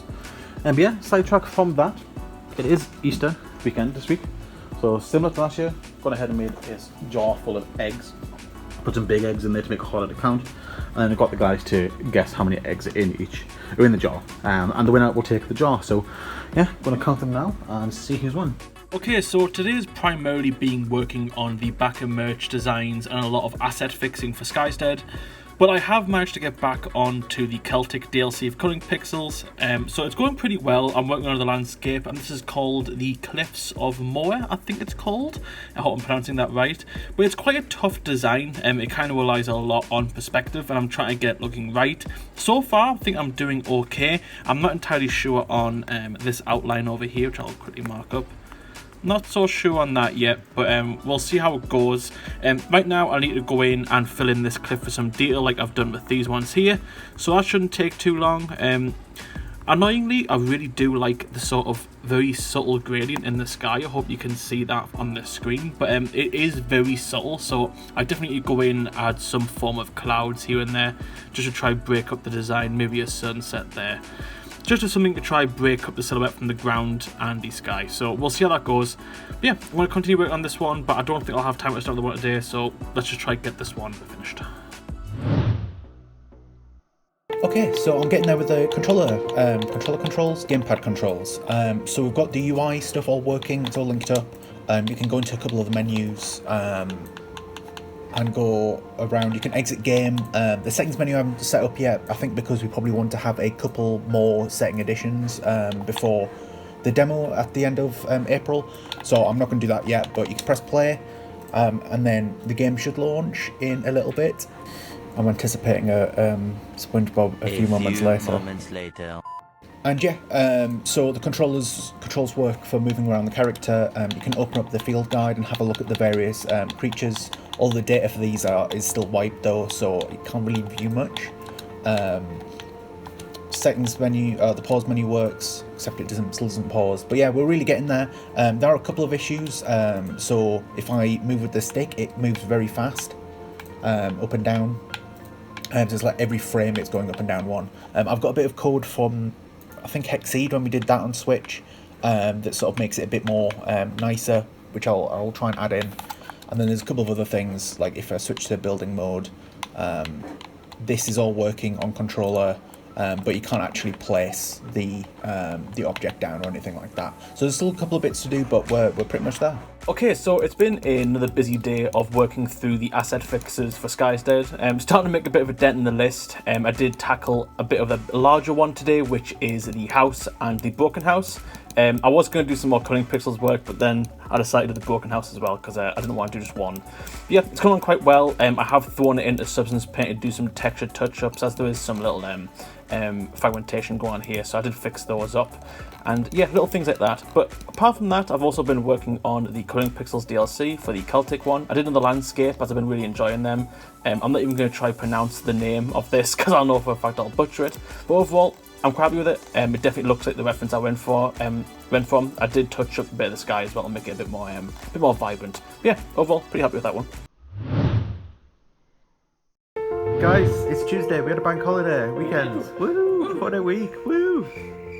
Yep. Go on then. Yeah, cool. So, Tom, we just have sprint planning, going what we're doing this week. And for myself, it's mostly going to be a bit of DLC work. So we have the Celtic DLC that Jack's still working on, and you get that announced, get that tested. As well as that, a bit of work on the actual next hexceed DLC as well, because that's going out towards the end of the month, so I'll make a start on getting those levels done. But there's a lot of small tasks as well, like getting some stuff done for the Switch, and more store pages and stuff like that. That's a lot of stuff. Yeah, for me, I'm kind of going to be jumping around a lot. I'm going to be doing some Cunning Pixels work for the Celtic DLC, like you said. I'm going to be doing some Skystead asset fixing. I'm going to be making some new creatures for the game as well, some concept art for our Porg versions of the game. The little cute guys that man the ship. So that should be some good fun. And yeah, for me, I'll be working on getting a build ready for the end of April because we've got the farming fest coming up. So yeah, we need demos and everything re-empowered for that. So yeah. Yeah, first of the merch deliveries that me and Jack have been working on the past couple of weeks. See if we can get out without breaking it. Very tightly packed. Yeah, it's looking quite good. The print's quite good actually. It's very nice. So the guys think. Disappearing in the background there. Okay, so it's been a pretty busy day. I managed to get through 3 Celtic DLC images as well as some Skystead fixing. But overall, this is probably my favourite one of the day, which is a Celtic roundhouse. I did record a time-lapse of this one, as it was definitely an experimental piece. It definitely took a little while to get all the design down. But overall, I'm quite happy with it. I did, for the first time, incorporate a sort of green hue to the sky, which really worked for the image. It definitely gives it a bit more of a Celtic and natural feel. So yeah, I'm really happy with this one, and I'm really happy with the plant life as well. So I'm going to wrap this one up. I'm just going to go through it and make sure there's no mistakes. Like I can see this roof here could definitely be fixed up here. But after that, I'm probably going to start a smaller one. I'm thinking some sort of jewellery. Okay, cool. So as I was saying, after stand-up this morning, we are doing a build at the end of the month for the Steam's Farming Fest. So we kind of want to get a build done at the start of this week here, which means that we've got 3 weeks to sort of get it all in-game and working. So there's going to be a lot of re-importing doing this week and just trying to get things back up to where they should be. So I've set myself a deadline of getting controller stuff working by tomorrow, just so I can move on from it, because it feels like something I could spend an eternity on. But yeah, so I'm moving on with controller now. You've got the various different modes that you can switch between. I've mainly been working on the building aspect today, so now I can like hold X, cycle through the tabs with the bumper buttons, and then use the stick to select an item, and then once I've got it selected, I can place it in the world just by using the it's like twin stick control, so I can still move around with the left stick and then look around with the right stick. Still think it needs a little bit of work, but the actual like functionality of it is all working, so you can place things, and it's quite satisfying to just be able to change all these tabs quite easily. Yes, I just got in today, and Lee was unwrapping the poster. It looks good though, doesn't it? The print's quite clean. Oh, thank you. I can see that. No, it looks quite good. It's like very the print is like very detailed, isn't it? Very crisp. Yeah, look right on the edge there for the little things, but we'll see. So our main task today so far has been to make some updates to the store pages. So I'll start with Steam. First thing I've done is notice here the trailer at the end shows the actual game or the platform supported instead of the Kickstarter message. And because the Kickstarter is long gone, so it's important that we get that updated. As well as that, down here up on the right, updated all the supported languages. These are all the base languages that are needed for the Nintendo Switch. So know for sure we'll be supporting those languages as well across all the consoles. So update that for Steam, maybe adding more languages later, but not this is what we've committed to so far. And if you head up to actual Steam, where I've gone ahead and updated the settings to French, so hopefully I can figure out how to change it back. And you see the whole store page itself has been updated as well. This is just a quick translation, so it may be incorrect for some actual native speakers, so we do need to get this checked, but it's a good start, at least in time for the demo coming out at the end of the month. I have created tasks on Trello as well for localizing the store page assets and the actual PNGs. So you notice on the English store page we have these nice sort of headings that Jack created, but that's not the case across the other languages because this is a PNG, so it takes a bit more work to actually update that. So I'll create a long list of tasks for Jack to do at some point to get that updated as well. Been working on some 3D assets for Skystead. I made this little post box to go with the house that Jack made. It's got the same color scheme, and they will look really nice together in the game. I'm really excited to see them both near each other or next to each other. They look great. Yeah, so taking a little bit of a break from the controller working stuff. I think I'm pretty much there. There was just some minor things with the shop left to do.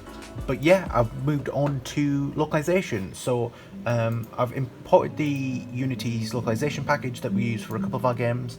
We have had a few issues with this in the past, but because we're a newer version of Unity, we've got a newer package, so fingers crossed everyththing will be a bit smoother this time around. It's just, I need to get used to the different UI elements that I don't know, just into the new Unity looks a bit different. So you can go like localize, press that button, that's the same, but then this UI looks different here, and then this pop-up is completely different. I don't think I've seen this before. So yeah, it's just a matter of getting used to it all, but I think it looks like it's going to be okay. I'm going to have to do a couple of builds to make sure it's all working in build, because that's the main issue that we have. It usually works in editor, but then in build it doesn't. And yeah, fingers crossed we can just start going through the game and localizing everything, so fingers crossed. Hello, I've been learning to animate, for better or for worse, and this is my most successful attempt so far. I've been trying to create a walk cycle for the cat that Jack made. It's not amazing, but hopefully it'll get better soon. A few moments later. Actually, maybe I've reached my peak already. I don't think I need to learn any more animation. I think I'm good. Okay, so yesterday was quite a busy day, and it was a bit of a different day for me. So essentially, we decided that we wanted to incorporate some characters on the boat of the game, or well, the other airships as well. And we're trying to decide what would man them, and we kind of wanted these small, sort of little cute characters. We didn't really come up with a sort of design in mind. Rob and Lee did send over a few references, so lots of cute little characters and masks. And overall, I did just get into sketching really roughly. Obviously, nothing's really committed here. These are really, really rough, just trying to show some different proportions and ideas. Originally, we did like the masks, however, we did want to have a face, so we kind of shuffled back a bit. I did randomly sketch this like little beaver mechanic as a joke. Not really a joke, but sort of just a one-off. But the guys really seemed to like it, so I kind of brought that forward a little bit. So on the next page here, I kind of sort of incorporated that design into a bit more personalities. So there's a few different characters here. So Rob kind of wanted a few characters on the boat, all having obviously the same species, but all having different sort of looks. So I think they specifically said a bit more of a female character, a bit of a larger character, an old man character, as well as just a sort of generic character. And overall, it came out pretty well. I really did like this Hawaiian shirt old man character, but he looked a bit too cool, so we went to the wise old man. The big boned sort of muscular one looks really cool as well. The guys really like this design, as well as the base design and the sort of female design. And as for now, I'm just going in and trying to experiment with some colour. Nothing really committed yet. Obviously, these are just using some markers over here. But after this is done, if the guys seem to like the colour palette, I'll probably try digitize these a little bit. Okay, so I managed to jump back on some colouring pixels work today, and I've decided to do another landscape. The guys were saying it might be cool to incorporate a different sort of weather type rather than just sunny, so I went for a bit of a foggy design, and this is, I think it's called Kilchurn Castle? Killen Castle. Kilchurn Castle in Scotland. A lot of the landscape shots that I've seen of this area is, you know, it's very foggy and very grimy in nature, so I thought it would be a really nice one to do. And overall, I think I've gotten it nailed down pretty well. It looks quite desaturated and quite washed out, which is what I wanted it to look like. But overall, yeah, I'm quite happy with it. It was quite hard to do this sort of castle design, because it's quite destroyed, so it's hard to get the silhouette looking as strong as it should be. And I think you can see that in the time lapse. I do play around a lot with the grass as well as. It's quite strange in a lot of the reference shots, which I'm sure Lee'll put up. There's lots of orange grass around it, but near around the castle, it's always green, depending on the weather. So, yeah, overall, I'm quite happy that I got to capture it pretty well. I think it's pretty good. If I spot anything else, I may come back to it later on before the DLC releases. Okay, so a bit of a different one today. I have been working on localization, and it all seems to be going well. It worked in build and stuff like that. But the big thing I've been trying to sort today is my storage solution for my system. So I've got this computer here, which is my old PC computer. We use it for the volunteers, and no one wants to stop by. But yeah, one of the big issues I've been facing at the moment is my storage solution. So I've been using this 500 gigabyte M.2 drive in my work PC over there, and we basically need to upgrade it. I've been getting loads of errors saying it's full. It's filled with, because I've got so many projects, so many different Unity versions, so many like SDKs for like Sony and Nintendo, things like that. 500 gig is just not enough, so we're upgrading it to 2 terabytes. But the thing is, I need to copy the data that's on here, because setting all the config up and all of the packages and stuff like that will just be an absolute nightmare. All the scripts to upload to Steam, things like that, that's all just on here. So yeah, I'm going to try and copy this to the 2 hard drives that we've got into this PC here. They're just standard hard drives, and then when the 2 terabyte version returns tomorrow, I'm going to copy the data that was on this will be on the hard drives, and then the hard drives to the new one. Then I'll plug that into my new PC over there. It's just a bit awkward because we don't have many slots for M.2 drives, so it's just a bit awkward. So I'm having to use this PC, and I've just ran to Tesco to get some screws, because we don't have the right screws. We've got this big screw, and I've been trying all sorts. I tried using a pencil sharpener. Don't look at that, that's a bad idea. But yeah, it's just been a right faff trying to actually get these things out. But yeah, I'm just about there. I'm just hopefully gonna set it up and start copying. Okay, so I've managed to get the old M.2 drive that was in here out, and I think I'm copying now. The way I've done this before is I've had like a USB stick that's got some like utility, like almost like utility stuff on it. So you boot off the USB and then does that. Doing a different approach this time though. I'm using this program called Disk Genius. I don't know if it'll work. Hopefully it will. You can see here it's doing something. So it's copying the 500 gig drive and all partitions to the target, which is the 2 hybrid drives we've got down here. And then when I get the new drive, I'll just do it the other way, and fingers crossed that should work. And that way we hopefully won't lose any data. Yeah, it's been a day of making hexceed levels, so making start on the larger levels first. Mostly get the first 5 into the world, so I can get the screenshots ready. Head over to the actual world layout as well. I'll set up the world as well. Try and make it look like flowers just because it's yellow. But what point out is a bit similar to the ice level, the glaciest level from last year. But it's not too bad. And yeah, that's been pushed to the build, so I get some screenshots. The issue with that though is right now, for some reason, there was some sort of issue with this actual build. So I press play, I get this pop up, and then yeah, the game just doesn't load. So that'll get fixed tomorrow hopefully, and then I'll actually get the screenshots to update the store page. I made a couple of clocks today. Lee suggested I make a grumble clock. I don't know, but it turned out really cute. I'll just move it around a little bit here. It's very cute. I also made a normal clock. Not sure what color it will be. Probably this one. I think I'll just go with everything. I quite like the gold. What were they called? Hands? bits.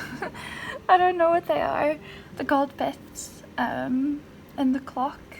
Quite happy with those.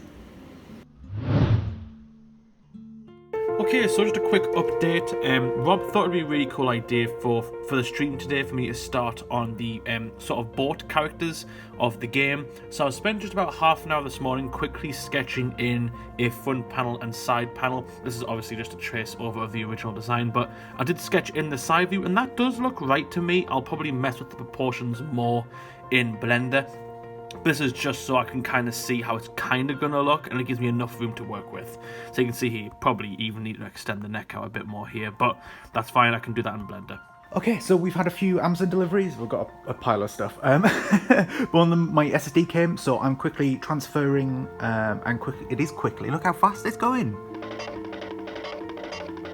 Lightning. Anyway, I'm transferring the backup that I made yesterday onto that, so I should just be able to plug in the new drive into my PC, and it should work on Monday, which is really good. Just wanted to get this sorted as quickly as possible as well, because we're hoping to have a volunteer who might be using this PC on Monday as well, so obviously want him to be able to do stuff. So yeah, fingers crossed this all should be sorted tonight, and yeah, it's hopefully just gonna be fine. Rob, Lee, Master Chief in the background. Coughing, thanks. Stop coughing. Be ill on your own time, Lee. Carry on. We've done sprint planning. Lee may be dying. What's the plan for this? Don't know anymore. Yeah, so lots of DLC coming up. So I've got a lot of hexceed work to do. Got to get as many of those levels done as I can. As well as that, I want to make a start on the actual Wooloop store page stuff as well. So I have 1 or 2 levels for that as well. Other than that, we have the Celtic DLC coming out.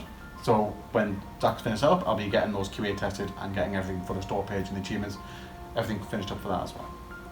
Yeah, for me, I'll be working on Skystead Ranch, trying to get a build done. We've got a lot of like performance things that we need to do for like the grass and things like that. Laura will be working on a new zone, so the zone to the right of the starting section, sort of like a foresty zone wrapping around the river. That should be really cool, and I know that you, Jack, are doing some Skystead stuff as well, aren't you? Yes, I'll be doing some. I'll be finishing off the Culling Pixels, the Celtic DLC, like you said, but also be doing some UI bits and bobs for the Skystead and starting the Keeper characters for the boats as well. It'll be a fun week. Okay, so it's primarily been a day of 2D work for me, and I got started with finishing off the Celtic DLC. I believe I've only got 1 more to go now, but this is one of the ones that I did today, which is in a stained glass image. The guys thought it would be a cool idea to add another one in, as it's definitely a sort of, you know, a certain style of Celtic artwork when they're always done in stained glass, especially from the references that I go off. This one's really nice. It's sort of a washed out palette, but I really like it. I kind of blended in the background with the main cross in the middle, and overall I think it came out okay. I am a little unsold. I'm not sold on this middle bit here. I'll draw it in, this bit here. I'm not sure if this bit looks a bit too plain, but I think it's one of those things where I need to come back and look at it again in a few hours. I might like it then. So I'm leaving it for now. And as for a break, I moved on to some Skystead stuff. So we wanted a sort of roadmap icon that you click on at the bottom right of the main menu.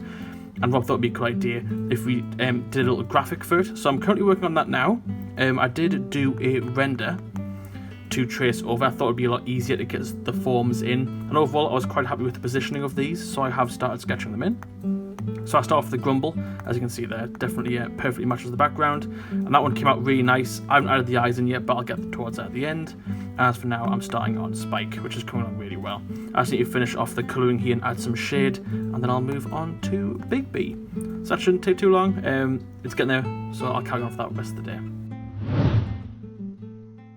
Okay, so it's been quite a busy day for me. I've been doing a little bit of Culling Pixels work, just finishing up the Celtic DLC, but primarily I've been working on the Skystead graphic for the roadmap icon in the main menu, and overall it's come out really nicely, although I have just spotted these mistakes down here, so I'll have to quickly fix them, because that's going to bug me. I don't know where that's come from. But yeah, overall it looks pretty good, and the guys seem to like it, but Lee did have the good idea of that when you sort of hover over the icon, that the whole graphic changes, so I thought it would be a cool way to introduce the shiny variants of these cards, and obviously this gets a gold rim and a bit more of a highlighted icon. And overall, I'm pretty happy with them. They definitely look pretty cool, and they definitely stand out, so that's the main thing. As for the rest of the day, I've been working on the Keeper again, and the Keeper mesh is pretty much done now. I'm just going through and decimating it down, as it's quite high poly, but it shouldn't take too long to get down. After that, I'm going to jump into some texturing. most of today has just been spent QA testing the Celtic DLC that Jess is working on. I'm pretty much there, so you can see a few of these images don't look like they've been done, but I have been just at a re-import halfway through. Head over to Trello, we'll get more of a accurate representation, so all the pictures on the right here, they've all been tested. A couple of minor fixes here and there, but nothing too major. I have made a number of changes to this one, so I do want to double check how that looks after re-importing, but other than that there's only one image left to actually test. But I think I'll be finishing it up tomorrow, and then yeah, getting everything else done for the build as well. Okay, so just a quick update. I've spent most of the morning finishing off the mesh for the keeper, the first keeper I've done. And it's looking really cool. Everything's pretty much done now. It's all UV unwrapped, as you can see. We've got a nice tidy UV map over here. And I've just exported it into Substance Painter, so I'm going to get to work on that now. But I think I'll time-lapse it, as it should be a pretty fun process. So we'll see how we go. It shouldn't be too long. I've got the reference up here. So I'm essentially just going to eyedrop constantly from this colour palette, as I really like this colour palette, even though it's essentially done in a physical media rather than digital media. I still really like the colours, so I'm going to try to get as much of this across onto this character as I possibly can. So the task today was just finishing up the Celtic DLC prep. As you see here, this is the finished build with all levels in the correct order. They've all been QA tested and corrected, and that's all good to go. Over on Steam here as well, you can see all the achievements are working as well. Those have all been uploaded. One thing that had to be corrected was if we turn the DLC off here, when you go back, the timer is set to an hour ahead. So this is going to be correct. This works out to about 9 PM and it's at 8 PM British time, which isn't right. So that's been updated. That'll be corrected in the next build. But yeah, everything else is done over on Trello. You can see all the tasks are done, all the achievements, all the posts have been scheduled as well, and they're all good to go out. So everything is done for the DLC, other than actually going live on Friday. Okay, so I've been quite busy the past couple of days. I haven't been made a load of progress though, sadly. So we've had issues with doing builds for both Skystead Ranch that I'm working on now and Hexceed. So the problem with Skystead Ranch was the upgrade to the Unity version. A lot of the lighting wasn't working. And Hexceed, I have no idea what the issue was, but it just involved a full re-importing of the library folder and things like that. All sorted now though, but it has like taken a big chunk out of my week, which kind of sucks. But I have been working on this screenshotting script. So this script basically loads up all of the items in the game. You can see the cat bowl here. Takes a screenshot and then it like caches that screenshot away as a sprite that we can use for the UI and stuff like that. So I've just been modifying that. So we've got this generated folder now. Just keep them all in one place. Buildable objects. I'll try and load one up. It is running at the moment, so it might have a panic. But yeah, just made a few changes to this. So it removes the background now. So now it's a transparent image, which is really cool. All the objects are facing the right way, whereas before it was back to front, which wasn't great. It's also cropping the images now as well. So in theory, we should be able to get them all roughly the same size. Yeah, but I've also been working on the grass a little bit. So I did this on the weekend mainly. We were having a lot of FPS issues on the show and tell we did on Friday. So I've swapped the way that it's rendered. It now does instance rendering. So essentially you put one copy of the grass in the graphics card and then you just tell it the locations and positions that you want it to render that same mesh. It's much more efficient, so we're able to get a lot more grass actually in the game now at a much higher FPS. Right now it's 30, and like that's just an editor as well. And it hasn't actually been implemented with a lot of the LOD stuff as well that we've got going on. So we can improve the performance quite a bit. A bit more work will be needed on that though, especially for the different biome types, because right now it's just using the one grass asset for like tall grass and stuff like that. But we'll fix that. And also the screenshotting thing, I'll just quickly show you that in Engine.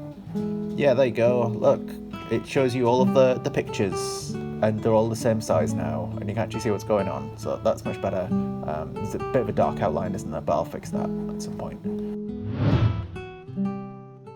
So I've been doing lots of little tasks today. One of them is getting the Wood Up store page ready to be sent off early. You see here I'm in the process of actually translating the store pages to various languages in order to get that sent off to Steam. As well as that though, I have done little bits of tasks on Hexceed, so I've got more screenshots to finally update the store page in time for announcing it tomorrow. As well as that, I've made some more levels as well, just to fill in some of the time. And as you can see there on the bottom of the screen now, showing in on the left side of the recording, I just spent a bit of time just making this asset as a bit of fun, because Jack's been working on streaming assets for Skystead Ranch specific streaming assets, and then had the idea of just making Shelly move left to right on the screen, so he's behind the mouse, so it's actually on the layer on OBS. But yeah, that's moving very slowly across the screen.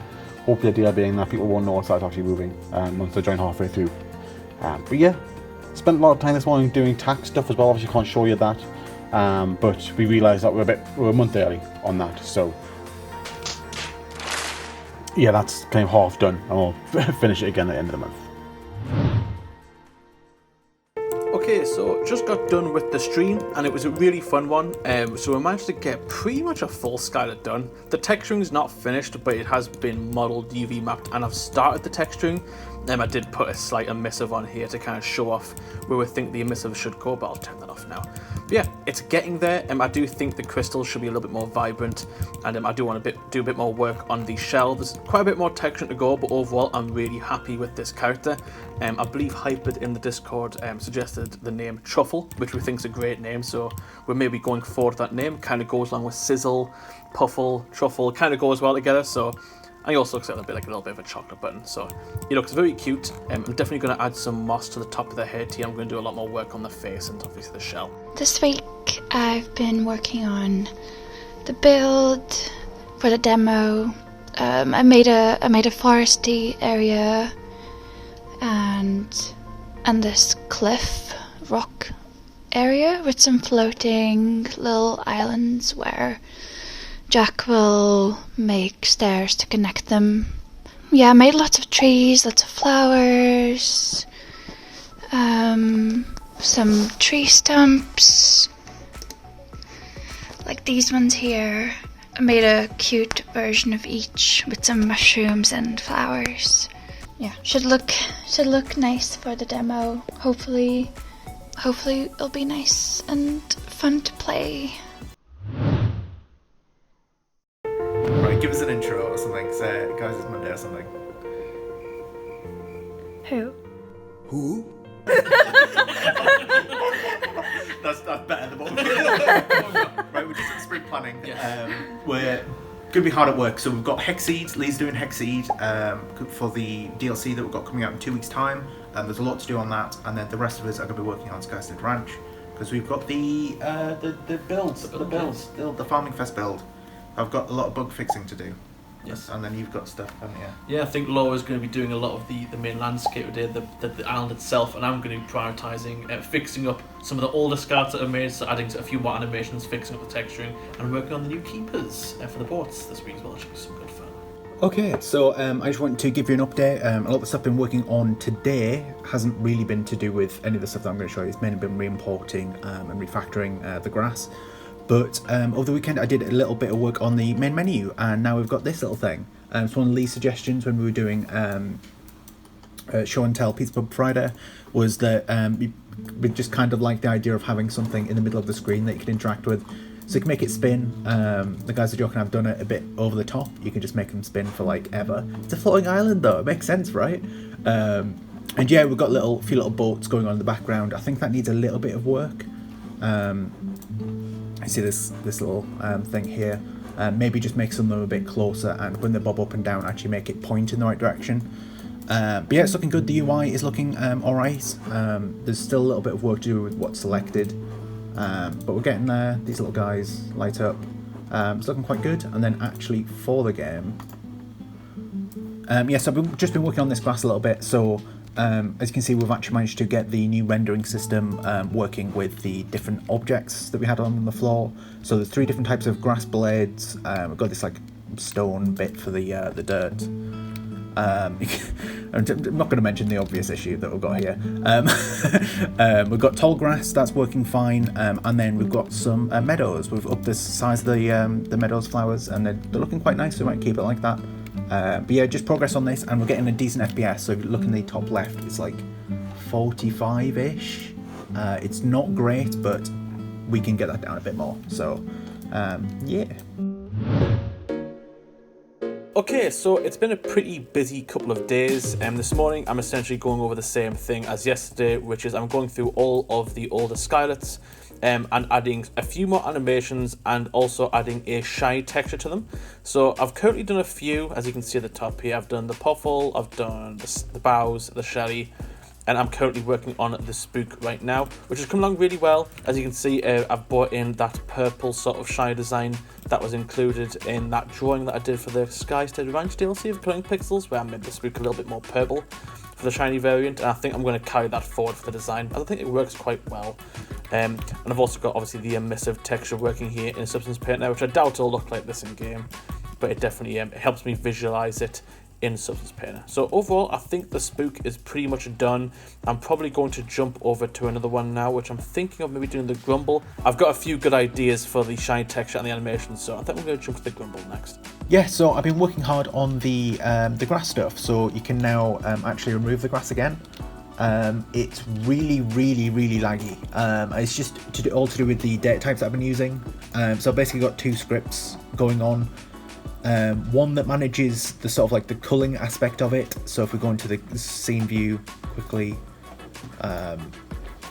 you can see that like all the grass over here isn't loaded at all, and that's just because the camera is currently over here. So I've managed to merge that script together, but just the way the data types are working at the moment, I've basically just got like two big data blocks referencing where all these grass elements are. And then when I modify them, there's a lot of things that need to update. So I need to go ahead and fix that. But it is a bit of an issue at the moment. But functionally it is working again, which is really good. It's just so laggy. Oh, it's just updating so many things. I could try and spread it out across a few frames. Might be a bit of a lazy way to do it, and then fix it after the build, but we'll see what time is like. And then I've also imported Laura's forest zone. She sent me over some stuff for the other zone, like the zone up top here, so we'll have a look at that in a little bit. But yeah, it's looking really nice. Little things, like a little bit of swaying branches and stuff like that. Works really well. I do need to sort of make the flooring work a bit better though, because right now it's it doesn't quite match up. That should be alright, fairly simple task. Yeah, we're getting there. The FPS is like up to 60 now as well, which is really good. Okay, so the Grumble is coming along really well. I've managed to finish off all the extra animations for him, and they look really good, and I'm quite happy with these ones. This is the eating animation, definitely utilising that jaw rig there to try and emphasise the weight of his jaw, and overall I'm pretty happy with that one. Kind of reminds me of the happy animation where he shakes and his jaw moves around quite a lot. Where's the next one? Got this one as well, which is the wake up animation, which I quite like. I kind of made it look like he's sitting in his shell, not all the way, but definitely in there quite a bit, so he definitely sinks in a lot more. And again, he picks his jaw up and has a little shake up as he wakes up. And the last one, the wind animation, which I'm really happy with. I kind of copied a little bit off the trailer that Lee made. So in the trailer, Lee essentially sped up the walk animation for the Grumble, and he kind of shuffled about, and I really liked that, so I kind of did the similar thing here for the wind animation. It definitely works for the Grumble. But as for now, I'm currently working on the shiny variant and just touching up the texture as it needs dilating quite a bit as well. As you can see, the shiny version is coming along really well. I did mock up this design for the main menu for Skystead, which has the shiny version on it, so definitely going off this version here, and so far it's quite close. So hopefully I can get pretty much that design over. So yeah, that's going to be the plan for the rest of the day. Here's an update of mostly level making for Hexceed. As you see, I'm on the smaller levels now, so I'm making good progress. I've head over to Trello, and you see that I've made a little bit of a dent in the actual amount of levels to do, but still a number to do over here, but they're all small, so it shouldn't take as long to do as the larger levels. But for the time being, I'm going to take a small break and get the vlog uploaded. Just a little break from the level making, and then we'll carry on once this is all done. Okay, yeah, so very exciting update, very important feature that a lot of people will be excited for. It's just gonna take a second to load, and then it's gonna take several seconds to load. We're good. Yeah, look at that, we've got a loading screen. It just shows you how slow it is to actually load the game up, but in the background you can quickly just like swap to the scene view. It's essentially gradually just populating the flooring very slowly over time, and that's what the loading the loading bar is. It's just sort of covering that up and making sure that everything's initialized when you actually do launch the game. Well, when you actually load into it. So it's going through gradually. Yeah, you can see it takes quite a while, but it is something we kind of needed just to hide all of that stuff going on in the background. The game doesn't look up, which is a very important thing, because before it was just doing this all in one go and then the game would probably crash. But yeah, in other news, we've been Lee has done a quick he sort of like quickly played the game to just to spot any quick bugs and stuff that needed fixing, and I've been taking notes and I've just been gradually going through them and fixing them. One of the main issues that we've got at the moment is the controls for the game, which I'm going to work on. So we've got middle mouse, like to move around, we want that to be right click, but that also means that we need to change the build modes and things like that. So yeah, that's what we're working on. But yeah, loading screen, woo, exciting. Okay, so I've encountered a bit of a problem today. Admittedly, it has been a bit of a slower day for me. I originally wanted to get quite a few fixes for the Scarlets done, but Spike has definitely slowed me down. So essentially I'm going through all the Scarlets, making some quick fixes to them to make them a bit more optimized for the game, as well as adding in some new animations. And it was all going well. Spike was pretty much finished until I encountered a strange problem. So if you look in Unity here, there is a weird gap in the jaw, as you can see here, and originally I did think it was some form of inverted normals, but look, you know, inspecting the mesh, there doesn't seem to be anything wrong at all. And as you can also see in the mesh, the jaw in Blender is completely fine, and this is the same animation running as it is in Unity. So some process exporting from Blender to Unity is causing this weird gap. But I did notice that it's not really a gap. The jaw has seemed to have moved entirely down. As you can see on this texture here, the texture has stopped here because obviously when I'm texture painting in Blender, it's kind of capped off where the jawline is supposed to be. But in here, it's completely fine. So you can, this definitely displays that the jaw has moved down. And it's really stumped me pretty much all afternoon. I can't seem to find a fix for it at all. So I'm definitely going to have to take a break now because it's definitely slowed me down quite a bit and move on to something else. But hopefully tomorrow, at some point this week, I can crack it. So it was quite a fun afternoon for me today. I got to do something a little bit different, and that was to have a call with one of our Kickstarter backers, Hyperd, to design his second Skylar, and overall it went really well. So before the call started, I did do some quick designs. He essentially wanted a sort of Tygon design, which I'm sure you'll throw on the screen there. It's a sort of hybrid between a lion and a tiger. So I thought I'd do some quick sketches for the call starter, just so I'd have a bit of a rough idea going into it, and he really liked these designs, and we were able to carry it forward into a digital design here. And this is what we came up with. Hyperd made it very easy on me. He gave me a lot of very descriptive ideas, and he was very much involved with the drawing process here. He kind of kept making little slight changes, little tweaks, so it better suited his design, and overall it came out really well. And even the colour palette that he chose looks really nice, and I think it'll stand out a lot in game. So overall, really happy with this. I don't think I'll be able to do any modelling on it anytime soon, but it's nice to have the design locked in and ready to go. Yeah, so I've just been working on some player control stuff. So you can see we've got some UI in the bottom right now, and if I actually like switch to the controller, you can see that UI updates. That's something I've been working on. And yeah, the way that this essentially works is you start off without a crook, it's like crook modes really. So you've got terraform, build, and then destroy, and then you enable one of them like that. And then we've just been working on this sort of like controller feel for how this is working. We've changed it for controller and PC, so if I switch back, there we go.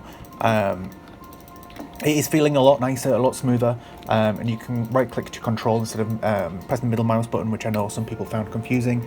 So yeah, we're just working on that. We want to make a couple more changes. So you know how we've got this wheel for the building items, we're going to have something similar for the terraforming mode, so you can swap between just sort of like patting the earth, or the FPS, oh dear, and swapping between like planting grass and things like that, with a sort of wheel selection thing as well. And then that will free up Q&E for being able to change the size of this like radius of you doing stuff. And yeah, that's just to give people a bit more control and a bit more consistent across the board. So I've still got that to do, but it is feeling a lot nicer, and we've managed to get more of the assets that Laura's been working on in the game. So I'll quickly show off that just in the scene view. Yeah, so I've managed to get this area in. Laura's made some extra rocks for that area, and then we've got this area up here with the floating islands. and sort of like ruins up here. This bit is still a work in progress, but so we're just going to keep this type of floor that we've got here, the very obvious that it's a work in progress floor. And I've also been working on making sure that this floor section is actually like fitting to the assets well now as well. So there's no gaps of it hanging over the edge and stuff like that.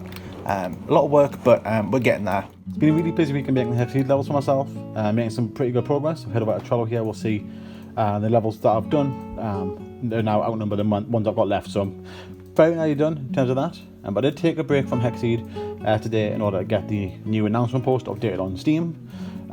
We're conscious of the fact that with the Farming Fest coming up towards the end of the month, that there's going to be new people potentially coming to the store page, and we want to make sure that the store page itself is obviously active. So this long overdue update, going over all the new stuff in the game, took some good screenshots there, and showing off that one on the Steam Deck there as well. And just keeping people up to date with all the changes that we're working on, so people who don't watch the vlogs can still see what's been happening with the game, and yeah, keep up to date with the development news. Hello. We need a lot of crops for the Farming Fest.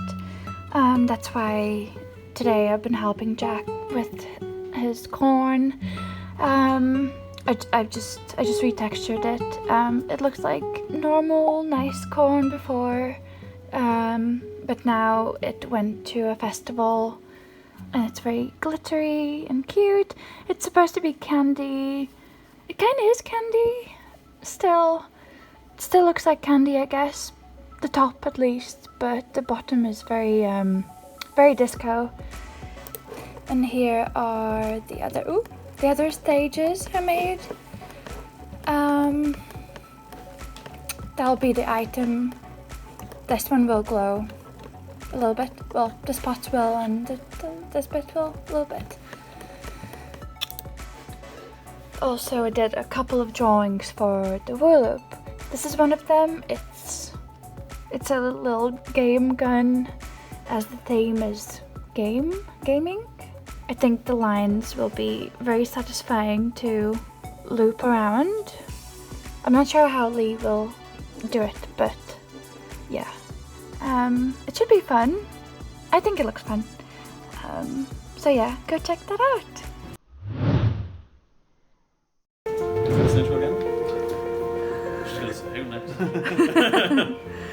So yeah, we just done sprint planning. So what we're going with this week, it's a pretty busy week for everybody, to be honest. So for me though, it's mostly going to be finishing up the Hexceed DLC, and then maybe moving on a bit of the Wooloop store page stuff. As well as that, there's a lot of sort of prep stuff to start getting ready for the Farming Fest, which is beginning on Monday. So there's a few announcements, reaching out to content creators, that sort of stuff as well. Yeah, and for me it'll be a lot of 3D work. Well, both me and Lo will be doing a lot of 3D work. I think Lo's going to be going through a lot of the asset fixes, and I'll be doing a lot of skylit work, making sure the animations are finished up and done, as well as doing some UI stuff for the game. Yeah, Rob's going to be importing everything, checking out the new voiceover and sound effects, that sort of stuff, and a lot of bug fixing. So, I wanted to get two things done today, and that was to finish off all the animations for the fawn, and as well as fixing up Spike, which I'll get into in a second. Fawn pretty much got there. The run's looking a bit funky, but it's almost there. So I kind of want to have a little hop for the fawn, but it's looking a bit frog-like at the minute. So I'm going to take a little break from it, and I'm going to start doing some texturing. I might just get a lot of it done. So if you remember from last week, Spike had a bit of an issue where essentially the jaw was unhinged in Unity. It looked a bit funky, and I couldn't figure out what the problem was. Eventually I did figure it out, and it turns out it was one button in the export. It was just it was deforming the mesh rather than just deforming the bones, and that did fix it. Unfortunately, there was a lot of decimation in Spike, so it did mess up the UV map, so I had to retexture anyway. But overall, he looks really good. It didn't take too long in Substance Painter, not as long as Blender anyway. But overall, he looks pretty good. And yeah, so I did tweak up the red on him a little bit. As a few weeks ago, I did do this roadmap icon, and I really liked the red in Spike here. It was eye dropped, but I think I may have tweaked it just a touch, so I brought this colour straight over, and Spike's looking a lot more vibrant. So yeah, it's been another day of Hexceed level creation. It's getting close to the release, so it's important to get these done sooner rather than later, so they may be QA tested as well. But yeah, getting there, there's only 10 levels left, not including the milestones. But yeah, just take a little break from the actual level creation. Gone ahead and uploaded the YouTube video as well, because that'll be due for Thursday for our Patreon release. I want to make sure I get that done early because I might be working from home tomorrow. So yeah, that's uploading now, and going to get the cross posts all ready for that. As well as that though, head over to Trello. you can see there on the actual hexceed DLC board that most of the tasks have been done. It's just 10 more levels, the milestones, and then all the stuff that's related to the actual release, such as the achievements and announcement posts. Oh, I didn't even click record, man. Okay, so it's been another busy day for me today, and once again I've been making a lot of fixes for the build on Friday, and overall it went really well. All of these skylets are pretty much done now. Some of them were a lot tougher than others. Primarily I've been working on Tor and the Fawn today, which were definitely one of the tougher ones, and overall they've come out pretty well. Everything seems to be good to go. I'm just waiting on Rob's feedback to see how they are on engine. And the last one to go is Mew Mew here, who needs a few more animations. But apart from that, it's all looking good. And one of the big tick items that I really wanted to get to was the Athena. It was kind of a bit of a wind down sort of task for me to do today, because there's not really much animation required. And it's pretty much just been a day of of decimating the mesh down and making sure the poly count's pretty good. And it's now at 11,300, which is around about the same as the narwhal ship that Laura made, so I'm pretty happy with that, and we're pretty much on the same level of polygons there. And I've pretty much jumped over now to retexture the Athena, as pretty much it was done a long time ago, and the textures don't look too great, as it was all done in Blender's texture painter, and it could definitely look a lot better in Substance. It's in Substance now, and I'm getting ready to paint it, and overall I've already done some work here. It's getting there. Obviously it's very much just base colours at the minute, but as you can see I've definitely ramped up the vibrancy of the model. It was a little dark compared to the rest of the game now, so I'm trying to bring it out bring it a little bit more to life now. I'm going to make a few design tweaks. As you can see, some keen eyes might have noticed I've changed the roof here from gold to green, just to try bring in that sort of green aesthetic we've got for a lot of the models in the game so far, to try to push it a bit more, as it kind of looks a bit like a toy ship originally. So I'm going to try to bring it a bit more of a realistic tone, but by also keeping the vibrancy up. So hopefully, in a little while this will look a lot better. Just started today by finishing up the rest of the hexceed DLC prep, so that's getting the achievements ready. Like you see there, they're all working, that's good. And getting the announcements all scheduled for the actual release on Friday as well. But that's all good to go. And what I'm moving on to now is updating stuff for the Skystead Ranch page. Because you see here, all the screenshots are quite outdated now. They're from the previous demo that we did back in October. And there's been a lot of changes visually to the game, as well as actual gameplay. So it's important to get these updated in time for the trailer or the demo coming live. So the best way to do that is you see I'm creating some scenes in the actual editor itself, and I'm going to make that a build and just run in and make a screenshot. So yeah, sort of faking that the players made a farm, then walk in with the game and get a screenshot of that farm. Okay, so it's been another day of fixing for me. I did yesterday get through the full list of scouts, but I came back this morning for a wonderful surprise that I put them all back, as some of the things on the bones weren't working correctly. So if you can see here on the corgi, all the bones such as for the hat, the eyes and the mouth, those bones weren't coming through in Unity for some reason. It took me a little while to track down why that was, but it's because they weren't set to deform. So any bones that I don't use, I don't put deform on. It's just so that it makes the rig a bit cleaner, but if they're not set to deform, then Unity doesn't read them and doesn't bring them through. So once those ticked on, they were fine, but that meant I had to go through all these skeleton and re-import them back into Unity, which took a little while. But now I'm currently onto some easier fixes, just some assets that needed a quick look at. So this one, for example, the FBX was empty, so it's a case of re-exporting it back out of Blender, and hopefully when Rob puts it back in, it should be fine. So yeah, that's pretty much going to be the rest of my day. Big things are done, just the smaller tasks now. Okay, so it's been another busy day, but it got a lot done, and everything goes towards the demo, so everything's looking pretty good now. So essentially today I've been working on more asset fixes. I came back this morning to a whole bunch more fixes to do from Rob, but everything seems to be good to go now. I've done quite a few. All the assets for the scouts have been fixed up, and there's a lot of things that just need tweaking as well, which have all been done, as you can see here now.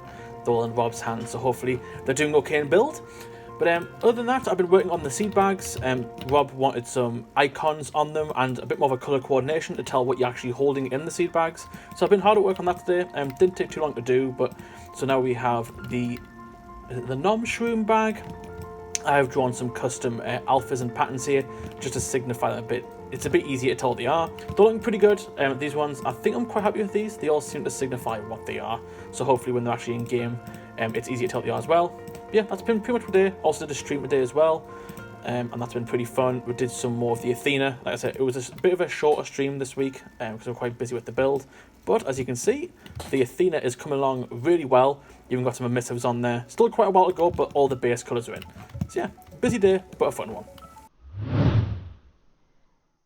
Need to give us a like, guys, it's Tuesday or something. It's Tuesday. It's Tuesday. That'll do. Yes, we've just done sprint planning. We've got a lot on this week with it being the farming fest. We've got a lot of stuff for Skystead Ranch. So the demo is live now. It's not done. So there's going to be a lot of work to do on that. I know I'll be doing a lot of bug fixing stuff on that. And there's some other stuff that like Leo will be doing as well. So like we're doing like daily activities. So getting our Discord, and there'll be like lots of word searches and colouring by numbers and all those fun things. A couple of streams are doing as well. So we'll both be jumping on that. I'm not sure you'll have time now because you'll be on Coin Pixels, will you? I'm sure I'll be on the screen at one point. Hopefully, we'll see. That's up to you, isn't it? Surprise guest appearance. If I do.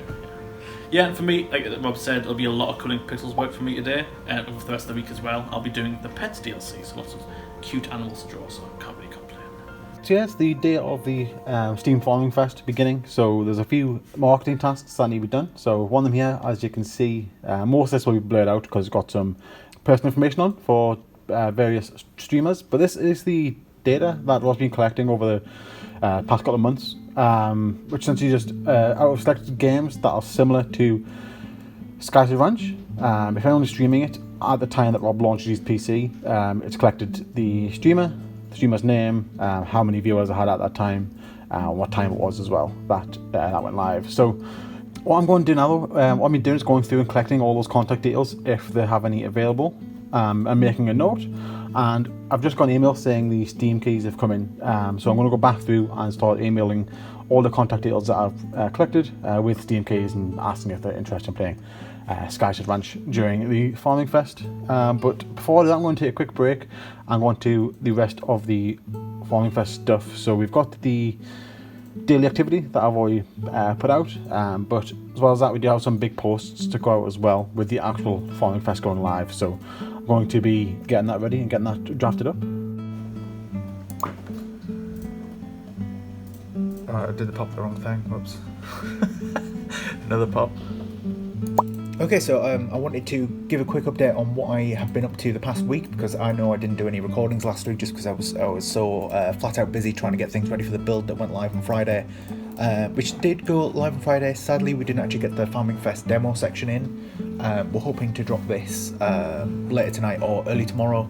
But yeah, the sandbox mode is working quite well. I'll just quickly show you what I've been up to on that. 5 hours later. Yeah, so we've been working on a lot of stuff. So managed to get a lot of the buildable areas actually like set up and working. We've simplified a lot of this zone just to add some tall grass and some meadows in there, just to kind of show that you can. I feel like this is like very like patriotic colours. It's like very flaggy, isn't it? But yeah, we've got all the skylets in, those saying voice lines and things like that, which we didn't have before. There's a couple of issues with them, like you see that the big B, the eyes are a bit not quite right, especially when you move them like that. But we're getting there. Lots of UI changes, so Jack made some icons for these wheels to make this look really nice. That's looking really good. Improved the screenshotting technique that we had to get better screenshots of all of these assets, which is really, really nice. Made sure that this mode is actually like sandboxy, so you can just place anything and buy anything from the shop. Our PC is struggling because it's trying to do other stuff at the same time. The FPS is usually better than this. But yeah, there's a lot of plants and stuff like that you can get from the shop as well. So if I just wander over here, go in the shop. All of these plants and things you can buy, and if I do buy them, some things interact quite nicely. So this is the sky fruit, and when you let go of this, the whole idea is that it floats away like a balloon. That works. A couple of the other plants as well, like the Shiris and things like that, they actually like fly away, not fly away, change state. So when it does grow, oh, the FPS is so bad. Oh. So you can plant the plant, and then all of these destroy states you can destroy as well with the crook, which need configuring as well. It's just been so much going on. Something wrong with the phone's ears there. That's another one of the Skylet issues we've got at the moment. Just a tiny bit, the rest of it's fine. But yeah, lots of work. And yeah, just gonna crack on and try and make this this Farming Fest mode. Hello. Last few weeks have been very busy creating stuff for the demo, for the Farming Fest. I've been making a bell. This was the reference photo that Rob supplied me with. I think it's a big one. I thought it was very, very big. I was looking at other references and I thought I could make something like this, but it ended up being too big, so I removed the bottom and I thought of making little flowery vines around the columns of it. But it still didn't look very cute, and I really wanted to make it look cute. So I swapped that bell for a more romantic one. I removed the little blocks here. And instead of a chain, I put a rope there, just so it looks more cottagecore, I guess. But yeah, I think it's looking cute. Okay, so I've been having a ton of fun with the Pets DLC, and as you can see here, this is definitely one of my favourites. This is Fen the dog, which was put in our Discord channel, who wears little goggles to protect his eyes, and he's hanging his head out the car window. And I absolutely loved the overall just look of the dog and the style that he's got going. And yeah, I really wanted to incorporate this into a cool image for this DLC. I think Neil put a little reference photo here. I'll put it here so you can get it next to it. And overall, I'm actually really happy with the design work. As you can see in the reference image, that he has a little bit like a forest reflection in his glasses, so I really wanted to incorporate that in this design. And overall, I'm just really happy with this one. Definitely the standout image for me so far. But moving on, I've been doing some other animals as well. You can get a little teaser there. But I'm currently working on the snake as well, which is also put in the Discord. I really loved how it was peeking its head out of the leaves. And so far, it's coming along really well. It's still a work in progress, but I'm getting there. I'm trying to keep it as close to the reference as possible. But it's a little bit hard because it doesn't really convey perfectly in pixel art, so I'm trying to find little ways around it. So in the reference image, which I'm sure we'll throw on the screen, it's got a bit of a wooden background, which I don't really have to incorporate in the image, but I really kind of like this boxed off design that I've got going here. So I'm really trying to keep it in. I'm just trying to find a way to make it blend a bit more. I am messing with overlays at the minute to try to keep it a little bit more washed out, just so it doesn't pop out as much. But yeah, overall, I'm really enjoying this DLC. It saves me a lot of work on finding references, and hopefully by the end of the week we'll have the majority of it done.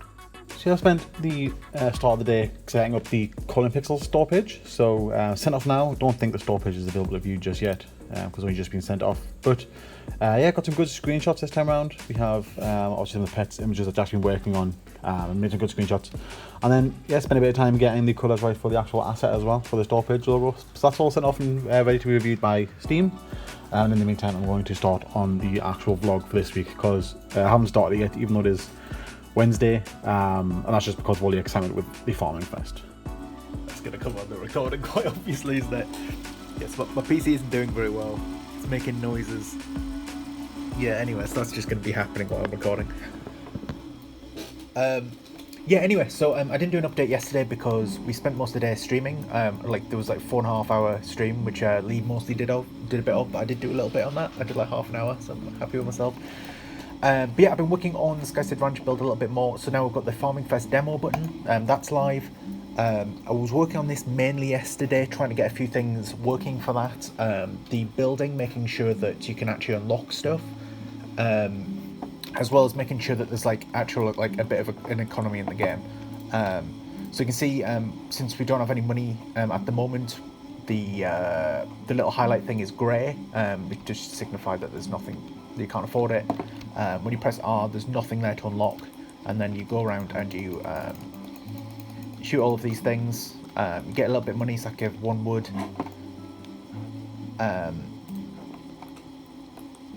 the stone gives stone, obviously, and then if you go to the shop, then one of the tabs is all working.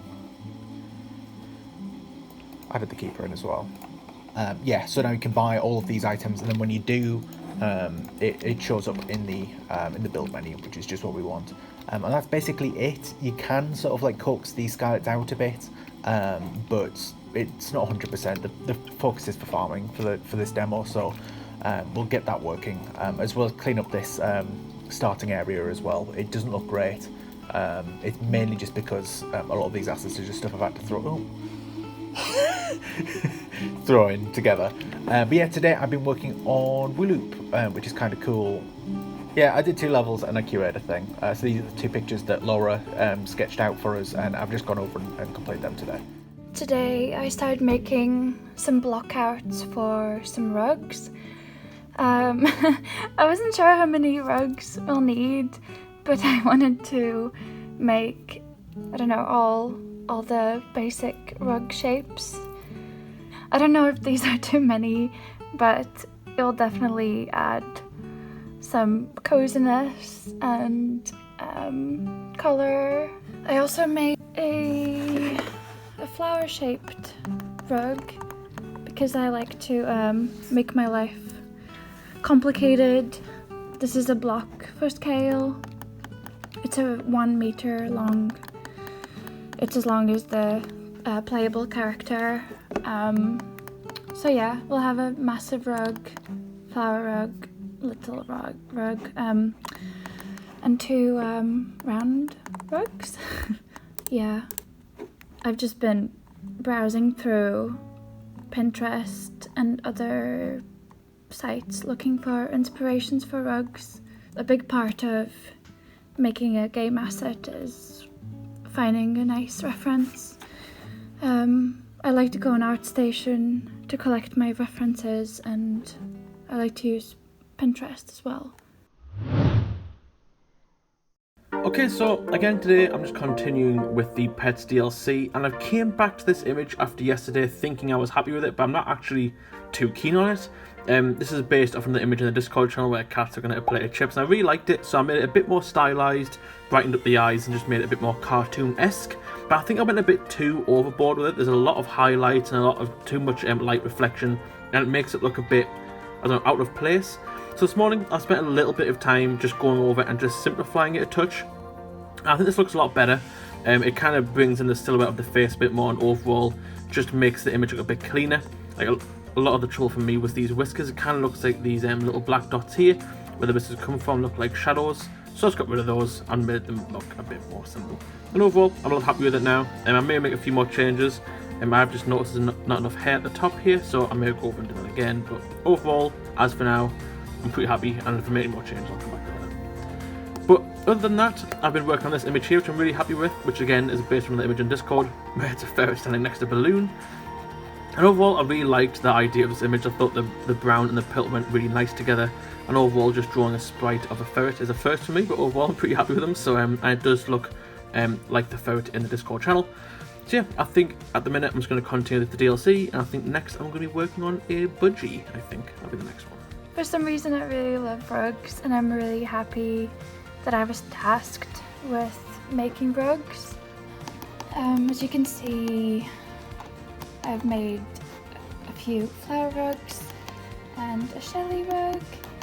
Yeah, I think they will just add a cute little accent to an indoor environment, a house. Yeah. Here's a closer look at the Shelly rug. I somehow managed to nail it quite quickly. I think it was easier with Shelly because she's got nice, cute, bright colours, but with Grizzle, it's much harder. I mean, Grizzle is cute.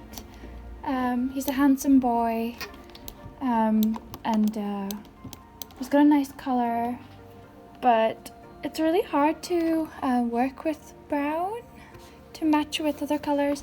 I don't know. Maybe green works better. I've got loads and loads of swatches, so figuring out the right color. I started with this one for this shape.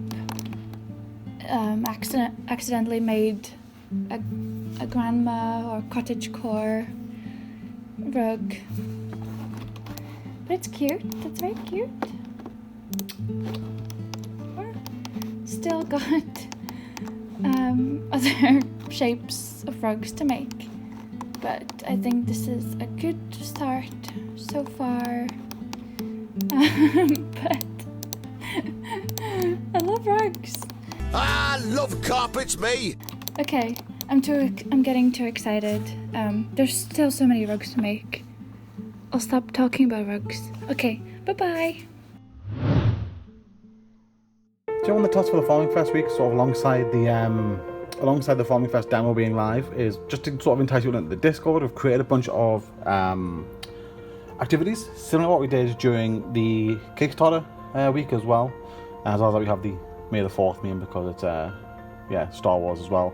Just sort of try and get as much marketing as we can, just little bits that we can do. That's just the same picture again. But yeah, just a case of trying to get traction into our Discord to try and get people into the giveaway that we're doing as well. So hopefully it's worked, and yeah, saw a bit of interaction in the Discord, and hopefully people enjoyed the activities that were made. Hello. Look at this glowy sign I made. It's so cute.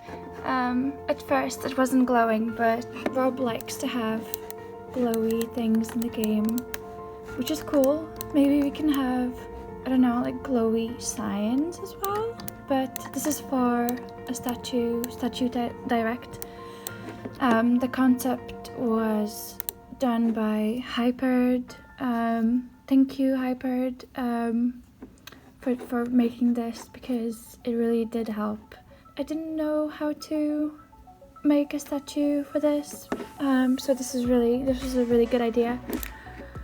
And it looks great. Yeah, I love how it glows. I dropped the phone a second.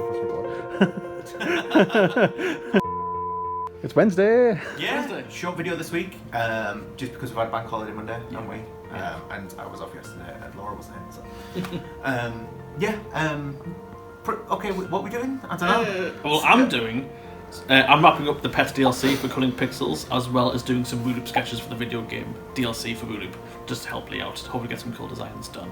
That'll be the bulk of my week. Yeah, I know that you'll be doing some of that, Lee. But yeah, for Skystead Ranch, we have done the demo for the Farming Fest, so now we'll be working towards the alpha build, which we're hopefully going to do in about 2 weeks' time. So there's a few small changes that we want to do for that, but generally things are going to be the same, so it's just a matter of tidying things up, I think. Okay, so another busy day for Culling Pixels. I actually did this image over the weekend, and I was really proud of this one. This is actually my family's cat and dog, and they all seem to sleep together, so I thought I would include that one in. I did already want to include an image that involved a cat and dog together, and I thought it would be a really cool example, as they're both black and white, so really enjoyed that one. But apart from that, today I've pretty much been jumping around doing some small images, and this one isn't too small, but I really like this one. This one's a little tortoise character.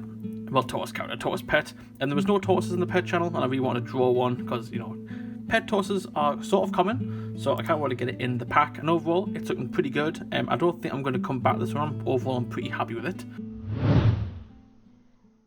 Okay, so the Pets DLC is fully finished now. It's all wrapped up in terms of my end. The last images have been sent over to Lee, so I'm sure he's having fun QAing them. And overall, I'm really happy with them. I finished off the last one with being a sort of growing up image of a dog, which was Lee's idea, which I thought was really cool.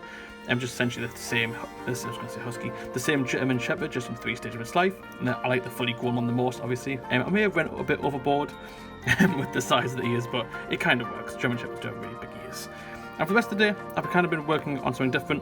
I've been doing some Wooloop sketches for the next Wooloop DLC, which is video games. Just getting some sketches in so we can start making some levels a bit easier. And overall, I'm quite happy with them, especially this one. I'm quite happy with this sort of flight sim look. As for now, I'm currently doing a really rough sketch of an old gaming chair, as Lee refers to it.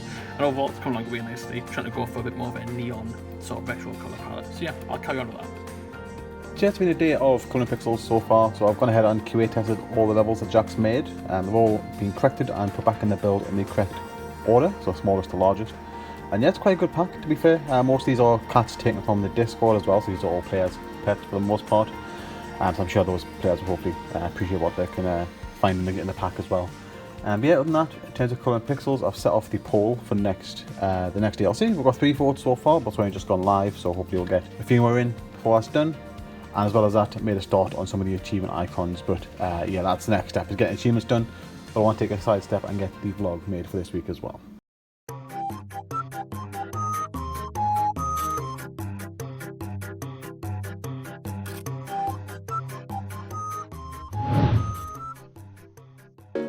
Okay, so now that the Coloring Pixels DLC is done, it gives me a lot more time to do some sketches for the Root Up DLC video games. And overall it's been quite fun. So this one was a suggestion by Rob, which is sort of like an RGB keyboard. It took quite a long time because I drew all the squares individually, whereas afterwards I thought that I probably could have just added an alpha mask and colored it myself, but in a way it's kind of nice because it kind of gives that hand drawing look, which might come through and really look much nice. Which I really like this one. Hopefully the grey background appears nice in the actual Root Up engine. And as for now, I'm kind of doing a sort of game cartridge that you kind of put into the old Game Boys. Hold up, wait a minute, something ain't right. And I want something pretty good. I've got a few more things to do, so I'll kind of want to add in a sort of arrow down here, or something like this, so it shows which way it goes in. And I'm thinking, Rob had a suggestion that you would kind of like Wooloop to be in, in the DLC, sort of like a fourth wall break. So I'm thinking of adding the Wooloop logo here, so it's a Wooloop game cartridge, but we'll see. So I've just wrapped up the rest of the colouring pixel stuff today. So I've got the announcement post all scheduled for tomorrow. See, they've got the nice gif of the cat looking at the chips. It's quite a cute picture. So there's that one there, and then as well as that, I've got all the achievements uploaded as well. You see they're up there, they're all uploaded and working, so that's good. And then yeah, what I'm going to do now is head over to Wooloop because we have some more drawings from Jack and Laura. So I'm going to start getting some levels done so I can get that store page sent off as well. Hello! Lately I've been working on some Skylet plushies so that the real Skylets can have little friends. So far I made Shelly, Thor, Buttontail, Grizzle and Spook. Yeah. Look how naughty Thor looks. Okay, so mainly what I'll be doing this week and probably next week as well is just catching up on a bit of admin and then getting ready for the alpha. So hoping to plan, hopefully dropping the alpha some point next week, probably midweek. We'll probably start sending out some keys to our patrons who've also backed us a bit earlier than that. But yeah, I just need to go through the game and tidy everything up, get rid of all of the Farming Fest stuff, and then just make sure everything's just a bit neater and tidied up. So I'm going through this list we've got of game in progress on Trello, starting out with the bins, because there's a lot of functionality that we want for the bins. We actually want to be able to put items into the bin and then have them discarded. Some of these objects, like the statues, you want to make sure that they only appear if you actually have the game installed. Just a little nod, thank you for playing out of the games things. And then there's a couple of objects where it's just sort of like we want a quick animation. So if you or a Skylet interacts with the rocking chair, it would be cool if it rocked, right? Stuff like that. So it's a list of fairly simple things, but it's just going to take some time to get through them. So just working on the bins at the moment. I have implemented it a bit wrongly, but you can build a bin and then go to the shop, buy an item, like the carrots, and then the idea is that you drop it into the bin. And you want to make it so that we're not quite sure if it's like a period of time or what, but you should be able to retrieve the item from the bin after a period of time. So if you keep putting items in, then they'll get discarded. But like the last item, just in case you accidentally click on it and you don't want to bin something, you want to take it back out quickly. 5-second rule. But yeah, it's just opening up a couple of questions as well. So the Skylets can interact with objects in the game. In theory, the Grumble is going to come over and try and eat stuff out the bin, but we were talking about whether we want to actually have that or not. But yeah, so there's a few gameplay implications there, but yeah, it's pretty straightforward. Yeah, okay, so it's nearing that time again where we get some more Lego for the Siege thing. We're all going to pick teams next week, I think it is. So then whoever wins will get the Lego trophy. This is the edition this year. This time around, it's a little cute bird nest thing. I thought it was quite cute. Yeah, should be fun. Big thing with it this month is that it's actually in the UK for the first time. So I think me and Lee are actually going to the event in Manchester, so that should be fun. Okay, so I've sort of been doing Skystead Steam page localization today. However, I have had the time to do a few more sketches for the video game DLC for Loop, and overall I'm quite happy with these ones that I've been doing today. They're a lot simpler in scale, but I think they really convey the video game theme really well. So the first one I did was sort of a generic looking health bar, like a sort of like an RPG game or a sort of platformer, which I'm really happy with. I had like an energy bar in here as well, just to give it a bit more of character. And overall, I'm quite happy with it. Hopefully it conveys quite well in Loop. And the second one was a sort of cheat code kind of image where it's just a series of input commands. And overall, quite happy with it. It's very simple. It was kind of just a copy and paste of just rotating them in different colours. But it looks pretty cool. Hopefully this one will look pretty good in Loop, and I've also added in some background colours as well to help out Leo Rob a little bit more as well, just so they sort of know what it's going to look like. Yeah, today's been mostly a day around Loop, so I've got the next DLC store page. Finally made that live, and that consisted of getting some more screenshots for the store page there, which also meant QA testing some of the levels that Rob had ready to go as well. So yeah, a bit of progress on the back end as well as getting the store page done. As well as that, I've gone ahead and managed to update some more of the achievement localization, which has been sort of an ongoing task for quite a while now, but I've only got 4 languages left to do. So yeah, it's very, very close to finishing that. And then other than that, just been going ahead and making some more levels as well. So Jack has shown off that he's been drawing more pictures, and that's going through and making that into an actual level there. So I've got the pins ready, just need to do the outlines, and that'll be another level done as well. Today I finished making these 3 plants for these pots. I think I took inspiration from Italy maybe, for the orange tree. There's a romantic tree also for the other pot, and a simple green plant. Rob Lee! It's Monday! Yeah, we're just doing our sprint planning, what we're doing this week. For me, going mostly Loop related. We have the video games DLC coming out next week, after, one or two. Either way, you get the levels done, so that's a bit of level making and some QA testing as well. That's going to be both for my week. Yeah, and for me, we're hopefully going into alpha with Skystead Ranch this week. So not much has changed from the previous demo, but there's been a few things. It's just going to be a matter of getting the keys out to the people who back that tier in the Kickstarter and making sure that they're all set up and stuff like that with it. Should be fun. Yeah, I think for me it's just going to be some more localization stuff for Skystead. But other than that, I think I'll be starting the next Coloring Pixels DLC, which is Vistas. That'll be a fun one. And I think Laura's going to be continue on her adventure with the plushes for the Skylet, so that'll be a fun week for her. Okay, so it's been a really fun day today. So yesterday I did start the Vistas DLC for Coloring Pixels, and it's come along really well, so I thought I would start off with the store page picture as I always do. And considering that Lee always seems to put a purple background on the Vistas DLC, I really tried to make make a strong colour palette that would sort of contrast the purple. So I went with a bit of an orangey sort of yellow kind of theme. And so far I'm really liking it. It isn't the biggest image. I didn't want to make the image too big, as you won't be able to translate the detail on the store page. You won't be able to see it too well. So this image is about 120 by 120. And I did notice in the older Vistas DLC that I'm assuming Lee did, a lot of the images were circular, based around in this sort of circular shape, so I thought I'd put a little twist on it and make a triangular one, and sort of go down my own sort of style of, theming. And I went for a sort of apocalyptic looking medieval setting, and overall it's looking pretty cool. I'm really happy with this colour palette. I think it's really strong, and the depth is definitely getting there. I am messing around a lot with this area here. That's not a good circle, you can't even see it. This area here, I think this cliff edge protrudes out a bit too much, so I'm really trying to make a nice guiding line towards the middle here. But it's been a little difficult, but hopefully I'll get there soon.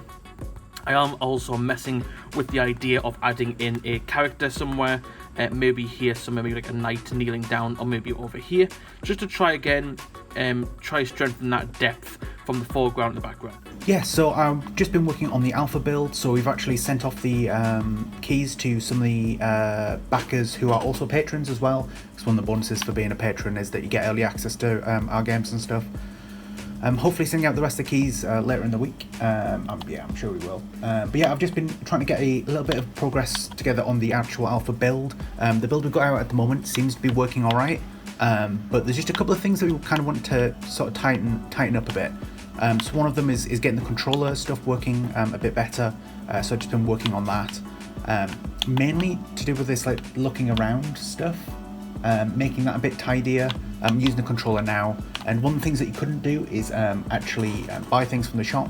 So I've quickly gone and added that. So if you select an item, you see we get a prompt on the right there for to hold down a button. I don't know why it's showing two things. It's got like the letter R underneath that. But anyway, if you hold down X, then you get the thing, which is quite nice. So it just means that you can play the whole game now with the controller. So that's good. So yeah, I'm just going to keep cracking on. There's lots of little bugs like that, and hopefully do a build at the end of the day, and then yeah, keep it iterating.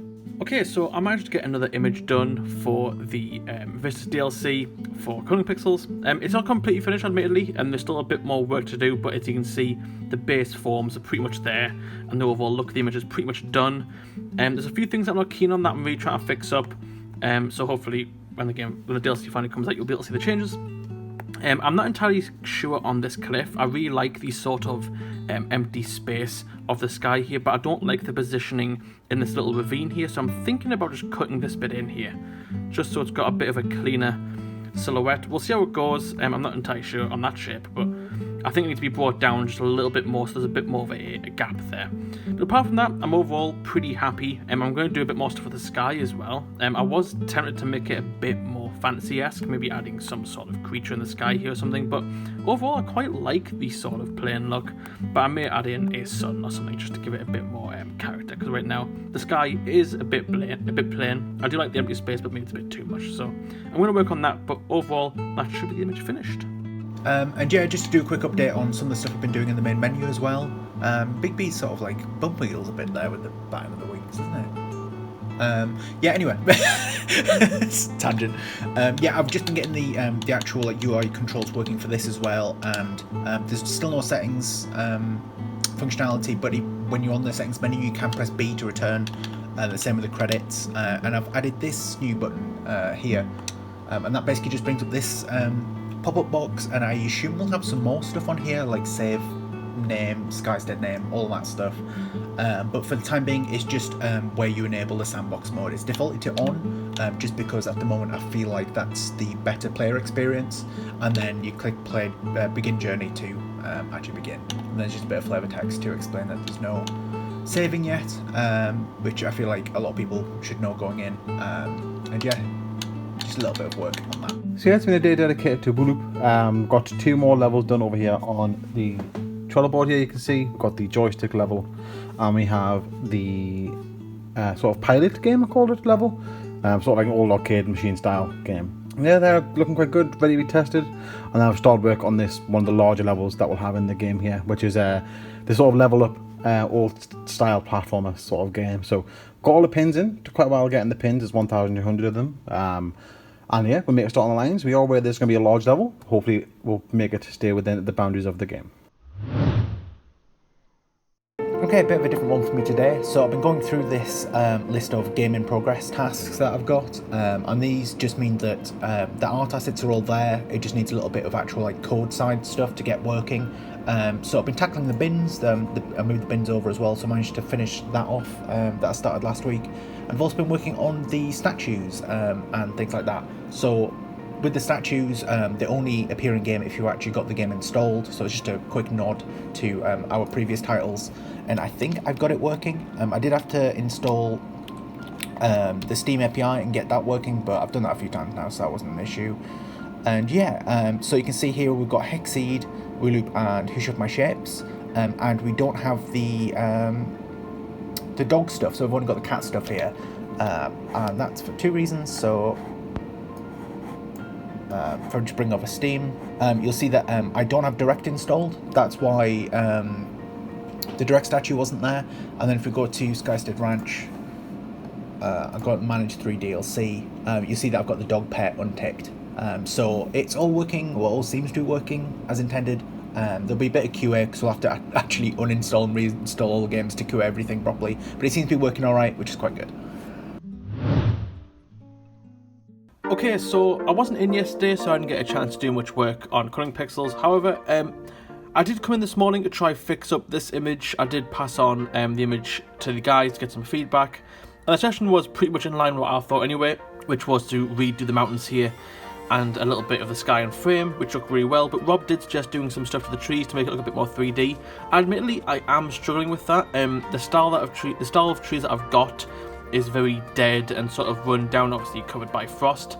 So when I try to add in a sort of 3D effect here to the branches, it kind of just makes it look messy, and that's been causing a lot of bother this morning. So I decided to step back from this image for a little while and move on to something else, and I'm currently working on a new image here.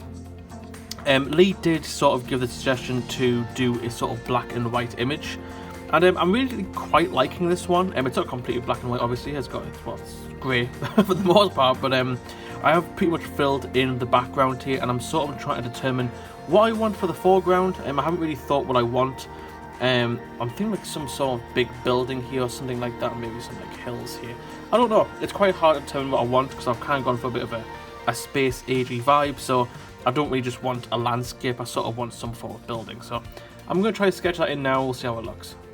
Yeah, okay, so today I'm just working on some of the backlogged stuff that we wanted to get done for the Farming Fest demo, but we didn't have time. Mainly the settings, so we had a whole bunch of settings that we wanted to add. Mainly the sensitivity sliders were a big one, mainly because like it's a big thing we noticed in the office. On some PCs the sensitivity for like the controls seemed okay, but not on other PCs. It was really weird. So I've got sensitivity sliders for that now, just so you can manage that yourselves. Under accessibility, we've got a couple of things as well. Font, I know this was a big request, so I just sort of like added a placeholder. The same with the exaggerating the scarlet happiness.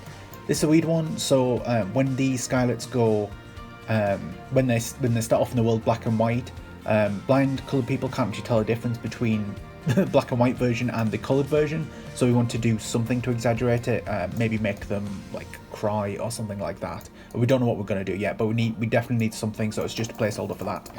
But yeah, these work at the bottom. So some subtitle settings to control like the speed of the text that's popping up, the transparency of the background. I know that's a common thing in games, so sure, we'll do it. And then to control the size of it as well. Yeah, just some nice to haves, I guess. Yeah, there's a bit more to do. I noticed some errors popping up from the stuff I was doing earlier in the week to do with the Steam, checking to see if people got the right DLCs and stuff. So I'm going to look into that now. Okay, so it's been a pretty busy day. I streamed and I did a lot of Culling Pixels work. However, I did get a chance to do some work on Skylets, and this is for Cam, which is one of our Kickstarter backers who pledged a very generous amount, which allowed them to make their own Skylet. And so far, it's come on pretty well. I did do some very rough designs in the sketchbook. However, I kind of wanted to mess around with colours and patterns today, so I ended up going digital. And overall, I'm really happy with these designs. I essentially just converted a generic magpie, which is what Cam wanted, into a Skylet. They want their sort of Skylet theme to be themed around a magpie, and I've definitely took a lot of inspiration from them. The body and sort of the overall design isn't locked in. Like I said, I've kind of went for more of a generic design and messed around with the patterns and colours today. And overall, I'm pretty happy with them. Pretty much all of them to me are good, but the ones that stand out to me is this one here, and this one here. Maybe this one as well.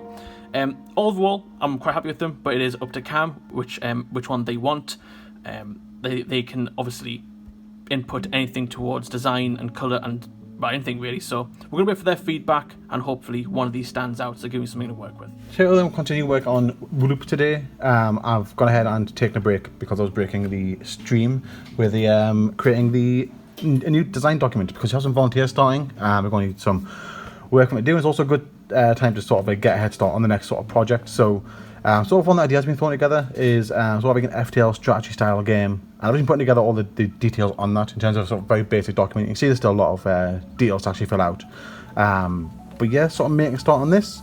Got most of the titles done, but I just need to fill out the actual details. And then yeah, we can make a start on a new game as well. But this will be a very long time coming. There'll be a lot of iterations. Just going to sort of prototype it and see that it works.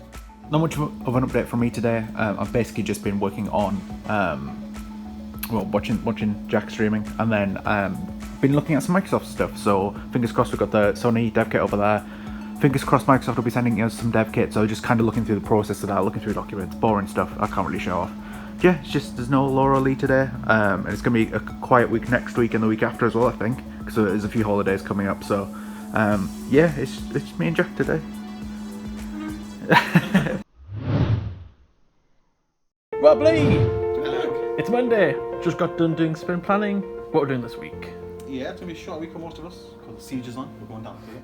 Yeah, you're going to Comic Con. I'm going to Comic Con London, yeah. Bye. And Laura's working from home because she smells. Yes. No context. But yeah, in terms of what we're doing this week in terms of work, obviously quickly finishing up the Voodoo DLC. Most levels, if not all, are done now. Just a couple of fixes to do, a bit more testing, and all the achievements, all that sort of like side stuff to go with that. And I'm making a start on the hexceed DLC as well, because we want to start making a head start on all the DLC coming up. So making a start on the hexceed DLC, which will be coming out next month, and just getting that done for that. Yeah, for me, working on Skystead Ranch, so we kind of want to get a tutorial sorted. Probably be like a basic tutorial, but we need to get something in the game because some of the big bits of feedback is people just didn't know what they were doing in the Farming Fest demo. So a little bit of a tutorial, hopefully get that sorted, a bit more polished done as well. And yeah, for me it's going to be colouring pixels, I think, for the Vistas 3 DLC and doing some back-end stuff for Skystead, but that's pretty much the book of my week. Okay, so a pretty fun day overall. It's pretty much been colouring pixels. I did do a little bit of work on Skystead back-end stuff, but primarily it's been colouring pixels. It's been a fun day. So I've been working a lot on the Vistas 3 DLC, and I managed to get into the triangular image in. Rob and Lee seemed to like this sort of idea, considering the last one, Vistas 2, had a lot of circle images, so I thought I'd do some triangle ones just for a bit of a mix-up. And this is the second one I did, which is sort of like a farm windmill sort of aesthetic here, and overall I quite like it. I really like the colours, and that's one thing I really want to focus on for this image, and the contrast between the blue and the orange I think went really well. But for the bulk of the afternoon I've been working on this other one, which is a sort of play on fantasy. It doesn't really have to be fantasy, it could definitely be a realistic sort of setting, but I have thrown a little few hints of fantasy in there just to make it a bit more appealing. And overall, I'm really happy with this one. It's not done yet, it's still in progress, as you can see here. This bit up here definitely isn't done here, as there's nothing connecting to this branch. But overall, it is getting there. I'm going to add a few more frameworks in here as well, just to frame the image in a bit more. And I'm also playing around with the idea of having a sort of fisherman sitting on this wall here, fishing down at the lake below. But I'm a little worried that'll mess with the sort of depth, so I'm a little hesitant on there. But yeah, this one shouldn't take too much longer to do. Okay, so I managed to get this image finished. As I said previously, the character was going to be fishing, but I decided not to. I quite like the aesthetic of them sitting them on the wall like that, and overall I think it makes a bit more of a cuter scene just having them relax. So yeah, this image is all done now. Really happy with it. Okay, so it's been a really fun day experimenting with a different style today for the Colouring Pixels Vistas 3 DLC. As you can see here, I've definitely done a limited sort of colour palette for this design. I think there's only 5 colours in here. I originally settled for 4, but I wanted 1 extra for the moon and a bit of the reflection on the water here. And overall, I'm pretty happy with it. It's the first time using only 5 colours. I've definitely done 1, maybe like 8 before, but never 5.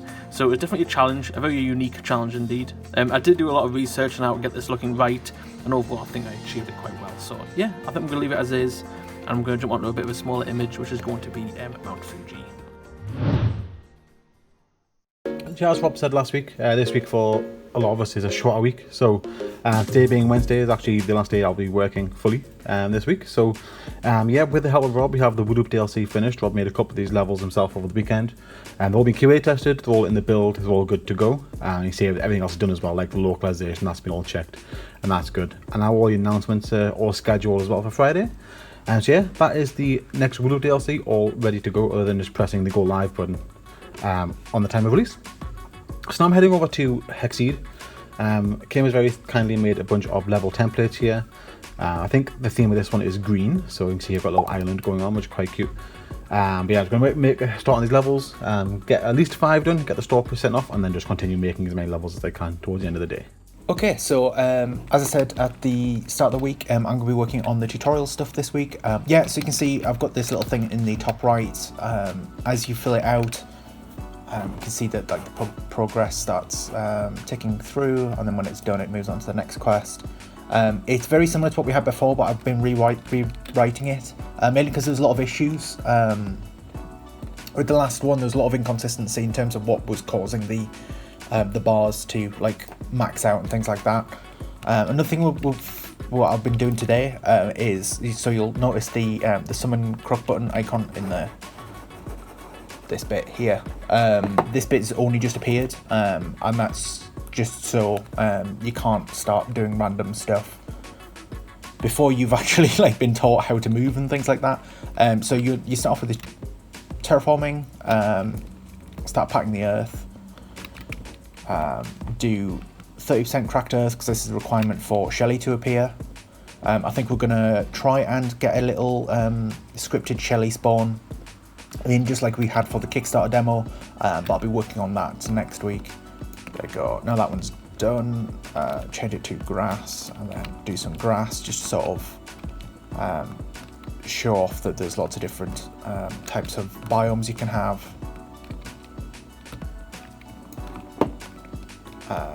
And then you'll see the destroy mode has just appeared, and now I can actually switch to that, and then we can start destroying things. I'm not quite sure what's happened to the zap. Like there was like a zap effect thing, wasn't there? But sure. And then just build a thing, which you sometimes don't have the requirements for. There you go. But yeah, it's just a work in progress, but yeah, that's mainly what I've been working on. Just trying to get it as fleshed out as possible, and then fingers crossed we should be able to get a build ready at the end of next week, just for some people to check out. Okay, so it's been another day of colouring pixels, and I thought I'd quickly show off this one, as I'm quite proud of it. Definitely one of the most fun ones that I've done in this pack.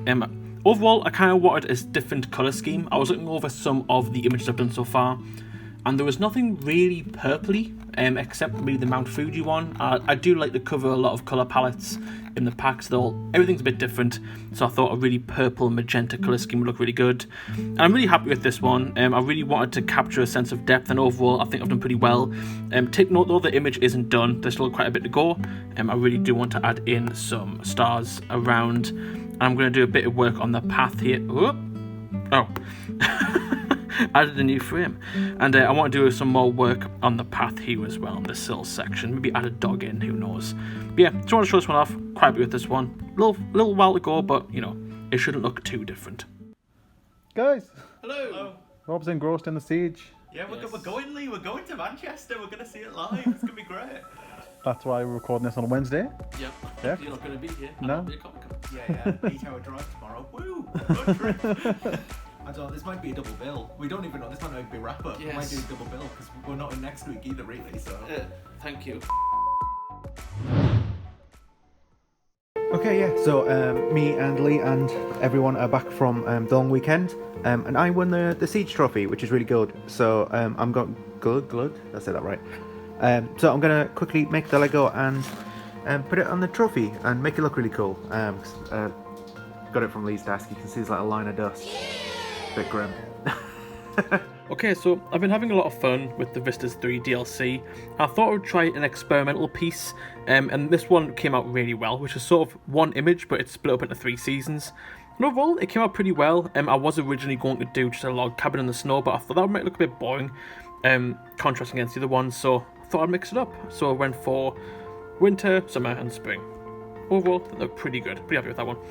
But today, the highlight for me has been this image here. Ooh, where are we going? Which is like a firewatch tower, keeping that triangular theme going here. And overall, it really does work for this image. It's sort of got like a nice middle guiding line here. And yeah, I really love the colour palette for this one. I think I'm going to... I don't know how I was going with that sentence. Yeah, I think I'm going to call that one done. But for now, I'm working on this last image of the day, which is this one. Kind of been jumping back and forth on this image. I did start this morning, and I was originally going for a sort of orangey and purple sort of theme, but I didn't like it. I thought it looked a bit too fantasy, so I'm going for a bit more of a traditional look, a bit more of a spritey look as well, sort of like a game. So hopefully this comes out all well. This is not my strongest area when it comes to stylized stuff, so hopefully it comes out okay. Okay, so some excitement. Yeah, the building's on fire over there. Don't really know what to do, but we're just quietly watching. We're pretty sure that the building is quite, it's been abandoned for some years, so not worried about anyone, but obviously the firefighters and stuff are all out in force. So we've got a command unit. Look at that. We didn't know what one was. We had to Google it, but yeah, excitement. We're basically just watching that now. That's our day. So yeah, shorter week this week, and majority of my week's going to be taken up with the hexceed levels for the next DLC that's coming out at the end of next month. But we do want to be getting ahead of schedule with the DLC, so we have been allocating dates to these tasks just to get them out earlier. You see, they want to be done a week or two before the actual release of the DLC. But yeah, so far so good. I've only got one task left to do this week. I can probably get another one done if I manage to knuckle down again a bit tomorrow and get more done than expected. But we'll see. That'll be tomorrow's sort of checkup.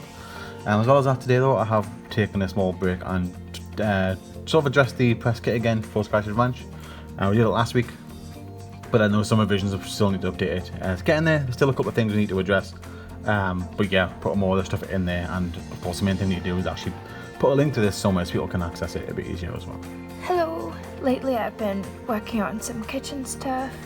This kind of looks like a fireplace cooking station. I guess I got inspired by Studio Ghibli. There's nothing electrical about it. It's all just very manual working.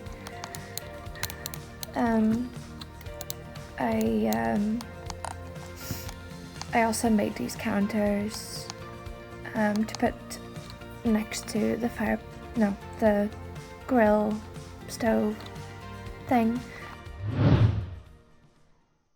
Just another day of hexceed level making. I'm doing some of these on live stream because we had it was a live stream day, and yeah, no one else is in to do the live stream, so I thought I'd do a bit of hexceed level making on that. Seen it go quite well. People enjoy looking at sort of behind the scenes of the levels. But yeah, halfway through the level requirements for today, I'm going to take a quick break because I head over to Trello.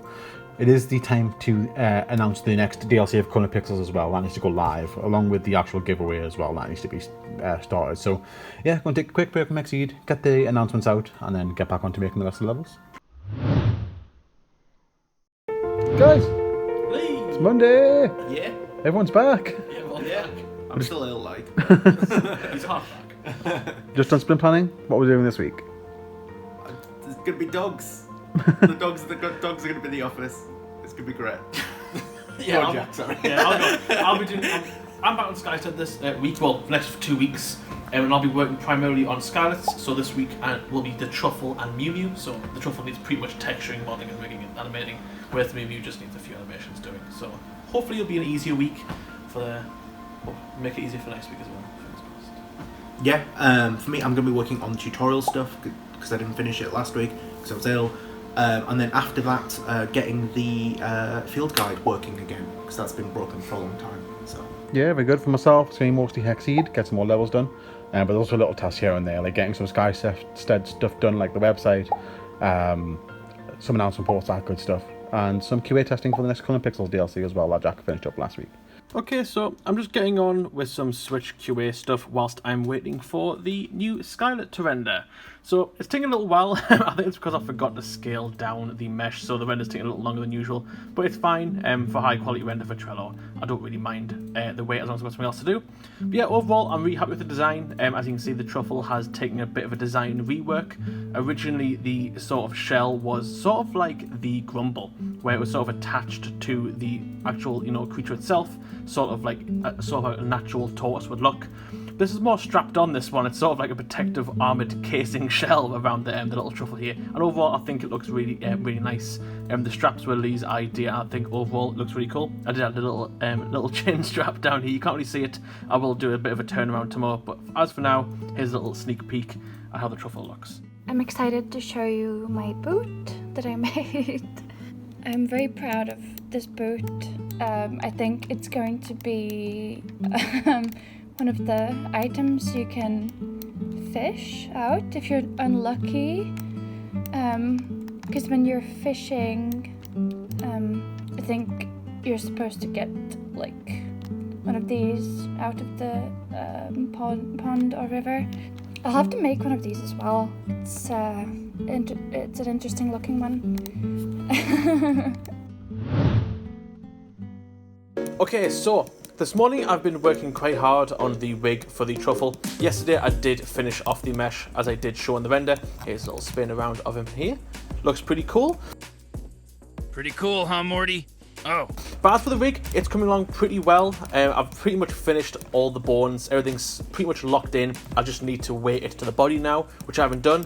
But I did think I would show off the rig before it inevitably breaks. And it does quite work.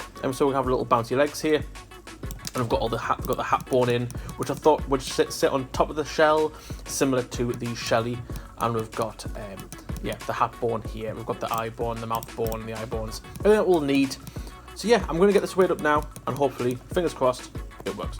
Okay, like promised yesterday, we got doggos in. Long story short, Kim's... Oh, I've still got a cold. Kim's got a new job, so this might be a common occurrence now, depending on how they do. Seems to be doing alright though, seem to be quite happy. Astro's loving it. Come here, boy. Come here, good boy. Oh, dear.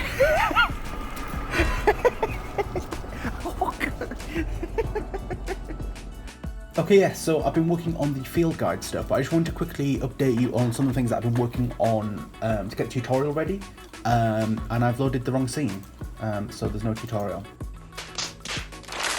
10 out of 10, good one. Anyway, the one thing you might notice on the floor is that there's little clouds passing by. That's something I did yesterday. It's just a little like effect on the lighting that basically just it makes dark spots hover around, move in one direction. Just a little thing to add a bit more movement into the world, which is quite good. Yeah, I've been working on the field guide. You can see it's not looking great, but we are getting there. So now it actually populates all of these buttons correctly, like it is actually loading up an image and things like that. The screenshotter script that we've got isn't quite working well with it. It isn't doing great and it's really time consuming, so I'm gonna do a run at home, I think, with a high resolution. Hey, what was that? And what was I saying? Yeah, I'm going to do a run at home with a high resolution, and hopefully these pictures should be good, because you don't have to do them that often, really. It's been a day of mostly QA testing the Colour and Pixels book. You see I'm getting close to the end there, there's only 6 left to do. But for the most part, a lot of these images are a lot larger than usual. So a couple of 300 pixels wide, 200 pixels wide, etc. So it's taking a little longer to QA test them. But all in all, so far so good. There's only a few minor changes here and there, nothing too game breaking. So yeah, pretty good so far, and very nearly done with the QA testing. Okay, so we just got some more deliveries. It's the Xbox Dev Kit, which looks really cool. There's lots of really cool things inside, Series X stuff, but it looks like Series S. It looks really cool, really happy with it. I think I'm going to try and set it up and see if I can get it working, just because it looks fun. Apparently there's like a screen on the front and stuff, but I'm not even sure if we're allowed to show you it, so this might all be blurred, but we've got 2 of them, which is really cool. Really, really nice of them to send us that. So yeah, I just want to get it open, get it done. There was a tracker as well, which we thought was interesting. Where's that gone? Oh, here it is. It came with a tracker. I thought that was... I don't know what to do with it, but I guess in case it gets lost. Okay, cool. So we've managed to get some of the Xbox stuff working. So this is a build for the actual PC version. So if you go on the Microsoft Store, and you have like Game Pass for PC and stuff like that, this is the build that you'll be looking at, which is kind of cool. It all just seems to be working. The load time seems to be quite good as well. It works with controller, which is nice. Yeah, the load time seems to be really fast actually compared to Steam, which is interesting. I'm not quite sure why, but it all seems to be good.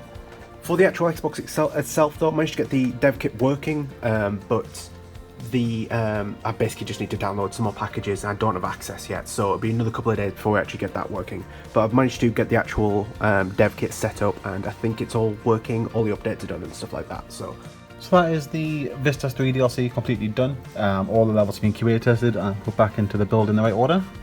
Yeah, that's all that done. All the achievements are working as well, got them all uploaded, you can see them there at the top. They've all triggered correctly as well, so that's good. And then all the announcement posts have been made live as well over here. So yeah, everything's done. Even went ahead and got the YouTube video uploaded as well. And that's ready to go for tomorrow in time for the Patreon release as well. So yeah, time to head on to some Skystead Ranch posts and then some hexceed. Okay, so it's been quite a busy day, and as suspected, I did expect the Mew Mew to be a lot more complicated compared to the Truffle.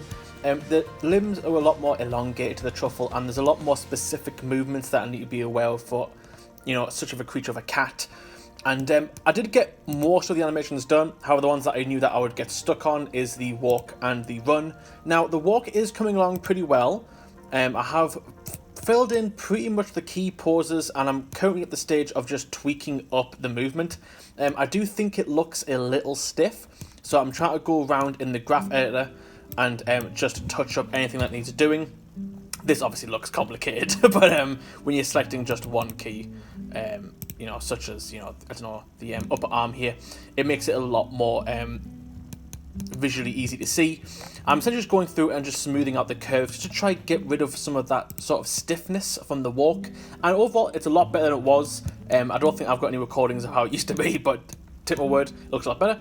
So I'm getting close to finishing this animation, and then I'm going to jump over to the run. But however, definitely the highlight for me today was working on the special animation. A lot of cats can walk on their hind legs, and I managed to get that into an animation today, which I was really happy with.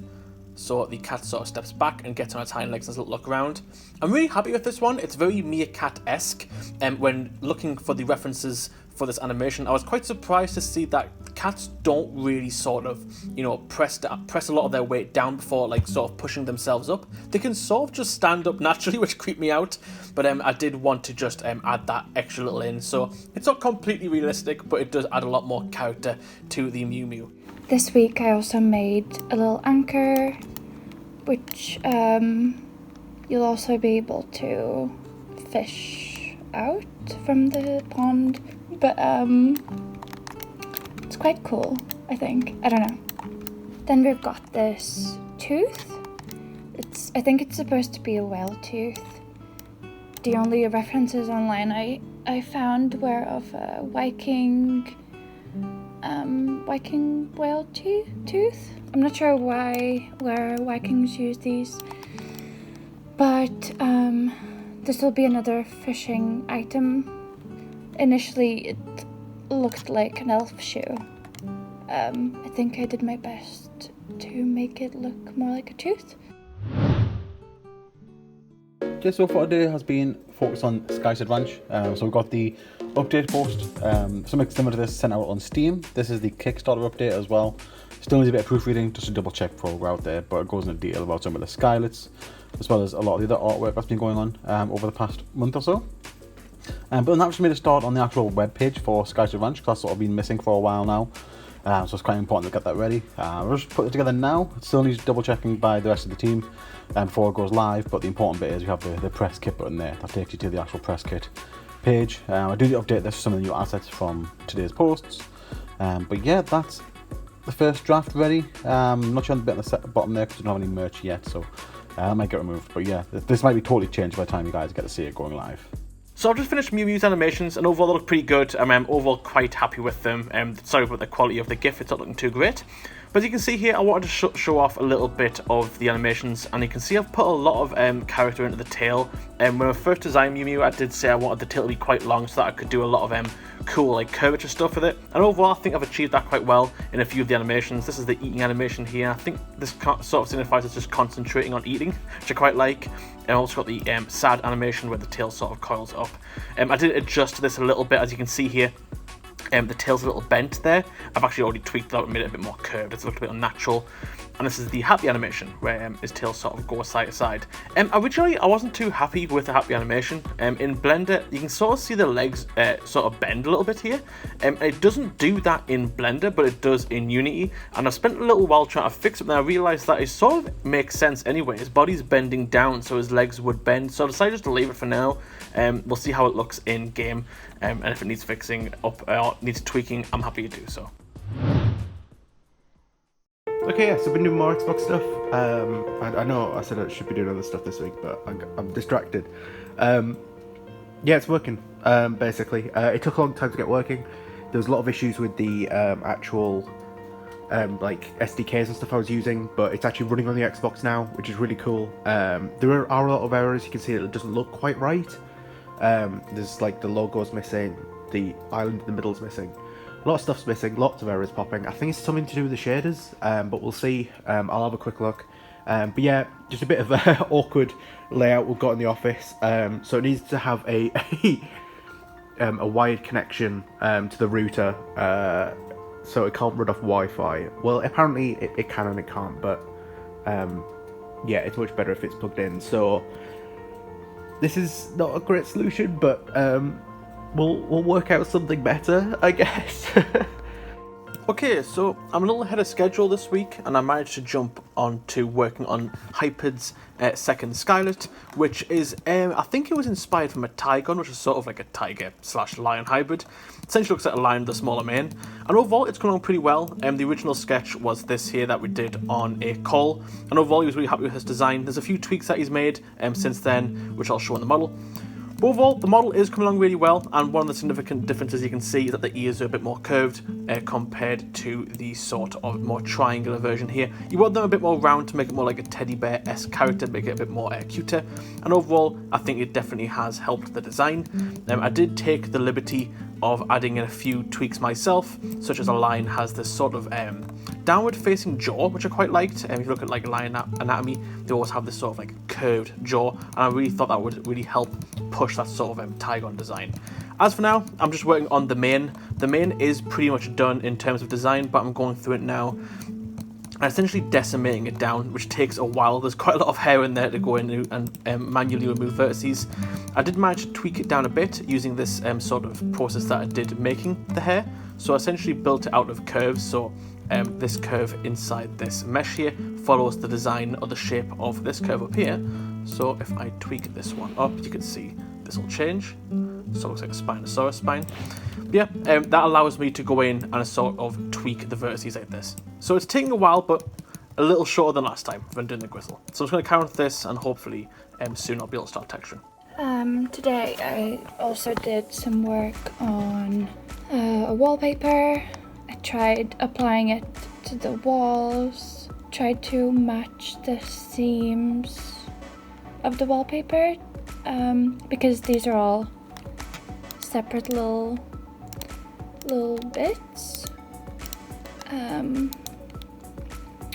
and it's quite hard to do, but yeah, we'll have to tweak the texture a little bit, but the style of it I think turned out quite nice. I think it works quite well with the game style, and it looks quite cozy.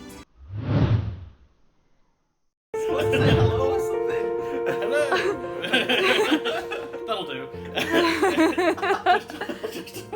We've just done sprint planning. It's going to be a little bit of a fun week for us all. Primarily for me, it's going to be Skylet work, the growl. I'm not really sure what we're going to do after that. It's either going to be Wendy, the Triceratops, or Cam Skylet. We'll see how it goes. I'll decide later down the line. And yeah, me and Laura are working on the inside zones for the game, so the house, and Laura's got some more assets ready for that, and the cave. Hopefully get that working. Lee's working on Hexceed. He's ill, bless him. He's trying not to cough right now, you can see. But yeah, that's best get, right? Yeah, I think so. We're done? We're good. We're done. Woo. Okay, so today I'm working on something a little bit different. So I'm working on the interior of the house. So this is something that this was one of the things I don't really know what I'm doing. I think the idea is that we have a separate scene that when you go into the house, like doorway, you basically fade to black, and then it loads the house, and then it'll put you in here. And then we've got this sort of like interior design that Laura's been working on.